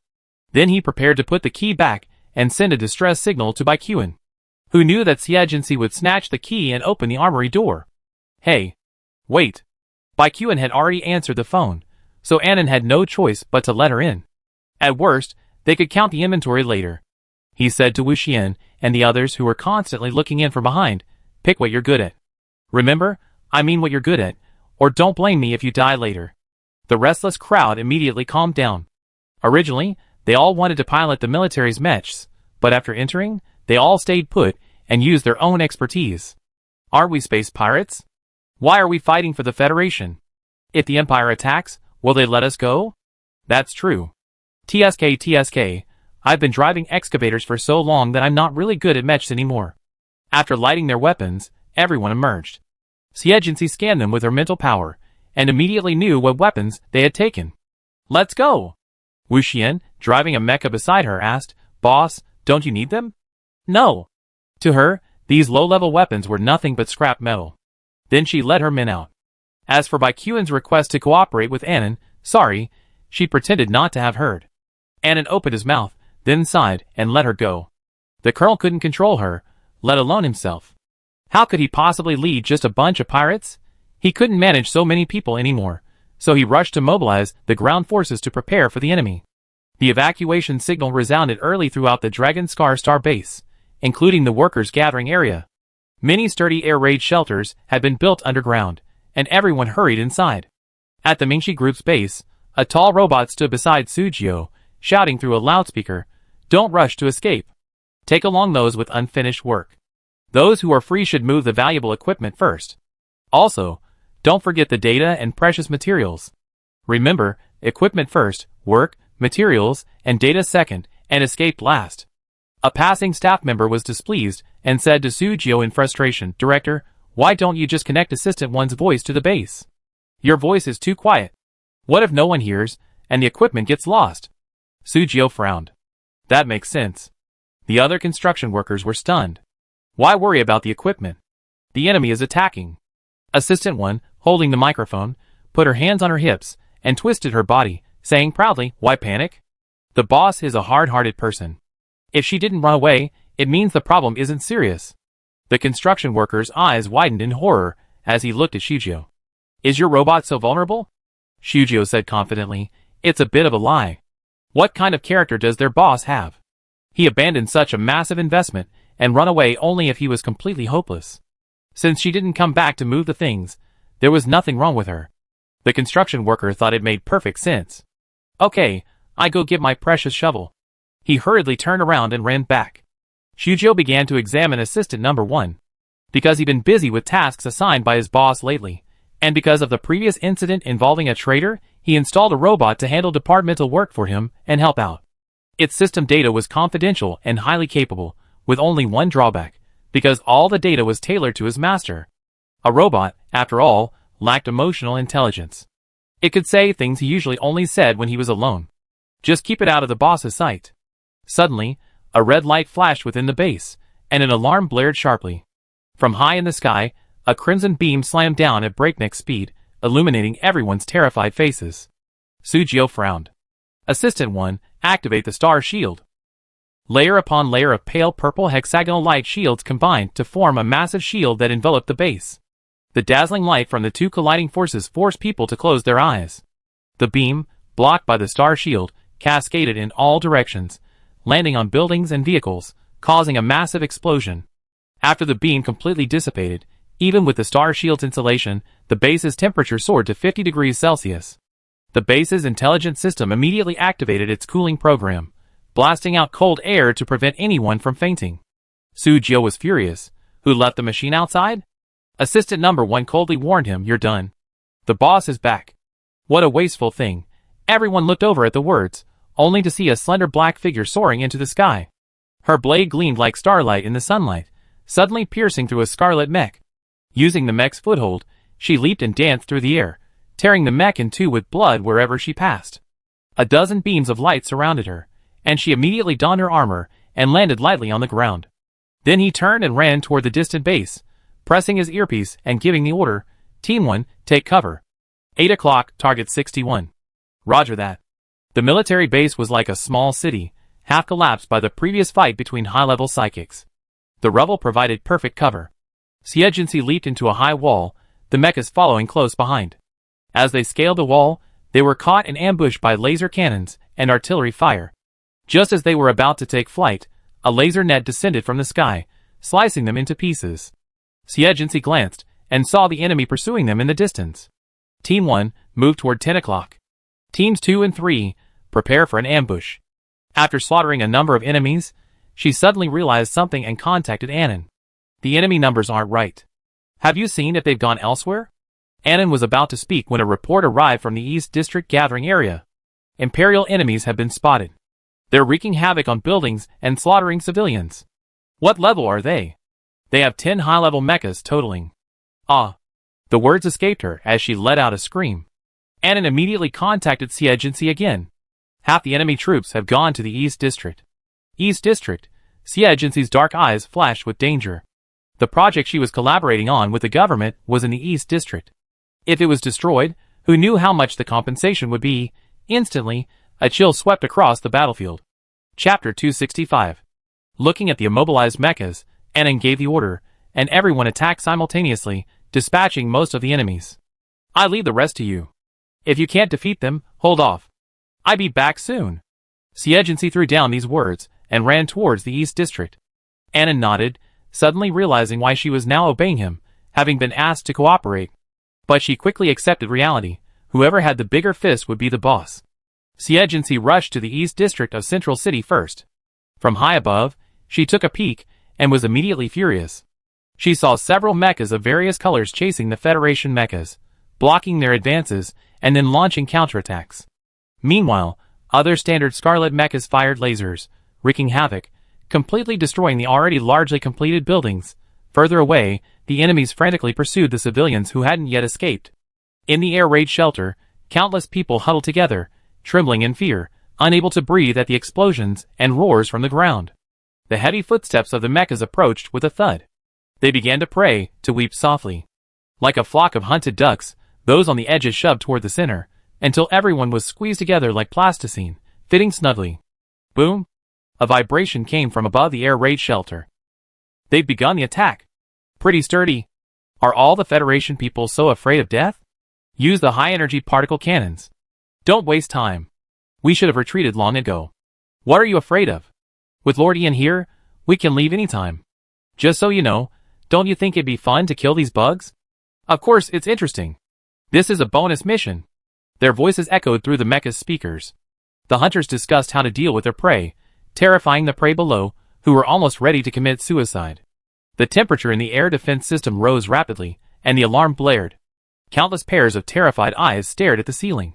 A flash of crimson light appeared, then instantly intensified, a searing heat sweeping over them. Everyone's heart stopped in the momentary agony.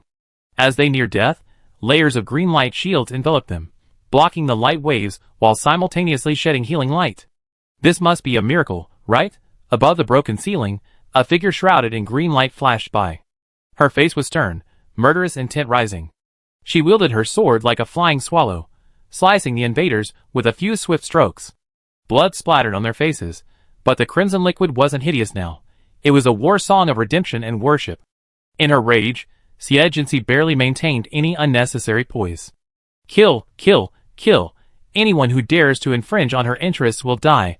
Alone and unprotected, she was like a tiny dot bouncing among the laser missiles, quickly attracting the attention of the advanced mechas.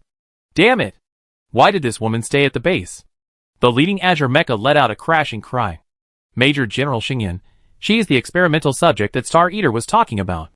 Indeed. Xingyan, piloting the mecha, looked grim. Why isn't anyone paying attention to this woman? His fear drew the scorn of his companions. She might look formidable, but don't forget, there are 10 of us. What's there to be afraid of? Xingyan sneered at his arrogance. Last time, we went with 27 people, and she left half behind. Regarding current human society, aside from Qin-level monsters and above, the combat effectiveness of other psychics ranks below that of large-scale lethal weapons. But this woman is clearly an exception. She is a high-lethal weapon on the battlefield. The man's tone suddenly changed. Are you kidding me? It's true. Even I wouldn't dare face her head-on. Ian's voice rang out lazily. Their attack unanimously halted. What kind of monster has the Star Devourer created? Xingyan was the first to turn and run towards Siegency. Let's attack together. Looking at the 10 advanced mechas surrounding them, Siegency's eyes flashed, and she transformed the Star River into a long staff. Just as she was about to attack, she was restrained by chains formed from sunlight.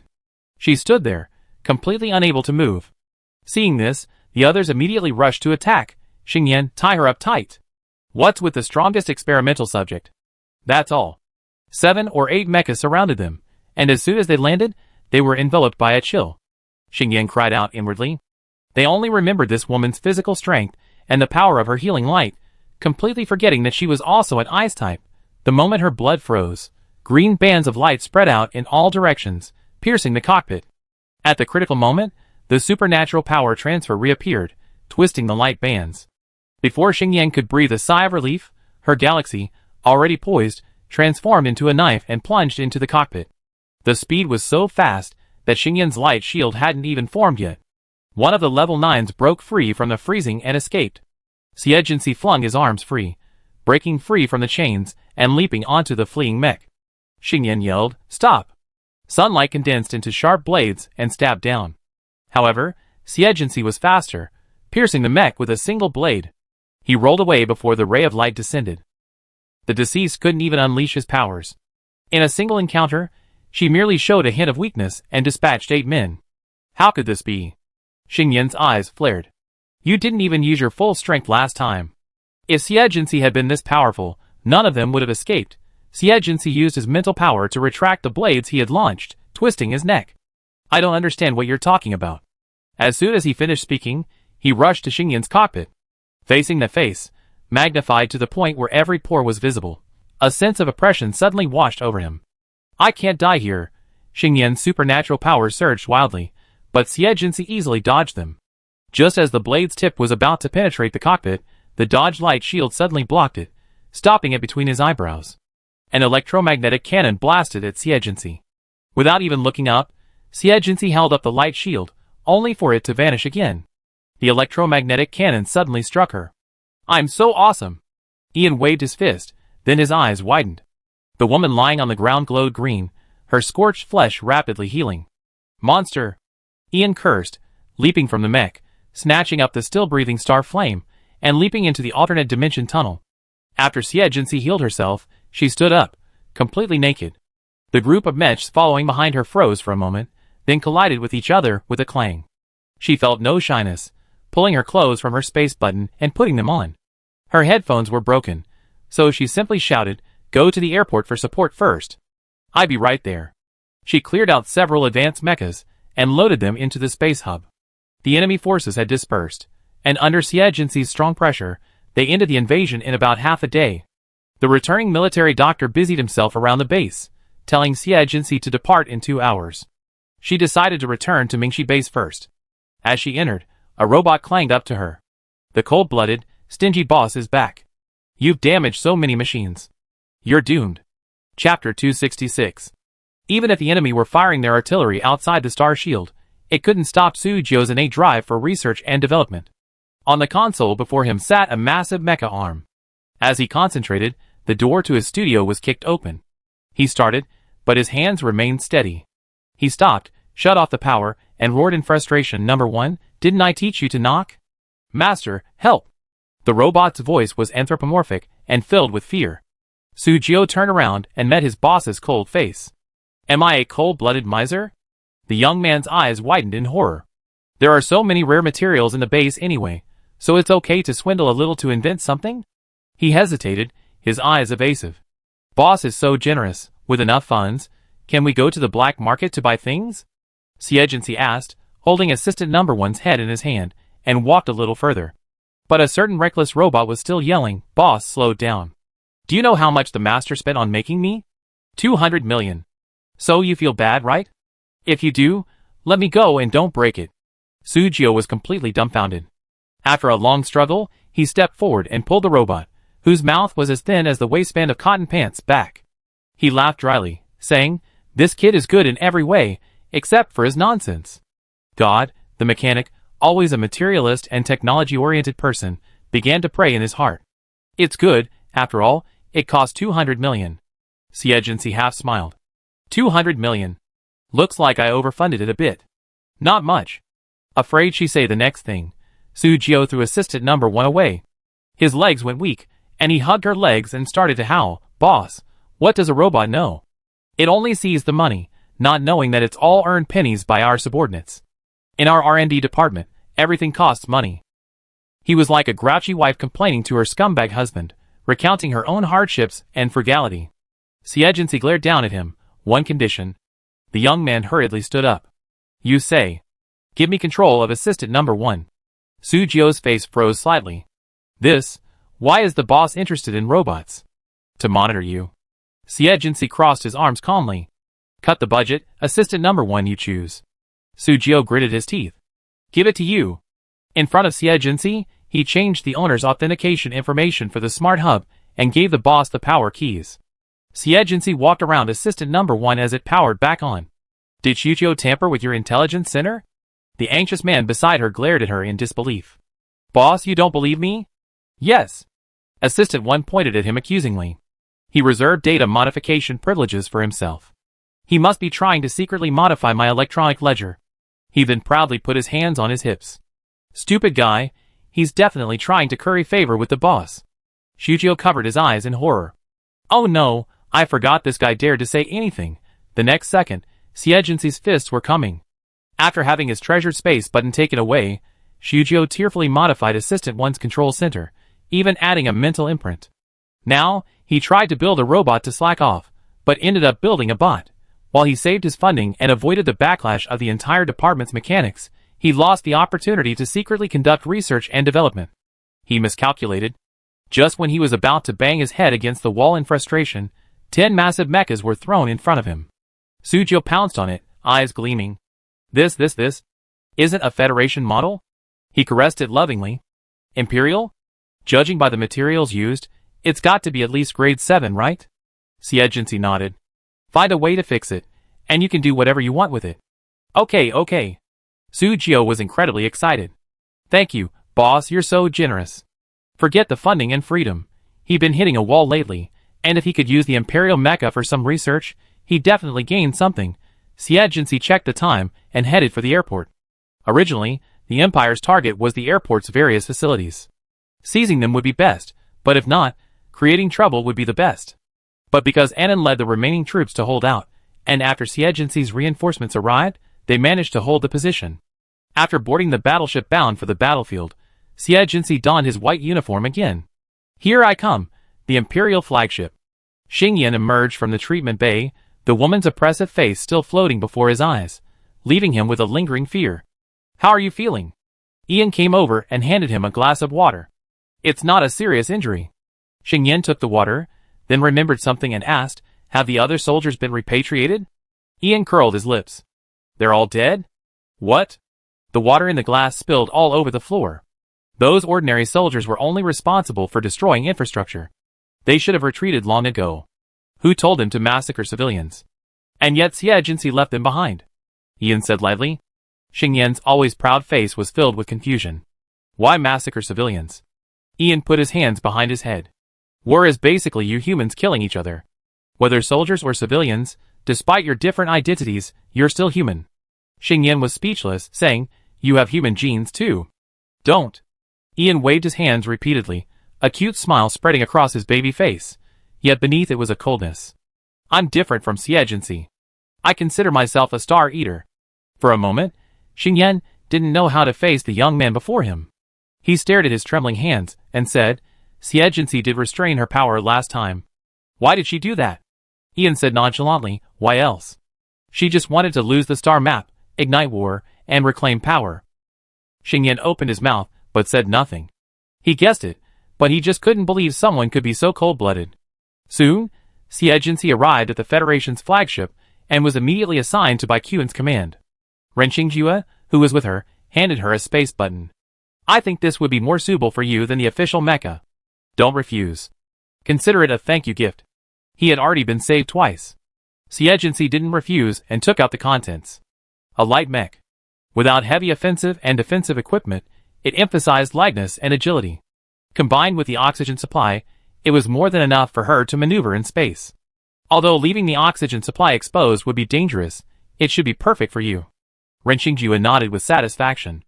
Thank you. No thanks.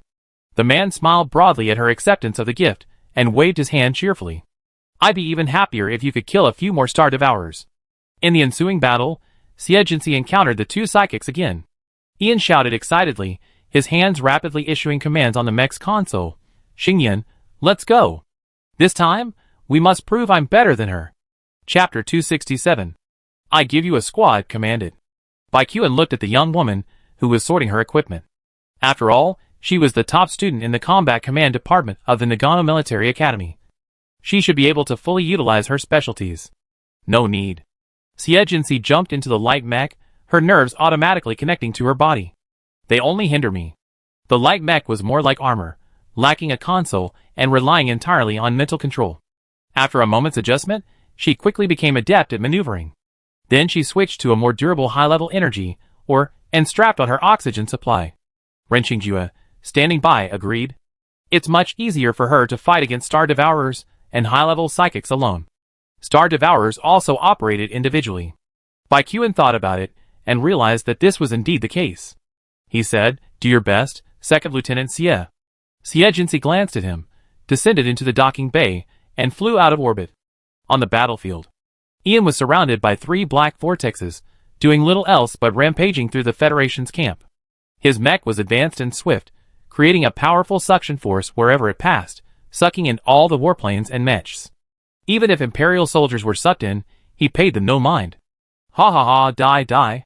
This caused great dissatisfaction on the part of the Empire. Why send such a lunatic onto the battlefield? Because he's incredibly lethal. But he even killed one of our own. Don't worry about it. There's always casualties on the battlefield, and the Federation suffered even more. Warfare weapons of mass destruction can cause incidental casualties, but their usefulness on the battlefield is key. Just as Ian was losing his temper, a faint golden glow streaked across the battlefield. Every time she set foot on the enemy side, an Imperial general was slain. Space lacked gravity, and she relied on her mech's power and her body's movement, moving through space like a ghost. In less than 10 minutes, she had crossed half the battlefield, reaching the heart of the fiercest fighting. A silver metal sphere swirled around her, constantly transforming as her mental power surged, reaping the lives of nearby enemies. This scene quickly caught the attention of the enemy general. "That's Xinghe."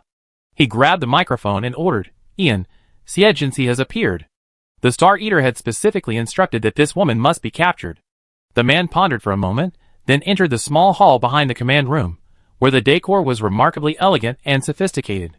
Carved armchairs, a golden fireplace blazing with energy ore, and landscape paintings hung on the walls covered in dark-patterned white wallpaper.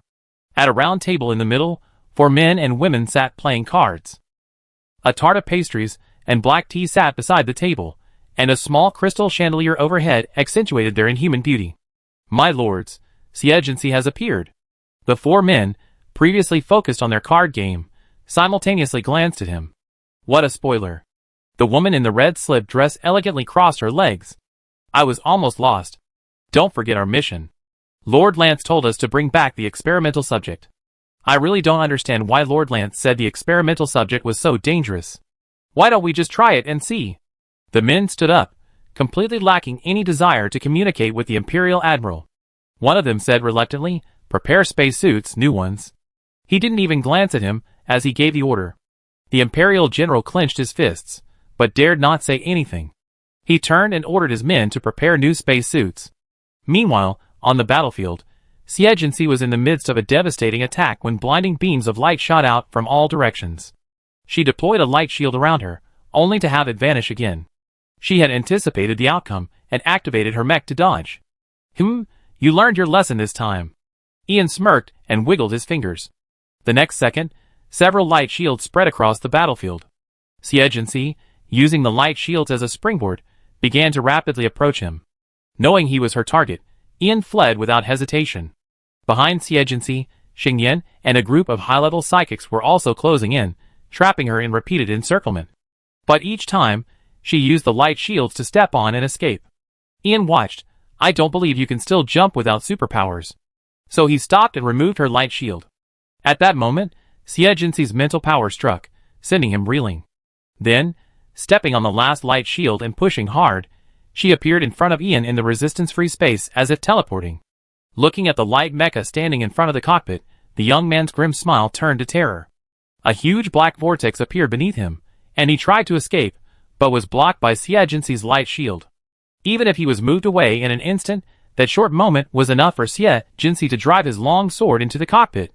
Ian was pinned to the driver's seat by the long sword. In outer space, sound could not be transmitted. His eyes widened in pain, and he roared, "Xingyan, save me! I command you to save me!" Xingyan and the others were about to rescue him, when they were stopped by a beam of light shot out by Xie Jinxi. Some were even caught off guard, and instantly lost their breath. He attempted to enter the alien space tunnel, but Xie Jinxi transformed the galaxy into a chain, holding him back. He then transformed a portion of the unfinished galaxy into a sharp blade and pierced his brain. Xie Jinxi saw blood on the cockpit. This time it was real people. The blade sliced furiously until the life within faded. "This piece of rubbish." A scornful voice suddenly echoed in her ears. She immediately glanced at the virtual interface in front of her, which showed no active call in the headset. How could there be sound in space? No, this wasn't the sound of human vocal cords, but rather a form of bioelectrical communication. A dangerous intuition gripped her, and she pulled away without hesitation. "She runs pretty fast, Amira. Go behind her." As she finished speaking, she saw the light mech moving downward. "Huh? She seems to be able to hear us?" "No way. She's just an experiment with genetic material." "God, the thought of a monster with human genes being able to communicate with us makes me sick." Xie Jinxi's brow furrowed slightly. Lantis's kind had arrived. Just as she was contemplating a countermeasure, she was suddenly surrounded by a black hole. Countless black objects, like eyes, surrounded her from all sides, leaving her with almost no room to escape.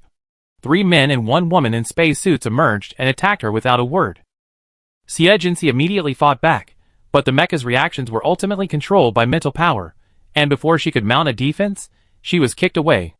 A powerful suction force came from behind, and she slammed into the light shield.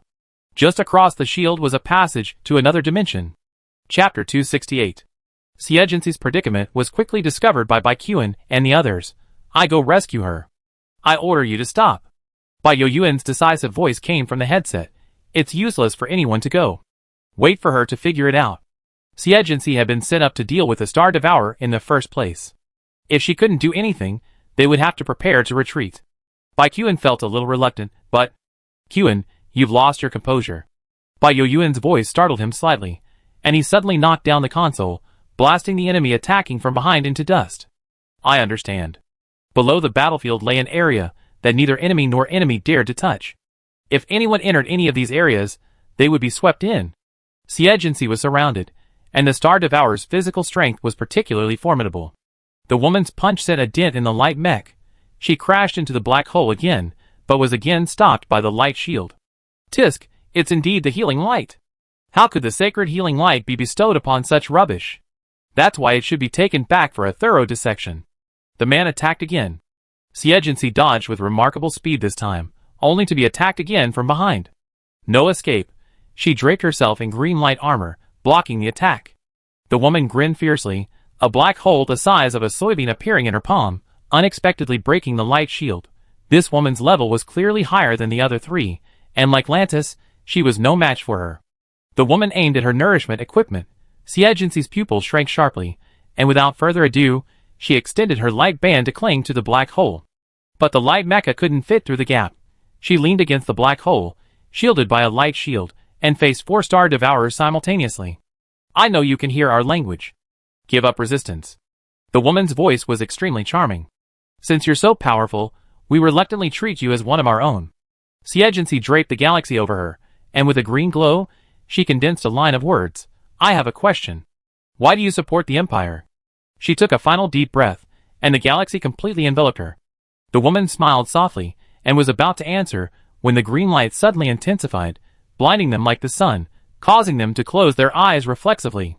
In a split second, Siegency ejected from the cockpit, retracted the light mecha into the space hub, and slipped out of the black hole's gap. The galaxy gave her armor to withstand the vacuum, but it didn't provide air. Her respiratory system was damaged, and she could only hold her breath for 40 seconds at most, and if she moved, only 20. Several Star Devourers also realized her purpose. A black hole appeared again around her. Siegency didn't have time to return to her mech. She stepped on the light shield and leaped with all her might, leaping a great distance like a flash of light. Her brain was suffocating from lack of oxygen, and she couldn't hear or see, relying entirely on her mental senses. Star Eaters could use alternate dimensions to move, but this universe was vast. Siegency activated the space button she was holding, slinging the light mech out, its entrance open to await her. Unexpectedly, a black hole appeared above the cockpit, waiting for her. She opened her light belt, and tore the black hole apart. The moment she landed in the light mech, the lid closed, and oxygen rushed in. Whoosh! Her face flushed purple. Siegency didn't stop, flying at full speed towards Dragon Star. Along the way, she dodged various black holes, and Star Devourers' pursuits and interceptions. Did she think she could escape danger by fleeing to a planet? Amira saw through her intentions. Perhaps she thinks it's harder to fight back in space. Oh, naive! One of the men said, she can operate more easily on the ground, and so can we. Then let's just go to the ground. The battlefield now faced the other hemisphere of Dragon Star, undeveloped and deserted. Siegency pushed the kinetic energy to maximum, hoping the high-level energy mines would be enough to sustain her back to Dragon Star. The light mech plummeted, the intense heat from friction with the atmosphere making her body burn. After entering the atmosphere, the kinetic energy under the mech's feet activated, slowing her descent. As she landed, 4 Star Devourers emerged from the alien space tunnel and once again surrounded her with black holes. Unlike the matterless space, this place was filled with flowers, trees, soil, rocks, air, and water, all being swallowed by the black hole. Let's see where you can run this time. They also took off their spacesuits and stretched their limbs, as if ready to show off their skills. This time, Siegency heard their words clearly and replied, "You are the ones who should run." Before they could react, she lifted a green ball of light in each hand and flew forward and backward. The outer ball of light blocked the black hole's attack on Long Hengxing, while the inner ball of light blocked the threat posed by the black hole to her. Narrow the range. However, Xie Jinxi gave them no chance. With a clenched fist, she condensed 2 long swords of life light and vanished from their sight. Be careful. Emily had barely finished her words when Xie Jinxi stabbed a man in the abdomen at close range. He gritted his teeth and threw a punch back. A flash of green light chopped off his arm. Xie Jinxi slashed hard, severing the man's waist in half again. Dark mucus oozed from within. He tried to repair the wound, but it was useless. Sawyer, back off! Emily shouted. A passage to another dimension flashed behind the man, but was quickly blocked by a green light shield. At that moment, the 4-star devourer's expressions finally changed. Xie Jinxi brandished his long sword. I told you, you should run. The other 3 attacked simultaneously, but they couldn't even touch Xie Jinxi's hair. In just 3 minutes, Xie Jinxi had hacked 2 more men to death. Emily was furious, but she found her legs beginning to tremble. This was fear. As a star devourer, she actually felt fear for a test subject. Gazing at the expressionless Xie Jinxi, she cursed sharply, what a disgrace. Her form began to transform, her skin ripped apart by the black force, her entire figure doubled in size. I show you the power of a high-level star devourer. Just as the black force was about to erupt, a series of light blades pierced her body. Emerald green bands of light enveloped her. The black force, with nowhere to go, was gradually forced back, and then pierced through by green bands of light, dangling her in midair. At first glance, Amelia looked like an emerald pendant. I don't want to watch. She wasn't stupid. Why would she wait for the enemy to unleash their ultimate attack? In front of Amelia's eyes, she swung her blade, laying the other 3 men side by side and decapitating them with a single blow. Then she quietly observed the transformation of the corpses. Huh? She bent down in surprise, staring at the corpse before her, her brow furrowed. I thought you were so high class, huh? A look of sudden fear crossed Amelia's face. Chapter 269. Xie Jinxi returned to the battlefield. This time, without the Star Devourer's obstruction, she became a ruthless harvesting machine. When yet another general fell at her hands, the Imperial Admiral gritted his teeth and ordered a retreat. This time, even the main battleship retreated 100 miles. While the entire army rested, the Imperial Admiral stormed into the treatment hall and roared, Ian, you better give me an explanation. At this moment, Ian lay limply in the treatment chamber, half conscious. Xingyan, who was in the treatment chamber next to him, dragged himself out, wounded, and stopped the man. Admiral, calm down. Calm down? Do you know how many high-ranking generals have died at Xie Jinxi's hands? The man's fury echoed through the treatment hall, drawing the attention of the other patients. Those who could afford such a high-level treatment chamber were Imperial officers of the rank of colonel or above. They were all Xie Jinxi's targets, and upon hearing this, they all cast angry glares at Ian. Didn't I say Xie Jinxi was going to leave him to you Star Devourers? What happened? Did you do this on purpose? The Admiral simply dragged Ian out, wanting to bite him to death. Ian's face, pierced by Xie Jinxi's psychic energy, was riddled with black holes, making him look incredibly terrifying. The normally smiling young man's face was cold. Burnell, watch your words. I'm a Star Devourer. Bah! Burnell spat in his face, sneering, you're just a test subject. What kind of Star Devourer are you? You're not even his lackey. The other officers simultaneously glared at him with disdain. A flash of pain crossed Ian's face. Even if I were a test subject, I'd still be better than you. Indeed, if he hadn't possessed the Star Devourer gene, he would have died from such a severe injury.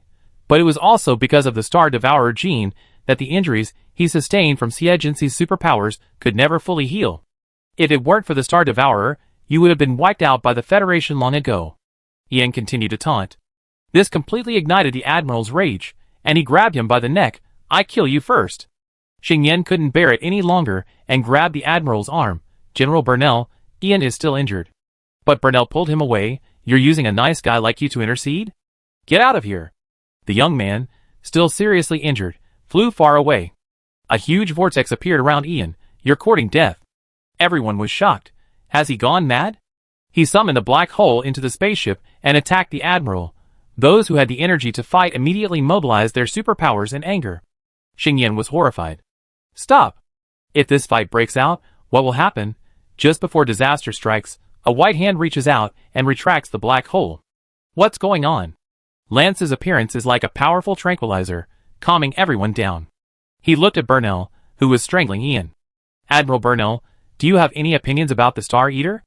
Under his seemingly gentle but actually cold gaze, the middle-aged man reluctantly released his grip. Ian fell to the ground like a piece of limp flesh, and Xingyan hurried over to help him up. Didn't you say that Xie would be left to you? But she's killed so many of our generals, so you want to hold me accountable. Lance stared at his unspeakable expression. She did kill many Imperial generals, so what? He didn't care how many people died, let alone the Empire's feelings. Although his failure to capture Xie was somewhat unexpected, Burnell's face froze slightly, and the other officers held back their anger. For a moment, the atmosphere was extremely heavy. Ian observed this and chuckled sarcastically. So, humans are just trash. Facing a Star Devourer more powerful than themselves, they dared not even say a word. So, he looked at Lance excitedly. Lord Lance, please heal my wounds. I will definitely bring Xie back to you. Lantes then turned to him, frowning slightly. Why would you ask me to heal you? He looked at him, as if examining an object. Judging from your various stats, you're barely half as good as Xie. If it weren't for your special abilities, you wouldn't even be able to take a single blow from her. After his evaluation, he tooted in disdain. Waste is waste. Burnett also gave him a sarcastic look. Did he really think he'd be accepted by the Star Devourers? Naive. Ian's face was grim, and his body began to stagger. Lance glanced at the room. It seems you don't know how Amira and the others died. Well, I wasn't counting on you anyway. Before leaving, he addressed the Imperial Admiral again. Remember my words. Save Xie life. Otherwise, you know the consequences. Burnell's face immediately turned pale. After Lance left, he glared at the embarrassed Ian. Don't treat him anymore. Xingyan panicked. General Burnell, Ian. Shut up. Burnell glared at him.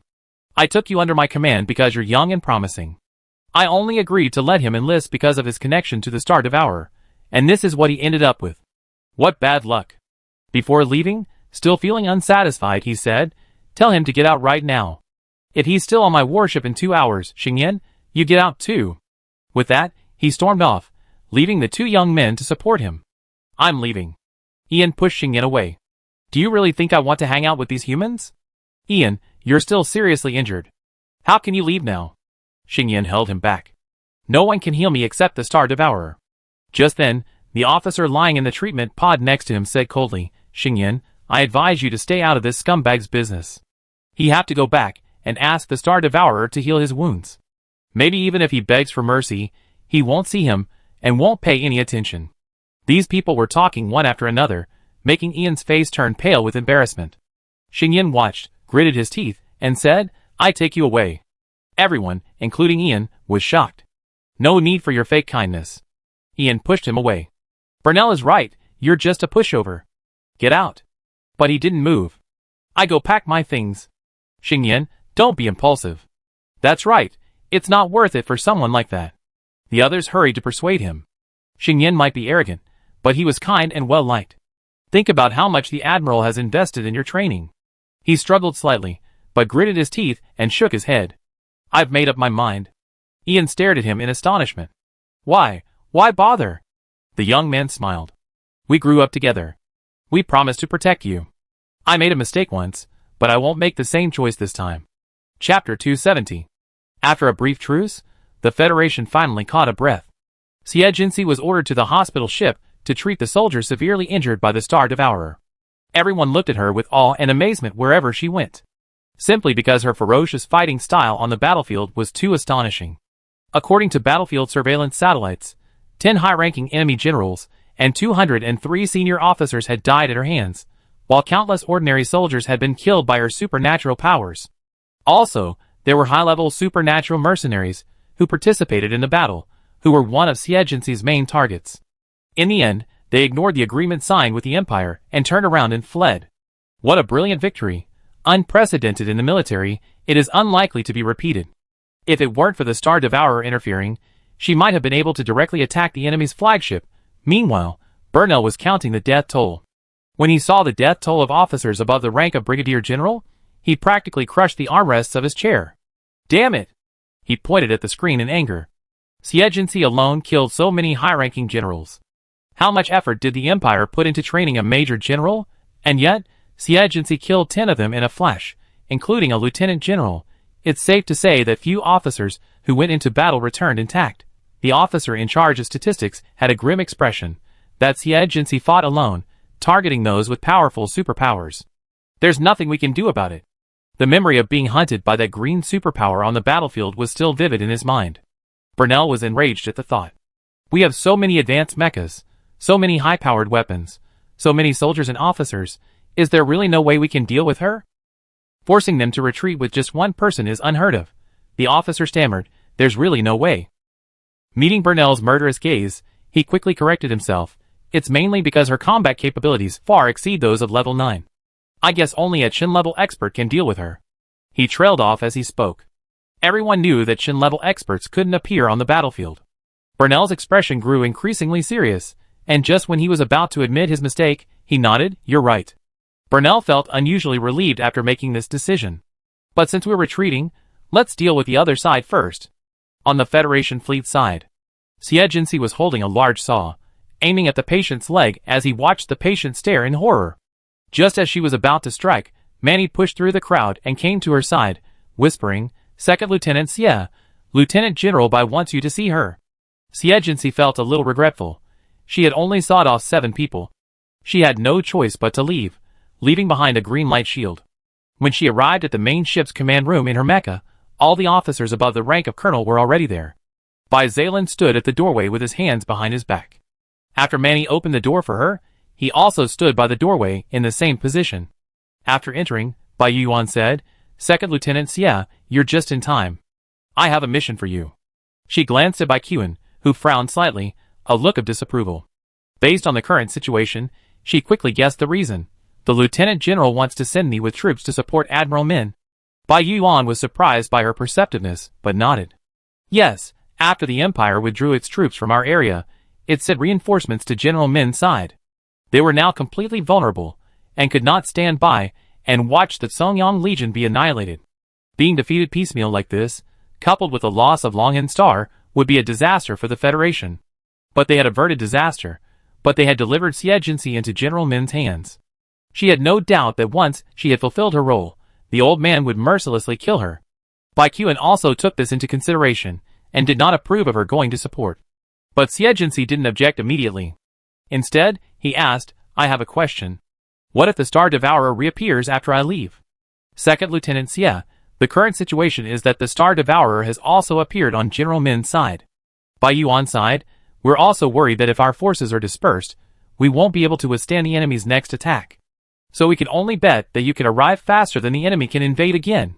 Originally, they should have defended Dragon Star to the death, and shouldn't have dispersed their forces. But after all, that's the Songyang Legion, and there's a general and many senior officers there. They can't just ignore it.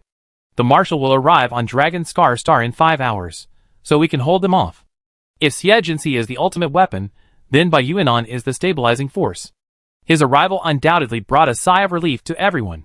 Xiejinsi pondered for a moment. I have a suggestion. Go ahead. Since we're all gambling on time, why not go big? She looked up at Bai Yuan. The Marshal's arrival time coincides with our arrival at the Songyang Legion battlefield. So, we should mobilize all the forces on Longhan Star and General Min to attack the enemy from both inside and outside. Everyone was stunned by these words. Bai Yuan's brow furrowed even deeper, his eyes flashing with determination. I agree. The others looked thoughtful, while some firmly opposed it. Nonsense. Wouldn't that leave the Dragon Star front empty for 5 hours? If the Empire attacks, we'd be damned. That's right. If the enemy lands on Dragon Star, we can still salvage our losses. But if they cross over, there's still Frail blocking them. Ren Qingjue interrupted the man opposite him. I also agree with Second Lieutenant Xie's proposal. If we win, we secure victory on the Dragon Star front. If we lose, we still have Frail as our backup. My glorious legion will certainly defend to the death.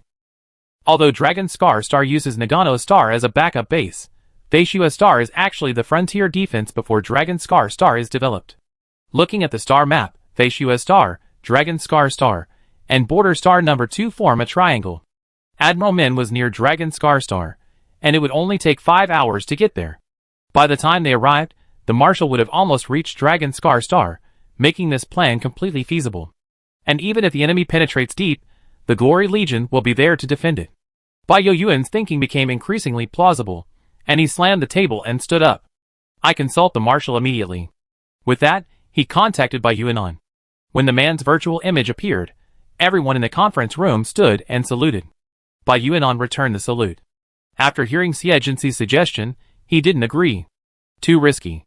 If he didn't arrive, or if the enemy discovered their vulnerability first, they would face even greater difficulties. Chapter 271. As the commander of an army, Bai Yuan has been able to defend the Federation to this day thanks to his impeccable caution and steadiness. Bai Yuan had always felt insecure around his eldest cousin, but now that he was the leader of this battlefield, he continued, "So, I would like to discuss this with the marshal. Please extend the defense line during the march so that we can give it our all." Bai Yuan still refused. "Marshal, I have something to say." Bai Yuan, hands behind his back, looked directly at his father. Bai Yuan also looked at his son. "Colonel Bai, please speak. Given the current situation, even if we rescue General Min, we're still at a disadvantage." Bai Yuan took a deep breath. The enemy appears to be retreating, but in reality, they're wary of Second Lieutenant Xie's threat to the senior officers. Once they've consolidated their forces and deployed more powerful psychics, they surely launch a full-scale attack. By then, we still be outmatched. We better seize this opportunity to annihilate some of the enemy's forces and seize the initiative. This was his real concern. Now that the Empire and the Star Devourers have joined forces, their weaponry is far more advanced than the Federation's. With such a formidable force, they must seize every opportunity. Currently, the enemy's marshal hasn't deployed yet, and they only have a legion led by a general, yet its size rivals that of the Legion of Glory. However, there's only one Legion of Glory, and only one Xie Jinxi, while the Empire has 6 generals and 10 Qin-level masters. They must employ a surprising strategy to achieve victory. Similarly, the enemy is now waiting to consolidate their forces for a full-scale attack on Dragon Star. Therefore, I believe we can work with General Min to attack the enemy from both sides. Anyone with combat theory and experience would have considered this strategy, but no one had proposed it, because they were all used to playing it safe. But now, playing it safe couldn't save them. "Colonel Bai." "Yes." Bai Yuan's gaze remained unwavering. Bai Yuan, his expression unmoved, asked, "This is the conclusion you've reached after considering all the factors, correct?" "Yes." "Then immediately come up with a detailed plan within 10 minutes, ensuring the risk is minimized." Bai Yuan paused. "Also, order Colonel Ren to maintain command of the front lines, and keep a close eye on the enemy's movements." He ultimately managed to ensure safety amidst the risk. Although Ren Qingjue felt regretful, he also knew the weight of his responsibility and saluted, accepting the assignment. After agreeing on the general plan, Bai Yuan cut off communication. Then everyone began discussing the details, and then became entangled in the dilemma of how to conceal the enemy's actions. How about using optical camouflage? No, the enemy's technology is superior to ours, and they'd be quickly discovered. It would be like trying to cover up one's own flaws. After all, if they had to leave a large group of soldiers, how could they avoid being detected? Bai Yuan looked at Xie Jinxi. "Second Lieutenant Xie, do you have any suggestions?" Everyone glanced at her. "Yes, I do." This statement seemed like a powerful strategy. It's people who are going to support us, not warships, and the enemy is observing warships. Xie Jinxi's expression was expressionless. "So why not just leave the main ship where it is, and use the 2 auxiliary ships to continue our journey?" Everyone, It was indeed a powerful strategy, but it was very easy to accept. It's just a deception, an empty city plan.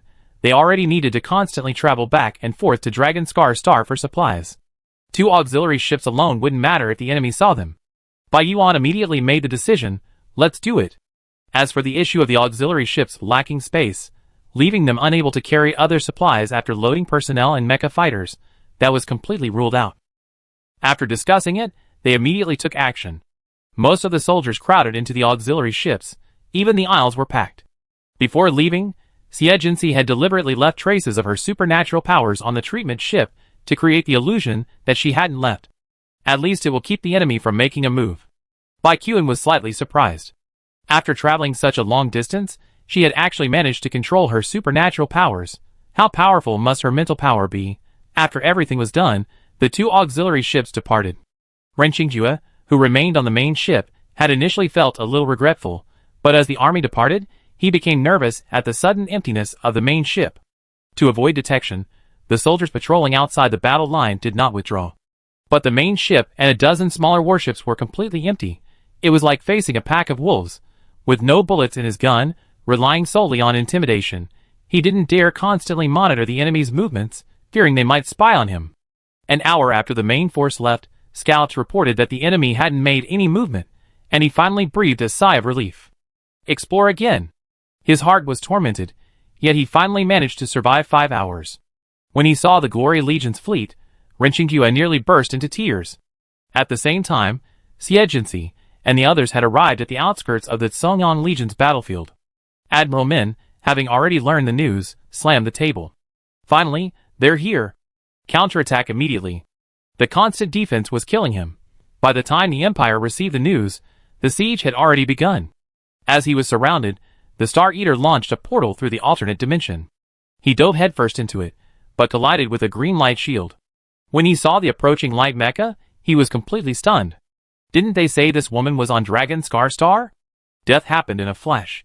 Although the Tsongyang Legion had suffered heavy losses, as one of the largest Admiral Legions, it quickly fought back with the assistance of the Wasteland Legion led by Baiyuan. Burnell was so angry that he almost vomited blood. After receiving the news, he was about to order an attack on Dragon Scar Star, but the next second, scouts arrived with the news. The Glory Legion had arrived on the battlefield. And then, Burnell fainted from anger. Chapter 272. Imperial General Burnell lost a great advantage due to his arrogance.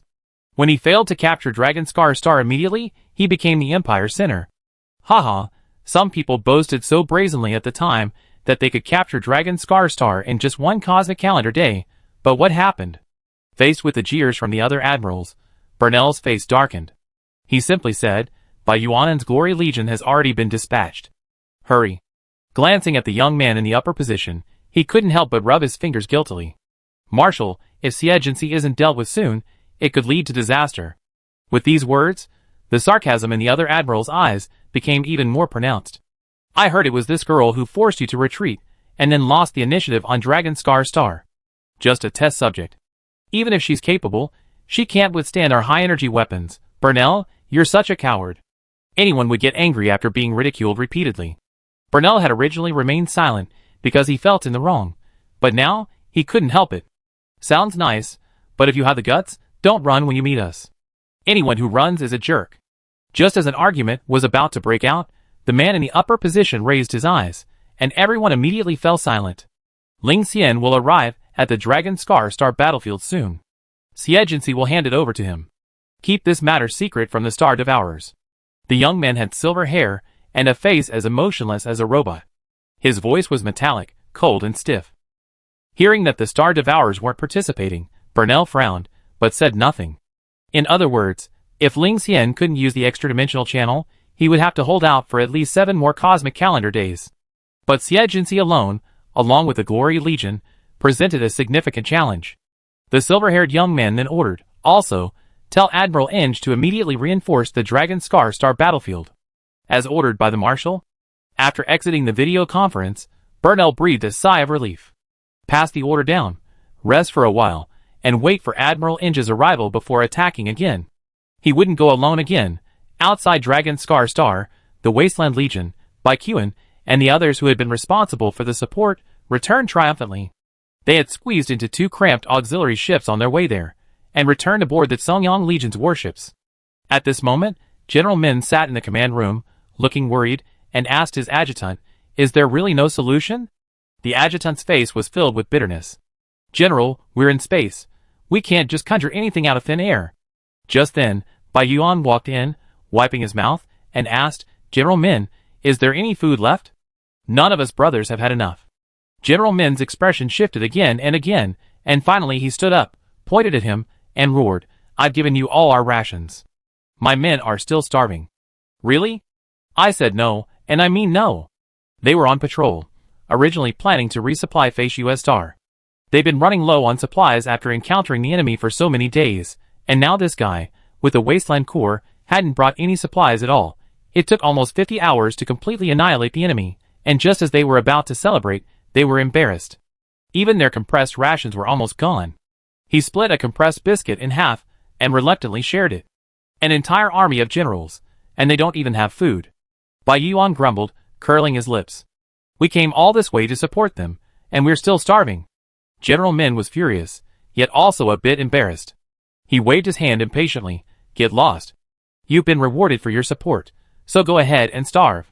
Just then, Xie walked over and asked Bai Yuan crisply, no food? The young man spread his hands. No. Xie expression was slightly cold. He glanced at General Min and turned away. This infuriated the old man immensely. Don't think you can give me a hard time just because you saved me. Bai Yuan tried to smooth things over with a smile. Oh, she's been tough on you, haven't you? Calm down. I really saved your life. At the time, General Min was being besieged by 3 level 9 psychics, with star devourers lurking in the shadows. Just when his mech's cockpit was destroyed, and he was nearly killed by a cannon, Xie arrived. Originally, she didn't want to save him, but she was so close, and not saving him in front of everyone would be a source of gossip. She had finally rejoined the combat unit, and if she angered Bai Yuan, that would be a situation she didn't want to see.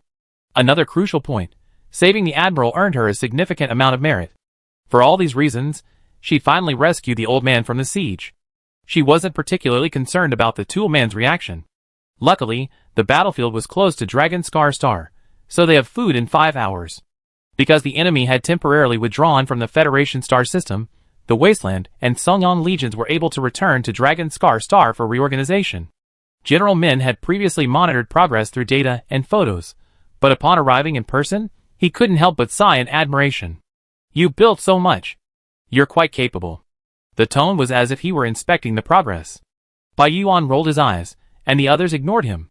General Min snorted twice, unconcerned, but soon, a subtle expression took hold. From the airport, through the central city, to the military base, he passed many construction workers along the way, and 3 out of 10 called Xie boss. Especially when he saw them all working on such a grand project, his brow furrowed even deeper. He glanced at Xie, who was walking with Bai Yuan. You're abusing your power for personal gain. Xie looked at her. Why is Min allowed to smuggle weapons? Doesn't General Min know this? Who doesn't have selfish motives? The planet General Min was stationed on was practically a one-man show for the Min family, even more so than on Dragon Star. Yet, he had the nerve to lecture others. This single sentence left him speechless, and he glared at her resentfully. If it weren't for this woman, Min wouldn't be imprisoned.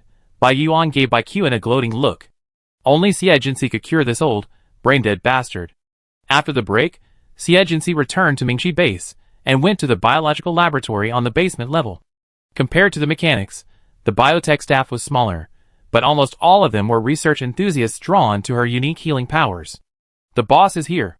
The director of the Biological Research and Development Department was named Mingzhan, a petite woman with short hair who always wore goggles.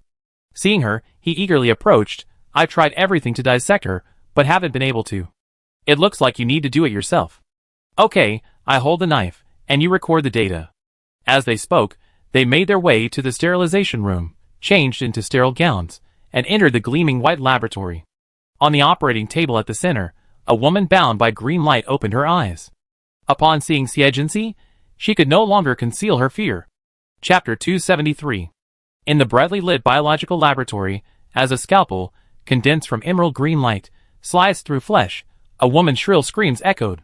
From her body, bound by the light of life, a trickle of black mucus flowed out, a particularly eerie and glaring sight in the all-white laboratory. A sharp sound erupted from Emila's throat. However, her powerful life force prevented her from dying immediately. Assistant 1, huddled in an elliptical state, watched silently from the corner. Wow, the boss is so cruel. No wonder everyone is afraid of her. Xie, I won't let you go, ah.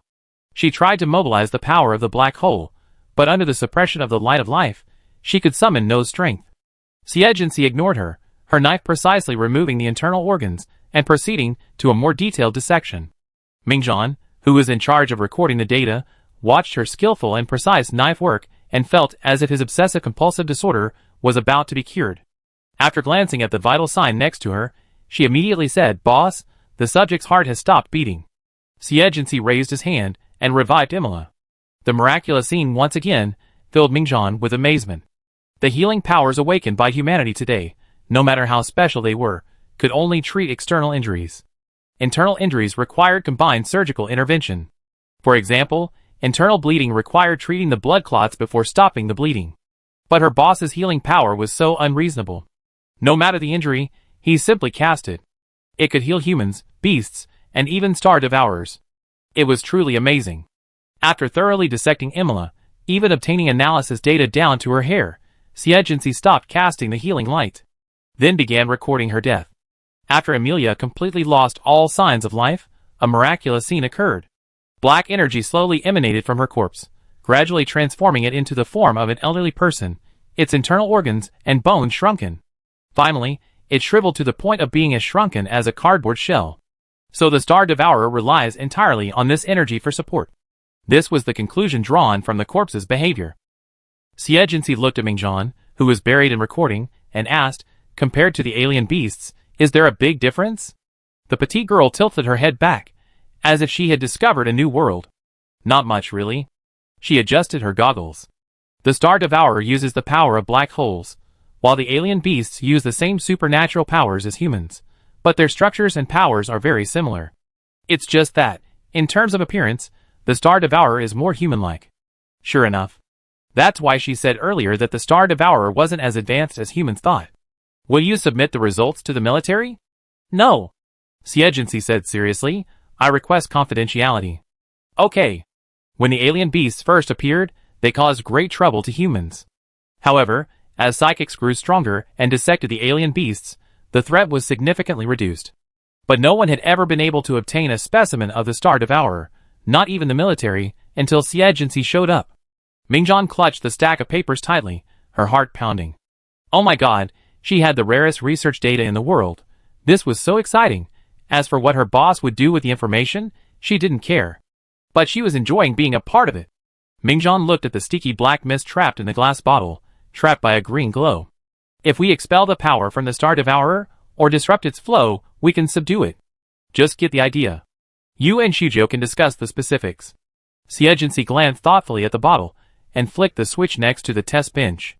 2 flamethrowers shot out, spewing orange-yellow flames, quickly reducing the mummified corpse on the test bench to dust. Mingjan collected the specimens, and asked Siegency to lock them away with his supernatural powers to prevent them from deteriorating. This data is enough, but I'm afraid we need the boss's supernatural powers to help us. Siegency nodded, and suddenly, her gaze grew menacing. In the laboratory, a pitch-black, alien-dimensional passageway appeared. In an instant, she swung her supernatural power into a blade, but Lantis raised his hand to block it. Then, in a flash, Siegency grasped the emerald green blade and slashed at her. Lantis gripped the broadsword form from the black hole and blocked the long blade. The power emanating from it made his brow furrow. No wonder Imola was defeated by you. This time, facing Siegency's power, he was no longer excited. Your evolution has already gone beyond my control. Not excited, but not worried either. His eyes were filled with confusion and inquiry. This is very strange. The two of them were at odds with each other's strength. Siegency was the first to sheath her blade and lightly stepped back. Ming Zhanmu's eyes suddenly widened as he saw her movements, which were completely inconsistent with her muscle movements. Lantis saw it all and frowned even more. Siegency smiled. If Star Devourers can appear in the universe, then naturally there can be beings that can restrain them, right? But based on the information we know so far, there's no being that can restrain you. Lance regarded her with a scrutinizing gaze. This clearly violates the rules. Before I showed up, the existence of Star Devourers also violated the rules. Before Star Devourers appeared, the existence of many advanced civilizations also violated the rules. Siegency's words, which Mingjan still didn't understand, made Lance's eyes widen. You know? Probably. Siegency squinted at him.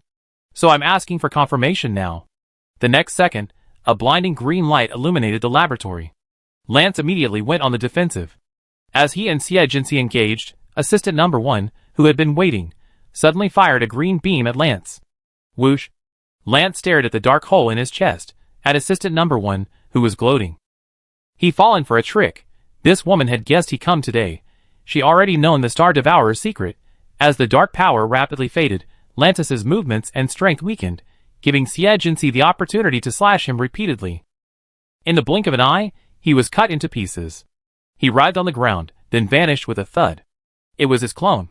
In the depths of the universe, within a black hole, Lantis suddenly opened his eyes, and several emerald green cracks slowly appeared across his body. Pain twisted his face. Lord Lantis, are you all right? Several men and women slowly emerged. The life-giving power brought back by the clone continued to radiate. Lantis gritted his teeth and asked, Amira's body is destroyed. Has she returned? Sawyer shook his head grimly. Not yet. Another man was concerned. Lord Lantis, the power the black hole grants us is dwindling. The rules are beginning to shift. Chapter 274. The Star Devourers were once the most powerful beings in this universe. That was the rule. Now Siegency's power is beginning to surpass theirs, and this fact is about to become the rule. Once the rule is established, it will be the beginning of a disaster for them, the Star Devourers. Lantis sighed, I won't hide it from you now. The rules have been shifting for 100 years, so I'm using human experiments to try to find a way to reverse them. But obviously, he failed, and even exacerbated the shift. He created Siegency, a being that can restrain the Star Devourers. Soya was anxious. Then how do we destroy her? We can't. Lance's answer nearly despaired them. Besides, even without this Siegency, there will be another. He stroked his aching chest. The most urgent thing is to get her to join our side. How do we do that? Soya smiled bitterly. We've hunted her down time and time again. She no longer trusts us, and has completely sided with the Federation. A few low chuckles escaped Lance's lips. Silly boy, she didn't choose the Federation, she chose humanity. So, if humans are gone, then we'd be her companions. Siegency now stood between the Star Devourers and humans. Because she feared and distrusted the Star Devourers, she chose to side with the Federation. As long as humans were gone, and they were found to be harmless, they believed they could coexist peacefully. For in this vast universe, no one could survive alone. On a distant mountain, an old man sat cross-legged on top of a glacier, his snow-white hair and beard fluttering in the wind and snow, covered with frost. An invisible force reached all around him, causing him to snap his eyes open. In that instant, everything around him was completely silent. Even the wind and snow took on an invisible, oppressive feel. The rules have changed. Bai Yuanan looked at the message Wanli had relayed. What rules? Who knows? Wanli's shadowy figure shrugged.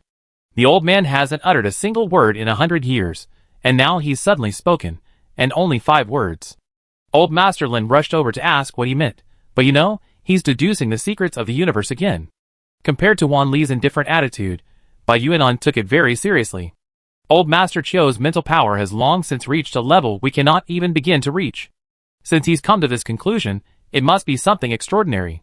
The other generals participating in the meeting all expressed their approval. Rudolph crossed his arms.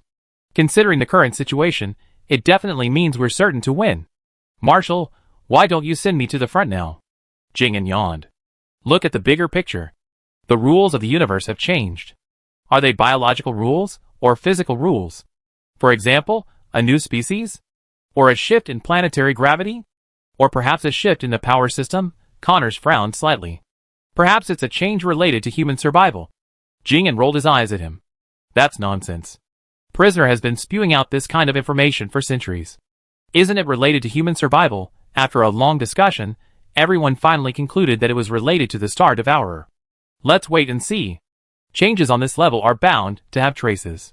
Just like the signs that appeared long ago when superpowers, exotic beasts, and the Star Devourer appeared, there were signs. Bai Yuanan was lost in thought when Bai Yuan walked in with the organized documents. Reporting to the Marshal, the report on this operation has been compiled. Casualties and equipment losses were clearly listed. From the beginning of this war, the discovery of the spies' infiltration to its end, the support provided to the Songyan Legion, the timeline was laid out in perfect detail. Every crucial moment had a key participant, Siegency. Bai Yuan glanced over and casually asked, who first suggested that Siegency be reinstated to the combat squadron? Your son. Since there were no outsiders around, Bai Yuan sat down relaxedly across from his cousin and said, at that time, those seriously injured by the Star Eater couldn't get treatment, and the situation was dangerous. After discussing it with Gowon, he contacted Siegency to come up and help. Later, he requested that Siegency be transferred back to the combat squadron. The young man smirked at the serious man. Why, are you worried your beloved son would be abducted? To me, Siegency is marrying down to my nephew. Don't expect too much. The little girl has money, talent, and even the most important thing, perfect looks. Where else can you find a daughter-in-law like her? Bai Yuan snorted. I hope she's attracted to Gowon as a person, and not the power behind him. He was somewhat dissatisfied that Xie Jinxi hadn't prioritized the greater good, instead demanding to return to the formation. And yet, his son, who always kept his public and private lives separate, was covering for her. From my limited understanding, that girl doesn't seem to care much about matters between men and women. Imorua said, her every inch, even her hair, was brimming with ambition. But as long as it benefits the Federation, there's nothing wrong with it. Bai Yuan said this, saluted perfunctorily, and left. Bai Yuan frowned for a moment, then relaxed. Just as the Yangtze River's waves always push forward, so too do the times. Although full-scale war hadn't yet begun, the entire Federation was actively preparing for war. Longhin Star was the front line, with supplies constantly being shipped in. Xie Jinxi, tied to this massive ship, had no choice but to fully assist the military. That day, Tang Beibei came to report on the progress of the work. Most of the important supplies have been delivered to the military base. The rest are compressed food and clothing. Do we need to withdraw the extra manpower back to the construction site? The implication was, in the face of war, was it still necessary to continue the development project? If it were captured, the original capital would be completely lost. Continue. Xie Jinxi said firmly, as long as there are people, there's money to be made. It's just a matter of modifying the functionality. The Empire is now advancing aggressively, and with the Marshal stationed here, the war won't end anytime soon. In the future, mercenaries will undoubtedly be recruited here, and the soldiers stationed here will be a major consumer group. There are plenty of ways to extort money from them. Yes. Tang Beibei withdrew, then quickly returned with a grim expression. Boss, Caesar's in trouble. Xie Jinxi, who was reading documents, looked up and said, Caesar was attacked while escorting supplies. The supplies were stolen, and Caesar is in critical condition. Didn't you bring the healing device? I did, but it can't heal. Xie Jinxi stood up immediately. Give me the coordinates. I go to the scene first. Notify Bai Yuan and explain the situation directly. With that, he leaped out the window, donned his armor, and soared into the air.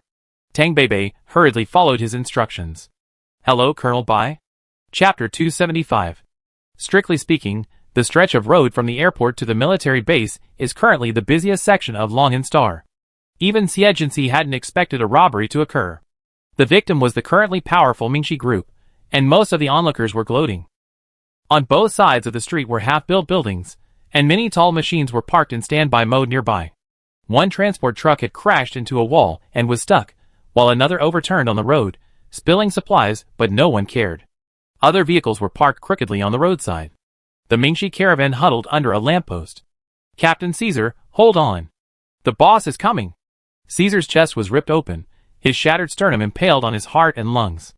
The accompanying doctor was using gauze to staunch the bleeding. But the damaged lung was exposed, and it was bleeding profusely. There was barely a trace of a heartbeat. The other three seriously injured were in slightly better condition, but they couldn't use the treatment device. The woman's voice was weak. Let the boss avenge me. If you want revenge, go do it yourself. Wu Xian knelt beside her, supporting her. Hold on. Caesar felt the voice fading. I don't want to die yet. A emerald green light descended from the sky. From a distance, it looked like a thin streak, but up close, it enveloped the entire caravan. Wu Xian hurriedly picked the bone fragments from Caesar's wound. Seeing her wound healing rapidly, her legs gave way, and she sat down on the ground. Finally, we made it. The others seriously injured also recovered quickly.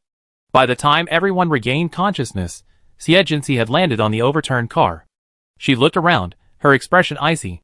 They quickly stood up. Boss. Xie Jinxi nodded. The murderers were two men, a light-type psychic and a teleporter. The latter also has access to alternate dimension portals, correct? Caesar, still weak from blood loss, gritted his teeth and said, yes, the teleporter was about to kill us all, but was stopped by another person, and then they drove away. Yes.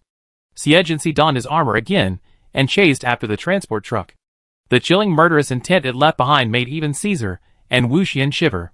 Halfway through, they discovered the transport truck, emitting black smoke, abandoned outside the central city.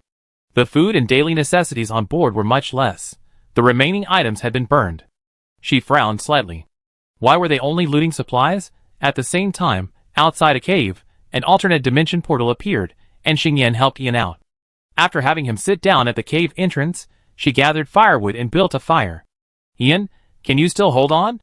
The two men in plain clothes had grown stubble, their eyes darkened, and they looked rough and shabby, having been through the elements. I'm not going to die yet, but I still can't extend the space channel to the Empire. Ian sat on a rock. It's a bit strange. Even if the injuries inflicted by Xie can't be healed, using the power of the black hole should restore them. But after all these days, there's been no improvement. At this point, a look of dejection crossed his baby face. I'm sorry, I got you into trouble. Xingyan focused the sunlight to ignite the fire, then stood up and touched his head. I should be the one to apologize. If I had been braver back then, you wouldn't be like this. Ever since that incident, they hadn't been this close again. Ian couldn't help but rub his face against hers, smiling casually. If you went, you might not survive. The two fell silent at the mention of this. At this moment, Ian looked at him with a hint of displeasure. You shouldn't have stopped me from leaving anyone alive. I can't teleport long distances right now. What if we get discovered? Xingyan couldn't help but smile bitterly. There are tens of thousands of people there. Should we kill them all? Killing one is no different than killing everyone. Hasn't he killed enough people for the Star Eater over the years? Xingyan frowned at his nonchalant tone. Ian, life is precious. We can't take it away so easily. After saying that, he felt his palms go empty, and turned his head away.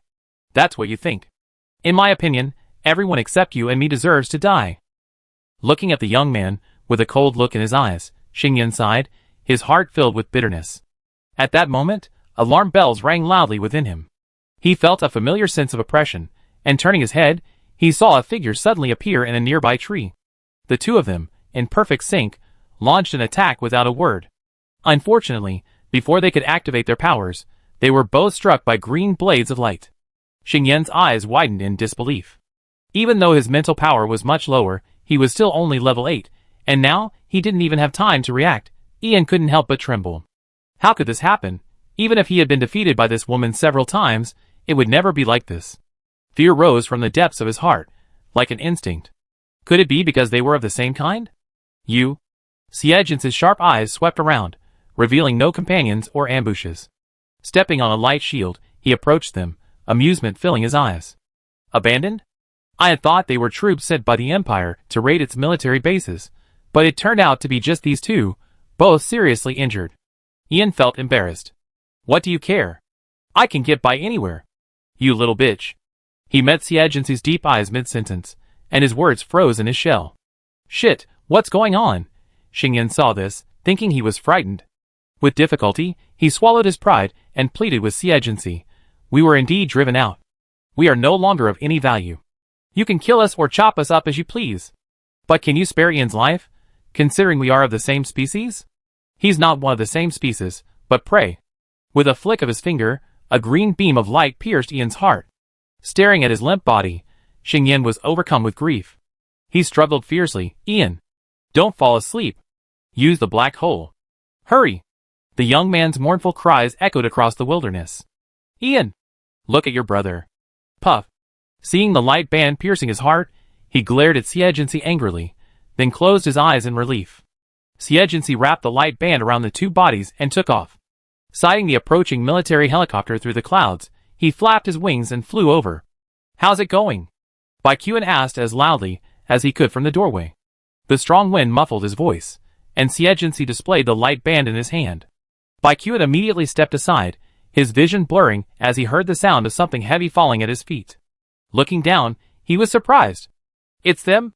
The soldiers accompanying him also expressed disgust. Xingyan and Ian teamed up to kill countless Federal soldiers on the battlefield, and were a thorn in the side of the Federation. Chapter 276. After entering the helicopter, Xie returned Xinghe to the space hub. Killed them all? They stole a truckload of supplies, and nearly killed Caesar. Baikuan understood. It would be a miracle if this woman let them go. After having the accompanying military doctor examine the bodies, and confirming that the two had no vital signs, he planned to take them back for registration. After all, they were high-ranking generals. Their military merits can be counted. All right. Xie turned indifferently, took 2 steps, and then turned back. Leave the body to me for autopsy. Baikuan's eyes flashed. After the procedures are completed, it will be sent to Mingxi base. Xie nodded and fell silent. At night, the satellite hung high in the sky, its pale blue light casting a silent glow. Xie was working under the lamp when Wuxian arrived to report that the body had arrived. Should we put it in the morgue? Take it to the basement level. By the time she finished processing the documents in front of her, it was already early morning. But most of the studios on the basement level were still brightly lit, and most of the staff were still working late, more concerned with various novel research than sleep. Agency walked through the corridor and arrived at the morgue. On the white workbench, 2 bodies lay side by side, naked.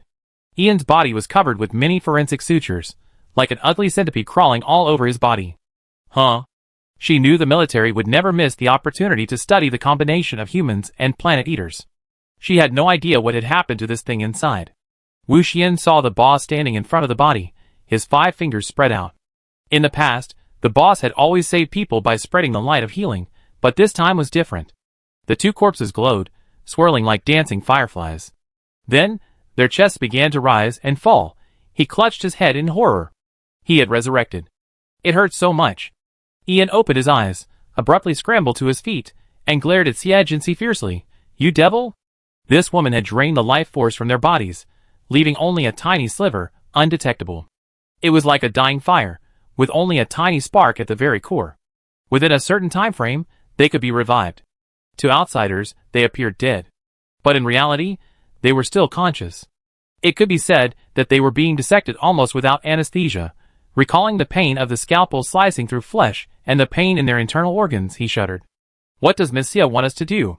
Xingyan sat up, his face tense, and looked at her warily. Going to such great lengths to save their lives must have come with conditions.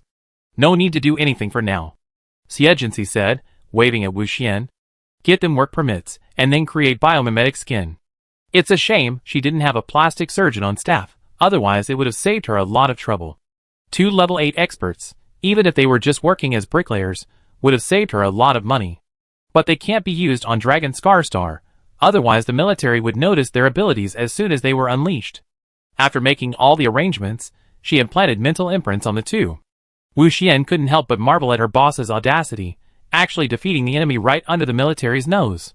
Checking the time, she quickly reminded him, Boss, there's still an hour until the holiday ends.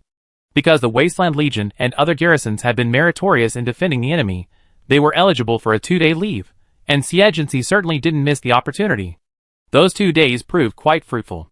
She nodded slightly in understanding, then looked at Xingyan and Ian and said, From today on, forget your former identities. If you harbor even the slightest disloyalty, death will be your ultimate fate. With that, she left. Halfway through, her eyes flickered, and she strode off with a sneer on her lips. In the room, Ian huddled in agony on the operating table, an emerald green collar appearing around his neck. If he tapped into the power of the black hole, the collar would glow, domineeringly suppressing his strength. That damned woman.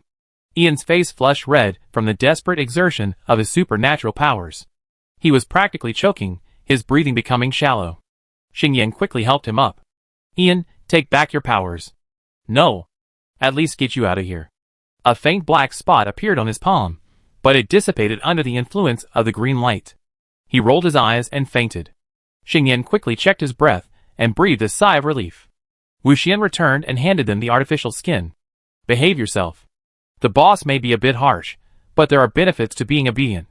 Seeing Xingyan sneer, he pointed at himself and explained, Can't you tell? I used to be the leader of an interstellar pirate. Xingyan looked at him in shock. The young man in front of him wore a white shirt and black trousers, had a buzz cut, and wore gold-rimmed glasses. He exuded the air of a true social elite. With the exception of Assistant Tang, who is a respectable citizen, the others under the boss are either leaders of gray organizations or interstellar pirates. Wu Xian proudly puffed out his chest. So work hard. With your abilities, you have no problem making it big. It's much better than being a slavish major general. Xingyan's sharp gaze swept over him inch by inch. Indeed, beneath that elite skin, there was a dangerous and sinister aura.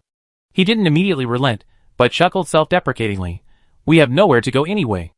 Emorua said, We're just rats crossing the street. Then he donned his animatronic mask, picked up the disguised Ian, and followed Wu Xian to the enemy quarters. These are the quarters for important staff members. You stay here from now on. You can go out, but you must stay with the staff of this base. After giving him detailed instructions, Wu Xian patted his shoulder. Do your best. Xingyan hadn't expected Agency to restrict their movements.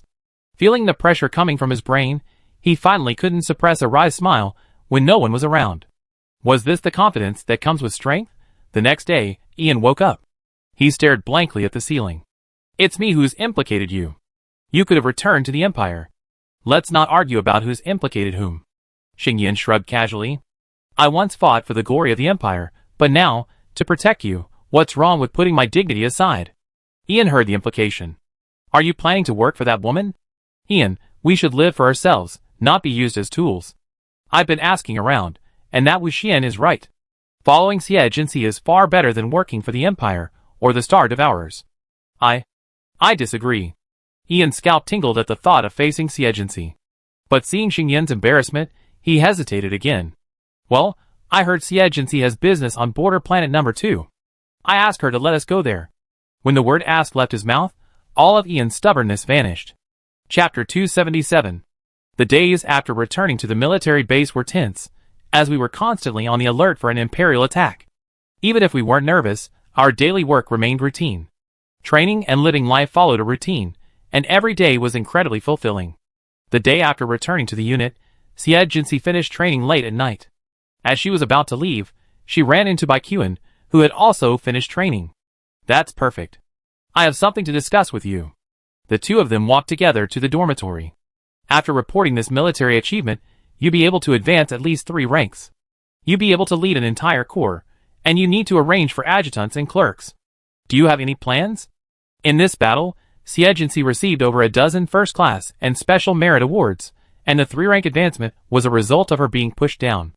This meant she could be promoted to major. A corps consists of 3 battalions, totaling nearly 2,000 men, and is already capable of independent combat. In response, Xie Jinxi simply said 3 words, as long as you're willing to fight. She and her soldiers were meant to be at the forefront, earning the greatest military merit and taking the greatest risks. Baikuan's expression was as expected.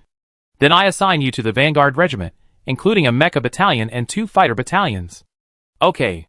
For positions like adjutant and clerk, Xie Jinxi could choose either herself or from higher-ups. We talk later. As they chatted, they reached the dormitory area. It was late at night, and the lights in the dormitory hallways were on energy-saving mode. The dim light transformed many areas into secret corners. The 2 men were acutely aware, and even the most subtle whispers reached them. What are you being so proud of? Let this general examine you right now. The man's impatient voice was lewd. Let go! The young man's voice was filled with suppressed anger. I'm warning you, don't refuse a toast. Believe it, or I revoke your military membership. In the darkness, the young man struggled, murderous intent flashing in his eyes. The blue light-like tentacles had barely opened when they were crushed by gravity, leaving him sprawled on the ground in a state of disarray. The middle-aged man surveyed the young man's tall, curvy back. Ha, what a beautiful view. He rubbed his hands together and squatted down to remove his pants. You've been expelled from the royal family. Where else can you go besides the Legion of Glory? Stay with this general, and you have your way. Just as he was getting excited, a voice rang out from the window in the nearby corridor. This is my first time witnessing a gay scene. The beautiful young woman folded her arms. I didn't expect you'd be watching. Bai Yushan's body stiffened, and the young man, pinned by his grip, tensed even more. Xie Jinxi, I thought you were smart. Get out of here now, or I take care of you too. A hint of sarcasm played across the young man's face, already filled with mixed emotions. Xie Jinxi turned his head and curled his lips. Your cousin is doing his job openly and honestly, yet he doesn't allow anyone to see him. He's quite overbearing. Cousin? Bai Yushan had a bad feeling. He saw a young man approaching from the dim corridor, causing him to stand up quickly. When he let go, the elastic band of his pants snapped back to his waist with a crisp snap. The awkward night air made the sound even more subtle. Baikuan knew that there were relatively few women in the military, and that there was a lot of male homosexuality. Therefore, within the unit he led, he strictly prohibited involuntary superior subjugation. Today, he ran into another unit, and the offender was his cousin. Uncle, please go to my father and accept your punishment. After a brief moment of embarrassment, Bai Yushan regained his composure. Kuan, this is perfectly normal. Don't take it so seriously. Military discipline is as strict as a rock. Please abide by it. If it weren't for his cousin, Baikuan would have dragged him straight to the command room. This embarrassed Bai Yushan. After a moment of contemplation, he calmly adjusted his sleeves, his lieutenant general's epaulets clearly visible. All right, this general will comply. With a glance at Xie Jinxi, he turned and walked away. Granville, who had been crouching on the ground, finally stood up and dusted himself off. "Thank you." Though he tried to be nonchalant, his trembling hands and pale lips betrayed the humiliation he felt. As a prince, he was disrespected, humiliated and thrown out by the royal family, only to be insulted by his superiors again. And then, he was caught by such talented individuals as Siegency and Baikuin. If it weren't for the resentment he harbored, Granville would have wished he had died right then and there. As a fellow man, Baikuin didn't know how to comfort him. Siegency's sharp gaze swept over him, making Granville wish he could have dug himself into the ground and hidden there. He wondered what harsh words she was about to say. Just as he clenched his fists, Siegency looked at Baikuin and said, "Colonel Bai, help him to the end. Make him my adjutant." It wasn't even a question. Baikuin was briefly surprised, then agreed. "Okay." At that moment, Granville felt a long-lost sense of joy. The next day, Baikuin specifically checked the Glory Legion's notification records, and sure enough, there was nothing. He had sensed a perfunctory attitude from Bayushan's attitude yesterday, so he went to see Bayuanon and stood at attention at the door report.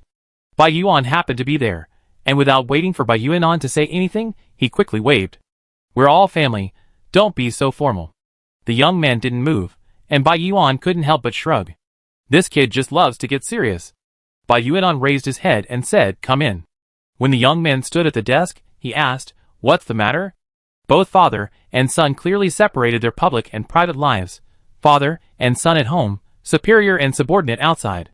Bayuan watched with a quiver of doubt, then heard the young man say solemnly, "Last night, I caught Lieutenant General Bayushan raping a male subordinate. The evidence is irrefutable, and I'm reporting this to the marshal." Ahem. A deafening cough erupted from Bayuan's mouth.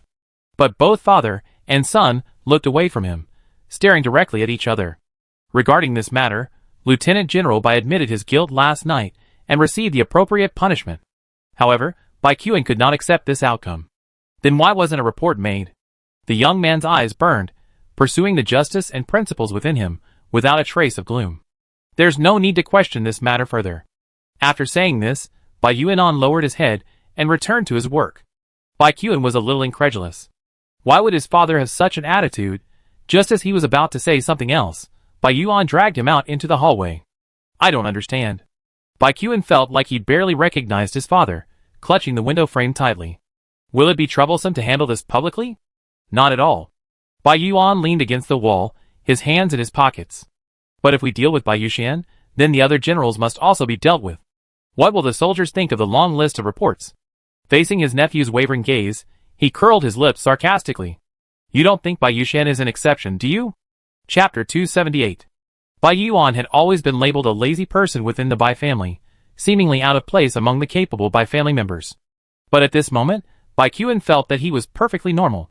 When he joined the army, he first followed the commander on the march, working wholeheartedly. He had never been involved in such matters, so even if he had heard about them, he had never faced them directly. Later, when he took charge on Dragon Scar Star, he strictly disciplined his subordinates, and no major scandals occurred. And then, when the various armies of the Glory Legion reunited, he encountered such a shameful phenomenon. This is so unfair to the victims. Baikuin still couldn't let it go. How can it be fair? Unless Bayushan's military power is stripped away, then any punishment will not hurt him. But this was obviously impossible. A lieutenant general would not have his military power stripped so easily, unless he had reached the level of Xie Zhonglin. Bayuan rarely spoke to him seriously. Kuwen, fairness can only be discussed when both sides have equal status. When the rights they possess are unequal, the weaker party will never experience fairness. Because the powerful possess so much, even a single hair plucked out is more than everything the weaker party possesses. Your father is the commander-in-chief, and he has to consider many factors. In short, you understand once you're in his position. Bayuan patted him lightly on the shoulder and left.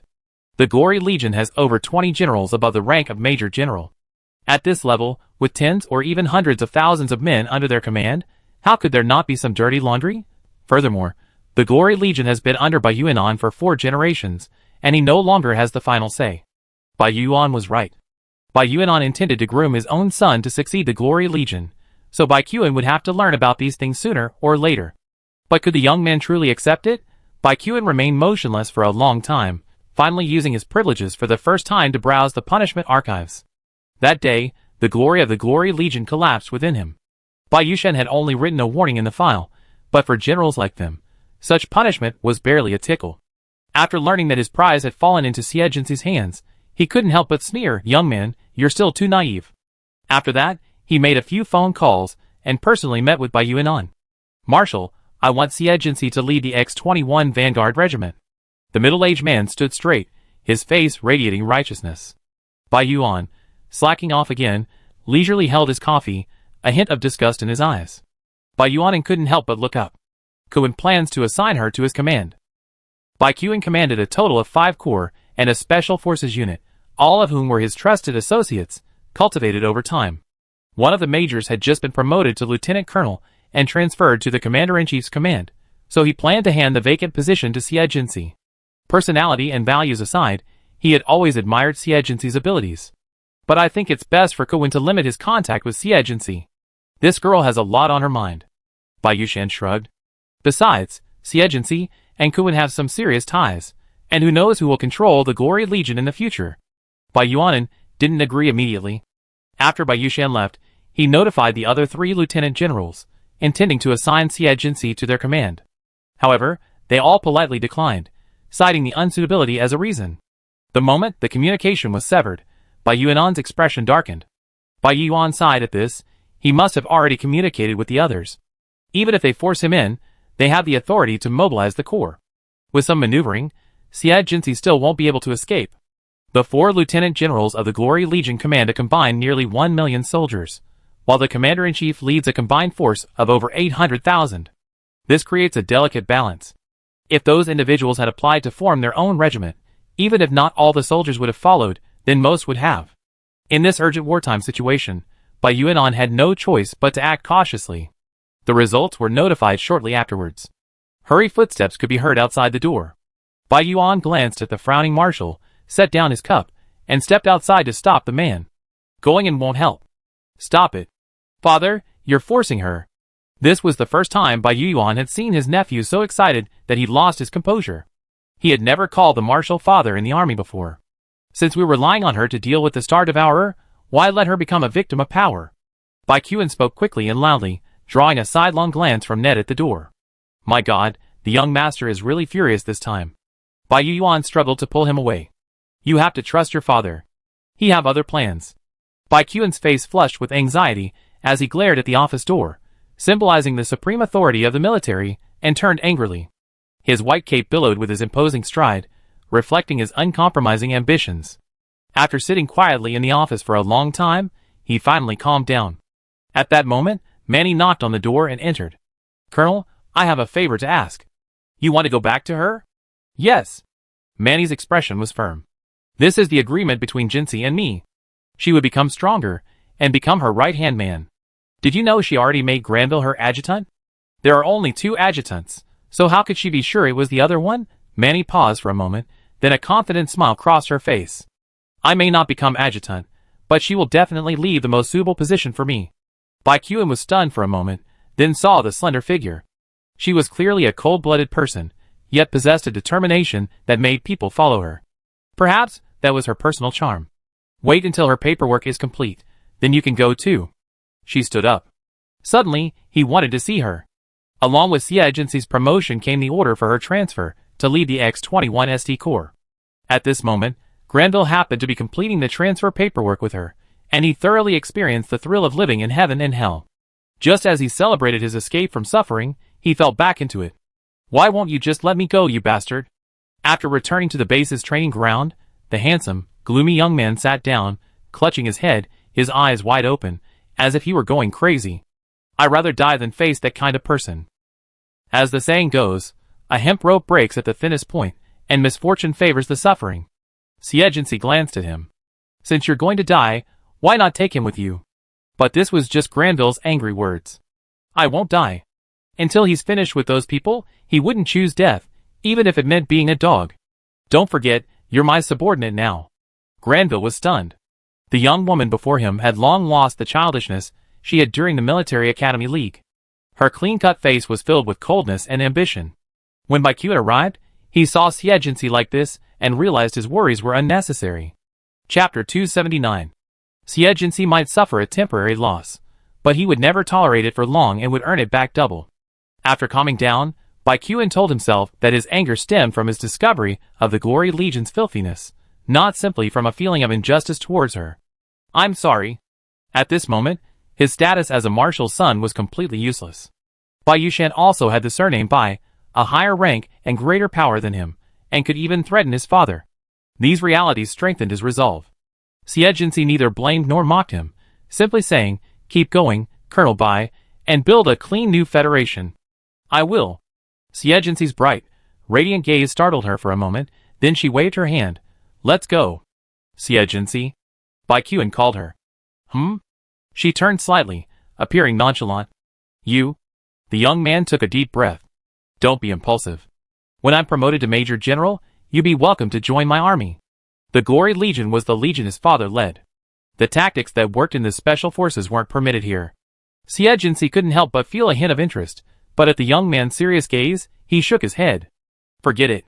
Then he turned swiftly, leaving him with a cold, unsympathetic back. Granville brushed the dust off his butt and said to Baikuan, "How could someone like her be so inferior to others? Maybe, in the end, the Glory Legion will all belong to her." The marshal had paved a smooth path for his son. With power right at his fingertips, who wouldn't want it? Baikuan pursed his lips and didn't answer. This made Granville snort sarcastically, and he followed Xie Jinsi's steps. As expected, so-called beliefs and ambitions are all false. That might be a good idea. The next day, Xie Jinsi and Granville reported for duty with their transfer orders. The X-21 ST Regiment was a vanguard regiment, led by Bai Yushan himself, so the two had to face the repulsive man's gaze head-on. In the office, Bai Yushan put down his pen and walked around the two men, who stood upright. His piercing gaze was like a snake's tongue, licking Granville's hair. But this time, Bai Yushan's gaze rested more on Xie Jinsi. "To be honest, I prefer men because I feel a sense of conquest. But after seeing you, I think I can be okay with women." The young woman before him had fully grown up, her black hair braided into a scorpion tail, with 2 strands of hair falling on her cheeks. The lines of her jaw, nose, and even the upturned corners of her eyes were clearly defined, giving her an air of indifference. But it was precisely this icy aura that held a fatal allure, making one desperately want to see the body beneath her clothes, the trembling of passion. Xie Jinsi remained silent, but when the middle-aged man tried to lift her waist-length braid, she was suddenly enveloped by a chill. "Lieutenant General Bai, let me remind you that even if I kill you, I can still escape Dragon Scar Star." Xie Jinsi tilted her head slightly, a cold glint gathering in the corner of her eyes, piercing Bai Yushan's heart. The extended hand dared not move even an inch closer. "Humph." He sat back in his chair with a sullen expression. "Major Xie truly lives up to his reputation for arrogance. Let me warn you, this is my unit. Once here, you must take off your clothes. Don't forget, I still hold your rank." This sentence sounded familiar. He probably said it to countless coerced soldiers. Those men had paid their lives for their ranks, so naturally, they wouldn't dare give it up. But Xie Jinsi was different. As Bai Yushan stared in shock, a snake-like streak of light sprouted from his back. When it came to hitting someone with their mouth covered, no one was more direct than Xie Jinsi. He beat Bai Yushan until he was bit like a shrimp before stopping. You dared hit your superior?" Bai Yushan's teeth bled, his eyes blazing. "Do you believe me? What are you doing?" He was halfway through his sentence when Xie Jinsi lifted him up and threw him onto a chair, his eyes widening in fear. He slammed the letter of appointment in front of him. "Withdraw?" Xie Jinsi pointed at the document with one hand on his waist, looking down at him. "Withdraw?" The sudden rise in his voice made Bai Yushan shudder, his eyes fixed on the letter of appointment with a sinister look. At this moment, another streak of light extended from Xie Jinsi's back. She pulled a pen from his pocket, handed it to him, and said, "Withdraw? I make the council leaders beg me to come back on their knees." Meanwhile, meeting her stern face, Bai Yushan held down his hand, which was about to form a pen. Yes, the council had no choice but to let this woman back because she could deal with the Star Devourer. Now, even if she didn't want to, she couldn't. Similarly, even if he wanted to remove her, he couldn't. Bai Yushan was furious and annoyed. He had the woman, but she was a tough nut to crack. He had no idea how to deal with her, and now, the situation was making him feel awkward. "Xie Jinsi, you better think this over. Even if this general doesn't revoke your rank, I have plenty of ways to deal with you. You get out, Granville stay." Xie Jinsi didn't move, and this caused Bai Yushan's pretentious authority to crumble again. "You?" With a bang, the door burst open. The young man who rushed and stumbled over to the desk, looked up at the three people in the room, and pointed at Bai Yushan's face with surprise. Uncle Yushan, your face. That's pretty bad, isn't it? Bai Zaylan scratched his head innocently. My brother told me you're almost 90. Try to be more restrained. Shameless old bastard. How could I have fallen myself? But he swallowed the words back. He couldn't say he was beaten by one of his new men, could he? What are you doing here? He glared at the young man impatiently. Oh, right. Bai Zaylan quickly stood up, saluted, and handed him his letter of appointment. I'm Major Xie's new aide-de-camp. The Marshal has assigned me to supervise and assist Major Xie. This only exacerbated Bai Yushan's gloom. He wasn't here to supervise Xie Jinxi. He was here to supervise him. With Bai Zaylan following these two, how could he possibly take action? He couldn't possibly take down the Marshal's own nephew as well, could he? He pondered for a moment. I don't think you're suited to my unit. It's too dangerous. But my superiors have to decide whether I stay or go. Bai Zaylan kept smiling. Uncle said if you disagree, go talk to him yourself. He didn't have the nerve to argue with Bai Yuanan over such a trivial matter. Bai Yushan glared at him, and signed the appointment letter. The three young men saluted and left. Outside, Bai Zaylan breathed a sigh of relief. Looks like I arrived just in time. If he had been a moment later, Xie Jinxi would probably be wanted by the federal government for torturing the lieutenant general. Glanville glared at him. You didn't have to come. It would be best if Xie Jinxi killed that bastard. Bai Zaylan smiled wryly. Don't worry, I pretend I didn't see it next time. If he doesn't come, your chastity will be in jeopardy. Xie Jinxi remained expressionless. Did they really expect her to kill the lieutenant general for an unrelated person? The three of them, with no chemistry, plus Manny as their secretary, created a strange combination. Chapter 280. 1 week into the cosmic calendar, the Empire attacked Dragon Scar Star again. Because the Glory Legion was stationed there, the enemy dispatched 2 generals. When the long-range satellite transmitted images, the already tense Dragon Scar Star military base erupted in excitement. The countless stars of the Federation, the billions of its citizens, the parents and children of the Federation, will all be protected by us. Soldiers, fight, defeat the enemy, and seize the glory that belongs to us. The entire army assembled outside the airport.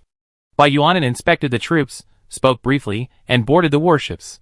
From the ground, the vast interstellar warships, flags fluttering, and a dazzling display of light, resembled rolling dark clouds.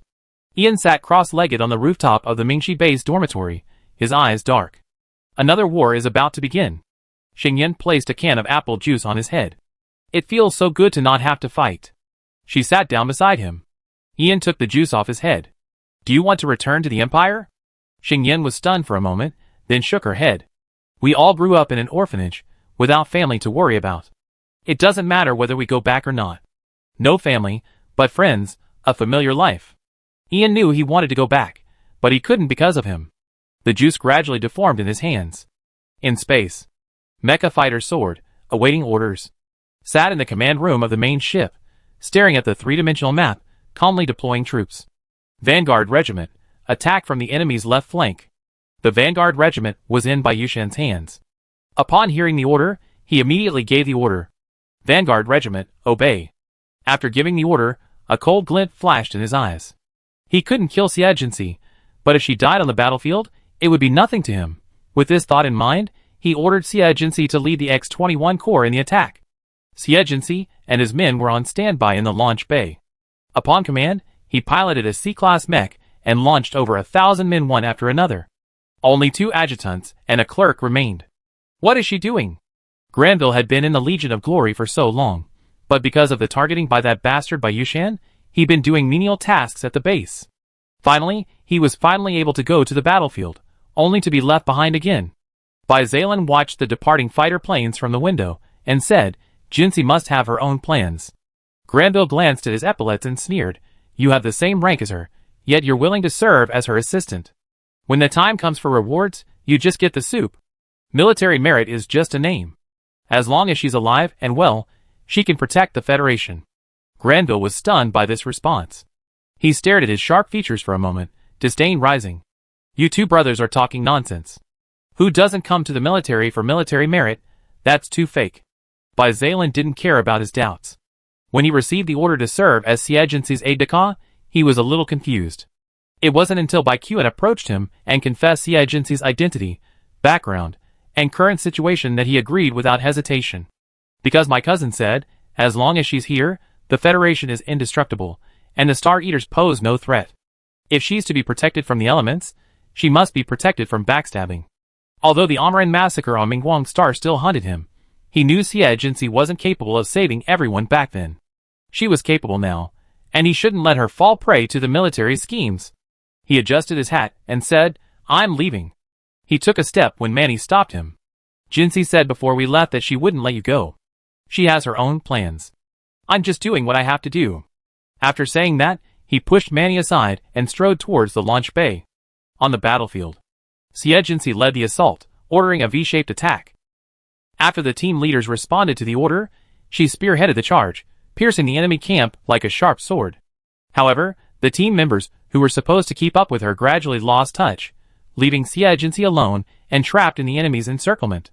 From a distance, all she could see were enemy beetle fighters and red mechas, with no trace of her. "Captain, aren't we following the regimental commander?" Someone whispered into the communicator.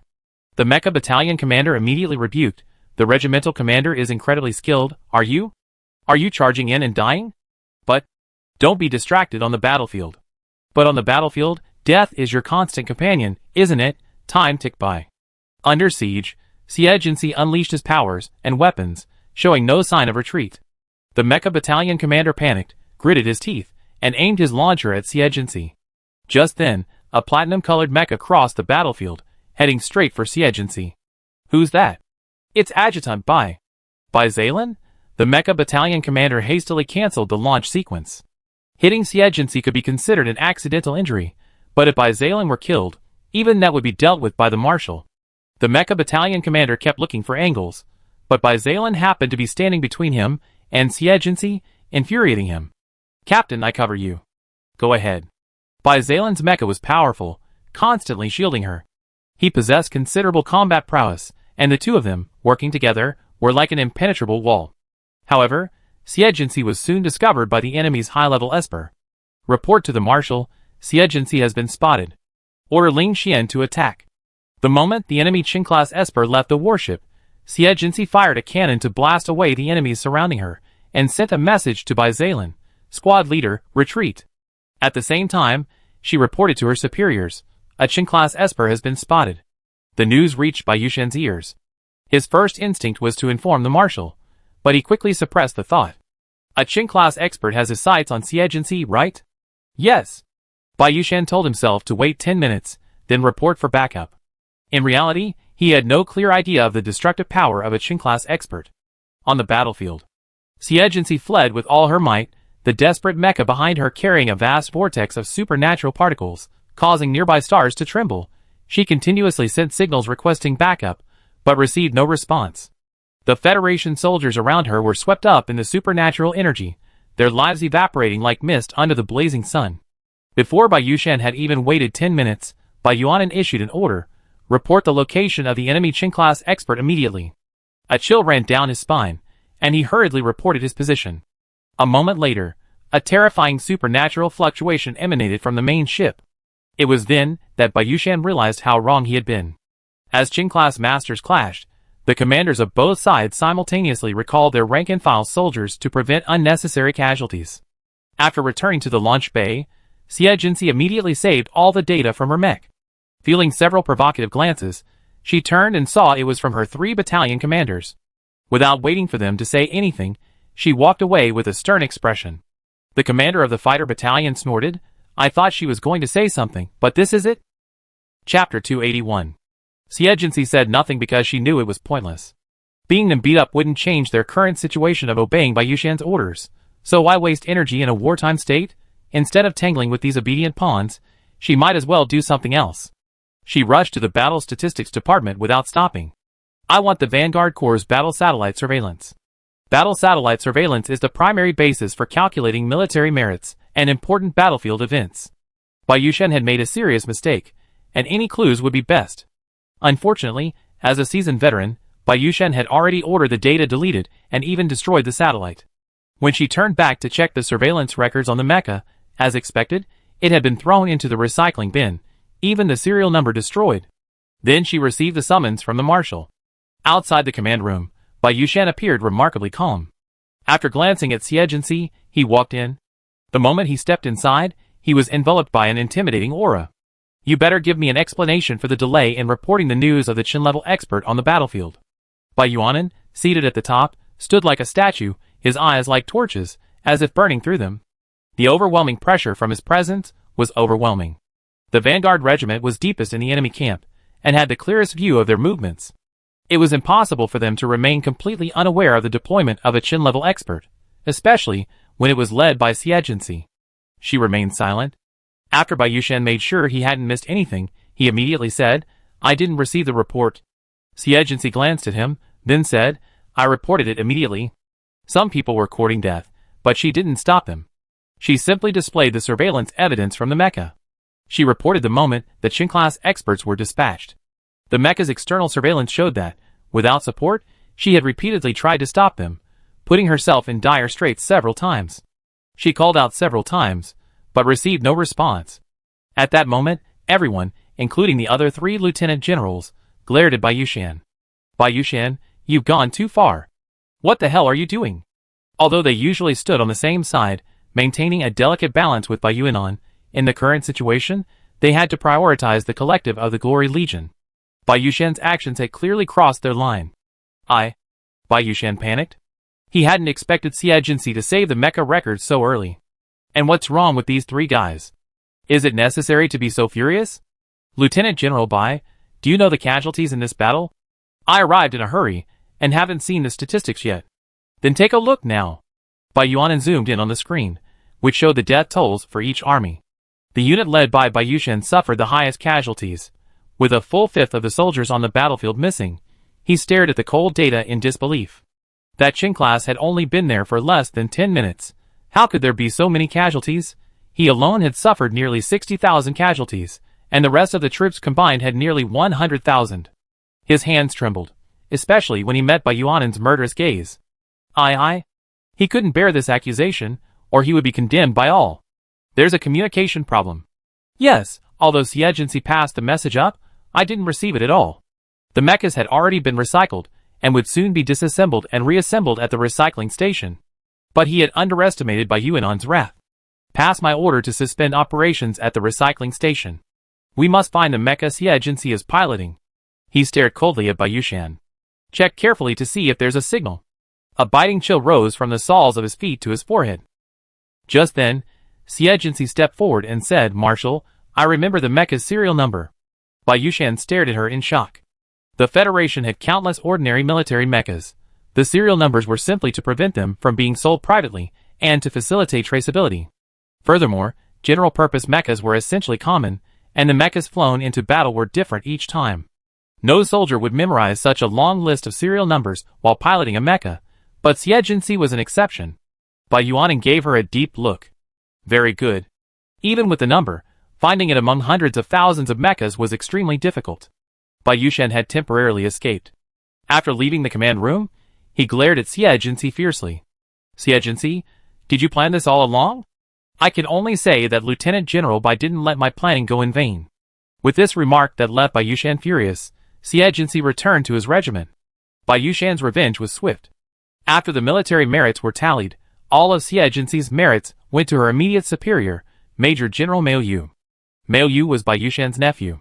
He clearly used Xie as a tool to boost Mao Yu's achievements. Bai Zailan's military achievements remained unchanged, but he was still furious.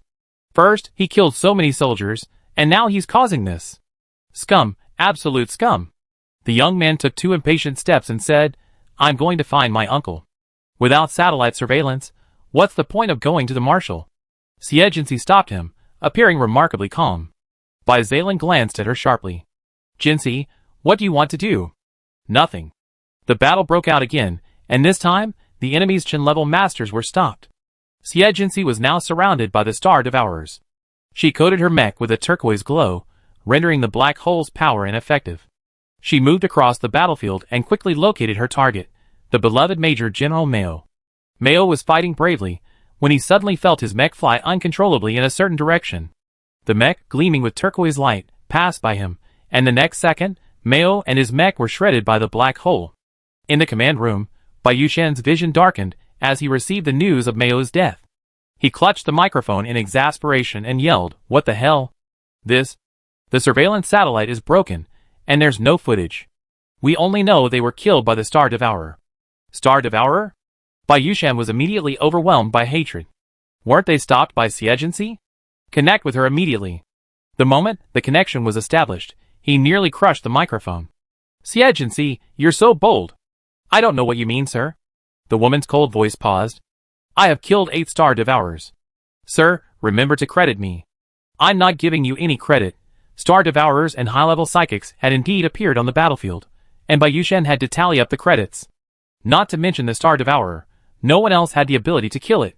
It had to be Siegency's. But as for the others, he repeated his old tricks, claiming the credits from others. But no matter who it was given to, no one could survive the next battle with such a glorious achievement. After repeated occurrences, no one dared to accept this invitation from the god of hell. In the end, he simply stopped counting his achievements, but during the next large-scale battle, even he couldn't sit still when faced with Siegency's achievements. Chapter 282. Dragon Star is garrisoned by the Glory Legion, the Songyang Legion, and the Wasteland Legion, providing ample manpower. The Empire's 2 generals, unable to capture the planet for a long time, were becoming increasingly frustrated. Why not bring the supply ships closer? Admiral Anger suggested. The reason they hadn't been able to complete a full-scale offensive was because they were too far from the Empire, fearing a supply shortage. The soldiers on the battlefield had to constantly return to the supply ships to restock their ammunition and energy. Burnell hesitated slightly.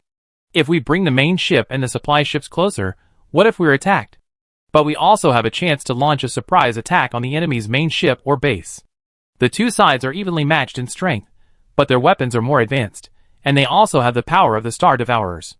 If they fail to capture the planet, they'd likely be held accountable by the Marshal. Let's do this. Let's discuss countermeasures. Bai Yuanan was examining the causes of death among the generals in Bai Yushan's forces. 3 major generals had died in quick succession, caught up in the battle between Siegency and the Star Devourers. The other 3 lieutenant generals sat below, each with a different expression. That idiot Bai Yushan took Siegency's military merits and gave them to a relative, only to anger the girl. While Bai Yushan went too far, Siegency was also presumptuous. She's a major general, and a core member of our Glory Legion. This matter could have been reported to the higher-ups, but she insisted on acting on her own. "Marshal, this girl can't be kept." At these words, Bai Yuan, who had been listening, frowned slightly. "Lieutenant General Lien, what are you saying? Since we know her military merits have been taken away, why don't we seek justice for her now? It sounds nice to report it to the higher-ups, but they already know everything. Why not return her military merits immediately, instead of rushing to punish her? Besides, in the punishment archives, these same individuals were frequent visitors to the Chaos Army." Bai Yuan looked at him. "Do you think she did nothing wrong?" "No." Thinking of that extreme woman, Bai Yuan answered without hesitation. But Bai Yushan was wrong in the first place. Besides, we still have to rely on her to deal with the Star Devourer. That last sentence left no one in a position to refute. It also displeased the other 3 lieutenant generals. Yuan is so protective of her. After becoming a major general, why not place her in your own unit and cultivate a bond? His promotion documents had already arrived, skipping the rank of Major General and going straight to Major General. Bai Yuan smiled calmly. "No, she's a member of the Legion of Glory, after all." The cryptic words made Bai Yuan frown. "You want to apply for an independent regiment?" The anger mingled in those few words was suffocating. Bai Yuan stared directly at his dignified father. "Yes, I submit my application and ask the Marshal for approval." He wanted to establish his own, a clean and pure legion. He will continue to grow stronger and stronger, ultimately purging this corrupted federation. Bai Yuan remained silent. The other 3 lieutenant generals exchanged surprised glances before tacitly rising and leaving father and son to face off. In the quiet small conference room, Bai Yuan's deep eyes held a knife. "Kuwen, I believe you should remember your responsibilities. The Legion of Glory is the Federation's largest and oldest legion. As the pillar of the Federation, it deserves a qualified leader." For the first time on the battlefield, Bai Yuan addressed him by name rather than rank. "Father, I certainly understand the Legion of Glory's importance, but like the Federation, it's like a tree, strong on the outside but weak on the inside. Its roots are rotten, and it needs a new lease of life. The young man's back stood straight, unfazed by his father's pressure. At this moment, Yuanan, from his father's perspective, had to admit that his son had grown up and could handle things on his own. Perhaps he should be proud, but he was also beginning to show a mature side to his thinking, one that didn't align with his own. But have you ever considered what would become of the Glory Legion without a qualified leader? Facing his son's pensive face, he continued, I've dedicated most of my life to the stability of the Glory Legion and the Federation.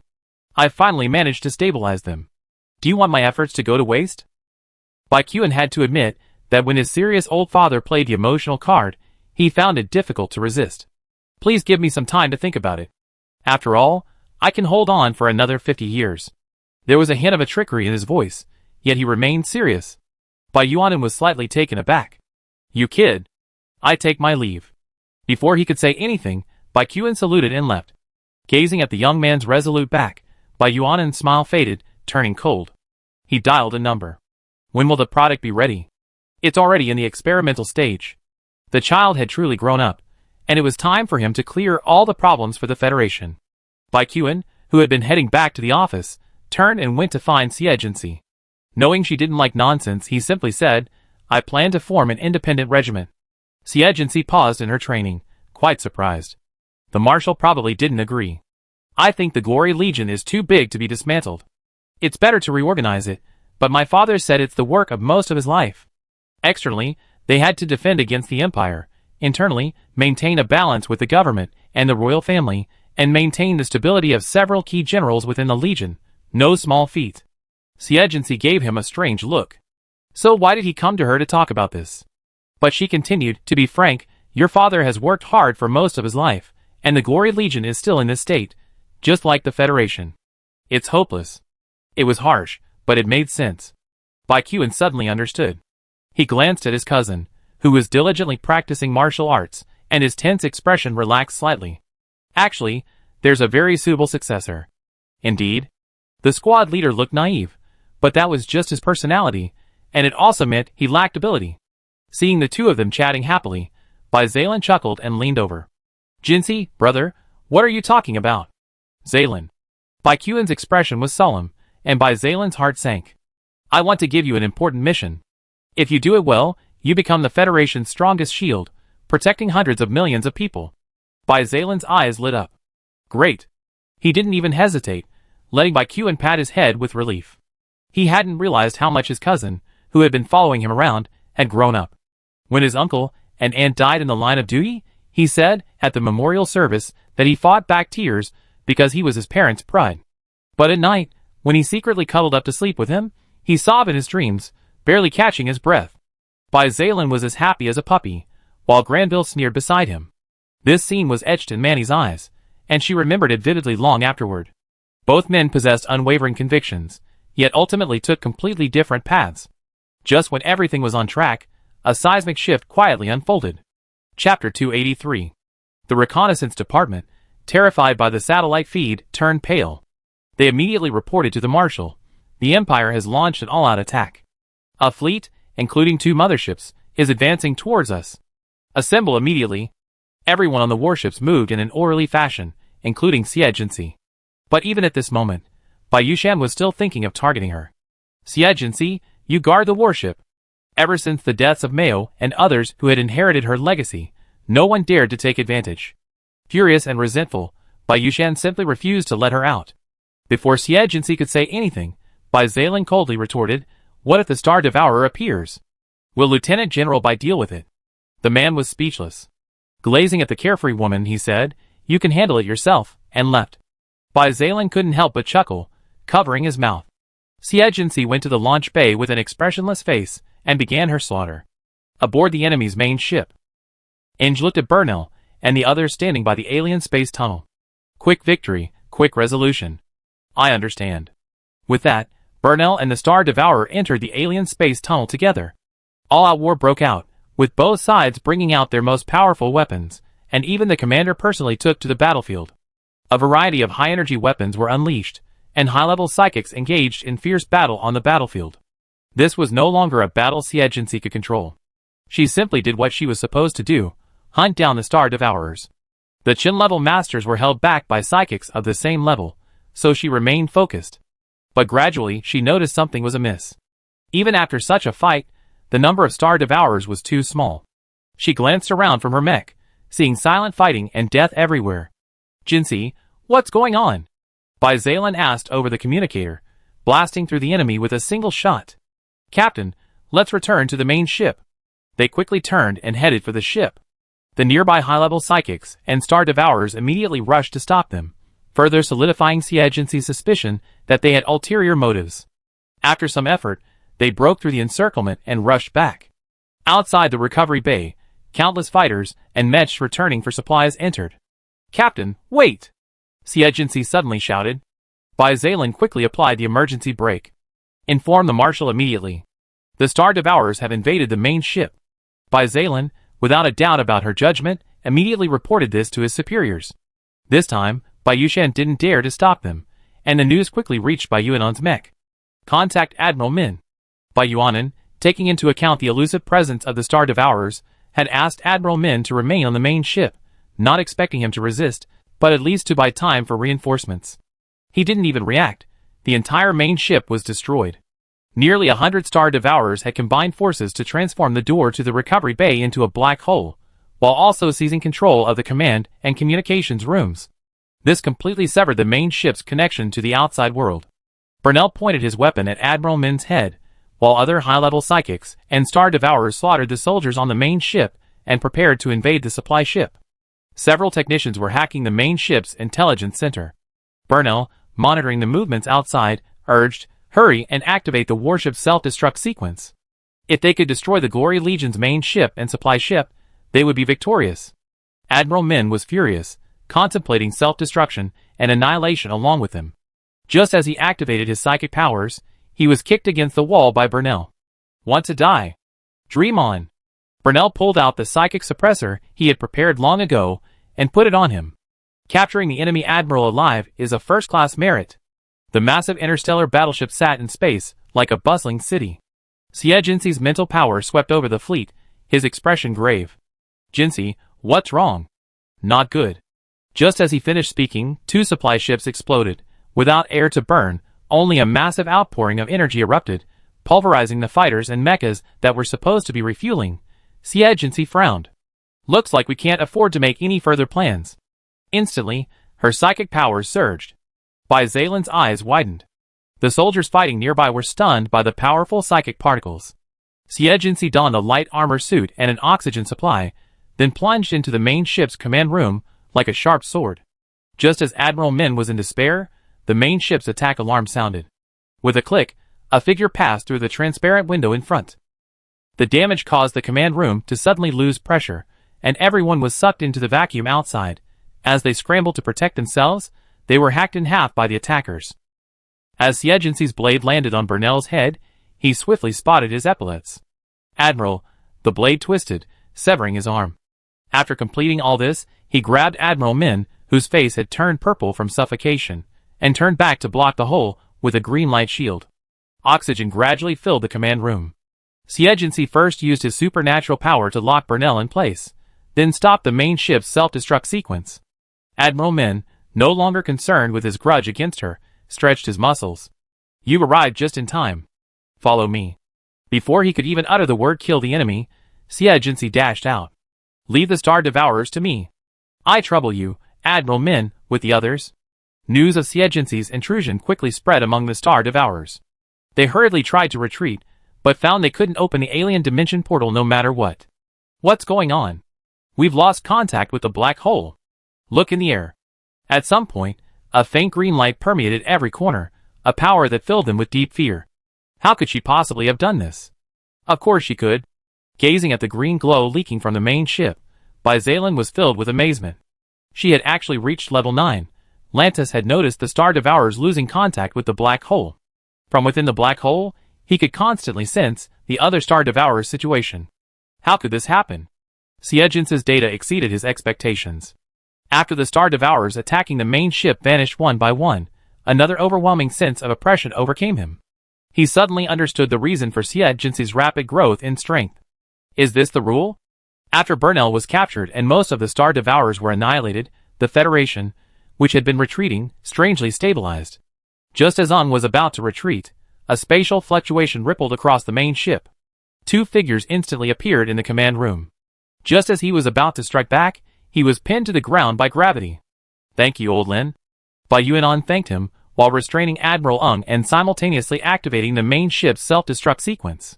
Bai Yuan, anger, unable to move, desperately tried to stop him, but old Lin's finger crushed his head. The interstellar battleship suddenly shattered in space, a massive energy sweeping through the surrounding warships, causing a massive explosion. The Empire suddenly lost 2 admirals, was left leaderless, and with the loss of most of its interstellar battleships, it was forced to flee. This battle made Xie Agency completely famous. Chapter 284. As the first to discover the Imperial conspiracy, Xie Agency not only successfully prevented the enemy from blowing up the main battleship and rescued Admiral Min, but also captured Admiral Burnell alive. It can be said that without her, the fall of Dragon Star would have been imminent. After news of her brilliant achievements spread, she immediately became the most talked-about officer, gaining a large following the Military Academy League. I've been following her since the Military Academy League. She's truly my idol, amazing. This is the true face of the military. She's both capable and beautiful. With Goddess Cece here, who's to fear from the Star Devourer? Originally, after the Star Devourer's information was revealed, the entire Federation was in a state of panic. However, with Xie Agency's rise to prominence and her overwhelming strength against the Star Devourer, everyone's confidence was restored. This was completely unexpected by the authorities, and now there was no need for online manipulation. After returning to the Dragon Star base, the commanders of the Mecha Battalion and the Fighter Battalion, who had initially been quite dissatisfied with her, completely changed their attitude and respectfully addressed her as regimental commander. Xie Agency nodded and went to Bai Yushan's office. "Report." "Come in." Bai Yushan regarded the woman with a complicated expression. Originally, he had only considered her beauty as a woman, and her strength was secondary. After all, it was nothing compared to a lieutenant general like him. But when she revealed her side as a level 9 psychic, Bai Yushan admitted that he panicked. After all, the current marshal was only level 9. "The marshal has something to say to you. Follow me." On the way to the marshal's office, Bai Yushan wondered whether the marshal wanted to reward Xie Agency for her meritorious service, or if he had uncovered the truth behind the previous delay of the military mission. Whatever it was, it felt like a thorn in his throat. Rewards for merit made him jealous. Revealing the truth made him anxious. But when they arrived, Bai Yuan's first question wasn't what he expected. "When did you advance to level 9? Why didn't you report it?" According to regulations, after advancing to level 9, psychics must register with the Psychic Management Office on their respective planets. Because level 9 psychics have the potential to advance to Qin level, officials must keep a close eye on them. Xie Agency was still so young. As long as she didn't die prematurely, and had a certain level of comprehension, advancement to Qin level was a sure thing. Little did they know, this was precisely why Xie Agency didn't want to report it. She was only level 8, and yet so many in the military disliked her. After advancing to level 9, some would likely treat her as a scourge. For example, General Min and several lieutenant generals sitting nearby. They stared at Xie Agency, their eyes filled with shock and a hint of fear, as if wondering what kind of monster the Star Devourers had created. It's no wonder they were surprised. After all, Bai Yuan, recognized as the most talented person in the Federation, was only level 8. Although Xie Agency was the same age as him, she had faked her death for 7 years, and then rose to the top. Such a terrifying advancement speed was simply unheard of. "I advanced before we set off, and haven't had time to report it yet." It made sense. After all, no one had any evidence to prove she had been hiding her strength. Bai Yuan, unfazed by the time, pressed on, "Have both of your abilities advanced to level 9? "Only the healing ability. The level of abilities is determined by the size of the available energy particles, and most dual ability users cannot advance simultaneously. When Xie Agency advanced to level 8, she advanced both of her healing abilities simultaneously, but not this time. This wasn't surprising, as Xie Agency had been using her healing abilities significantly more frequently during this period, so it was natural for her to advance first. "You performed a significant feat this time. I've already applied to the military council for a commendation. Wait for the news." At this point, everyone looked at her in amazement. However, considering her level 9 strength, such an achievement seemed like a piece of cake. Just then, Bai Yushan gritted his teeth and stepped forward. "Your subordinate has something to say." Actually, it was Xie Agency, who was assigned to guard the main ship. It wasn't her responsibility alone. He then produced the video of him ordering Xie Jinxi to guard the main ship before the battle. This? How shameless. Everyone present was a shrewd bunch, so how could they not understand that he just spoken in anger? After all, who else but Xie Jinxi could hunt down the Star Eater? Bai Yushan didn't care. He insisted calmly, I had anticipated a surprise attack, so I assigned her to guard the main ship. Bai Yuanan would undoubtedly uncover the truth behind the delay, and he would likely face severe punishment. So he had to prepare a fallback plan, such as applying to the Military Council for Independence after achieving this victory. Thinking of this, he quietly clenched his fists, meeting Bai Yuanan's deep, unfathomable eyes, a wave of fear rising in his heart. Major Xie, is this true? Xie Jinxi's expression was impassive. Indeed. Bai Yuanan then instructed the clerk, prepare to amend the battle report. Change Xie Jinxi single-handedly captured enemy Admiral Burnell to according to orders, capture the enemy admiral. This meant that Bai Yushan would share this special merit with her. While this didn't elevate her special merit to first class, she was still annoyed by this dog forcing its way onto her. Marshal. All right, leave. Bai Yuanan interrupted her, signaling her to leave. Xie Jinxi pursed her lips, saluted, and withdrew. After she left, General Min expressed his disapproval that Bai Yushan is a complete coward. The marshal is too partial. He had done nothing wrong, yet he still got a special merit for nothing. Bai Yuanan didn't respond, simply saying, there's something that requires a military meeting. The news of the enemy Admiral Burnell's capture quickly spread throughout the Dragon Scar Star base. Ian excitedly ran into the dormitory. Xingyan, have you heard? That bastard Burnell has been captured. He was a man who held grudges. Even if a stranger stepped on him on the street, he would step back. When he learned Burnell had been captured, he thought the awful fish fillet in the cafeteria had become a delicacy. I see. Xingyan's wry smile dimmed Ian's joy. You're still thinking about the Empire, he said with a gloomy look. You talk about starting a new life with me? That's pure nonsense. After that, he realized he was being too willful, and sat aside with a pout. I'm just worried. Xingyan gazed out the window at the vast sky. Admiral Burnell has been captured. Given the Admiral's personality, I'm afraid he won't offer to redeem him. So what? Xingyan was about to say something when a portal suddenly appeared in the room. The two of them stood up. Number 19, you're here after all. The Star Eater who emerged glanced at him, and said, Lord Lantis has ordered you to cooperate in rescuing Burnell. Ian curled his lips, and put his hands behind his head. You treated me like a dog before, but now you're here to find me when things get tough. Humph, the life or death of an Imperial Admiral is none of my business. He didn't care. Chapter 285. The Star Eater ignored Ian's reaction, and looked at the wary Xingyan again, clicking on a virtual document. This is from your marshal. The document was a mission statement. If Xingyan cooperated in rescuing Burnell, she could return to the Empire, and become a lieutenant general. She could also join the Marshal's Legion or lead one on her own. This deeply shocked Xingyan. Return to the Empire and be promoted to general. However, he glanced at Ian and shook his head firmly. I don't plan to go back. He already knew that Xie Jinxi intended for them to go to border planet number 2. There, far from war, without the conflict between humans and Star Eaters, it was independent and free, perfect for Ian. The Star Eater was quite surprised. Your admiral said you would definitely agree. Facing the two young men who had both refused, he sighed, his eyes cold.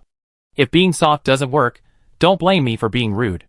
He pointed a finger at Ian, and as the power of the black hole surged, Ian's face contorted. He guessed the other party's intention and tried to endure it, but the pain was too much. Ah! The power of the black hole seemed to tear it from his body. The pain of being crushed, coupled with the fear of the unknown, made him writhe on the ground in agony. Stop! What are you trying to do? In desperation, Xingyan attacked Star Devourer, but the latter simply waved his hand, blocking his attack.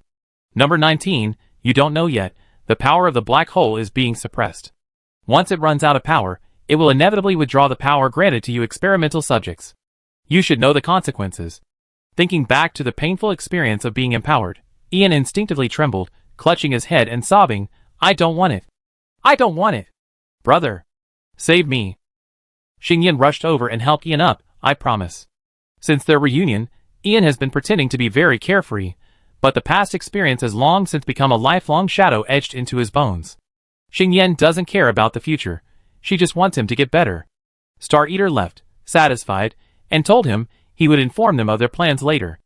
After he left, Ian gradually calmed down. He was as wet as if he had been pulled out of the water. Xingyan, I don't need you to sacrifice yourself for me. Xingyan shook her head. I just want to return to the Empire. Really? Yes. Something they both knew, but they both pretended not to know. In the lounge of the military base's prison, Xie Jinxi turned his gaze away from the Mingxi caravan. He's here, as expected. On the third day after the victory at Dragon Star, due to the Empire's refusal to redeem him, Burnell was escorted back to military headquarters for questioning. Due to the threat of the Star Devourer, Bai Yuanan instructed Xie Jinxi to supervise and personally escort him throughout the journey. Also accompanying them was Bai Yushan, who had volunteered to return and organize efforts to bolster the independent group's capabilities. This mission was dangerous, but success would at least be considered a first-class merit.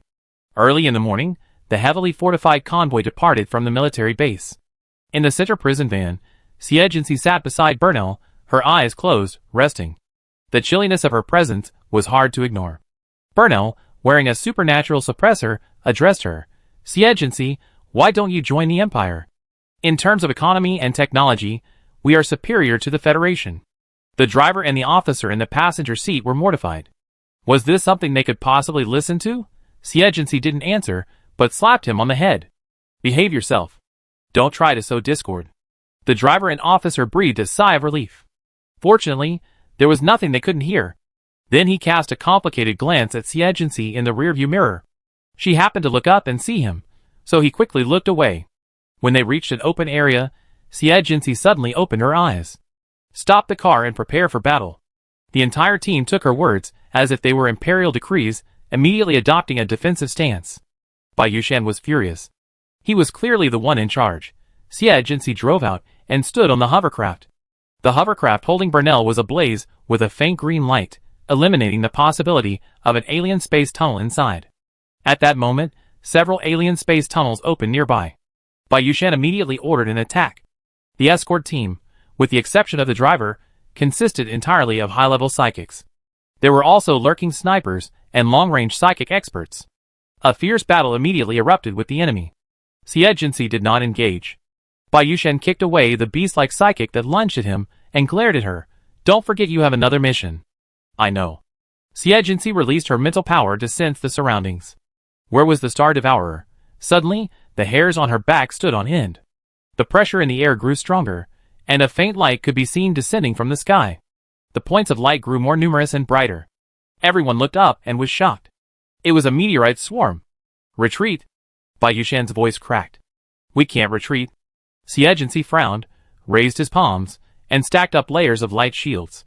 However, upon contact with the meteorite swarm, they were crushed by the energy contained within.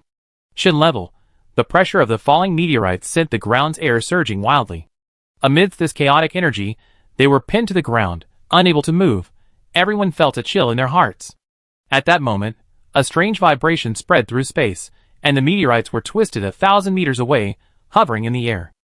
The two sides clashed, and finally, the meteorites were reduced to dust by the equally matched forces, falling silently.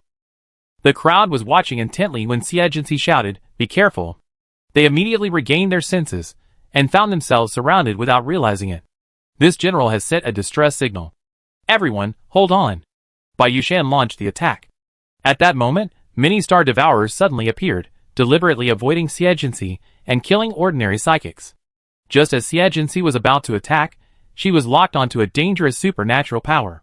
Metallic sand rose from the earth and rocks, shooting towards her. Xie Jinxi deployed her light shield, but it barely blocked the attack for a moment before she had to flee. The metallic sand stopped in front of the hovercraft. Looking at the old man emerging from the alien space tunnel, her expression changed slightly. Another chin level, the others were also filled with panic.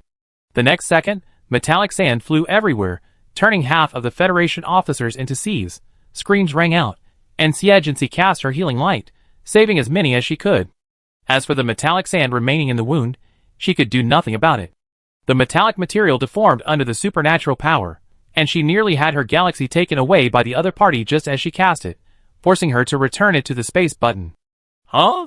Your mental power is so formidable, little girl? The chin-level elder, failing to seize the attack, sped up his attack. Xie Jinxi pursed his lips, grabbed a long stick condensed from supernatural powers, and went forward. Chapter 286. The Empire originally thought that sending 2 Qin-class masters could completely rescue Burnell. But they underestimated the strength of Xie, who had advanced to the 9th level. The Qin-class master's supernatural powers posed a threat to her, but her physical strength was equally threatening. If she got close, anyone who reacted even slightly slower would be struck by a stick. Xie swung her flower stick to deflect the incoming iron sand, and the stick formed by her supernatural power quickly shattered. After a quick dodge, she condensed a new one. The Qin-class master lifted up a metal hovercraft and flung it towards the alien space passage. Xie immediately used her supernatural power to seal the passage, and the hovercraft crashed to the ground with a clang. Thanks to her delay, she finally waited for the support of the Qin-class master. With the 2 Qin-class masters in her, the enemy had completely lost their advantage, and they immediately gave the order, retreat. Because the alien space passage was sealed, they could only use their supernatural powers to escape. 2 Qin-level masters followed. Seeing this, Bai Yushan immediately ordered, Xie, catch up. She didn't move immediately. I need to guard Burnell. The Qin-level masters had left, and if she left too, there would only be a few level 8 masters left. I am the primary person in charge of this mission. I command you to hunt down the Star Devourer immediately. Before leaving, they had another mission, to capture a Star Devourer alive for research. Your command is obeyed. Bai Yushan didn't know if it was an illusion, but Xie eyes before she left held a profound meaning. She cast a deep glance at the prison van before leaving. Inside the van, the driver and the officer in the passenger seat froze. Bai Yushan and his men continued onward. He had the key to Burnell's psychic suppressor in his hand, so what could possibly happen? However, they hadn't gone far when the prison van suddenly stopped. What's going on? Bai Yushan cautiously got out of the van to observe, but finding nothing unusual, he went to the van and knocked on the window. No response. When he got to the front, his eyes popped out. The people were gone. The prisoner, the driver, and the guarding officer were all gone. Bai Yushan was stunned and panicked. He blinked repeatedly, forcing himself to calm down. Search. Immediately. The command was so loud his voice cracked. In an unknown, empty area, a black hole appeared in the sky, and 3 figures fell out. Ahem. What's going on? Burnell asked unhappily. Ian scrambled to his feet, and the emerald green light reappeared around his neck, causing him to curl up on the ground in agony. Ian! Xingyan let go of Burnell and helped him up. That damned woman. Ian cursed, trying to break free from Xie restrictions, only to suffer even more. Burnell, angrily, picked him up and demanded, What's wrong with you? Tell me, have you defected to the enemy? Admiral Burnell, let Ian go. Xingyan forcefully pried his arms apart. Get out. Burnell pushed him away. Ian's black hole had unlocked his psychic suppressor, and the push had imbued him with psychic powers. The young man was flung far away. His head struck a stone, drawing blood. Xingyan. Ian's eyes were bloodshot with excitement, but he could do nothing. Burnell was stunned for a moment, then realized, this Xingyan was, after all, a level 8 psychic. Why are you pretending? However, the young man lying on the ground remained motionless. Xingyan. Get up. Ian's angry howls filled his ears, and before him was Xingyan, bleeding profusely. Burnell frowned, feeling no guilt, only confusion. Why didn't you use your powers? Why not? Of course, Xie wouldn't let their powers remain at the scene. If they were discovered, how would she explain it? So, she used her mental seal to suppress the 2's abilities, preventing them from escaping far. Just then, Bai Yushan and his men caught up. Capture them all. He still had no idea of the impending disaster, and looked quite imposing. The next second, Burnell transformed into a 3-meter-tall demonic beast, and blew his head off with a single claw. A 9th-level psychic, he dispatched everyone in the blink of an eye. He wanted to reunite with his rescuers, but was afraid they'd leave first, so he picked up Ian for safety. Wait, Xingyan isn't dead yet. Take him with you. Ian reached out to the unconscious young man. Don't bother me. Burnell, in his demonic form, grabbed his arm and flew away. 2 minutes later, Xie arrived at the scene. His expression impassive in the face of the tragedy, he casually tossed the captured Star Eater to the ground. Old Lin, who was traveling with him, gnashed his teeth in hatred. Damn Imperial spies. They actually sneaked into the base. He pointed at Xingyan, who was still breathing, and the young man's heart exploded. He then said to Xie, Major Xie, see if there's anyone else you can save. I go capture the fugitive. With that, he used teleportation to vanish from the spot. Xie approached Xingyan, and fished out the Mingxi caravan's pass from him, preventing the military from finding fault with her. Blood gushed from his chest, splattering everywhere, and his pupils were already dilated. His eyes were filled with pleading, and she pointed a finger at them. A glimmer of hope gave him the opportunity to speak. Ian. Unlike you, he and his children were forcibly implanted with black hole seeds in childhood. Of over 3,000 children, only 2 survived. They weren't genetically altered, but rather used as vessels to receive the black hole. Other test subjects were left with nothing but bones after coming into contact with the black hole. Only he and another test subject survived. Our parents both died in the war, and we grew up together in an orphanage. As his older brother, I promised to protect him, but when Lantis came to select his men, I was afraid. He bravely stepped forward and was taken in my place.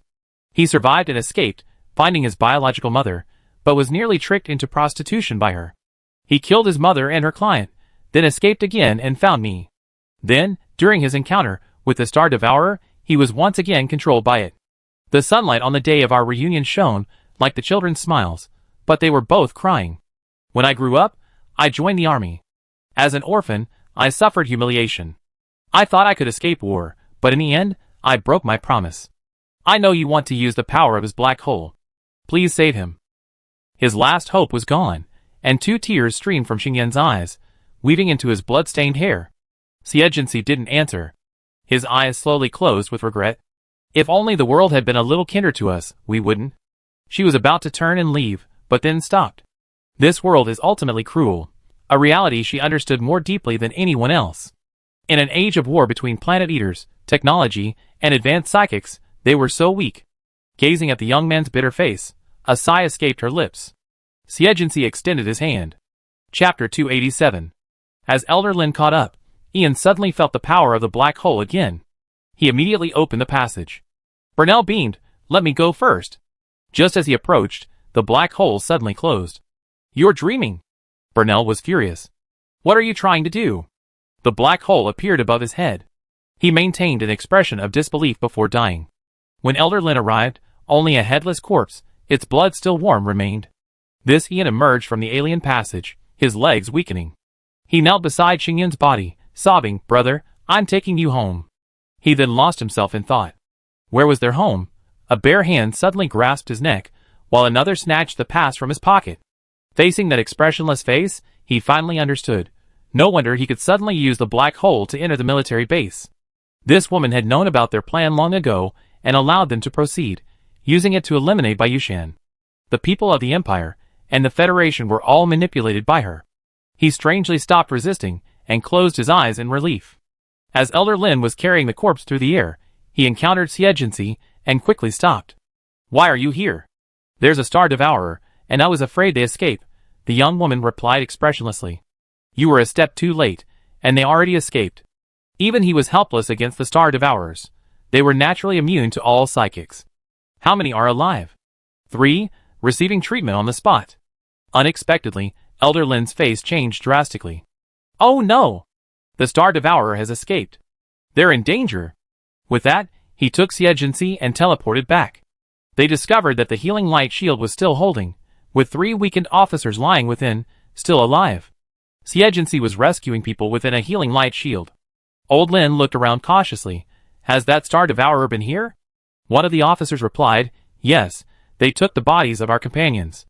They were still terrified, but thankfully, the Star Devourer only glanced at them before disappearing into the alien space tunnel. Border Star Number 2.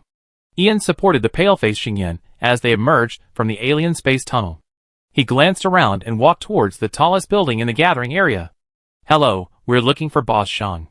On Dragon Scarstar, after cleaning up the mess, Xie, Old Lin, and the 3 officers who had managed to survive returned to base.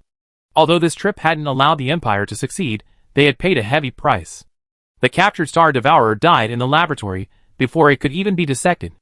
Bayuan called in the biochemical unit's experts. Fortunately, the bodies were intact. With the help of that machine, we can still perform an autopsy. However, we can't find any information about the spies. The experts expressed regret. The 2 spies must have spent some time at the base, otherwise they wouldn't have known who the prison van's driver and accompanying officer were. Even stranger, there was no sign of the 2 spies using superpowers at the scene. Clearly, they had deliberately avoided using their powers, suggesting they had previously come into contact with those with superpowers. Bai Yuanen's eyes darkened as he thought of the dead soldiers. Sensei agency. Soon, a young woman resembling a bionic robot appeared before him. Agency, why did you leave the prison van? I was ordered by Lieutenant General Bai to hunt down the Star Eater. In fact, the surveillance footage from the prison van had already proven her true. No one could blame her for this, as soldiers are supposed to obey orders. To put it bluntly, Bai Yushan's death was largely his own fault. But Bai Yuanen's intuition told him that she had a hand in Bai Yushan's death. And the two spies who deliberately concealed their identities were also suspicious. But there was no evidence. Major Xie. Yes. Xie Agency raised her head and met the middle-aged man's gaze, which seemed to penetrate his soul.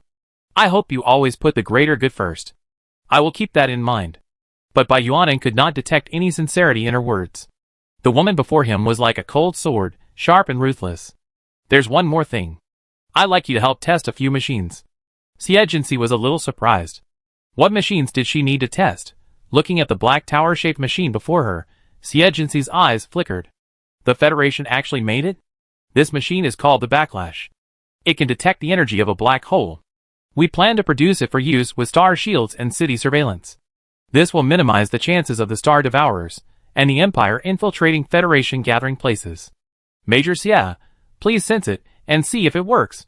The technician's professional jargon was tinged with excitement and pride. He was clearly very confident.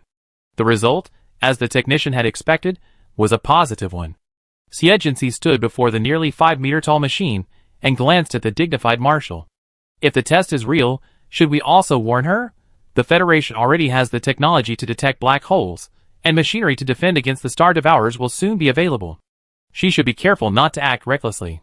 After news of Burnell's death reached the Empire, a massive counterattack erupted within the Empire. Seizing this opportunity, the Imperial Marshal declared a full-scale invasion of the Federation.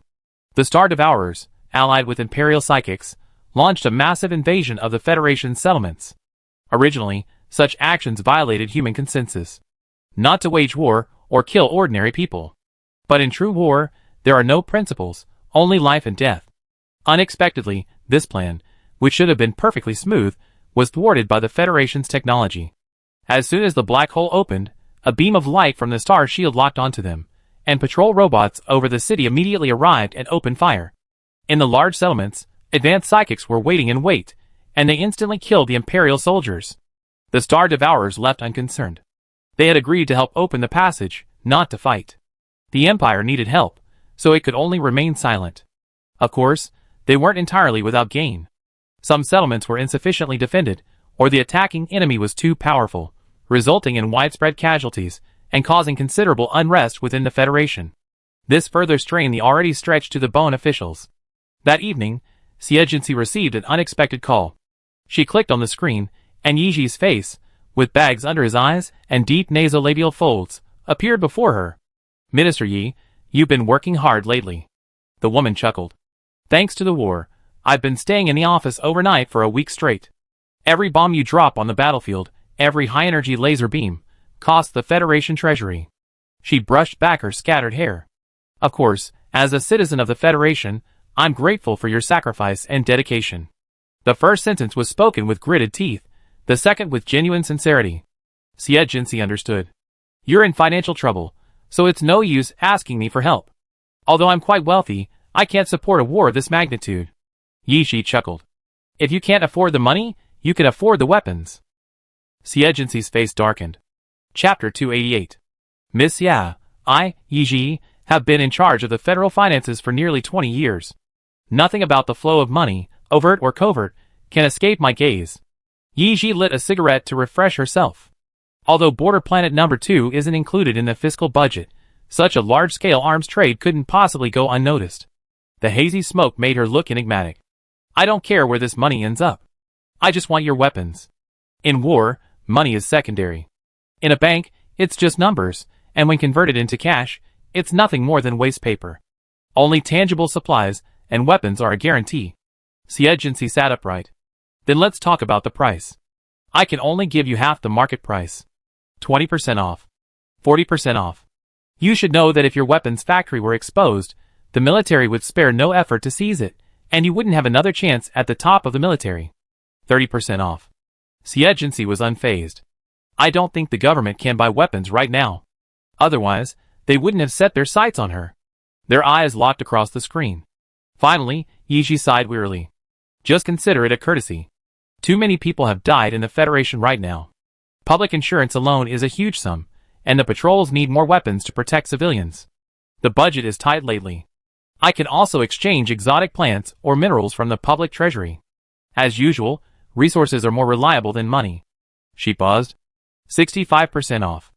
It can't be any lower. 65% off has transformed the lucrative arms trade into a wholesale operation that relies on small profits, but quick turnover. Deal. Yiji fiercely stubbed out her cigarette. Have your men stock up, as many as you can get. I send someone to get it right away. A 65% discount would already save her enough for the death benefit. After disconnecting the line, she immediately arranged for the transaction. By the time she was done, night had fallen in the central city of the Imperial Star. Yiji could finally go home. A star shield, shrouded in a faint green glow, blanketed the bustling city. After so much time in the office, this man-made contraption was a beautiful sight to her. Yiji's lip curled, then relaxed. If the Empire and the Star Devourers invaded here, slaughter and destruction would be the only sight. After returning home, she took a bath to soothe her fatigue. Before she had long, there was a knock on her door. She got up, put on her bathrobe, and opened the door with gritted teeth. You're calling for help. Yi-Tu's anger intensified. Why did you ask me to go to border planet number 2? God knows, he nearly died there when the war on Dragon Scar Star broke out. After finally escaping, his sister asked him to engage in arms trading. I finally managed to get the price down, and now those corrupt officials are taking it. I wonder how much they take from me. Yiji turned and sat down at the dressing table, applying a facial mask. Do you know how high the deficit is? The last sentence made Yi-Tu feel awkward. But I'm not an official either. This isn't against the rules. Now I don't care about the rules. I didn't say it before, but now I fight anyone who dares touch my money. With the mask on her face, she couldn't speak, but her ruthlessness remained undiminished. Yi-Tu remained silent. His sister had taken on what should have been his responsibility, so he couldn't act tough in her presence. He couldn't help but rub his face and cheer himself up. Okay, after all, the Federation's survival is at stake right now. After a pause, he asked curiously, where did you find the supplier? Border Star number 2, that shouldn't be a legitimate business, right? Yiji glared at him. Don't ask questions you shouldn't ask, you idiot, you idiot. She worked with Agency for so many years, she ordered several starships from him, quietly building such a large business, and this brat hadn't even suspected a thing. This kind of thing should be strictly prohibited, because no matter who they sell arms to, they eventually be used in war. Especially if they fall into the hands of interstellar pirates, it would cause huge trouble for the military. But as the saying goes, special times call for special measures.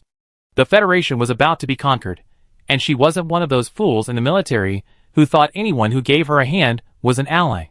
So she had to help keep Agency's affairs a secret. Yi-Tu, observing his sister's reaction, knew the weapons weren't legitimately obtained. He hesitantly asked, what if the military asks about them? Tell them, use them if you want. Yi-Tu was filled with awe. As expected of his sister, she was so powerful. The brand new weapons were quickly delivered to the military and immediately dispatched to the front lines. Bai Yuanan, upon learning of the powerful new weapons, personally went to the armory to inspect them. A single glance, and a frown fell on his face. They're not currently available in the federal market. Where did you buy them? Since the last Federal Congress, the weapons procurement mechanism has changed. Previously, the government paid them to purchase them themselves. Now, the government has established a dedicated armaments department and standardized weaponry standards. The adjutant hesitated. I heard it was a supplier found by Minister Yi, and they shipped it back from border planet number 2. Bai Yuanan's face turned slightly cold, and he glanced at the expressionless Agency. Send someone to investigate. Bai Zaylan's expression was solemn. When did such a powerful supplier appear in the Federation? How could such a company be able to provide so many weapons? How large was its production scale? Bai Yuan asked her directly, have you heard of it? I've been away from there for years. The implication was that he didn't know. Bai Yuan stopped asking. Agency wasn't afraid of the military's investigation. As expected, Bai Yuanan quickly received the results, nothing. Although the items were shipped from border planet number 2, the production site wasn't there at all. We secretly infiltrated Boss Shang's factory, and they were producing only products related to treatment devices. Nothing unusual. They even went underground and looked, but there was no trace of an arms manufacturer. Where's Minister Yi? She didn't say anything? The adjutant coughed awkwardly. She said 4 words. Yi Ji and Xie Agency secretly signed a long-term contract for her to provide weapons until the end of the war. Thanks to this batch of advanced weapons, the Federation was able to barely resist the Empire.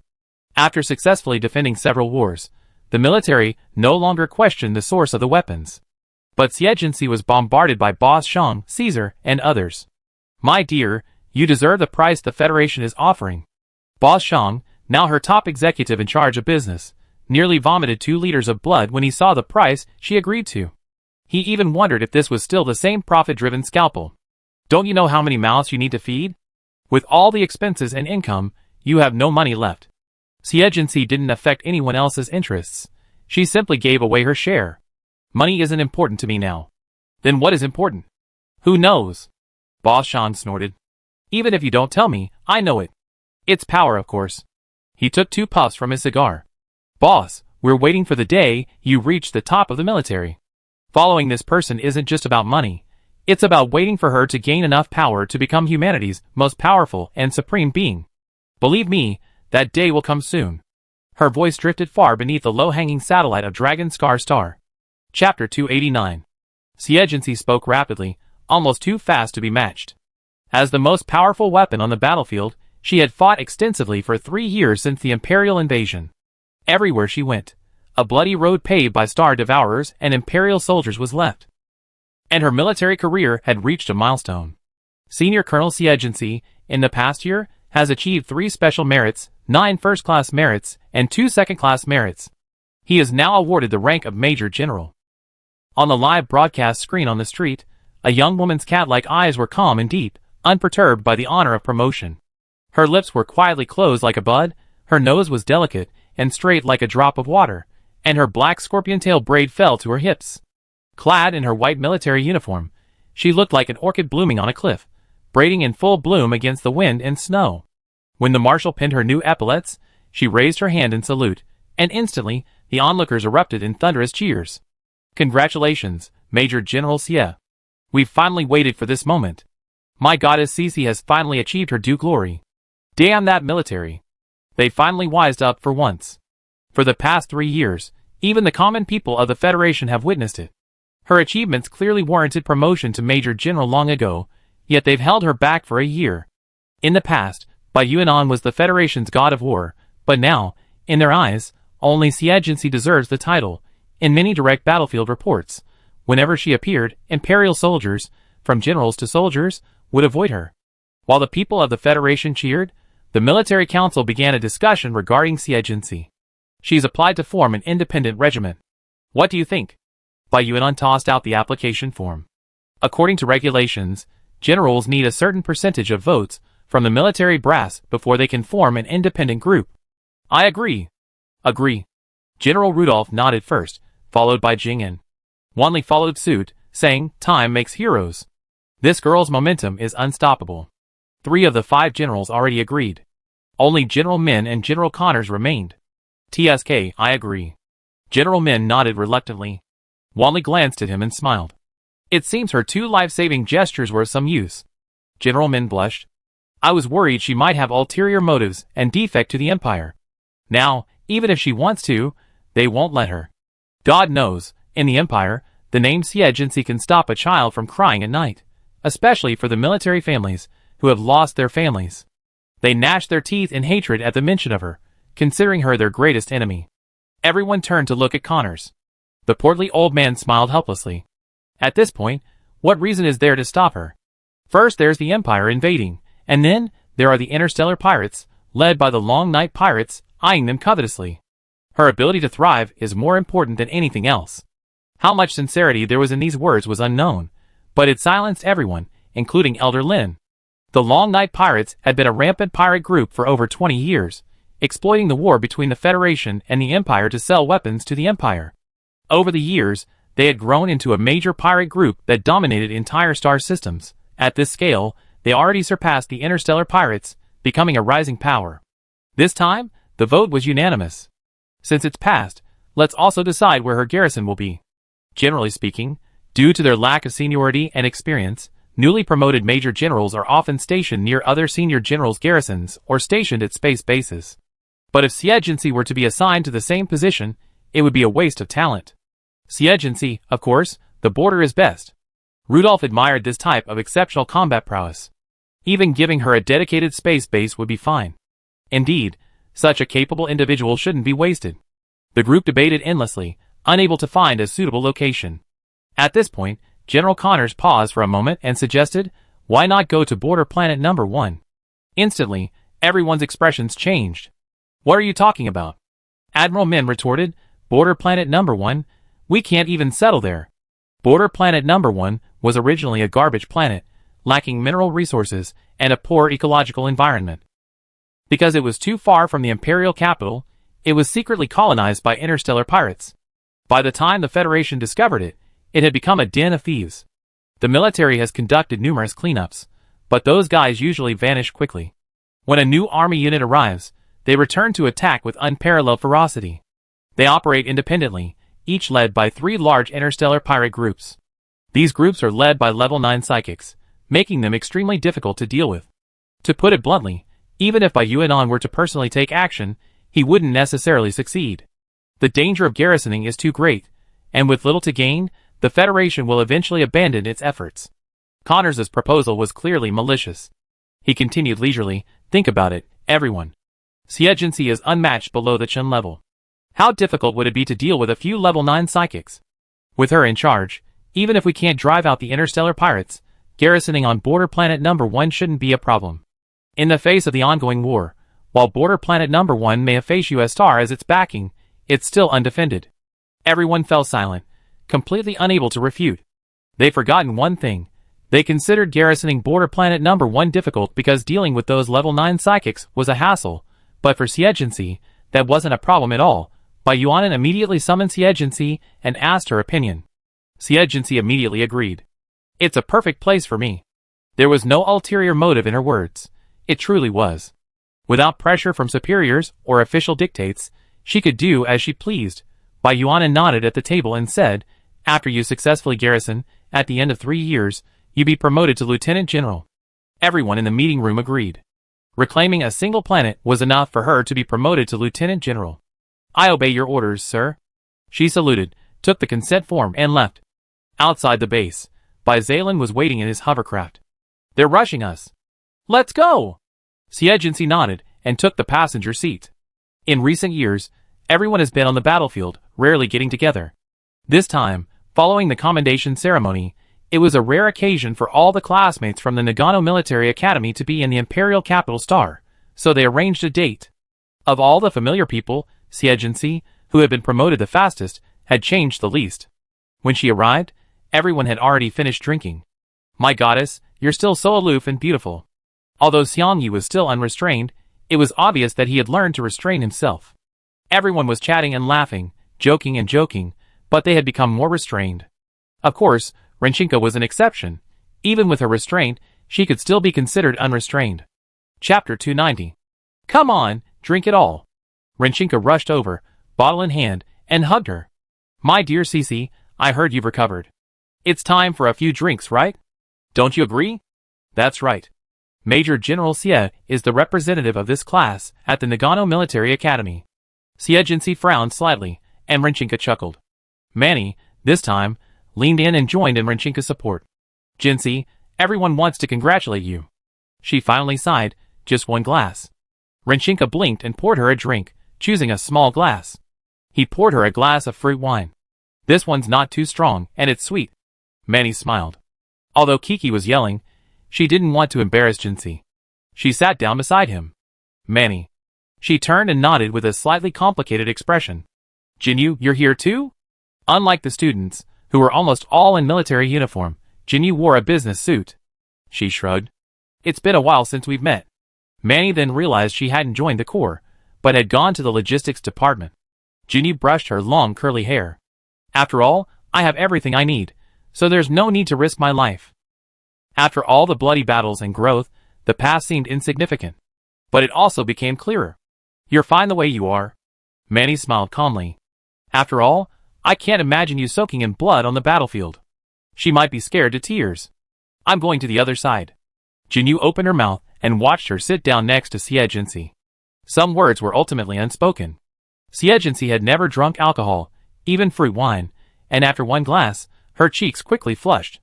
The vibrant color melted her aloofness, drawing astonishment from many of the opposite sex present. Xiangyi rested one hand on the back of his chair, the other on his wine glass, crossed his legs, and squinted his eyes. Mitty. What for? Mitty had been in the same class with him for 4 years, and on the same team for 7. Following his gaze, she understood. Go ahead and daydream. I used to think I was just mesmerized by the beauty, but I never expected I'd be mesmerized to this day. At this point, he put his glass down with a clang and strode towards Xie. I heard you're qualified to lead the Legion? The consent form has already arrived. Xiangyi suddenly leaned closer to her. Will you take me in? At this, everyone stopped laughing and looked at him in surprise. Mitty stared at him in shock. What the hell was wrong with this bastard? He'd been in the Rose Legion for so long, already holding the rank of Major, and yet he wanted to jump to a Major General's corps that hadn't even assembled a single unit. Of course. Xie calmly dropped a bombshell. By the way, my garrison is on border planet number 1. Amidst everyone's astonishment, she slowly raised her eyes, the slight hint of drunkenness on her face revealing not alcohol, but surging ambition. All aspiring individuals are welcome to join us. In the silence, Manny smiled. She knew that Jinxie, despite rarely returning to Central City, had rushed to attend the class reunion. There must be more to her than meets the eye. Xiangyi narrowed his eyes slightly. Are you serious? Don't you think this garrison is a good fit for me? That's full of space pirates. Xie curled his lips in a chill. To me, they're not a threat at all. At that moment, everyone finally faced the gap between her and herself, linking her to the Star Devourer, the god of war, who hunted down the enemy admiral in the official broadcast. Xiangyi placed his hands in front of her and laughed heartily. Your legion is perfect for me. It really is perfect. God knows he must have been suffocated to death in the Rose Legion all those years. Mitty pursed his lips and thought for a moment. I want to come too. Some people just smiled, while others looked thoughtful. For a moment, the silence was too much. Rinchinka laughed heartily. Congratulations to our Major General Xie. Come on, let's drink. Then he shouted towards the door, Waiter, serve. The party moved from the hotel to the entertainment room and continued late into the night. Rinchinka leaned against Xie and mumbled, I let my sweetie be your goddaughter. What do you think? She's really adorable, super adorable. As he spoke, a crisp, angry mommy reached their ears. Looking closely, a chubby little ball shrunk from the hovercraft and scurried over to glare at Rinchinka. Her eyes were round like her mother's, but her face and other features were identical to her father's, quite delicate. In short, she was very good at picking up the good traits when it came to her genes.